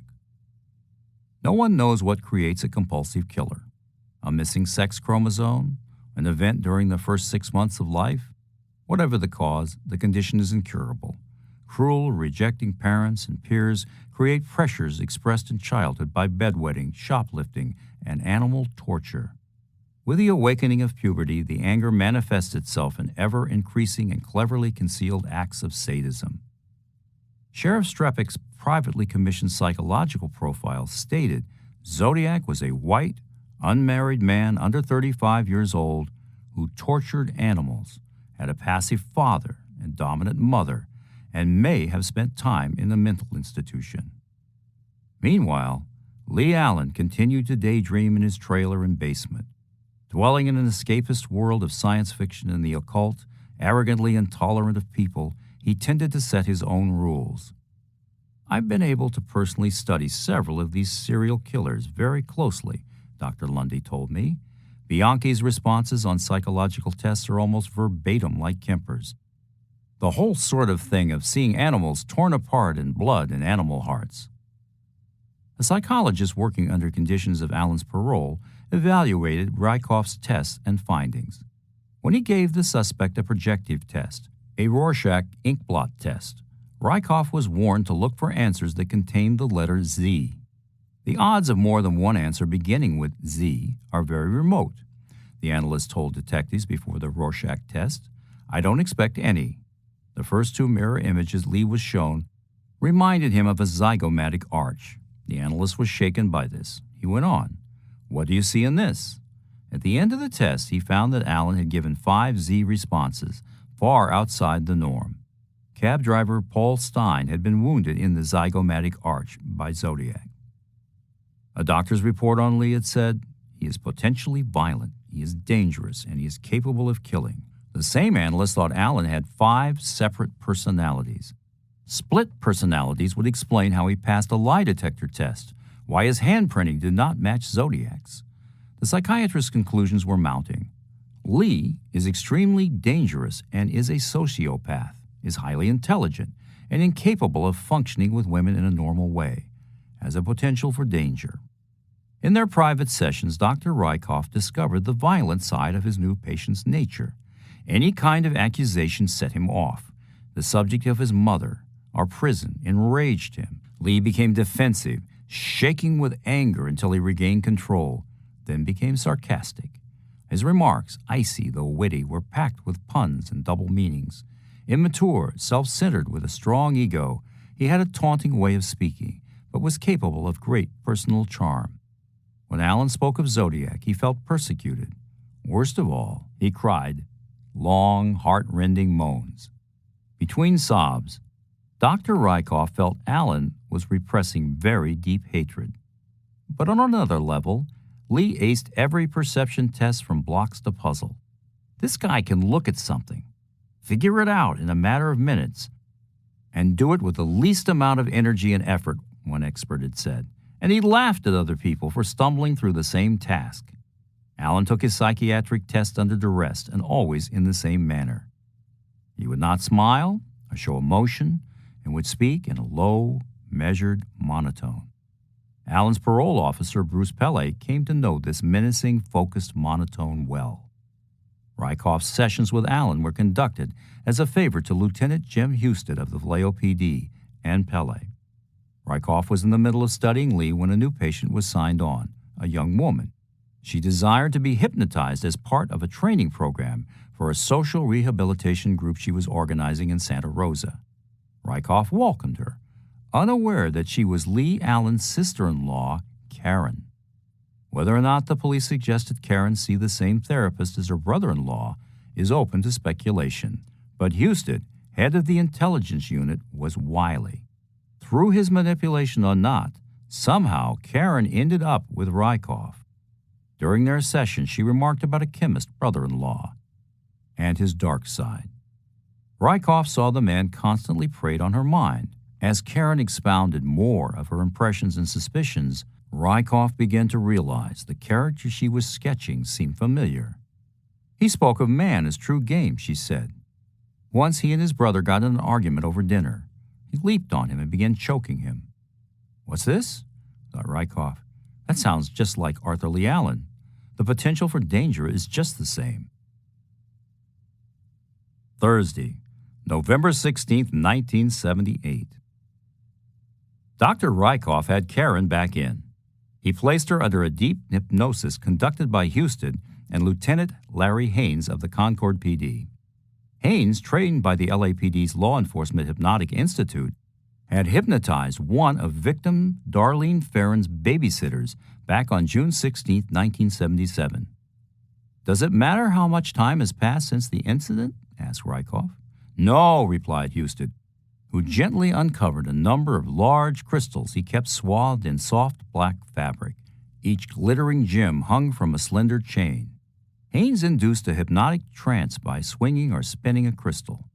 This time, when Karen recalled the choking incident over dinner, she saw something new. "There was a second figure," she said. "A second figure?" said Houston. The big blond officer leaned forward. Rykoff put down his pen. "He was on top of Ron as well," she said. "I could see a second ghostly figure of Lee on top of my husband, another identity. It was as if he were a second Lee Allen. When Lee stood up, he seemed to change into yet another personality, like Jekyll and Hyde. A source told me Lee was a twin whose brother died at birth." Then Karen recalled the paper she had seen in Lee's hand in November of 1969. This was the note she had mentioned to Toschi and Armstrong years before. Houston and Haynes were certain she was deeply under and not fabricating the vision. Hypnotists have to be careful not to give subtle, unwitting suggestions to a person under hypnosis and create what they want to find. Sometimes it's difficult to distinguish what is in a person's mind from what you are putting there, said Haynes. It was covered with strange lines of symbols, she said. "What's that?" I asked him. "This is the work of an insane person," he replied. "I'll show it to you later." He never did, and replaced it in a gray metal box he kept in his room. Haynes, Rykoff, and Houston were desperate to see what had been on that paper. But how? It had been destroyed long ago. They decided to see if Karen could redraw those arcane symbols under hypnosis. In automatic writing, she slowly drew 4 lines of symbols. Automatic writing was normally sprawling and uncontrolled, but Karen's was straight, grid-like, like Zodiac's codes. The symbols closely resembled the 3rd line of the Zodiac 340-character cipher mailed to the Chronicle on November 8, 1969. As the mesmeric session progressed, she spoke more and more about Lee. Karen began to shake and tremble. Her knuckles whitened. Houston had Haynes bring her out of the trance. Afterwards, in his office, he showed me the writing. Though I wasn't allowed to photocopy possible evidence, I was allowed to copy it down as exactly as I could. Hypnosis was popular at this time, but by the 1980s, state law enforcement agencies would rarely use it as an investigative tool. In 1982, the Supreme Court would curtail the scope of testimony from witnesses who had been hypnotized, deeming such accounts inherently unreliable. Later, California law would be shaped to the court's decision. Hypnosis could be used only to clarify information given before a person was hypnotized. Testimony obtained under hypnosis could only be used in court after a judge has ruled that the evidence could not be acquired by any other means. Potential for danger, Rykoff had thought. Increasingly, the doctor became more apprehensive of his patient and his dark sense of humor. At the beginning of the month, he had asked his brother, a San Francisco policeman, to look into the matter. The officer asked Toschi, and the reply was anything but reassuring. "I remember Dr. Rykoff's brother coming up to me," said Toschi. "A really sweetheart of a guy, really straight up front, no games. He wanted some information for his brother, and so I told him. We felt strongly then, August 1971, and now, that Allen was our best suspect. We cut him loose in 1972 because we weren't able to find any physical evidence connecting him to the crimes. We did everything we could with the guy. Personally, my gut feeling is that he is the man. Tell Dr. Rykoff that when he talks to Lee, do it in a place that he can get out of in a hurry, and above all, don't make him angry." The officer reported back to his brother. "I found out that he's the prime suspect in the Zodiac case," he said. Rykoff block-printed the word sociopath by Allen's name in their next-to-last session. The term meant he was selfish, impulsive, and unable to learn from experience. He felt he was above moral codes and laws and was the most likely type of murderer to repeat his crimes. More unsettling, Lee had caught me watching him more than once. Later, on March 12, 1980, I was waiting in a darkened car on Tennessee Street as he drove by. He slowed alongside. I turned and looked directly into his eyes. Friday, November 17, 1978. Lee, as a member of the Pacific Multi-Hull Racing Association, sailed only one of the boats his mother had bought him. He stored the second, an adapted boat that ran on unknown fuel elsewhere. His tan station wagon, number XAM469, sat by the curb, unused. On December 31, 1975, he had registered a special construction trailer to be used as a camper. Where he kept it, no one knew. Rumor had it was stored in a friend's woods. One of Allen's 1971 checks, made out to Tall Tree Trailer Storage, suggested he was renting spaces for trailers somewhere else. You know, Phil Tucker was questioned by our department, said George Bowert. He was always a pretty straight shooter. When he left GVRD, I wasn't too much younger than he was. I knew him. I knew his family. If I were to say just a guess, I wouldn't think he had anything to do with Zodiac. When Allen worked at GVRD next to the police department, he could have had access to reports, police techniques, and day-to-day gossip. Once a police groupie, always a police groupie. 14. Suspects. Friday, November 24, 1978. Though juggling caseloads of robberies, Inspector Toschi still felt an allegiance to the Zodiac case. Between November 20th and November 24th, he received a typical number of phone tips on his former case. The first call was from an unemployed freelance writer who seemed in too much a hurry to get to meet me, Toschi said. I thought about not going on my own time to meet him, but I called the guy back and decided he was sincere about giving me information. He was an ex-NYPD man himself, and he said he could see how the Zodiac case after 10 years had really gotten to be an ego thing when you're so involved as I was. If anyone in the country deserves to make the arrest on Zodiac, he said, it's got to be Dave Toschi. I thanked him, but since I was officially off the case, referred him to Jack Jordan. Next, a lady named Katrina called. She'd gotten short shrift at SFPD. To set her mind at ease, she sought me out. She had a suspect in mind, an ex-boyfriend who had accidentally died in 1973. Fortunately, I didn't have to refer to the files. I had the information in my head and answered her queries in about 3 minutes. Finally, at week's end, a DA's investigator stopped me in the elevator. I've got some info on an old case of yours, he whispered. I want to talk only to you on it. I listened and committed the tip to memory, so I can never get away from the Zodiac case, and I do not think I ever will. It's become a part of my life, on and off duty. On the morning of November 24th, up at Lake Berryessa, Cindy, a waitress working at Moskowitz Corners General Store, watched a strange man enter. He sat down in the rear and stared at her so long he made her nervous. Finally, she approached him. "Can I get you anything?" she asked. "Do you know you're a very good-looking woman?" he replied. She went back to the counter. After a time, he left. Only then did she recall that 9 years earlier, on the terrible day 2 PUC students were attacked, a similar-looking man had been drinking a Coke at the same table. Police originally attributed the 1971 murder of Linda Keynes, another PUC co-ed, to Zodiac's hand. "I've always been haunted by this maniac Zodiac," a PUC graduate told me, because I was attending PUC in Angwin during the time Brian Hartnell and Cecilia Shepard were stabbed. This was a very traumatic thing to happen to anyone, but especially when it took place so close to home. I attended her funeral at the PUC sanctuary, which had a massive turnout, and wondered if the killer could be there secretly delighting in the pain of all who were grieving for Cecilia. The police and FBI thought so too, and took extensive photos of the crowd at Cecilia's funeral. I also remember very well the Linda Keynes incident. I remember the day her car was found, radio still on, but no Linda. I remember the light snowfall the next morning. The barricades, the horseback posses, the bloodhounds and police asking for volunteers from PUC and others in the vicinity to help search the rugged area by foot. It sent chills through my soul as I remembered the countless times I've traveled windy, lonely Old Howell Mountain Road, not to mention the countless times I've driven up to Lake Berryessa alone and spent the day wrapped up in a book while baking in the hot sun. At the time, most of the locals believed the killer was Willie the Woodcutter, who lived at the base of Old Howell Mountain Road where it meets Silverado Trail.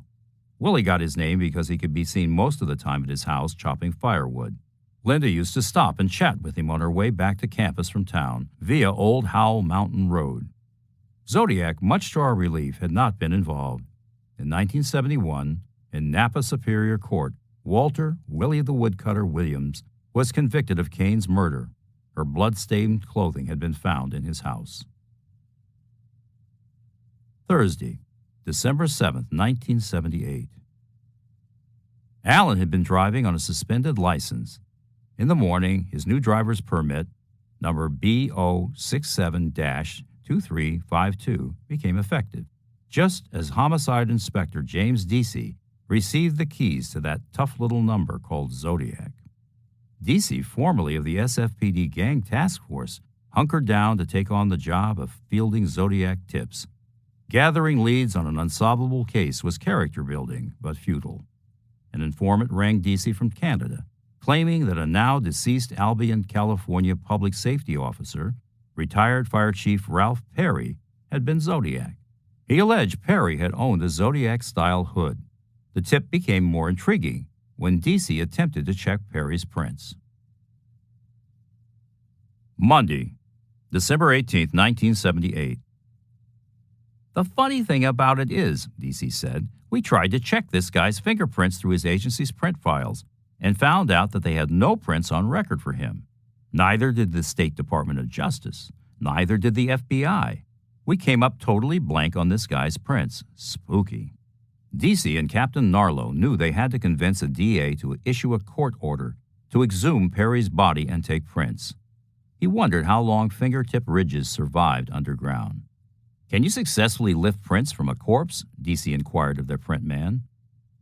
Without enough information to obtain a search warrant, they conducted 2 explorations of the home with Perry's widow's permission. During the first exploration, they turned up an illegal silencer for a .22 caliber pistol. The widow said that her husband, right out of the blue, once asked her an odd question, said Deasy. Aren't you afraid going to bed every night with the Zodiac? Deasy paused to sigh, then added, We thought we were getting pretty close at that point. Sometimes you get a feeling in the pit of your stomach and you say to yourself, you just can't eliminate a suspect who looks good in every other respect just because he's too old. I told her on our second trip that we had only a few more questions that we wanted to check up on, just to satisfy our minds. She wasn't too happy about that, but she let us do it. I told her that if we didn't find what we were looking for, we wouldn't be back, and we haven't. It just wasn't there. In Vallejo, Lee Allen celebrated his 2nd birthday since leaving prison. Wednesday, June 13, 1979. Personnel Order, Captain's Order Number 21, effective 0800 hours. Inspector David Toski, Number 1807, presently assigned to Pawn Shop Section, Property Crimes Division, is assigned to the Robbery Section. Captain Charles A. Schuler, Commanding Officer, Personal Crimes Division. 15. Arthur Lee Allen. Monday, September 17, 1979. Though Lee accumulated no more boats, his list of trailers continued to grow. The universal house trailer Toski and Armstrong had searched was only one of many. Another special construction camper, number GS 8803, was kept in an unknown location. While Lee lived in his trailer, sailed, and flew his plane, I spoke again with his P.O. Basically, Arthur is that interesting in that he has access not only to the vehicles he owns, but to those of his friends. Almost any vehicle he wants. His mother has a Mercedes. He's got a white 62 VW Carmen Ghia now, just like Hartnell's. I wonder if owning a car exactly like the Lake Berryessa victims is a subconscious call for attention. Lee had registered the car's license, number DXW186, only 8 days ago. An identical auto had attracted Zodiac at the virtually deserted lake, signifying to him that potential victims were picnicking on a narrow peninsula.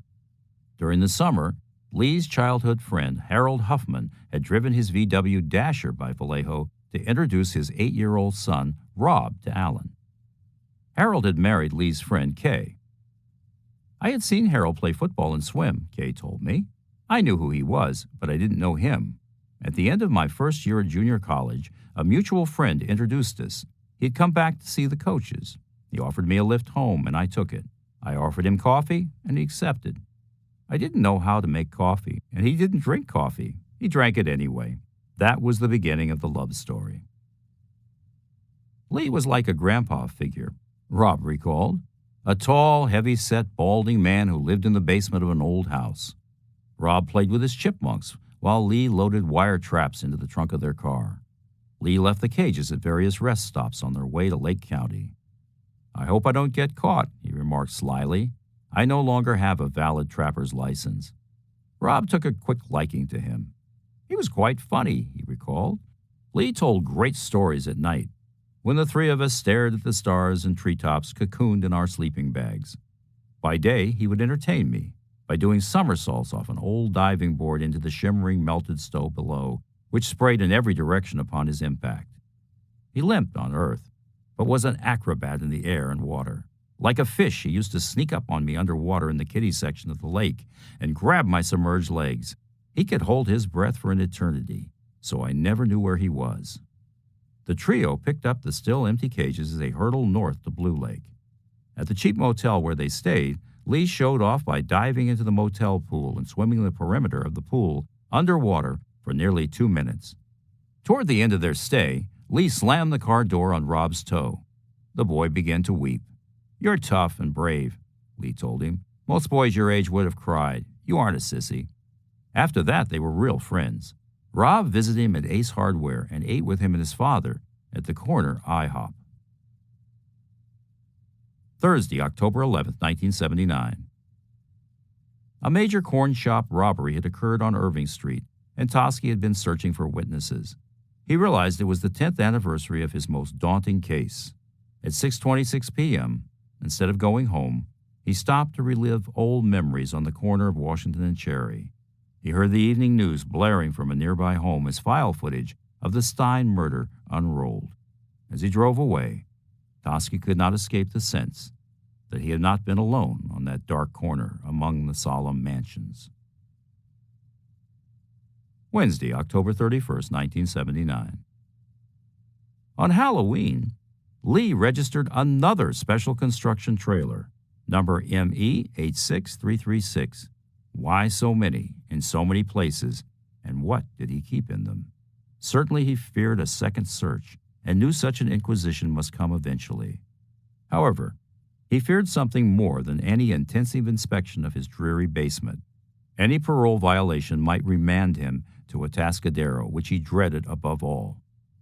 Recently I heard, on old Lake Herman Road, where the Northern California Zodiac had begun back in 1968, a boy was found shot between the eyes and a girl strangled. Monday, January 28, 1980. Lee, already wrestling with weight and blood pressure problems, now battled a growing alcohol and vision problem.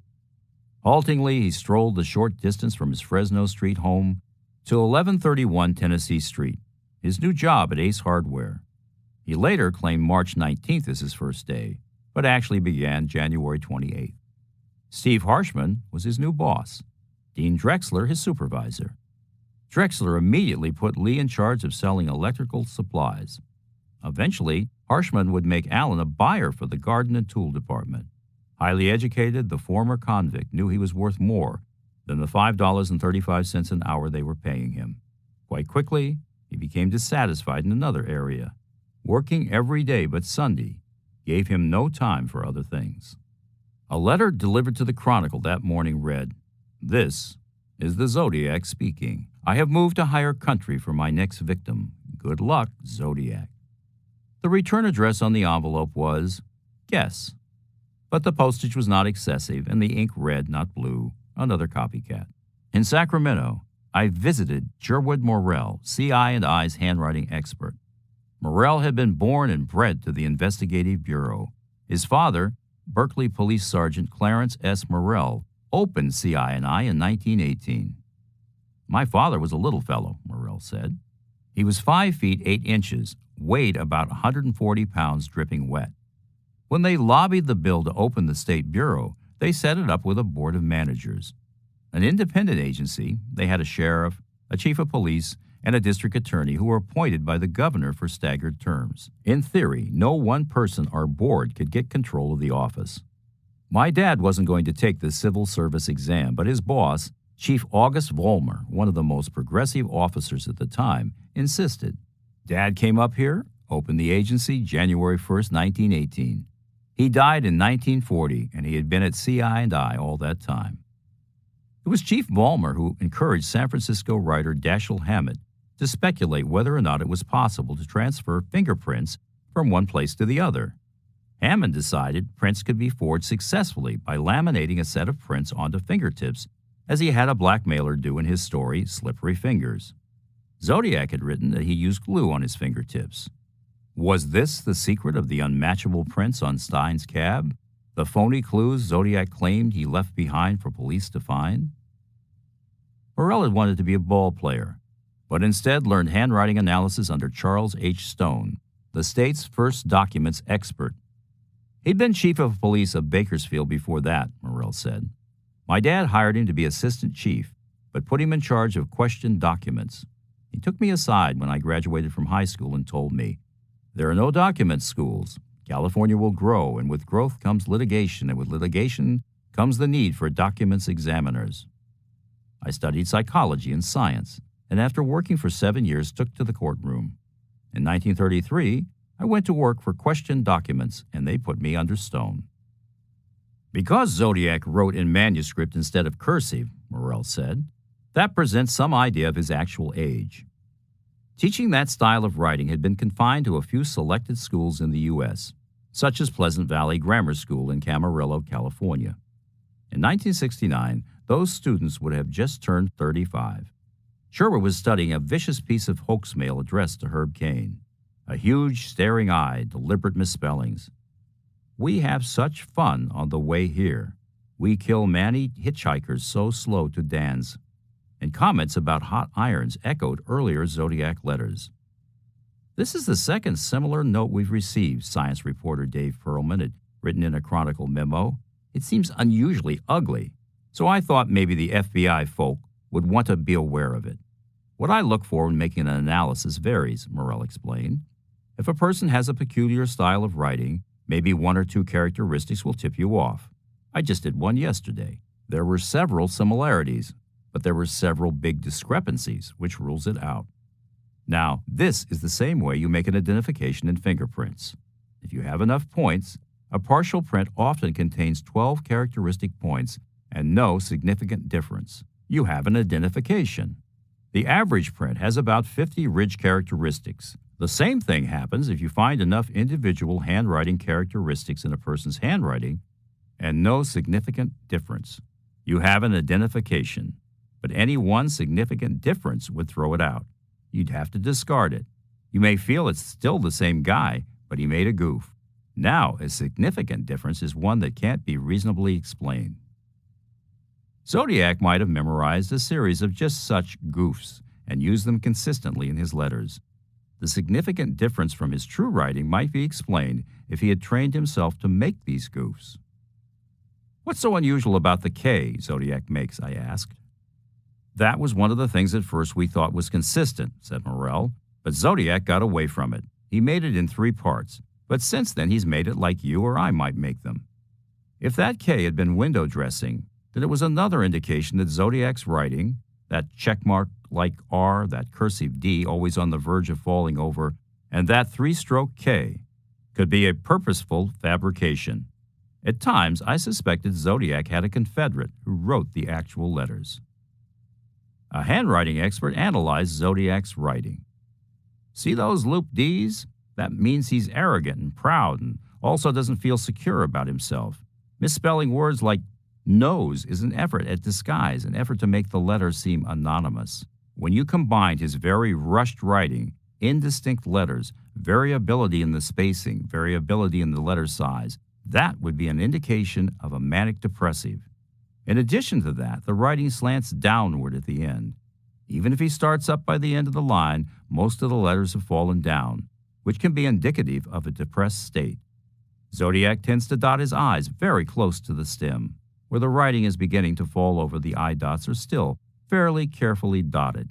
He is also a very lonely person and is very sensitive to criticism, which means he might get upset if you called him crazy instead of clever. Tuesday, January 29, 1980. What is it about San Francisco, lamented Herb Caen? What is it that seems to attract the dreamers and deviants, kooks and crazies? San Francisco seems to be the last sanctuary for the rootless in its tolerance for every form of lifestyle. The area had been inflicted with a blight of serial killers, kidnappings, urban guerrillas, religious cults, and political assassinations. Charlie Manson recruited his family from Haight-Ashbury's drug culture and flower children. The region attracted Juan Corona, murderer of 25 transient laborers, John Linley Fraser, who killed 5 to halt pollution, and Herbert Mullen, who slew 13 in a deadly 4-month orgy to prevent a state-destroying earthquake. In the Bay Area, the SLA kidnapped Patricia Hearst and used cyanide bullets to slay Oakland School Superintendent Marcus Foster. The New World Liberation Front, the Zebra Killers, Jim Jones's People's Temple, Dan White, and Zodiac all called the environs home. Avery and Toschi tried to forget Zodiac. So did I, especially at the beginning of a new decade. We knew a little bit more now. In the 1970s, serial killers were still a relatively new phenomenon. In the 1980s, efforts to understand and profile violent repeat offenders began in earnest. On July 11, 1984, the Justice Department would propose a special unit at Quantico, Virginia, to be called the Violent Criminal Apprehension Program, VICAP. FBI agents, psychologists, psychiatrists, and regular investigators pooled their resources. Their job to make psychological portraits of serial rapists, child molesters, arsonists, and killers. Interviews with mass murderers and sexual deviants might explain what motivated them to commit their atrocities. Ultimately, VICAP, to uncover uncaught repeat murderers like Zodiac, developed verbal and mental pictures of serial killers. First, they listed traits they held in common. Zodiac, a combination of hedonistic and control-oriented types, was technically an organized, non-social offender. Organized killers are called non-social because they elect to be socially isolated, wrote expert Greg Follis.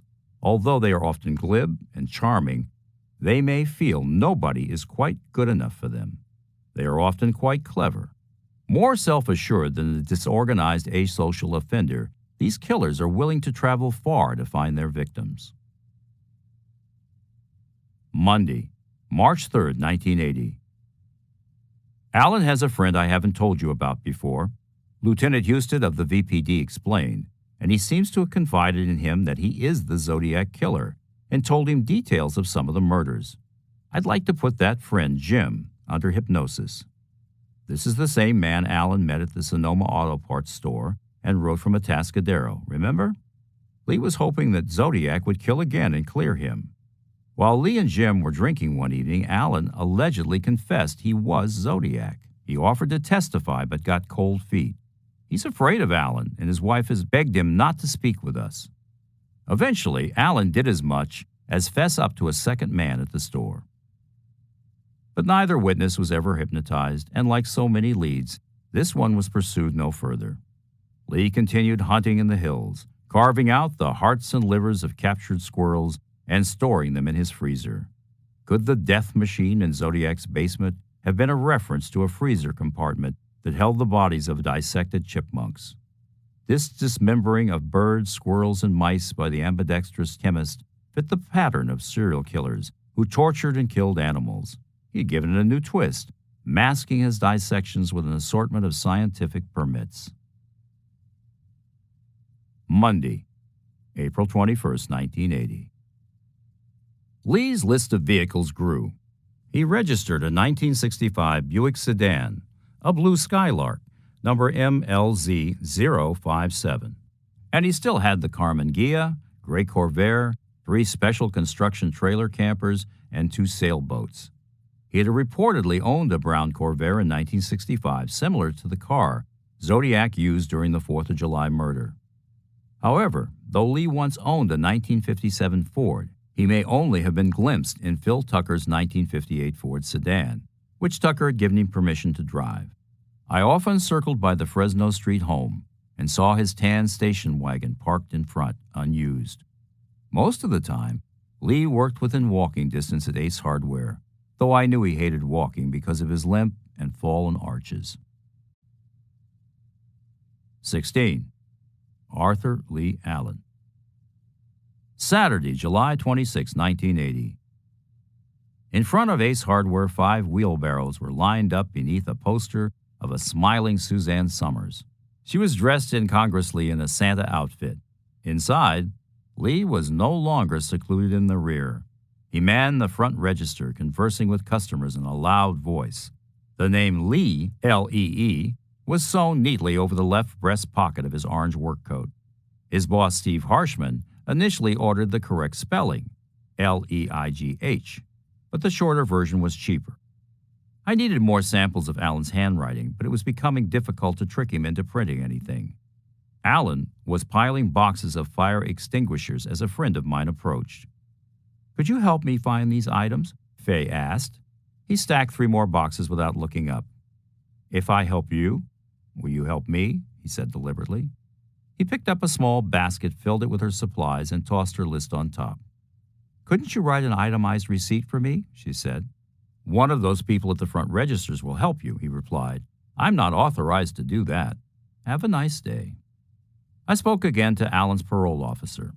A sensitive young man, Pele had been disturbed by various mental evaluations of his parolee. Allen's test matched the profile of a Napa state psychiatrist Dr. Leonetti Thompson had drawn up. Zodiac's particular type of psychosis creates a deepening helplessness, Thompson commented, from which the victim occasionally rouses himself by a terrific output of psychological energy. And if to that private world of the schizophrenic is added the paranoid's delusion of persecution or grandeur, then sometimes that distorted world becomes a place where murder is born. He is an extremely dangerous person, Lee's analysis read. He is sociopathic and possesses an incredibly high IQ. Subject is repressing very deep hatred and is incapable of functioning with women in a normal way. He is a loner, inept at establishing any sexual relationships beyond those of children. I talked with Arthur about his mother, Allen's parole officer told me, and that's one of the major things in his therapy and the way he relates to life. I approached this from the aspect of a parole officer, and contrary to the image of me, I'm pretty much into how people are and what changes motivate them. Basically, Arthur is that interesting. "Do you think he hates his mother?" I asked, recalling Lee's comments at Atascadero. "Oh, yeah, he absolutely hates her," said Pele with feeling. "She's in her 60s and would say to Lee about the father, he never takes care of his familial responsibilities. All men are all assholes. You're just like all other men. You're this, you're the other." Years of that completely demolished Lee's ability to have regular heterosexual relations with an adult female. One of the things he does frequently is when his mother says, "Why are you the way you are?" he says, "The reason I'm all fucked up is because of you. You made me the way I am." And she feels guilty, and the guilt comes out, and she refuses to do anything to stop whatever behavior he's involved in, at least whatever behavior that she knows about. The NYPD's top psychologist, Harvey Schlossberg, profiled Son of Sam and reached findings that applied to Zodiac. The inspiration for all his hate and revenge is much more likely to be a woman, a mother, sister, or girlfriend who rejected him. Historically, such maniacs do disappear. Jack the Ripper was never captured, nor was the more recent San Francisco Zodiac killer. Zodiac would have a seductive, dominant mother who gives affection and rejection erratically. Serial murderer Ed Kemper, a 6'9" tall, 280-pound murderer of women, also fantasized about killing his mother. 7 female victims in Santa Cruz were surrogates. He saved her for last. Her scolding tongue no longer would disapprove of him. Sexual sadists, because of their confused sexual identity, possess a great underlying hatred of women. Zodiac's emotions were as tangled as a strand of DNA. Violence to him was love. Love was violence. He was unquenchable in his bloodlust, and the only successful relationship Zodiac would ever have with a woman was murder. The sister-in-law knew the psychiatrist, continued Pelle, knew that she was revealing things the family wanted to keep secret, but as a good citizen felt obligated to come forward. Alan had always considered her an interloper. Pelle, to keep from fixating on Alan, considered other Zodiac suspects. There was this girl, Julie, he told me, who'd run away from her home in Oregon and fallen in love with a Hells Angels gang member. One day she tells me there won't be any more Zodiac killings or letters. There was this guy who hung around with us. He wasn't a member of the Angels, just a hanger-on, she said. This guy says he's the Zodiac, and I believe him. I know he's the Zodiac. But he OD'd last year on heroin, right here in Vallejo. The girl had divorced. Her husband was from Vallejo and gone back to live in Oregon with her child. She said only that the guy wore glasses and plaid shirts. She didn't remember his name. The Hells Angels connection rang a bell. Initially, Sergeant Lynch suspected 2 Hells Angels had committed the Lake Herman Road murders. On 3 different occasions, he and his partner had thrown them in jail for gas station robberies. They shot people, Lynch said matter-of-factly, but are in prison now. The next evening, Sunday, I parked across from Ace Hardware, framed in the light of the window. Alan stood out as an orange blotch in the twilight. I watched as he stocked a pegboard with electrical cords. Was this Zodiac, under glass and in plain sight for all to see? When Lee quit the store at 6:15, he was wearing a dark navy windbreaker such as Zodiac wore during the Stein murder. I asked Lee's boss, Steve Harshman, for samples of Lee's printing. He angrily refused, but I left behind my business card with my new unlisted phone number, where Alan could see it. From that point on, I received hang-up calls at midnight every Saturday night. They were unsettling, even frightening, but I did not change the number. I did not want to lose even that tenuous contact with the suspect. Friday, August 8th, 1980. I agree the killer is keeping his own file and mementos geographically quite a distance from where he lives and works, one reader suggested. Zodiac didn't stop killing during some years. Perhaps he changed employment, and that caused him to kill elsewhere occasionally. In the workplace, he is mild, discounted, and comes across as slightly distracted. I bet his payoff is not in murdering specifically as much as in his knowledge that he is finally powerful enough to have some momentous impact on others' lives. He can confound the police and best minds in his area. Therefore, he is smarter than anybody. He can kill. Therefore, he exists. Alan, dissatisfied with his job at Ace, applied for an adult education class after work. The class schedule still gave him Friday evenings off, the time Zodiac had done some of his killings. But as months passed, he became more disenchanted. Friday, November 14th, 1980. I don't see any possibility of advancement, Lee explained to Steve Harshman. I work every weekend and only get 1 day off a week. Thus, Alan resigned his job at Ace Hardware, never realizing what a staunch defender he had in Harshman. Saturday, November 15th, 1980. Lee's new job as a warehouse supervisor in Benicia at Spectrochrome Graphics paid $5 an hour, less money than he had been making, and the job was farther away. Under his new boss, Harriet Herber, he coordinated supply, receipt, delivery, and distribution in and out of the plant. Lee wrote Pelle about the new job. The letter carried too much postage, and the handprinting on the envelope slanted downward like Zodiac's. It was almost as if he wanted me to think he was guilty of being Zodiac, said Pelle. All I could get out of this guy was a typed letter, and very neat. By the way, our chemist is into foot-powered planes now, Pelle laughed. He's actually trying to build one that flies, even with his weight and blood pressure problems. But Lee's highly suggestible. His interest in man-powered flight probably came from a namesake. Brian Allen. Last year, he began telling friends he was considering building a foot-powered plane. On June 12, 1979, Brian Allen, a Visalia resident, successfully crossed the English Channel in a bicycle-like aircraft, the Gossamer Albatross. And of course, continued Pele, when that young girl was abducted last year, we thought of Allen right away. Not only was he driving a white van like the one seen, but he told me he was in that area and had engine trouble. It really had me going for a while, but the police found the guy who did it. Lee's incredibly strong. When he worked at the Sonoma Auto Parts store, he was always getting hassled by the guys there, and he dared a guy to come at him. Allen picked up the guy and hurled him across the room into a stack of empty cardboard boxes. A few times, when Lee and I would be coming back from someplace, Kay Huffman recalled, we'd see a gang squaring off in a fight, and he would say, "Oops, gotta hurry up and take you home so I can change my clothes and get back for the fight. I keep chains in my trunk for such events." And so that's what he'd do.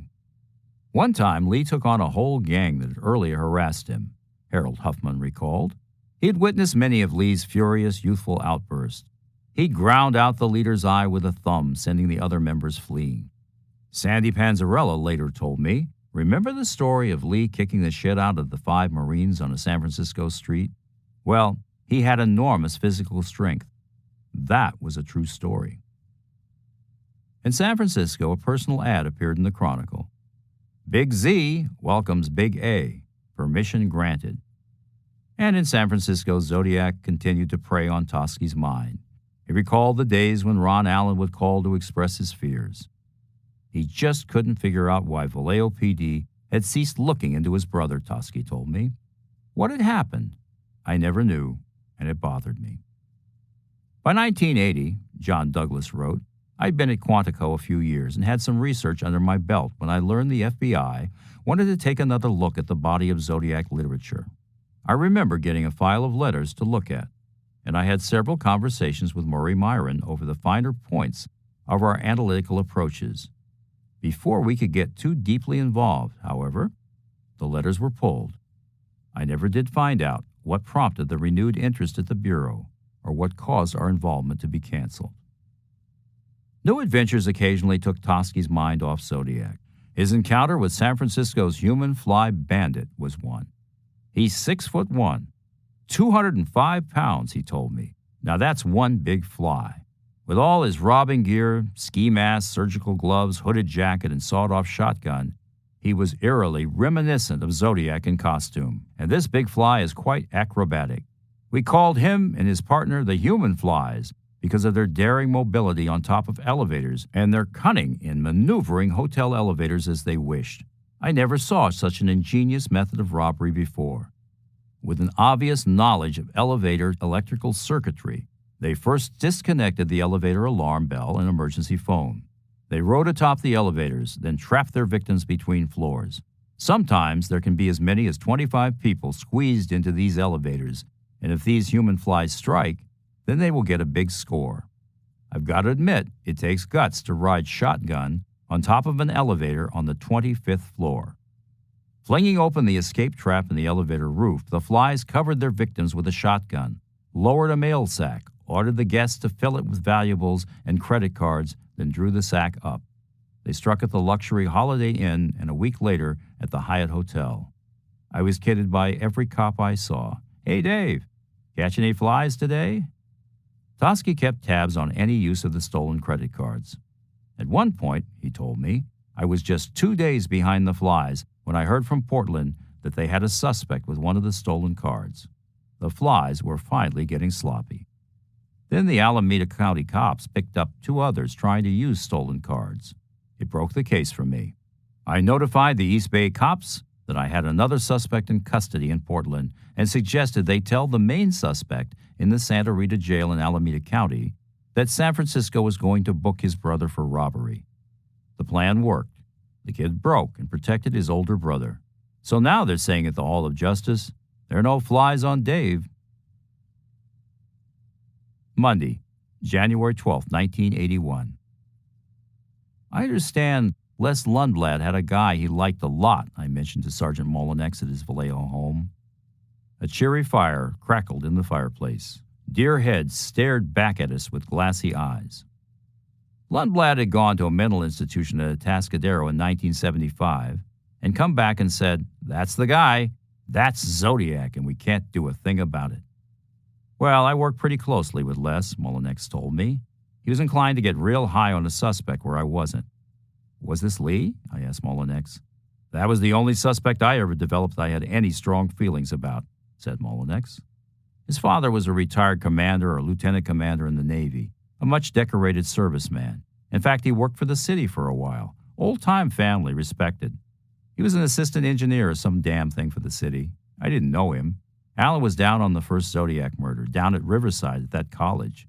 But this was a long time ago, and what was this, 1966? And this is off the top of my head. He was working at an Ace hardware store in Vallejo. I don't think there's anything to prove now, but at the time, I was real high on him. I think Armstrong and Toschi were too, also Nikolai. Did you ever have anyone besides Alan? The only one that ever turned me on was Alan. Do you think Zodiac is still alive? We had numerous meetings, and it's the consensus of the group that the guy is either dead, or in a mental institution, or penal institution. Of course, that's where Alan was from 1975 until 1977. I wasn't aware of that. And what I thought was interesting is that after Toschi and Armstrong questioned him in his trailer, we stopped getting letters at the Chronicle. In Vallejo, he said, we wrote detailed reports, and Dave and Bill, they didn't. They'd scratch it on a piece of paper. How did you personally get on to Alan? Some people who knew him. Oh, the two guys he told he was going to become Zodiac. Yes. What gets me about that? It's such damaging testimony. I understand one of the men might have had a motive to lie and that Alan supposedly had made improper remarks to his daughter. That may be doubted a bit. Wednesday, January 14, 1981. Alan remained the best suspect. Outside of his admission that he'd been in Riverside, police had ferreted out no concrete evidence of his presence in Southern California, where Zodiac claimed to have killed others. Lee's family had told us something about Lee being around the Riverside area in the middle or late 60s, said Toschi. I was surprised that Vallejo Lieutenant Jim Husted said, "Forget about Riverside, because we can't place Lee Allen in the area." Of course, yes, he was there. Allen's own family had told us that he had spent time in the Riverside area and was familiar with Southern California, but they weren't too sure exactly what he was doing there because he was on his own a lot.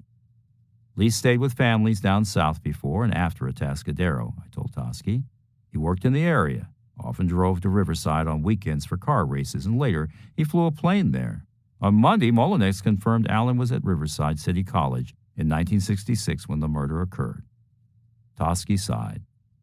We were the first ones to apprise Mullinex of Lee very, very briefly when the family first came to us, he said. They had already scanned Lee very briefly. Mullinex's eyes really popped. He actually thought we had him. To this day, we still may. Mullinex liked Allen very, very much. Jack was so high on Allen in those days we were working with him. He said he had never come across a better-looking suspect. That's the way I felt also. We left Allen's file in our metal file cabinet. 2 manila 4-inch envelopes of material on Allen. And we just put it away with much regret. We just didn't know where to go. Jack says he has an 1.5-inch file at his house. Could it be he has information that never got into the file at Vallejo? It's a bit frustrating to realize that we had to put his folder back in our files. Allen's indelible presence tracked all over the South, in Pomona, Hemet, Torrance, San Bernardino, Paso Robles, Riverside, and San Luis Obispo. Police had no substantial evidence that he was left-handed.